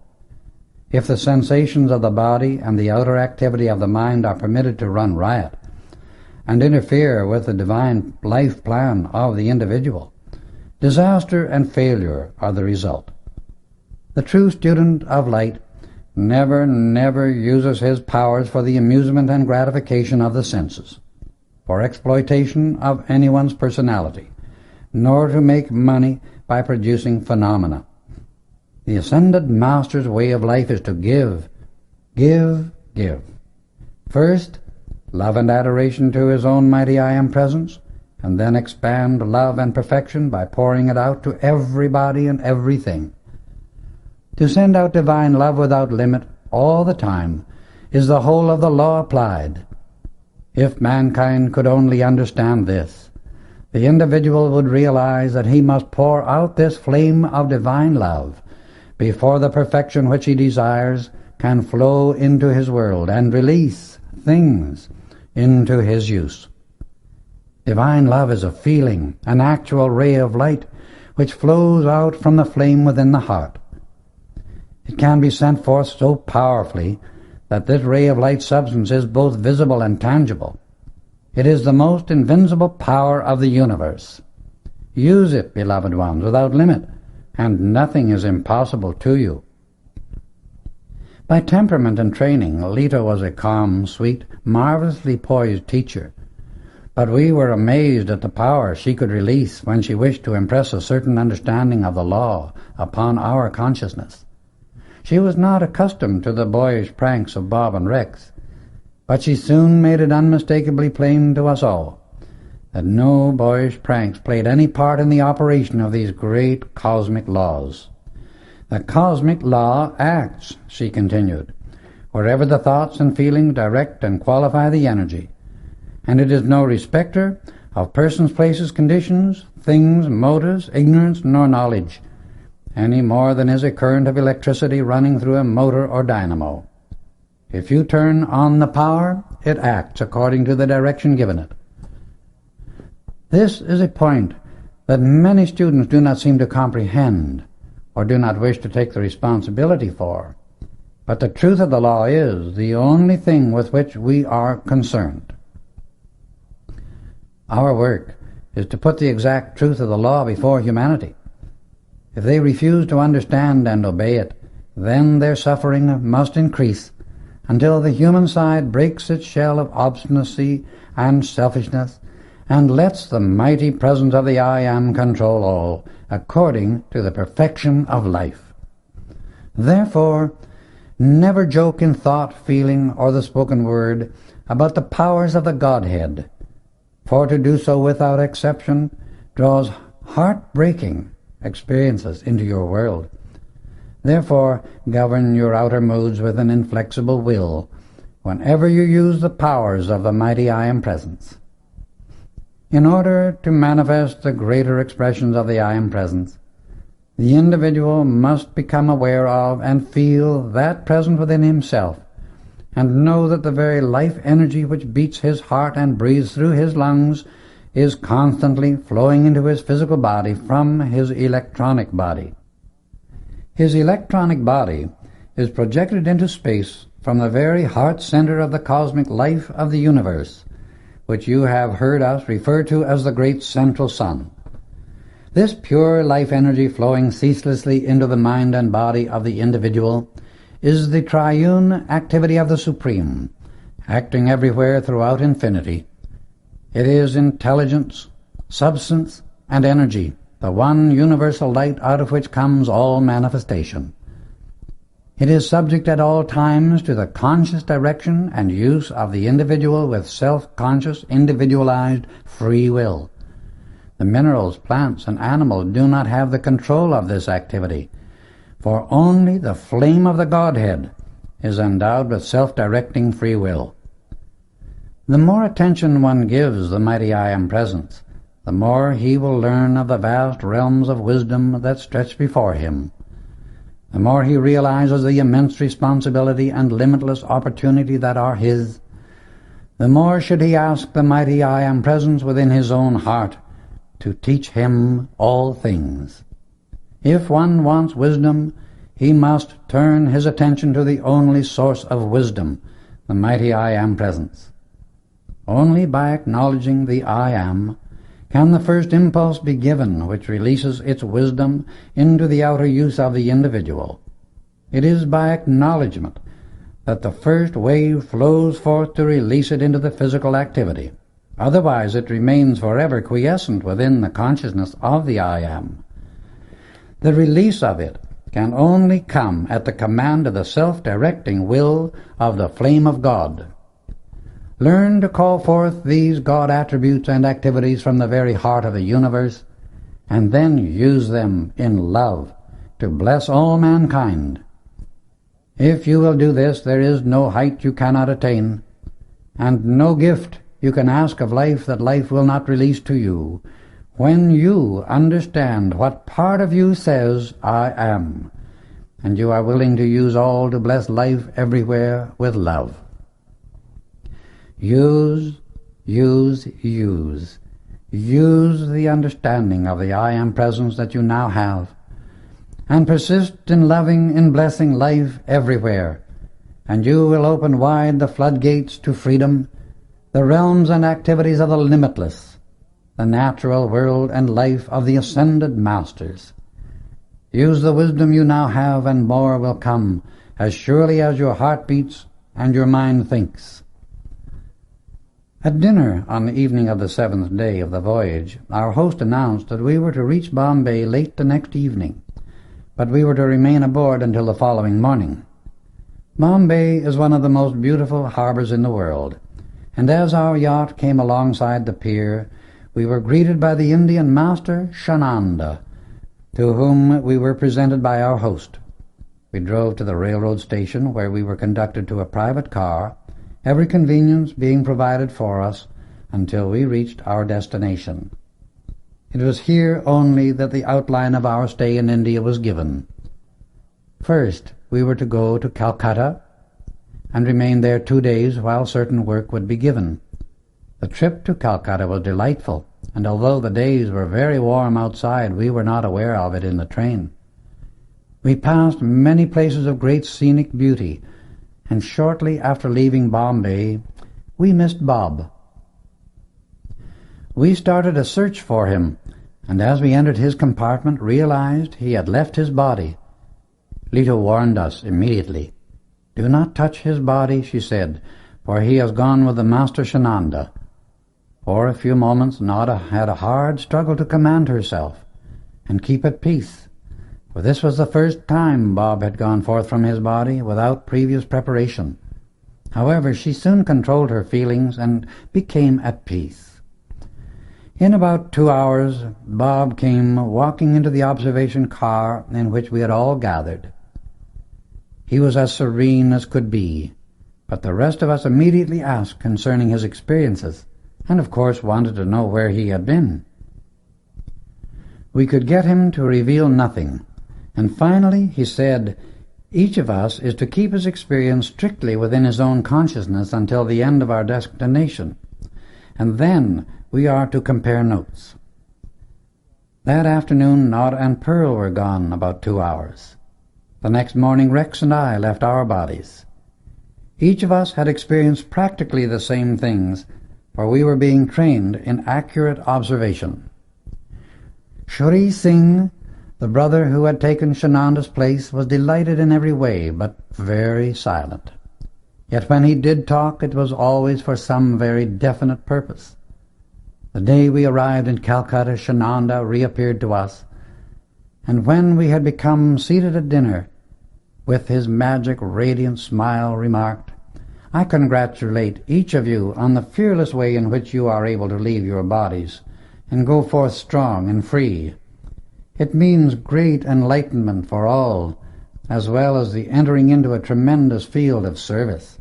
Leto, my sister, you are a most efficient instructor, and your work with these students is remarkably well done. It is only in this freedom, my friends, that you are permitted to know, feel, and experience the full use of the cosmic rays. You are now in a position to receive the full benefit of your training with us."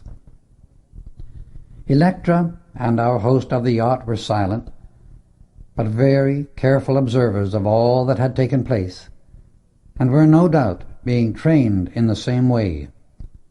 We felt keenly the intensity and power of the instruction, for everything we did had a definite objective and purpose. We arrived in Calcutta and drove rapidly for about half an hour, finally coming to a stop in front of a beautiful building situated upon a prominence in which was evidently the best residential section of the city. Shananda led the way into the building, which he told us was secretly owned and maintained by the Great White Brotherhood. The interior was a perfect dream of beauty, typical of many of the marvels in India. It breathed the wisdom, light, and purity of ages of perfection. We went immediately to the council chamber on the second floor, where we found the Brotherhood already assembled. we noticed seats had been left vacant at the head of the table of honor. Shananda led the way to these seats and took the head himself. It was only then we learned that he was the head of the Indian Council. As soon as all had assembled, the business part of the meeting was called, and some of the ascended masters were asked to give their protection to certain Englishmen in India, who were sincere in their desire to bring about greater good.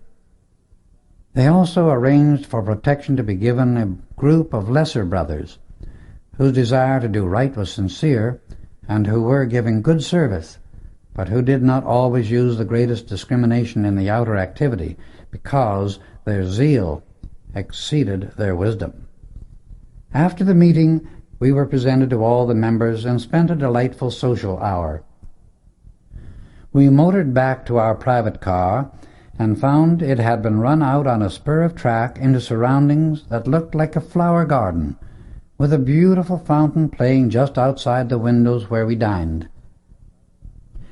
We commented on the ability of Shananda to have the beautiful always expressed to us, and with one of his smiles that ever gave one the sense of sunshine, he replied, "It is really much easier to express the beautiful, because it is natural, and the true expression of the mighty I Am presence within everyone. When anyone truly accepts this glorious presence, and feels it as the Godhead doing all things through and for him, the rest of his activity must conform to its marvelous beauty and perfection. The full acceptance of the mighty I Am presence by the individual always commands and governs all outer experience harmoniously. It is only when one truly and fully accepts this glorious God-presence within himself that he becomes a true messenger for divine service.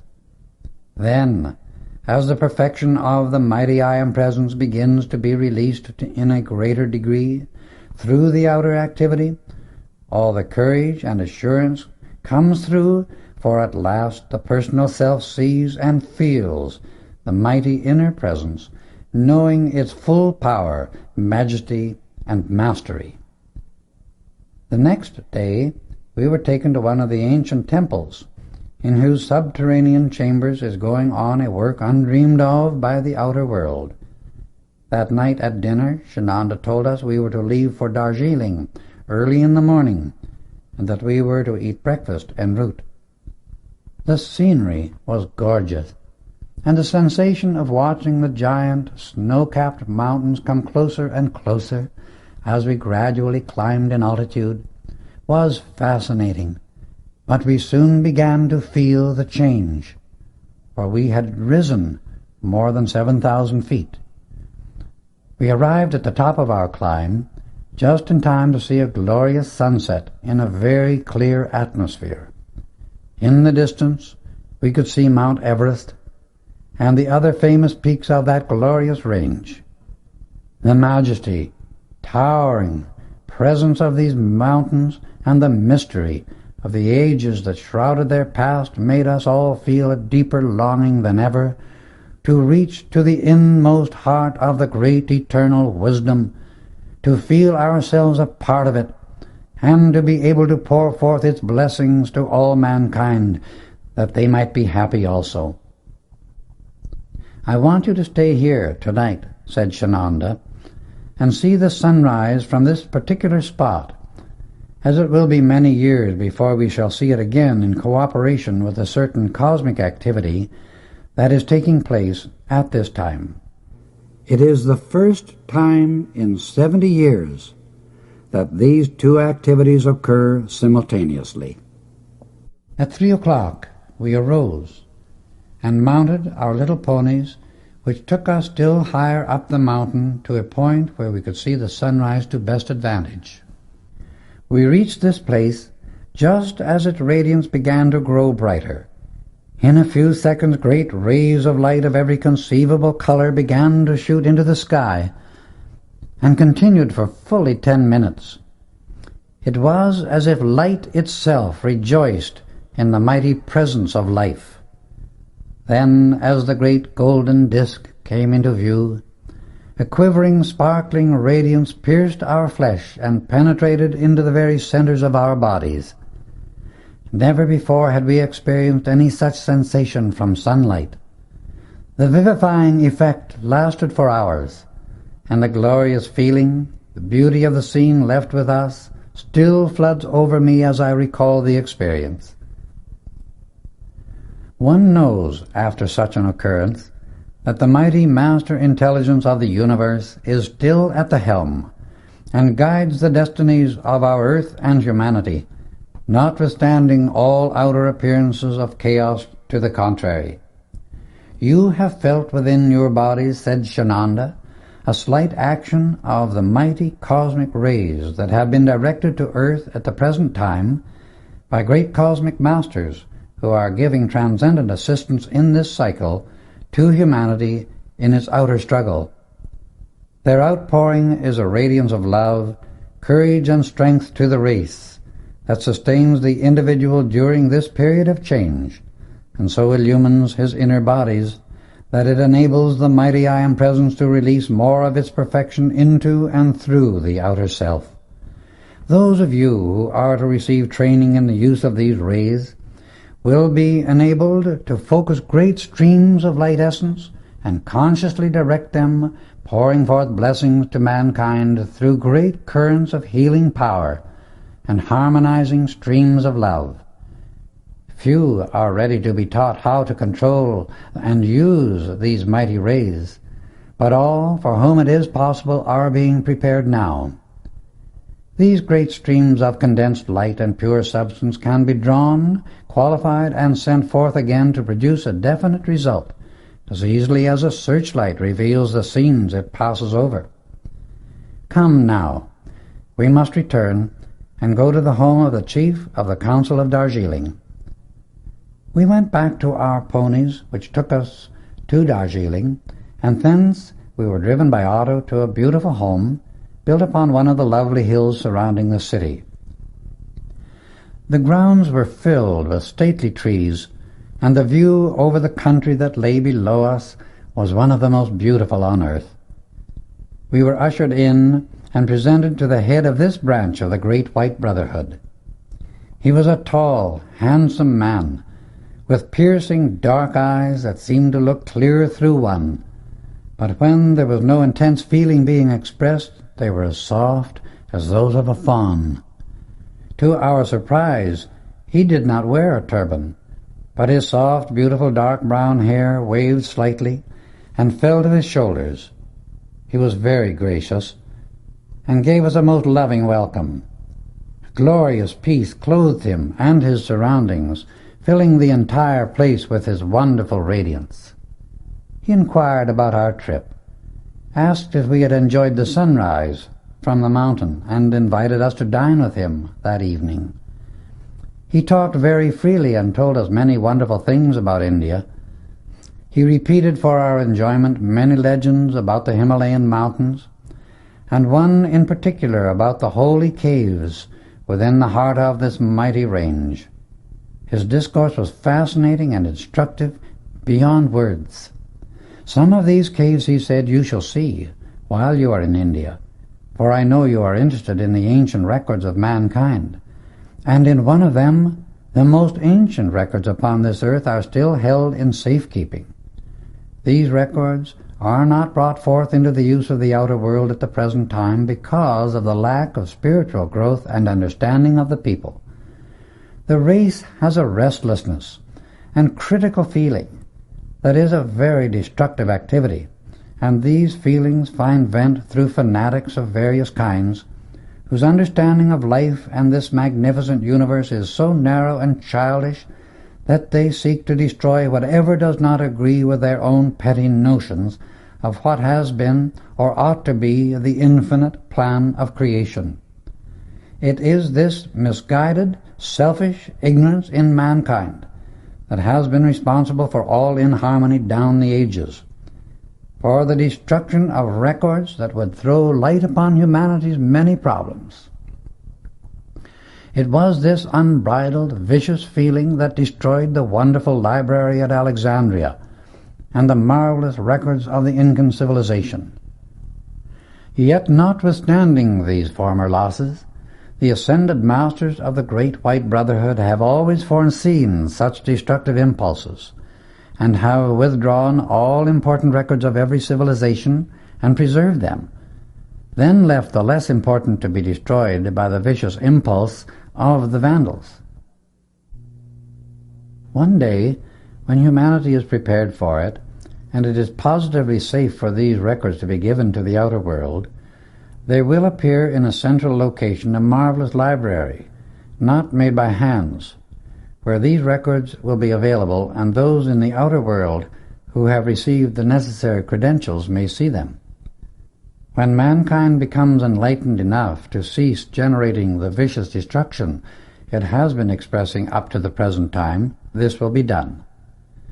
Mankind, through its irritated, destructive feeling and powerful thought force, has peopled the visible and invisible with thought forms of intense passion, hatred, fear, and destruction. These fasten themselves upon the human beings that generated them, and also upon others who, because they have a similar feeling, open themselves to this malignant force. Humanity has almost no understanding of what happens when the personal self sends out a feeling of irritation, anger, hate, envy, jealousy, criticism, or condemnation. The feeling side of human nature is the feminine activity of consciousness within every individual. The thought is the masculine activity of the mind. The thought never becomes dynamic in the outer life until it passes through the feeling body. The feeling condenses upon the thought pattern the atomic substance of the outer activity of life.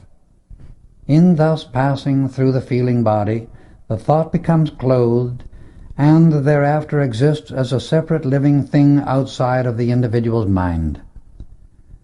There have been platitudes by the million, written and preached about divine love being the law of life. But who knows how to generate the feeling of divine love consciously and at will to a limitless degree, and put it in the place of irritation, hate, etc., as a wave of actual force and substance in one's own emotional body? Such a thing is not only possible, but must be done, if human beings are to stop suffering and express perfection.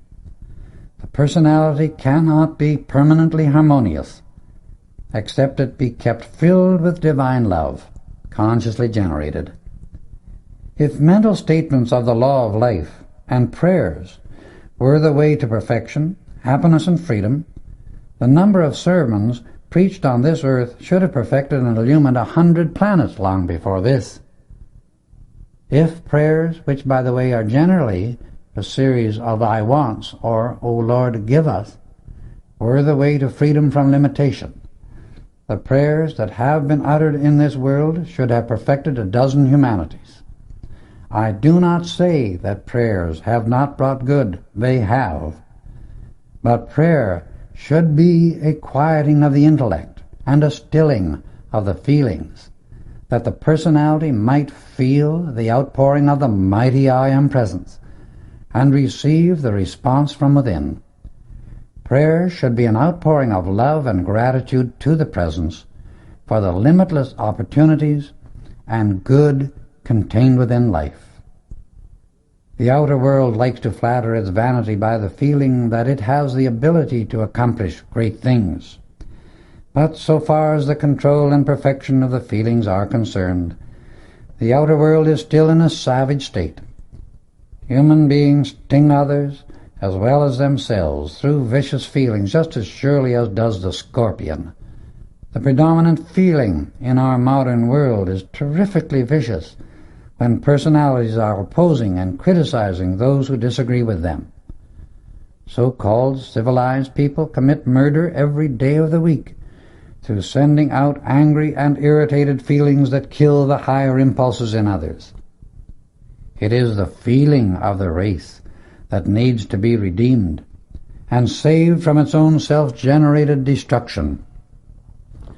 Until the individual understands the need of self-control in regard to his feelings in the waking consciousness, it is impossible to maintain any permanent forward movement of a constructive nature.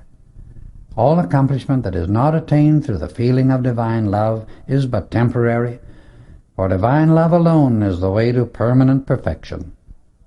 It is pitiful to see how, for centuries, the human race has occupied its time and used its energy to build up things through thought, and at the same time tear its creation to pieces by inharmonious feelings.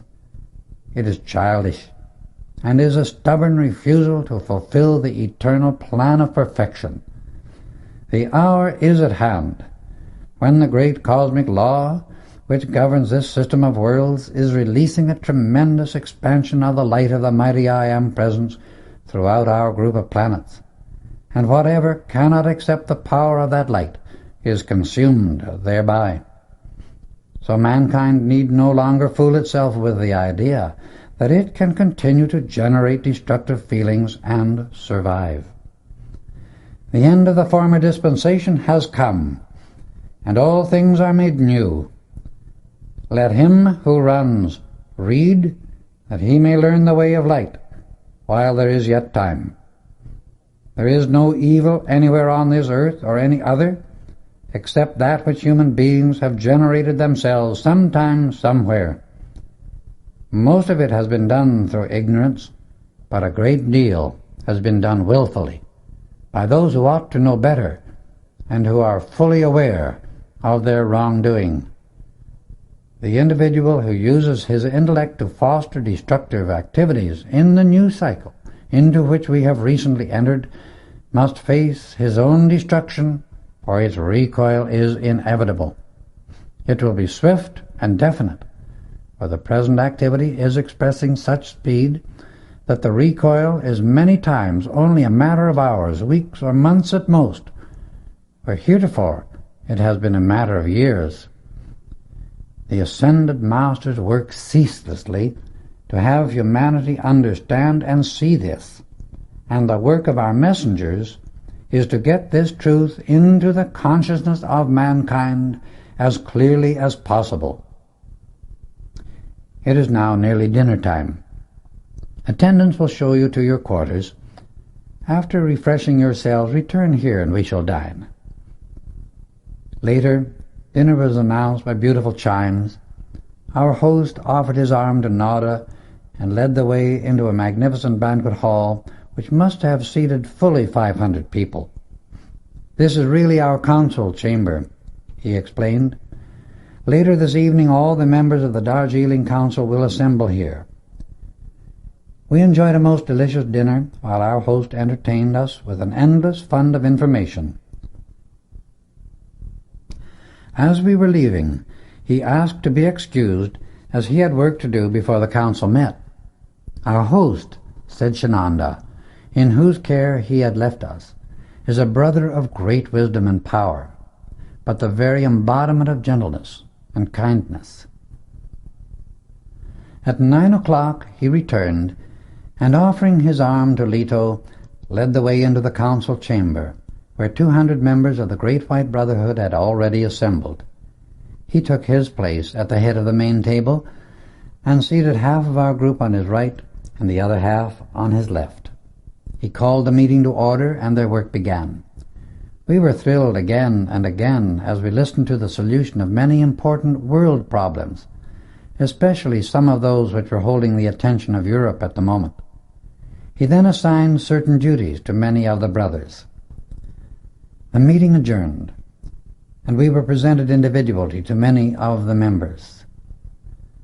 We'd been enjoying the social activities for some few moments when I noticed that Rex was laboring under the strain of some intense excitement. He watched one of the members closely for some time, and then went quickly and boldly up to our host. He informed him there was a spy in the room, and pointed out the individual. For an instant, it seemed as if the power within the chief would crush him. But Rex was clothed in a divine dignity that never flinched. "That is a grave charge," said the chief. "It will require proof." At that moment the man in question came up to Pearl and realized instantly that he was being watched. He reached into the folds of his robe, drew something forth and raised it to his mouth. Pearl seized it as quick as a flash, and Bob, who stood near, with one leap pinned the man's hands behind him in a grasp of steel. "Search him," said Pearl as our host stepped forward, and Rex, without waiting for authority from anyone, went through the spy's clothing like lightning. He found all the proof they needed of his activities as a spy. As the chief came forward and saw the name on the papers Rex handed him, he was surprised indeed, for the spy, who was an educated Afghan, had been sent into India by a government that breeds only destruction, and had ferreted his way into the outer ranks of this council to obtain information which he had been using against them. At a signal, one of the brothers stepped forward and led the spy from the room. "Brother Rex," said our host with a gracious smile, "you have served the cause of light well, and rendered our brotherhood a blessing of tremendous import. There has been a leak in some of our activities recently. Tell me, how did you become aware of his operations? He has been deceiving us very cleverly." "My attention," replied Rex, "was drawn to him by the inner power of my I Am Presence, and as I watched his eyes, I knew he was practicing some kind of deception. It all happened so quickly I hardly knew in the outer activity of my mind what was occurring. If it had not been for Pearl, my twin ray, we would have been too late. Outwardly, you three may not have known what it was all about, but the mighty presence of the I Am has acted with unerring decision. You see, my beloved ones, how the twin rays can act with the speed of lightning in perfect unison when the great inner presence is allowed to have full control. My sister and brother," he continued, as he extended his left hand to Pearl and his right one to Rex, "you will be able to do splendid work for the mighty I Am Presence, the great white brotherhood, and humanity, and I bless you for that service." "What is to be done with the spy?" asked Pearl. "The man knows what he must do," replied the chief. "Let us forget it ever happened. We shall always remember your service to the brotherhood." By this time most of the guests had left, so we bade our host good-bye, for we were leaving Darjeeling in the morning. We did not stop again at Calcutta, but went directly through to Benares, the sacred city of the Hindus, and one of the oldest cities in India. As our private coach drew into the railway station, we became keenly aware of a sincere devotion in the very atmosphere of the place. Imagine our joy when almost the very first person we saw was our beloved friend Alexander Gaylord, who had arrived in Benares only a few hours before. Rex, Bob, and I made a dash for him as soon as the train stopped. When his friend, the owner of the yacht, came up to greet him, they looked into each other's eyes with a deep love and understanding born of centuries of association. As Leto, Gaylord's twin ray, approached, he extended his arms and held her close to his heart. Shananda then presented Electra. "We are to be guests this evening of one of the oldest councils in India," he said. "It is to be purely a spiritual feast, devoted entirely to the guests. All members of the order are to wear their seamless robes. I shall return for you at 6 o'clock. We returned to our compartment and prepared for the evening banquet. When Shananda returned, he was accompanied by his sister Nadja, a beautiful young girl, or at least so she appeared, to whom we were presented.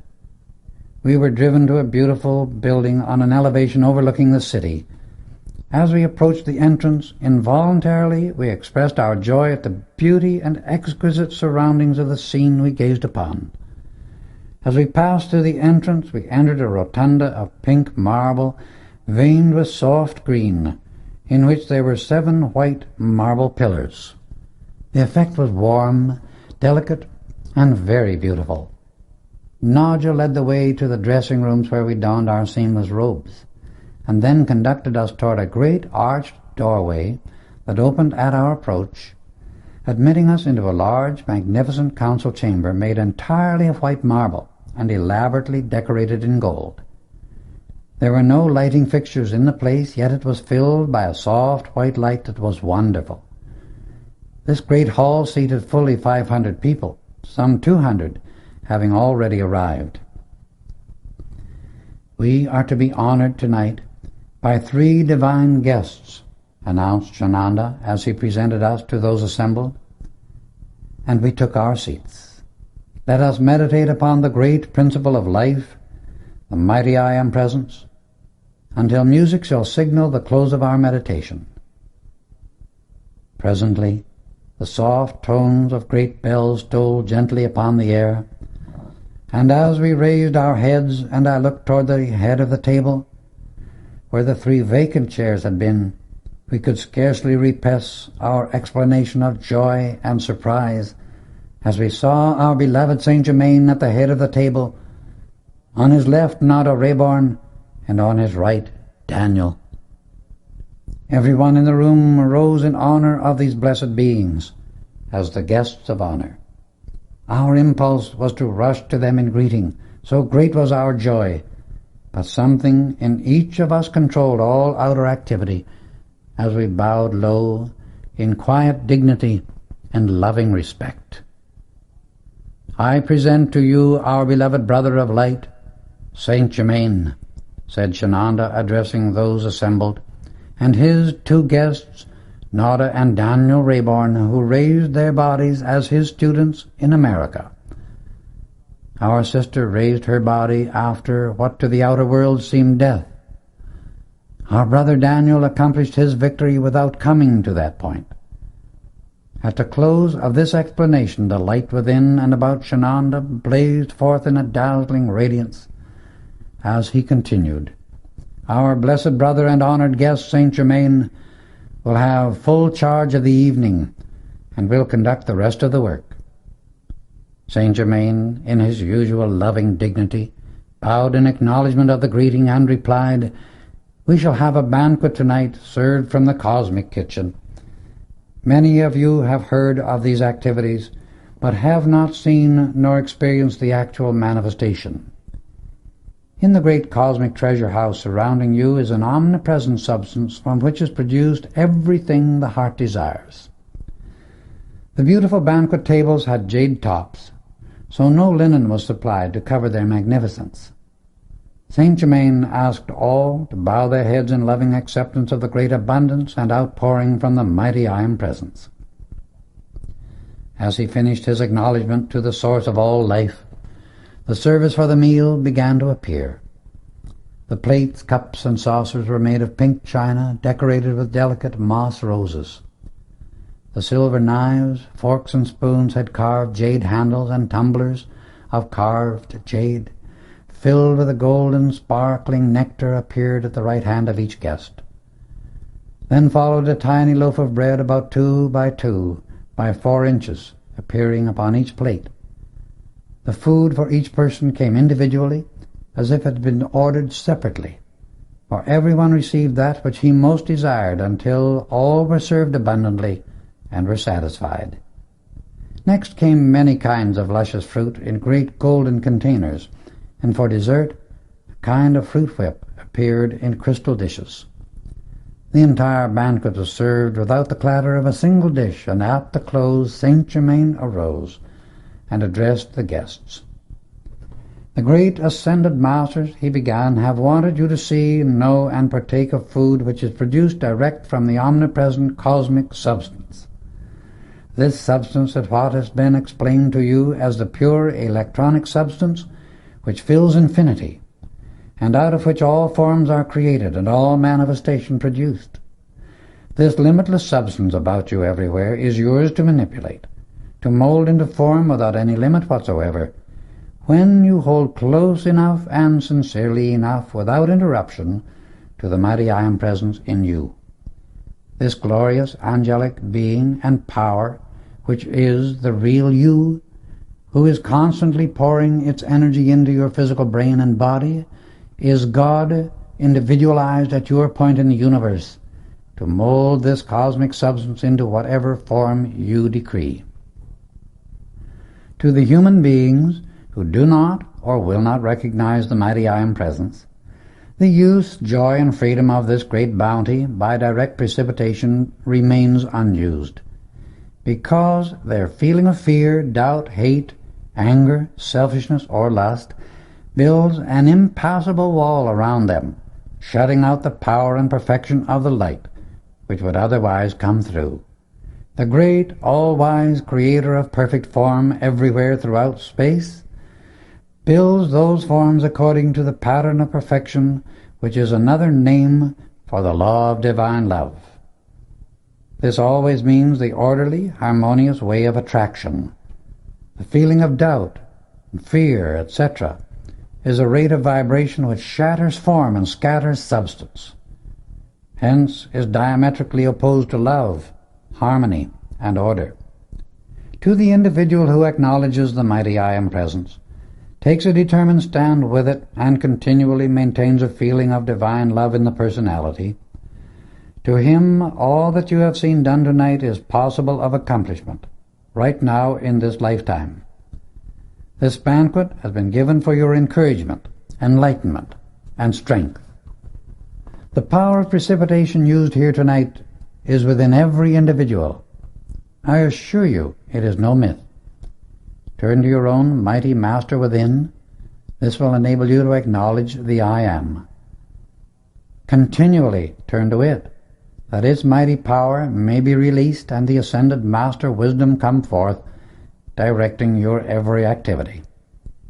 Break down the self-created barriers that have bound you, and see what an avalanche of good the mighty I Am Present stands always ready to pour out into your use at your conscious command, when you charge your feelings with divine love and maintain order in the temple, your mind and body.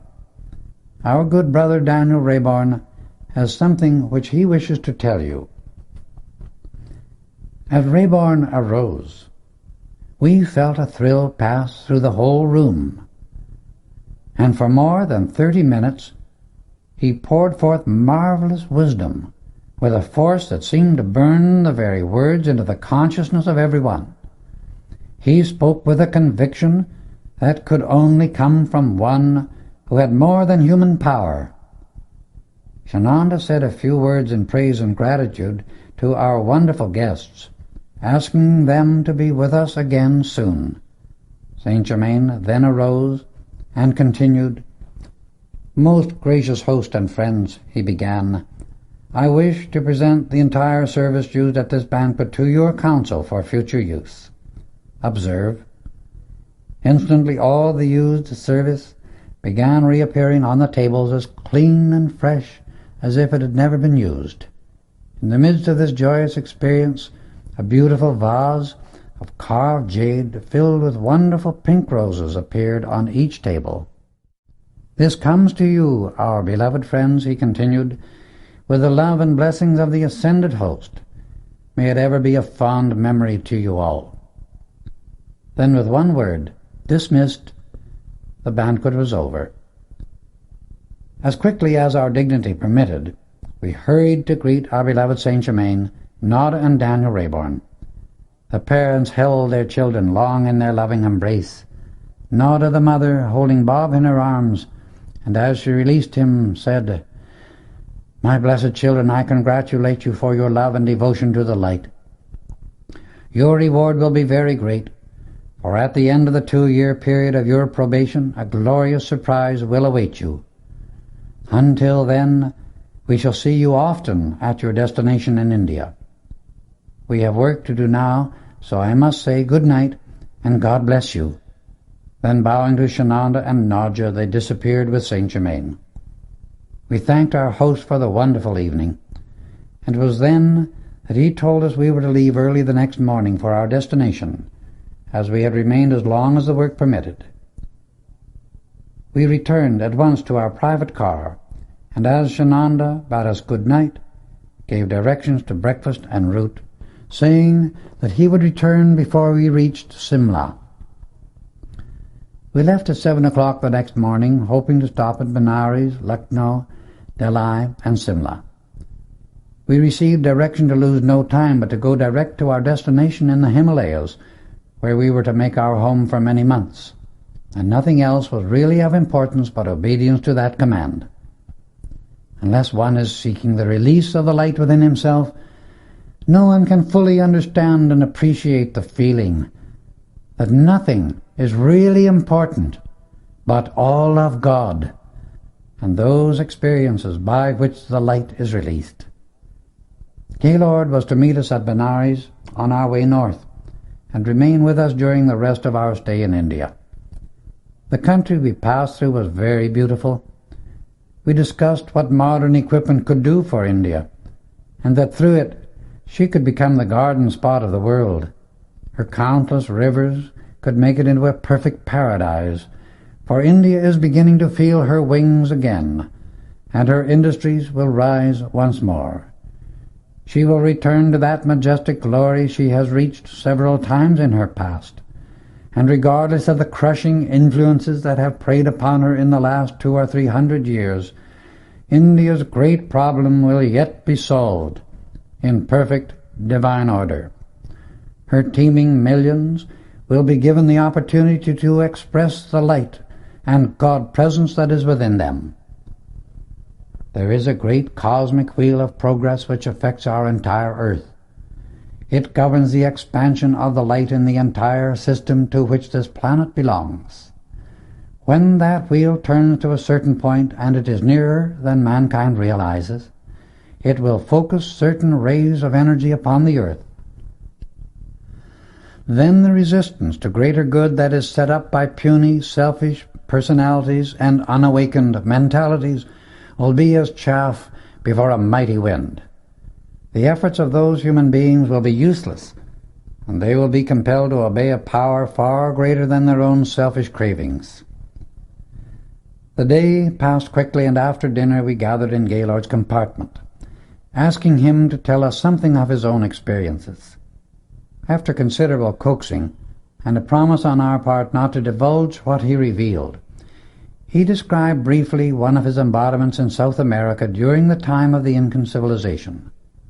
We listened spellbound for more than 3 hours to the experiences of that life, during which Leto was also in incarnation. In one part, we were so fascinated by his portrayal and had so entered into the activities with him that we were all in tears before we realized it. His narrative was one of the most thrilling to which I ever listened, and at the end he told us he had in his possession the ancient records in the Incan characters to prove the principal experiences of that life. These were of such an heroic nature, and because of the stand Leto and he had taken for the right in that life, the release of the light within both of them was revealing its freedom now. The next morning Shananda greeted us and explained that he had made arrangements to take us from the train to the end of our journey at once. You must arrive at your destination, he announced, before the cosmic cycle reaches a certain point. As we left the train at Simla, Shananda led the way to a compound some distance further. It was surrounded by a high wall, and as we entered the gates, a caravan stood waiting for us, ready to leave immediately. The attendants brought our luggage, and we mounted small mountain ponies. Shananda gave the command to depart at once, and due to his mysterious influence, no one paid the slightest attention to us as we passed out of the city. We soon entered the mountain fastness, and for quite a while followed a beautiful stream. We kept on ascending for some distance, and then suddenly, passing behind a great wall of rock extending from the side of the cliff, we came to an opening leading directly into the side of the mountain. Shananda led the way without a moment's hesitation, and soon the entire place became illumined by a soft white light. From all appearances we must have followed the bed of an underground watercourse.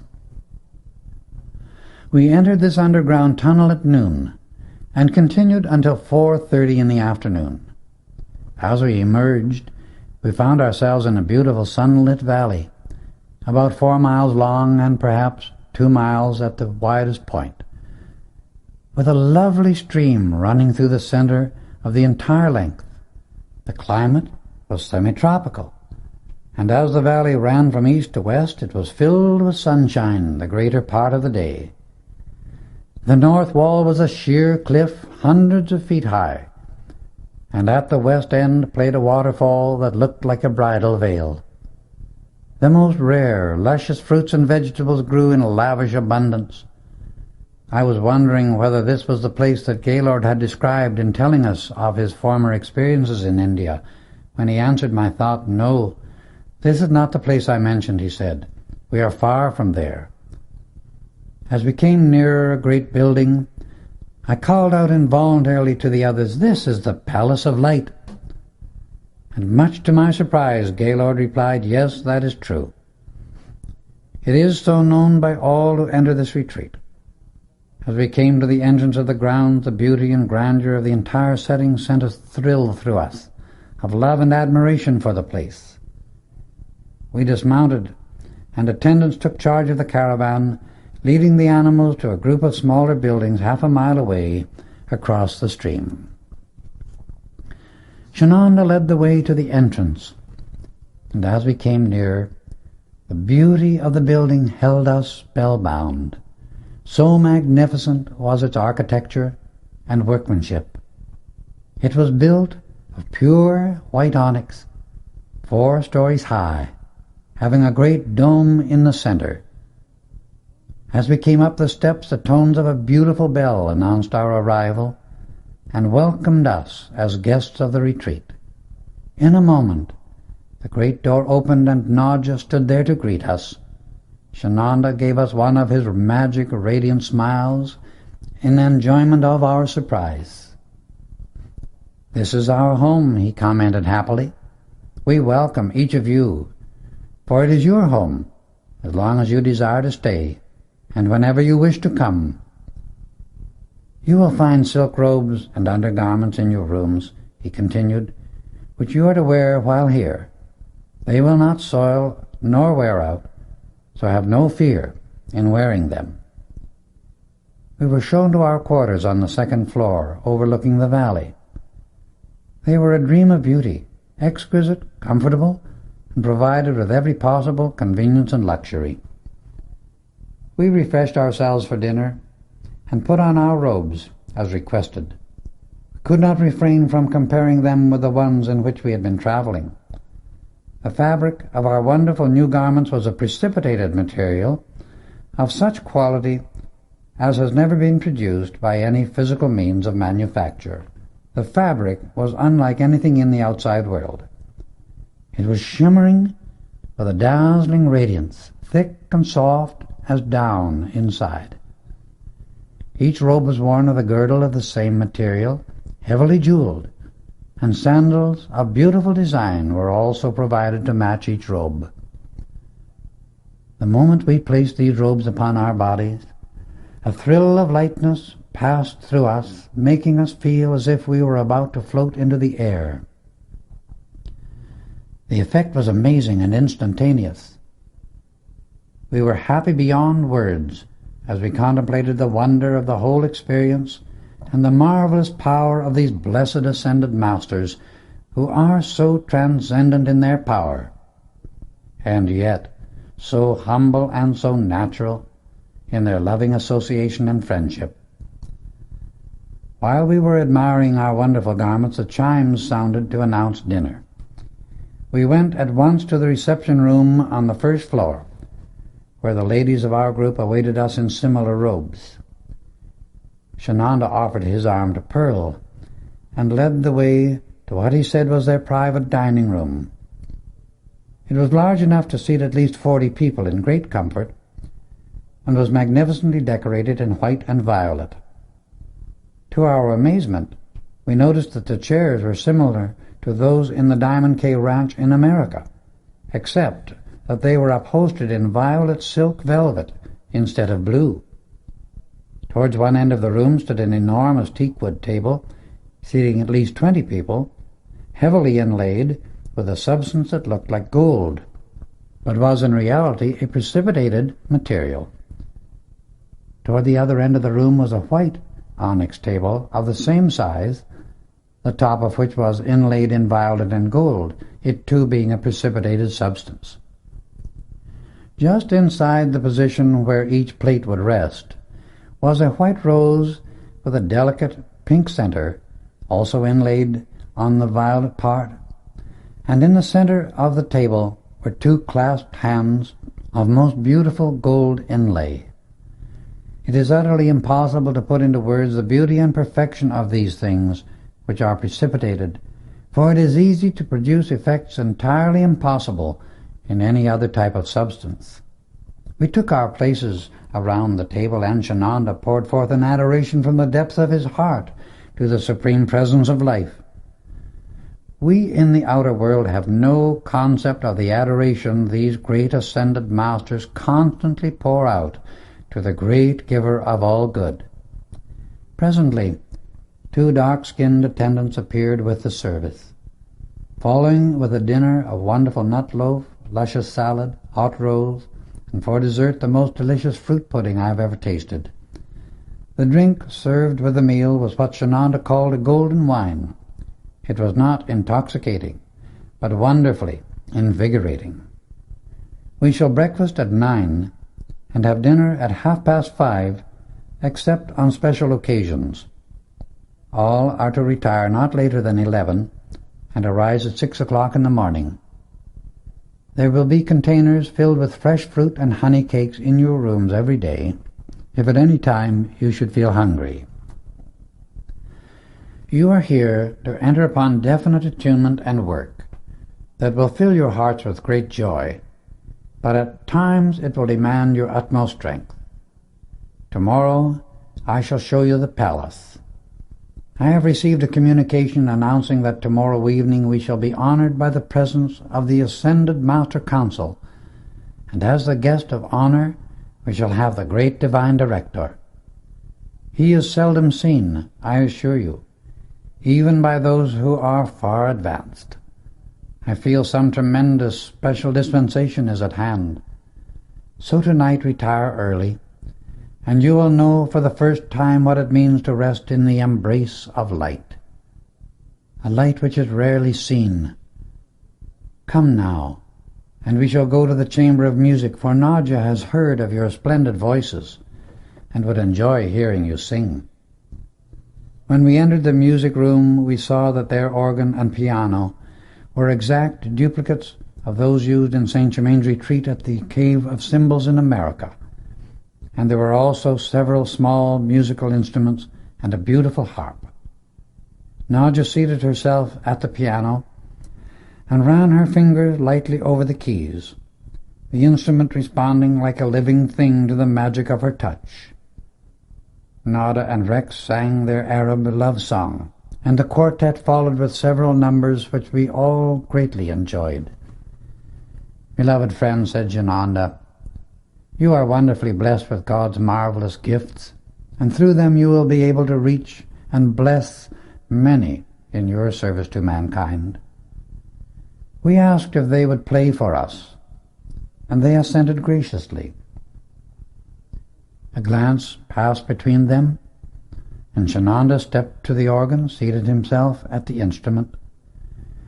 They sat in meditation for a few moments, perfectly motionless, and then began. The vibrations in the atmosphere around us commenced to increase. Then the music surged forth like an ocean of sound, as if a great soul were entering the ecstasy of eternal freedom, and the legions of light from out infinity were welcoming the ascending one as a new sun rising within space. They modulated from one number to another until they had played 4 pieces, and by the time they finished, it seemed impossible to move, so great was our attunement and happiness. We tried to express our appreciation, gratitude, and joy, but it was impossible to put our feelings into words. Nadia understood and said humbly, "The mighty I Am Presence does all things. when there is no longer any obstruction between the human and the master self, for the outer is raised into the same vibratory action as the inner light. With a joyous good night and blessing to each other, we went to our rooms. I wondered if I should be able to sleep at all, so raised was the vibratory action of my body, but I dropped off before I knew it. I awakened in the morning with a very vivid consciousness of having gone forth in my finer body, and in doing so entered the mountain back of the Palace of Light through a secret, massive door.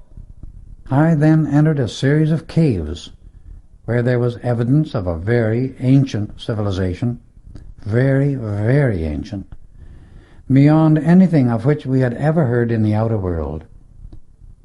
When we met at breakfast, I asked Shananda the meaning of my experience. His face lighted up with that wonderful smile. "My good friend," he explained, "you have seen a great truth, and I assure you it is very real. At the appointed time, you shall see with your own eyes what you have seen in that experience with the inner sight. Your experience convinces me of the great importance of the visit from our guest of honor tonight. Truly, my beloved friends from America, you are ready for the full light. I only await the command of my superior to unfold to you many real wonders. Each one of you has gone through innumerable experiences, the full memory of which is about to be revealed. You are ready to leap forward in a way that will astound you. Come now, if you are ready, and I shall show you many of the marvels that we have in this retreat." We went first to the dome in the center of the building, and instead of it being an ordinary observatory, we found it to be what Shananda called a cosmic observatory. It was filled with many instruments of which the scientists of the outer world know nothing. One of these was an absorption reflector, which drew the image of the desired object through the etheric rays and then reflected it to the observer. It was a simple thing in its construction, but not in the quality of the substance of which the instrument was composed. Shananda explained at this point that the etheric rays and those which are being called the cosmic rays by the scientists of the outer world are not the same. There was another piece of mechanism called a light projector, by means of which it was possible to send either a life-giving or a disintegrating ray to an incredible distance. There was a radio television, so perfect that it is the marvel of all ages. After observing several other inventions in this room, we went downstairs to the next floor, where we saw great council chambers seating 700 people. The walls of this room were of a beautiful milk-white onyx, with the most marvelous blue trimmings. On the floor was a thick carpet of the same wonderful blue. There were no windows, and the room occupied almost the entire floor of the palace. Here again were beautiful chairs like those we had seen in the dining room, but upholstered in the soft, rich blue that trimmed the rest of the room. At the side was a dais, on which stood an altar and a golden chair. It was the most perfect thing one could imagine. The main part of the altar was precipitated gold, but the top was made of another precipitated substance, the shade of blue that borders onto violet, the substance itself emitting a silver radiance because of its luminosity. Around the edge was a border of gold, about 2 inches wide. The chair carried out the same design as that on the altar. The seat was upholstered in blue and had a high back extending well above the head. We then proceeded to the rooms on the ground level, which were devoted to electrical and chemical laboratories for experimental purposes. We were passing about the central point of the west wall on this floor when I stopped suddenly. "Here is the place where I entered the caves last night," I said to Shananda, while I was in my finer body. and with a very intense, serious expression on his face, he asked, "Do you see any door or entrance?" "No," I replied, "but it is there, and I know it." Then with a smile, he looked at me rather quizzically. "You are right," he remarked. "It is there, and I am glad you are certain in your convictions. Be patient, and you shall see all." We then returned to the great reception hall. "How is it," I asked, "that other students and people do not see the entrance to this place and find their way into such a paradise?" "If you were to go to the entrance," he replied, "you would not find an opening of any kind.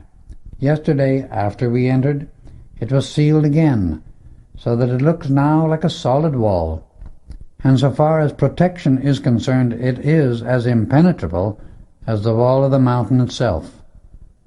For more than 20 centuries this valley has remained just as you see it today. Man can, by the use of the light rays or cosmic currents of light, through the mighty I Am Presence forever annihilate time, space, age, inharmony, and limitation of any kind. Discord is really the first wave or starting place of limitation. With perfect harmony maintained in the individual's consciousness, the door to God's kingdom of perfection, the activity of life without any limitation, stands wide open forever. "Now come with me," he continued. "I shall probably strain your credulity considerably, but you shall learn much if you so desire.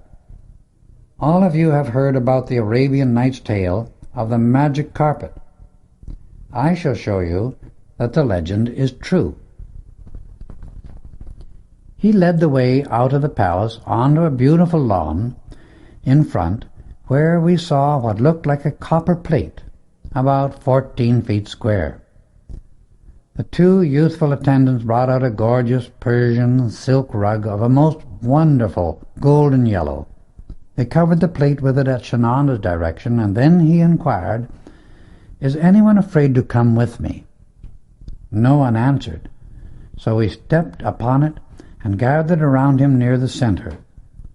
He immediately engaged us in a very animated conversation, which was quite unusual for him, and in a moment we all began to feel lighter and lighter. We glanced down, saw that we were leaving the earth, having risen about 20 feet in the air, and were floating smoothly along in the atmosphere. We continued to rise until we were about 50 feet above the ground, and then floated near the waterfall, which was glistening and glorious in its beauty. We continued on, drifting out over the valley and enjoying its enchanting loveliness. "Now, if you are ready," continued our host, "we shall view the mountains." We continued to rise until we were fully 11,000 feet above the palace. The scenery that lay below us was perfectly entrancing, and the peaks of the snow-capped mountains glistened in the sunlight like diamonds. We had become so absorbed in the view and Shananda's conversation that we had become oblivious to temperature and our mode of transportation, yet we were perfectly comfortable and did not feel any change of either altitude or climate, our host holding us all in his aura, which controlled everything within it, thus causing all to experience only his own glorious perfection. We circled around, returned to the palace grounds, and descended. As we stepped off the plate, our beloved host laughed heartily at our comments and surprise, enjoying greatly our exclamations of happiness. "My beloved friends," he explained, "I assure you there is nothing mysterious nor unnatural in what you have just experienced. It is all according to simple, immutable, eternal law, which every individual may set into action without any limit if he but will." "Why did we not feel the altitude?" someone asked. "In God's perfect kingdom, which means the I Am Presence, wherein there is only perfection, the feeling of harmony, there is no awareness of change in either altitude or temperature, Thoughts of perfection and feelings of harmony are simply rates of vibration that consciousness decrees into substance, which give to energy those qualities that manifest as perfection. Perfection cannot exist without love, for it is the highest rate of vibration in the universe, and it is the highest and most powerful activity, and controls forever all that is less than itself.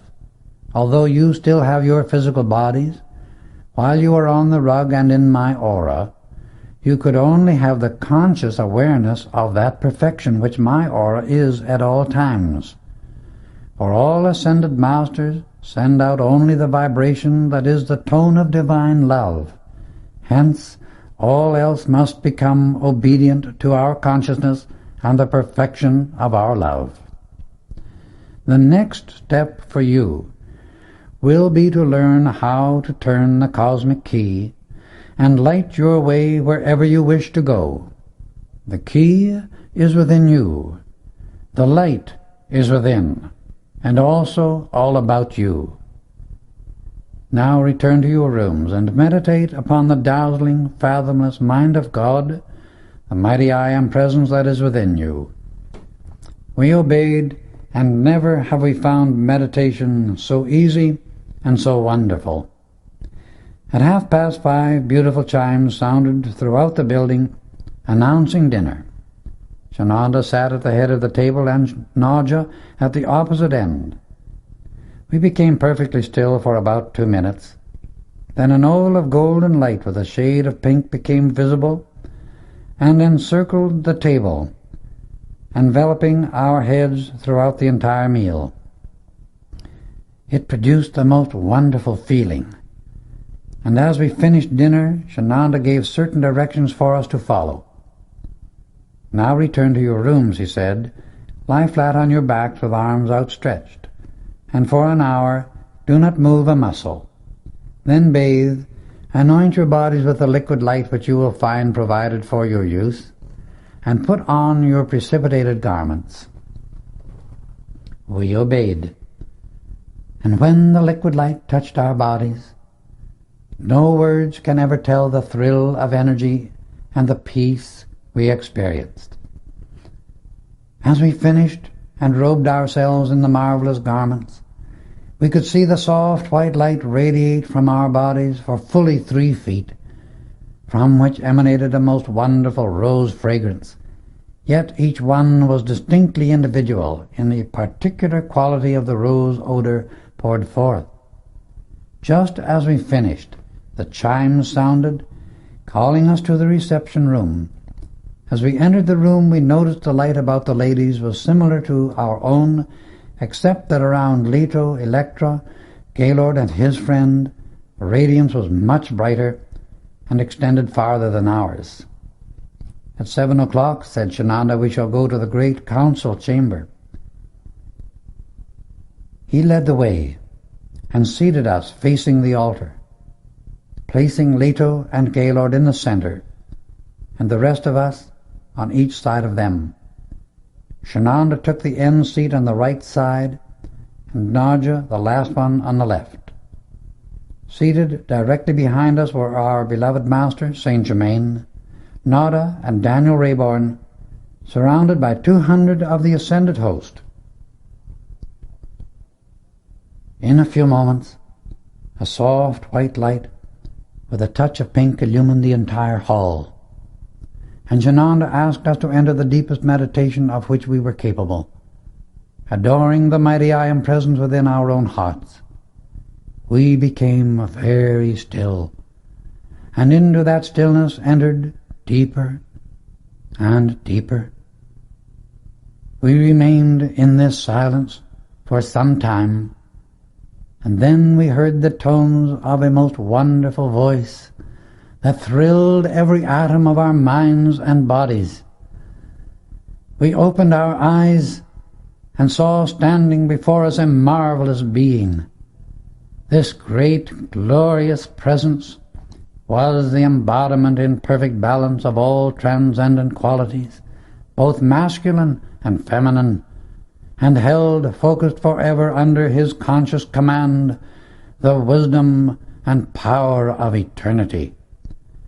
This majestic being stood fully 6 feet 4 inches in height, with wavy hair falling to the shoulders that looked like sunshine on gold. His robes glittered with points of light, like great jewels that flashed continually with the tremendous radiance of the power held under his control and obedient to his conscious direction. The girdle encircling the waist was a mass of sapphires and diamonds, and from it hung a panel to a few inches below the knees. This also was a mass of jewels. These jewels, as we afterward learned, were a condensation of light, and one can imagine the rays that blazed forth constantly, pouring out the tremendous power focused within them. This glorious, majestic being has become known to us as the Great Divine Director. He is the great cosmic master under whom Jesus, Saint Germain, and the master Kutumi Lao Singh were trained. And his great love and far-reaching care often enfold many of their students now. No words in any language can do justice to this majestic being, and when his students speak of him, they are as humble before his mighty light as we feel before them. Oh, that the people of America and the world might know more of these great blessed beings and share the joy that lifts me beyond the outer self. As he began speaking, he gave the cosmic sign of the ascended Master, saying, "Beloved children of eternal light, great is the rejoicing of the ascended host at the call of this meeting. These blessed ones before me are ready for our assistance, for their bodies can now be raised, and they shall enter their true freedom. Beloved Saint Germain, you have patiently, lovingly guided and instructed these children of light through the centuries, and your work shall bring its reward, for it is most nobly done. Is there another willing to bear witness that they are ready to enter the light?" Shananda immediately arose as our sponsor and replied, "Most High Master, I bear witness as to their readiness." And the great Divine Director continued, "Then we shall give them bodies such as have not been manifest before upon earth, that they may stand before the world a living example, revealing the fulfillment of the law of love and light. These shall be similar to the bodies of the ascended masters, yet they shall retain the appearance and some of the outer activities of the highest type of mankind. Under their control shall come the unlimited use of the cosmic energy and the direction of the mighty light rays. They shall minister unto humanity side by side with their beloved Master, who has so lovingly brought them to this point.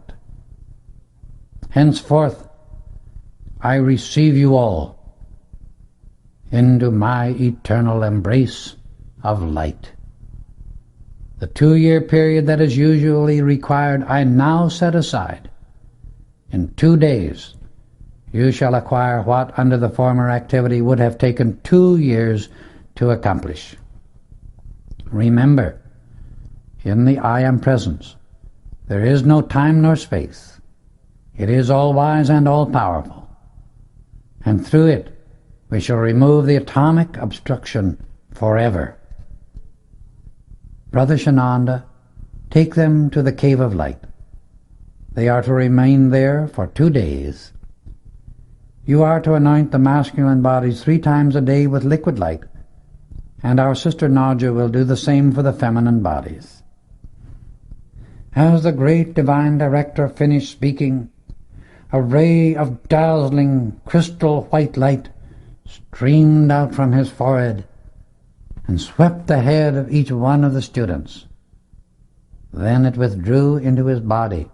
Instantly, this was followed by a very intense, soft, golden ray that poured out from his heart, sweeping the heart area of those before him and again returning into his own body.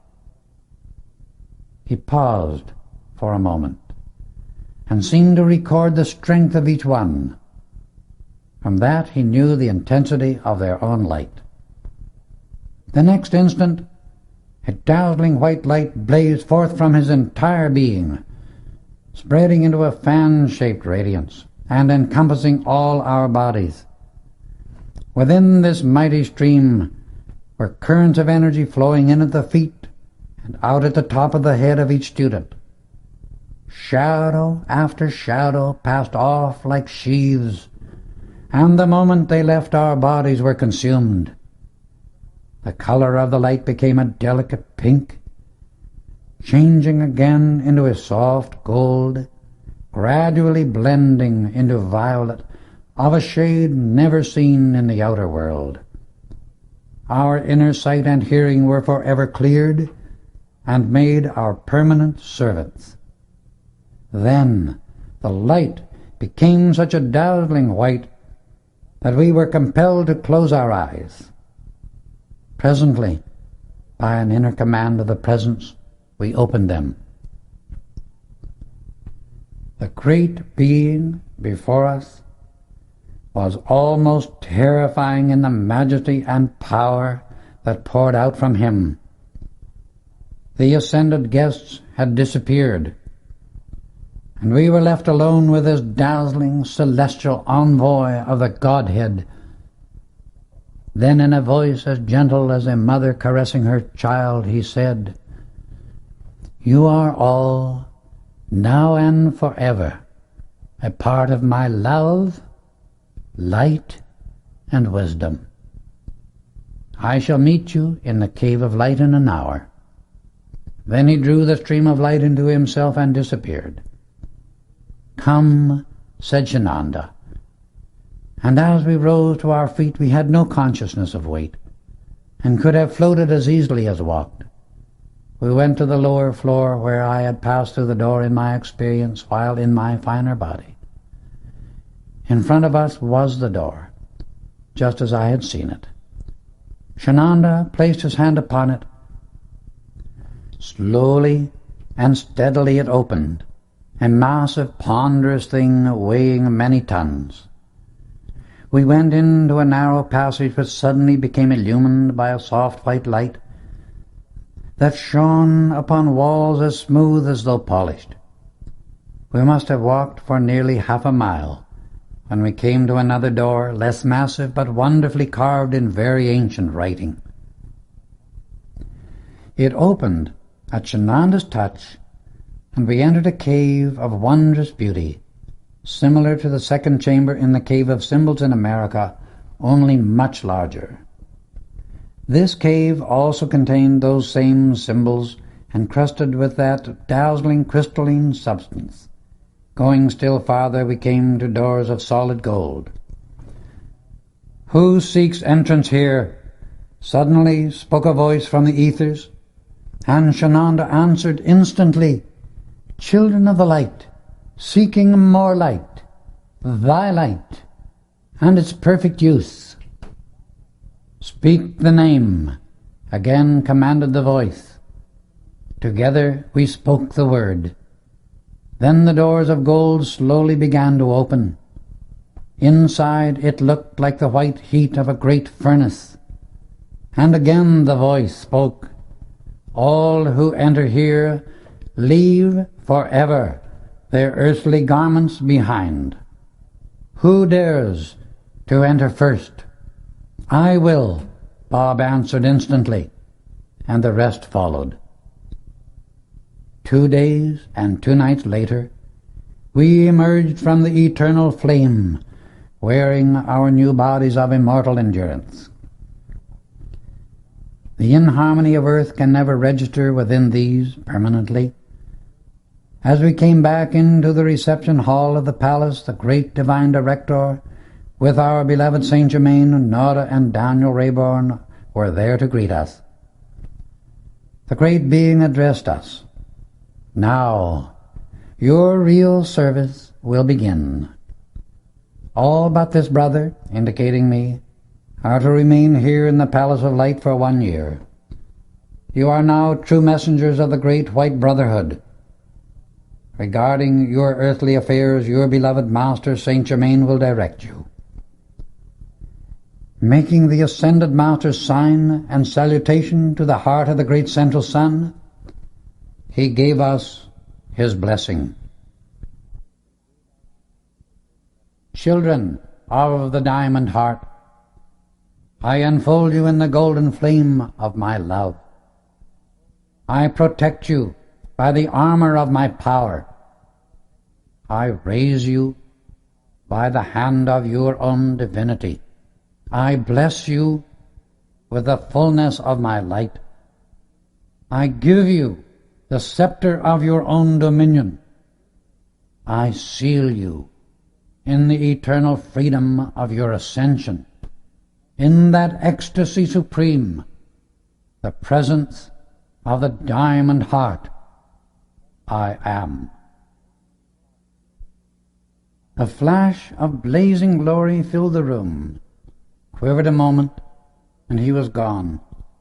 Saint Germain then turned to us and said, "Remember, beloved one, you are the Grail, the cup of light, from which all who are athirst may drink of the radiance of your being, for you are now the victory of love. The glory of love sings throughout infinity its paean of praise in continual adoration to life. Obey, my blessed children, its timeless fiat. Make the salutation of light to the heart of creation, and ever stand true to the immortal decree of love. O children of the light, O flames of the morning, call unto the secret love star. Let its rays weave for you an eternal garment of transcendent loveliness, and wear upon your heart the jewel of the sacred fire. Let its glory pour through you, that yours may be the scepter of power supreme. Speak only the decree of love, that perfection may be everywhere. Listen to the sound of its voice, that all may hear the song of joy. Gaze only upon its light, that the flame from the 7 Elohim may rest upon your forehead. Hold the cup of liquid light, and forever pour forth its life-giving essence. Then the rays from the diamond heart shall illumine your pathway, and when the Night Commander raises his sword of flame, you shall pass through, and stand face to face with your own divinity, upon the very altar of life. For within that Holy of Holies is the One, omnipotent, in blazing glory, your own beloved self, the magic presence, I am. In the crown of your everlasting victory shines a double rainbow, the result of love's attainment, encircled by all wisdom. Your royal robes of authority are the deeds of love, the rays of light from the magic presence, I am. These forever clothe all beings with their radiance, and are the fountain of eternal youth and beauty. Through them your scepter draws unto love its own, the fullness of the magic presence, I am. The rays from the 7 builders reach up and pour out their glistening streams of love's lightning, weaving great rivers of force into an imperishable garment. In blazing glory and dazzling beauty, the gift of the magic presence, I am. O children of the flame. Sing the anthem of creation. It is the song of love that makes the music of the spheres ring throughout space in an adoration and hymn of praise, which is the very worship of life, the magic presence, I am. Let it flow through you in ever-expanding perfection. Be the ecstasy and glory of light unto all. Know the secret of the One. Waft the love breath of joy everywhere, and feel the great heart beat within the flame, the magic presence, I am.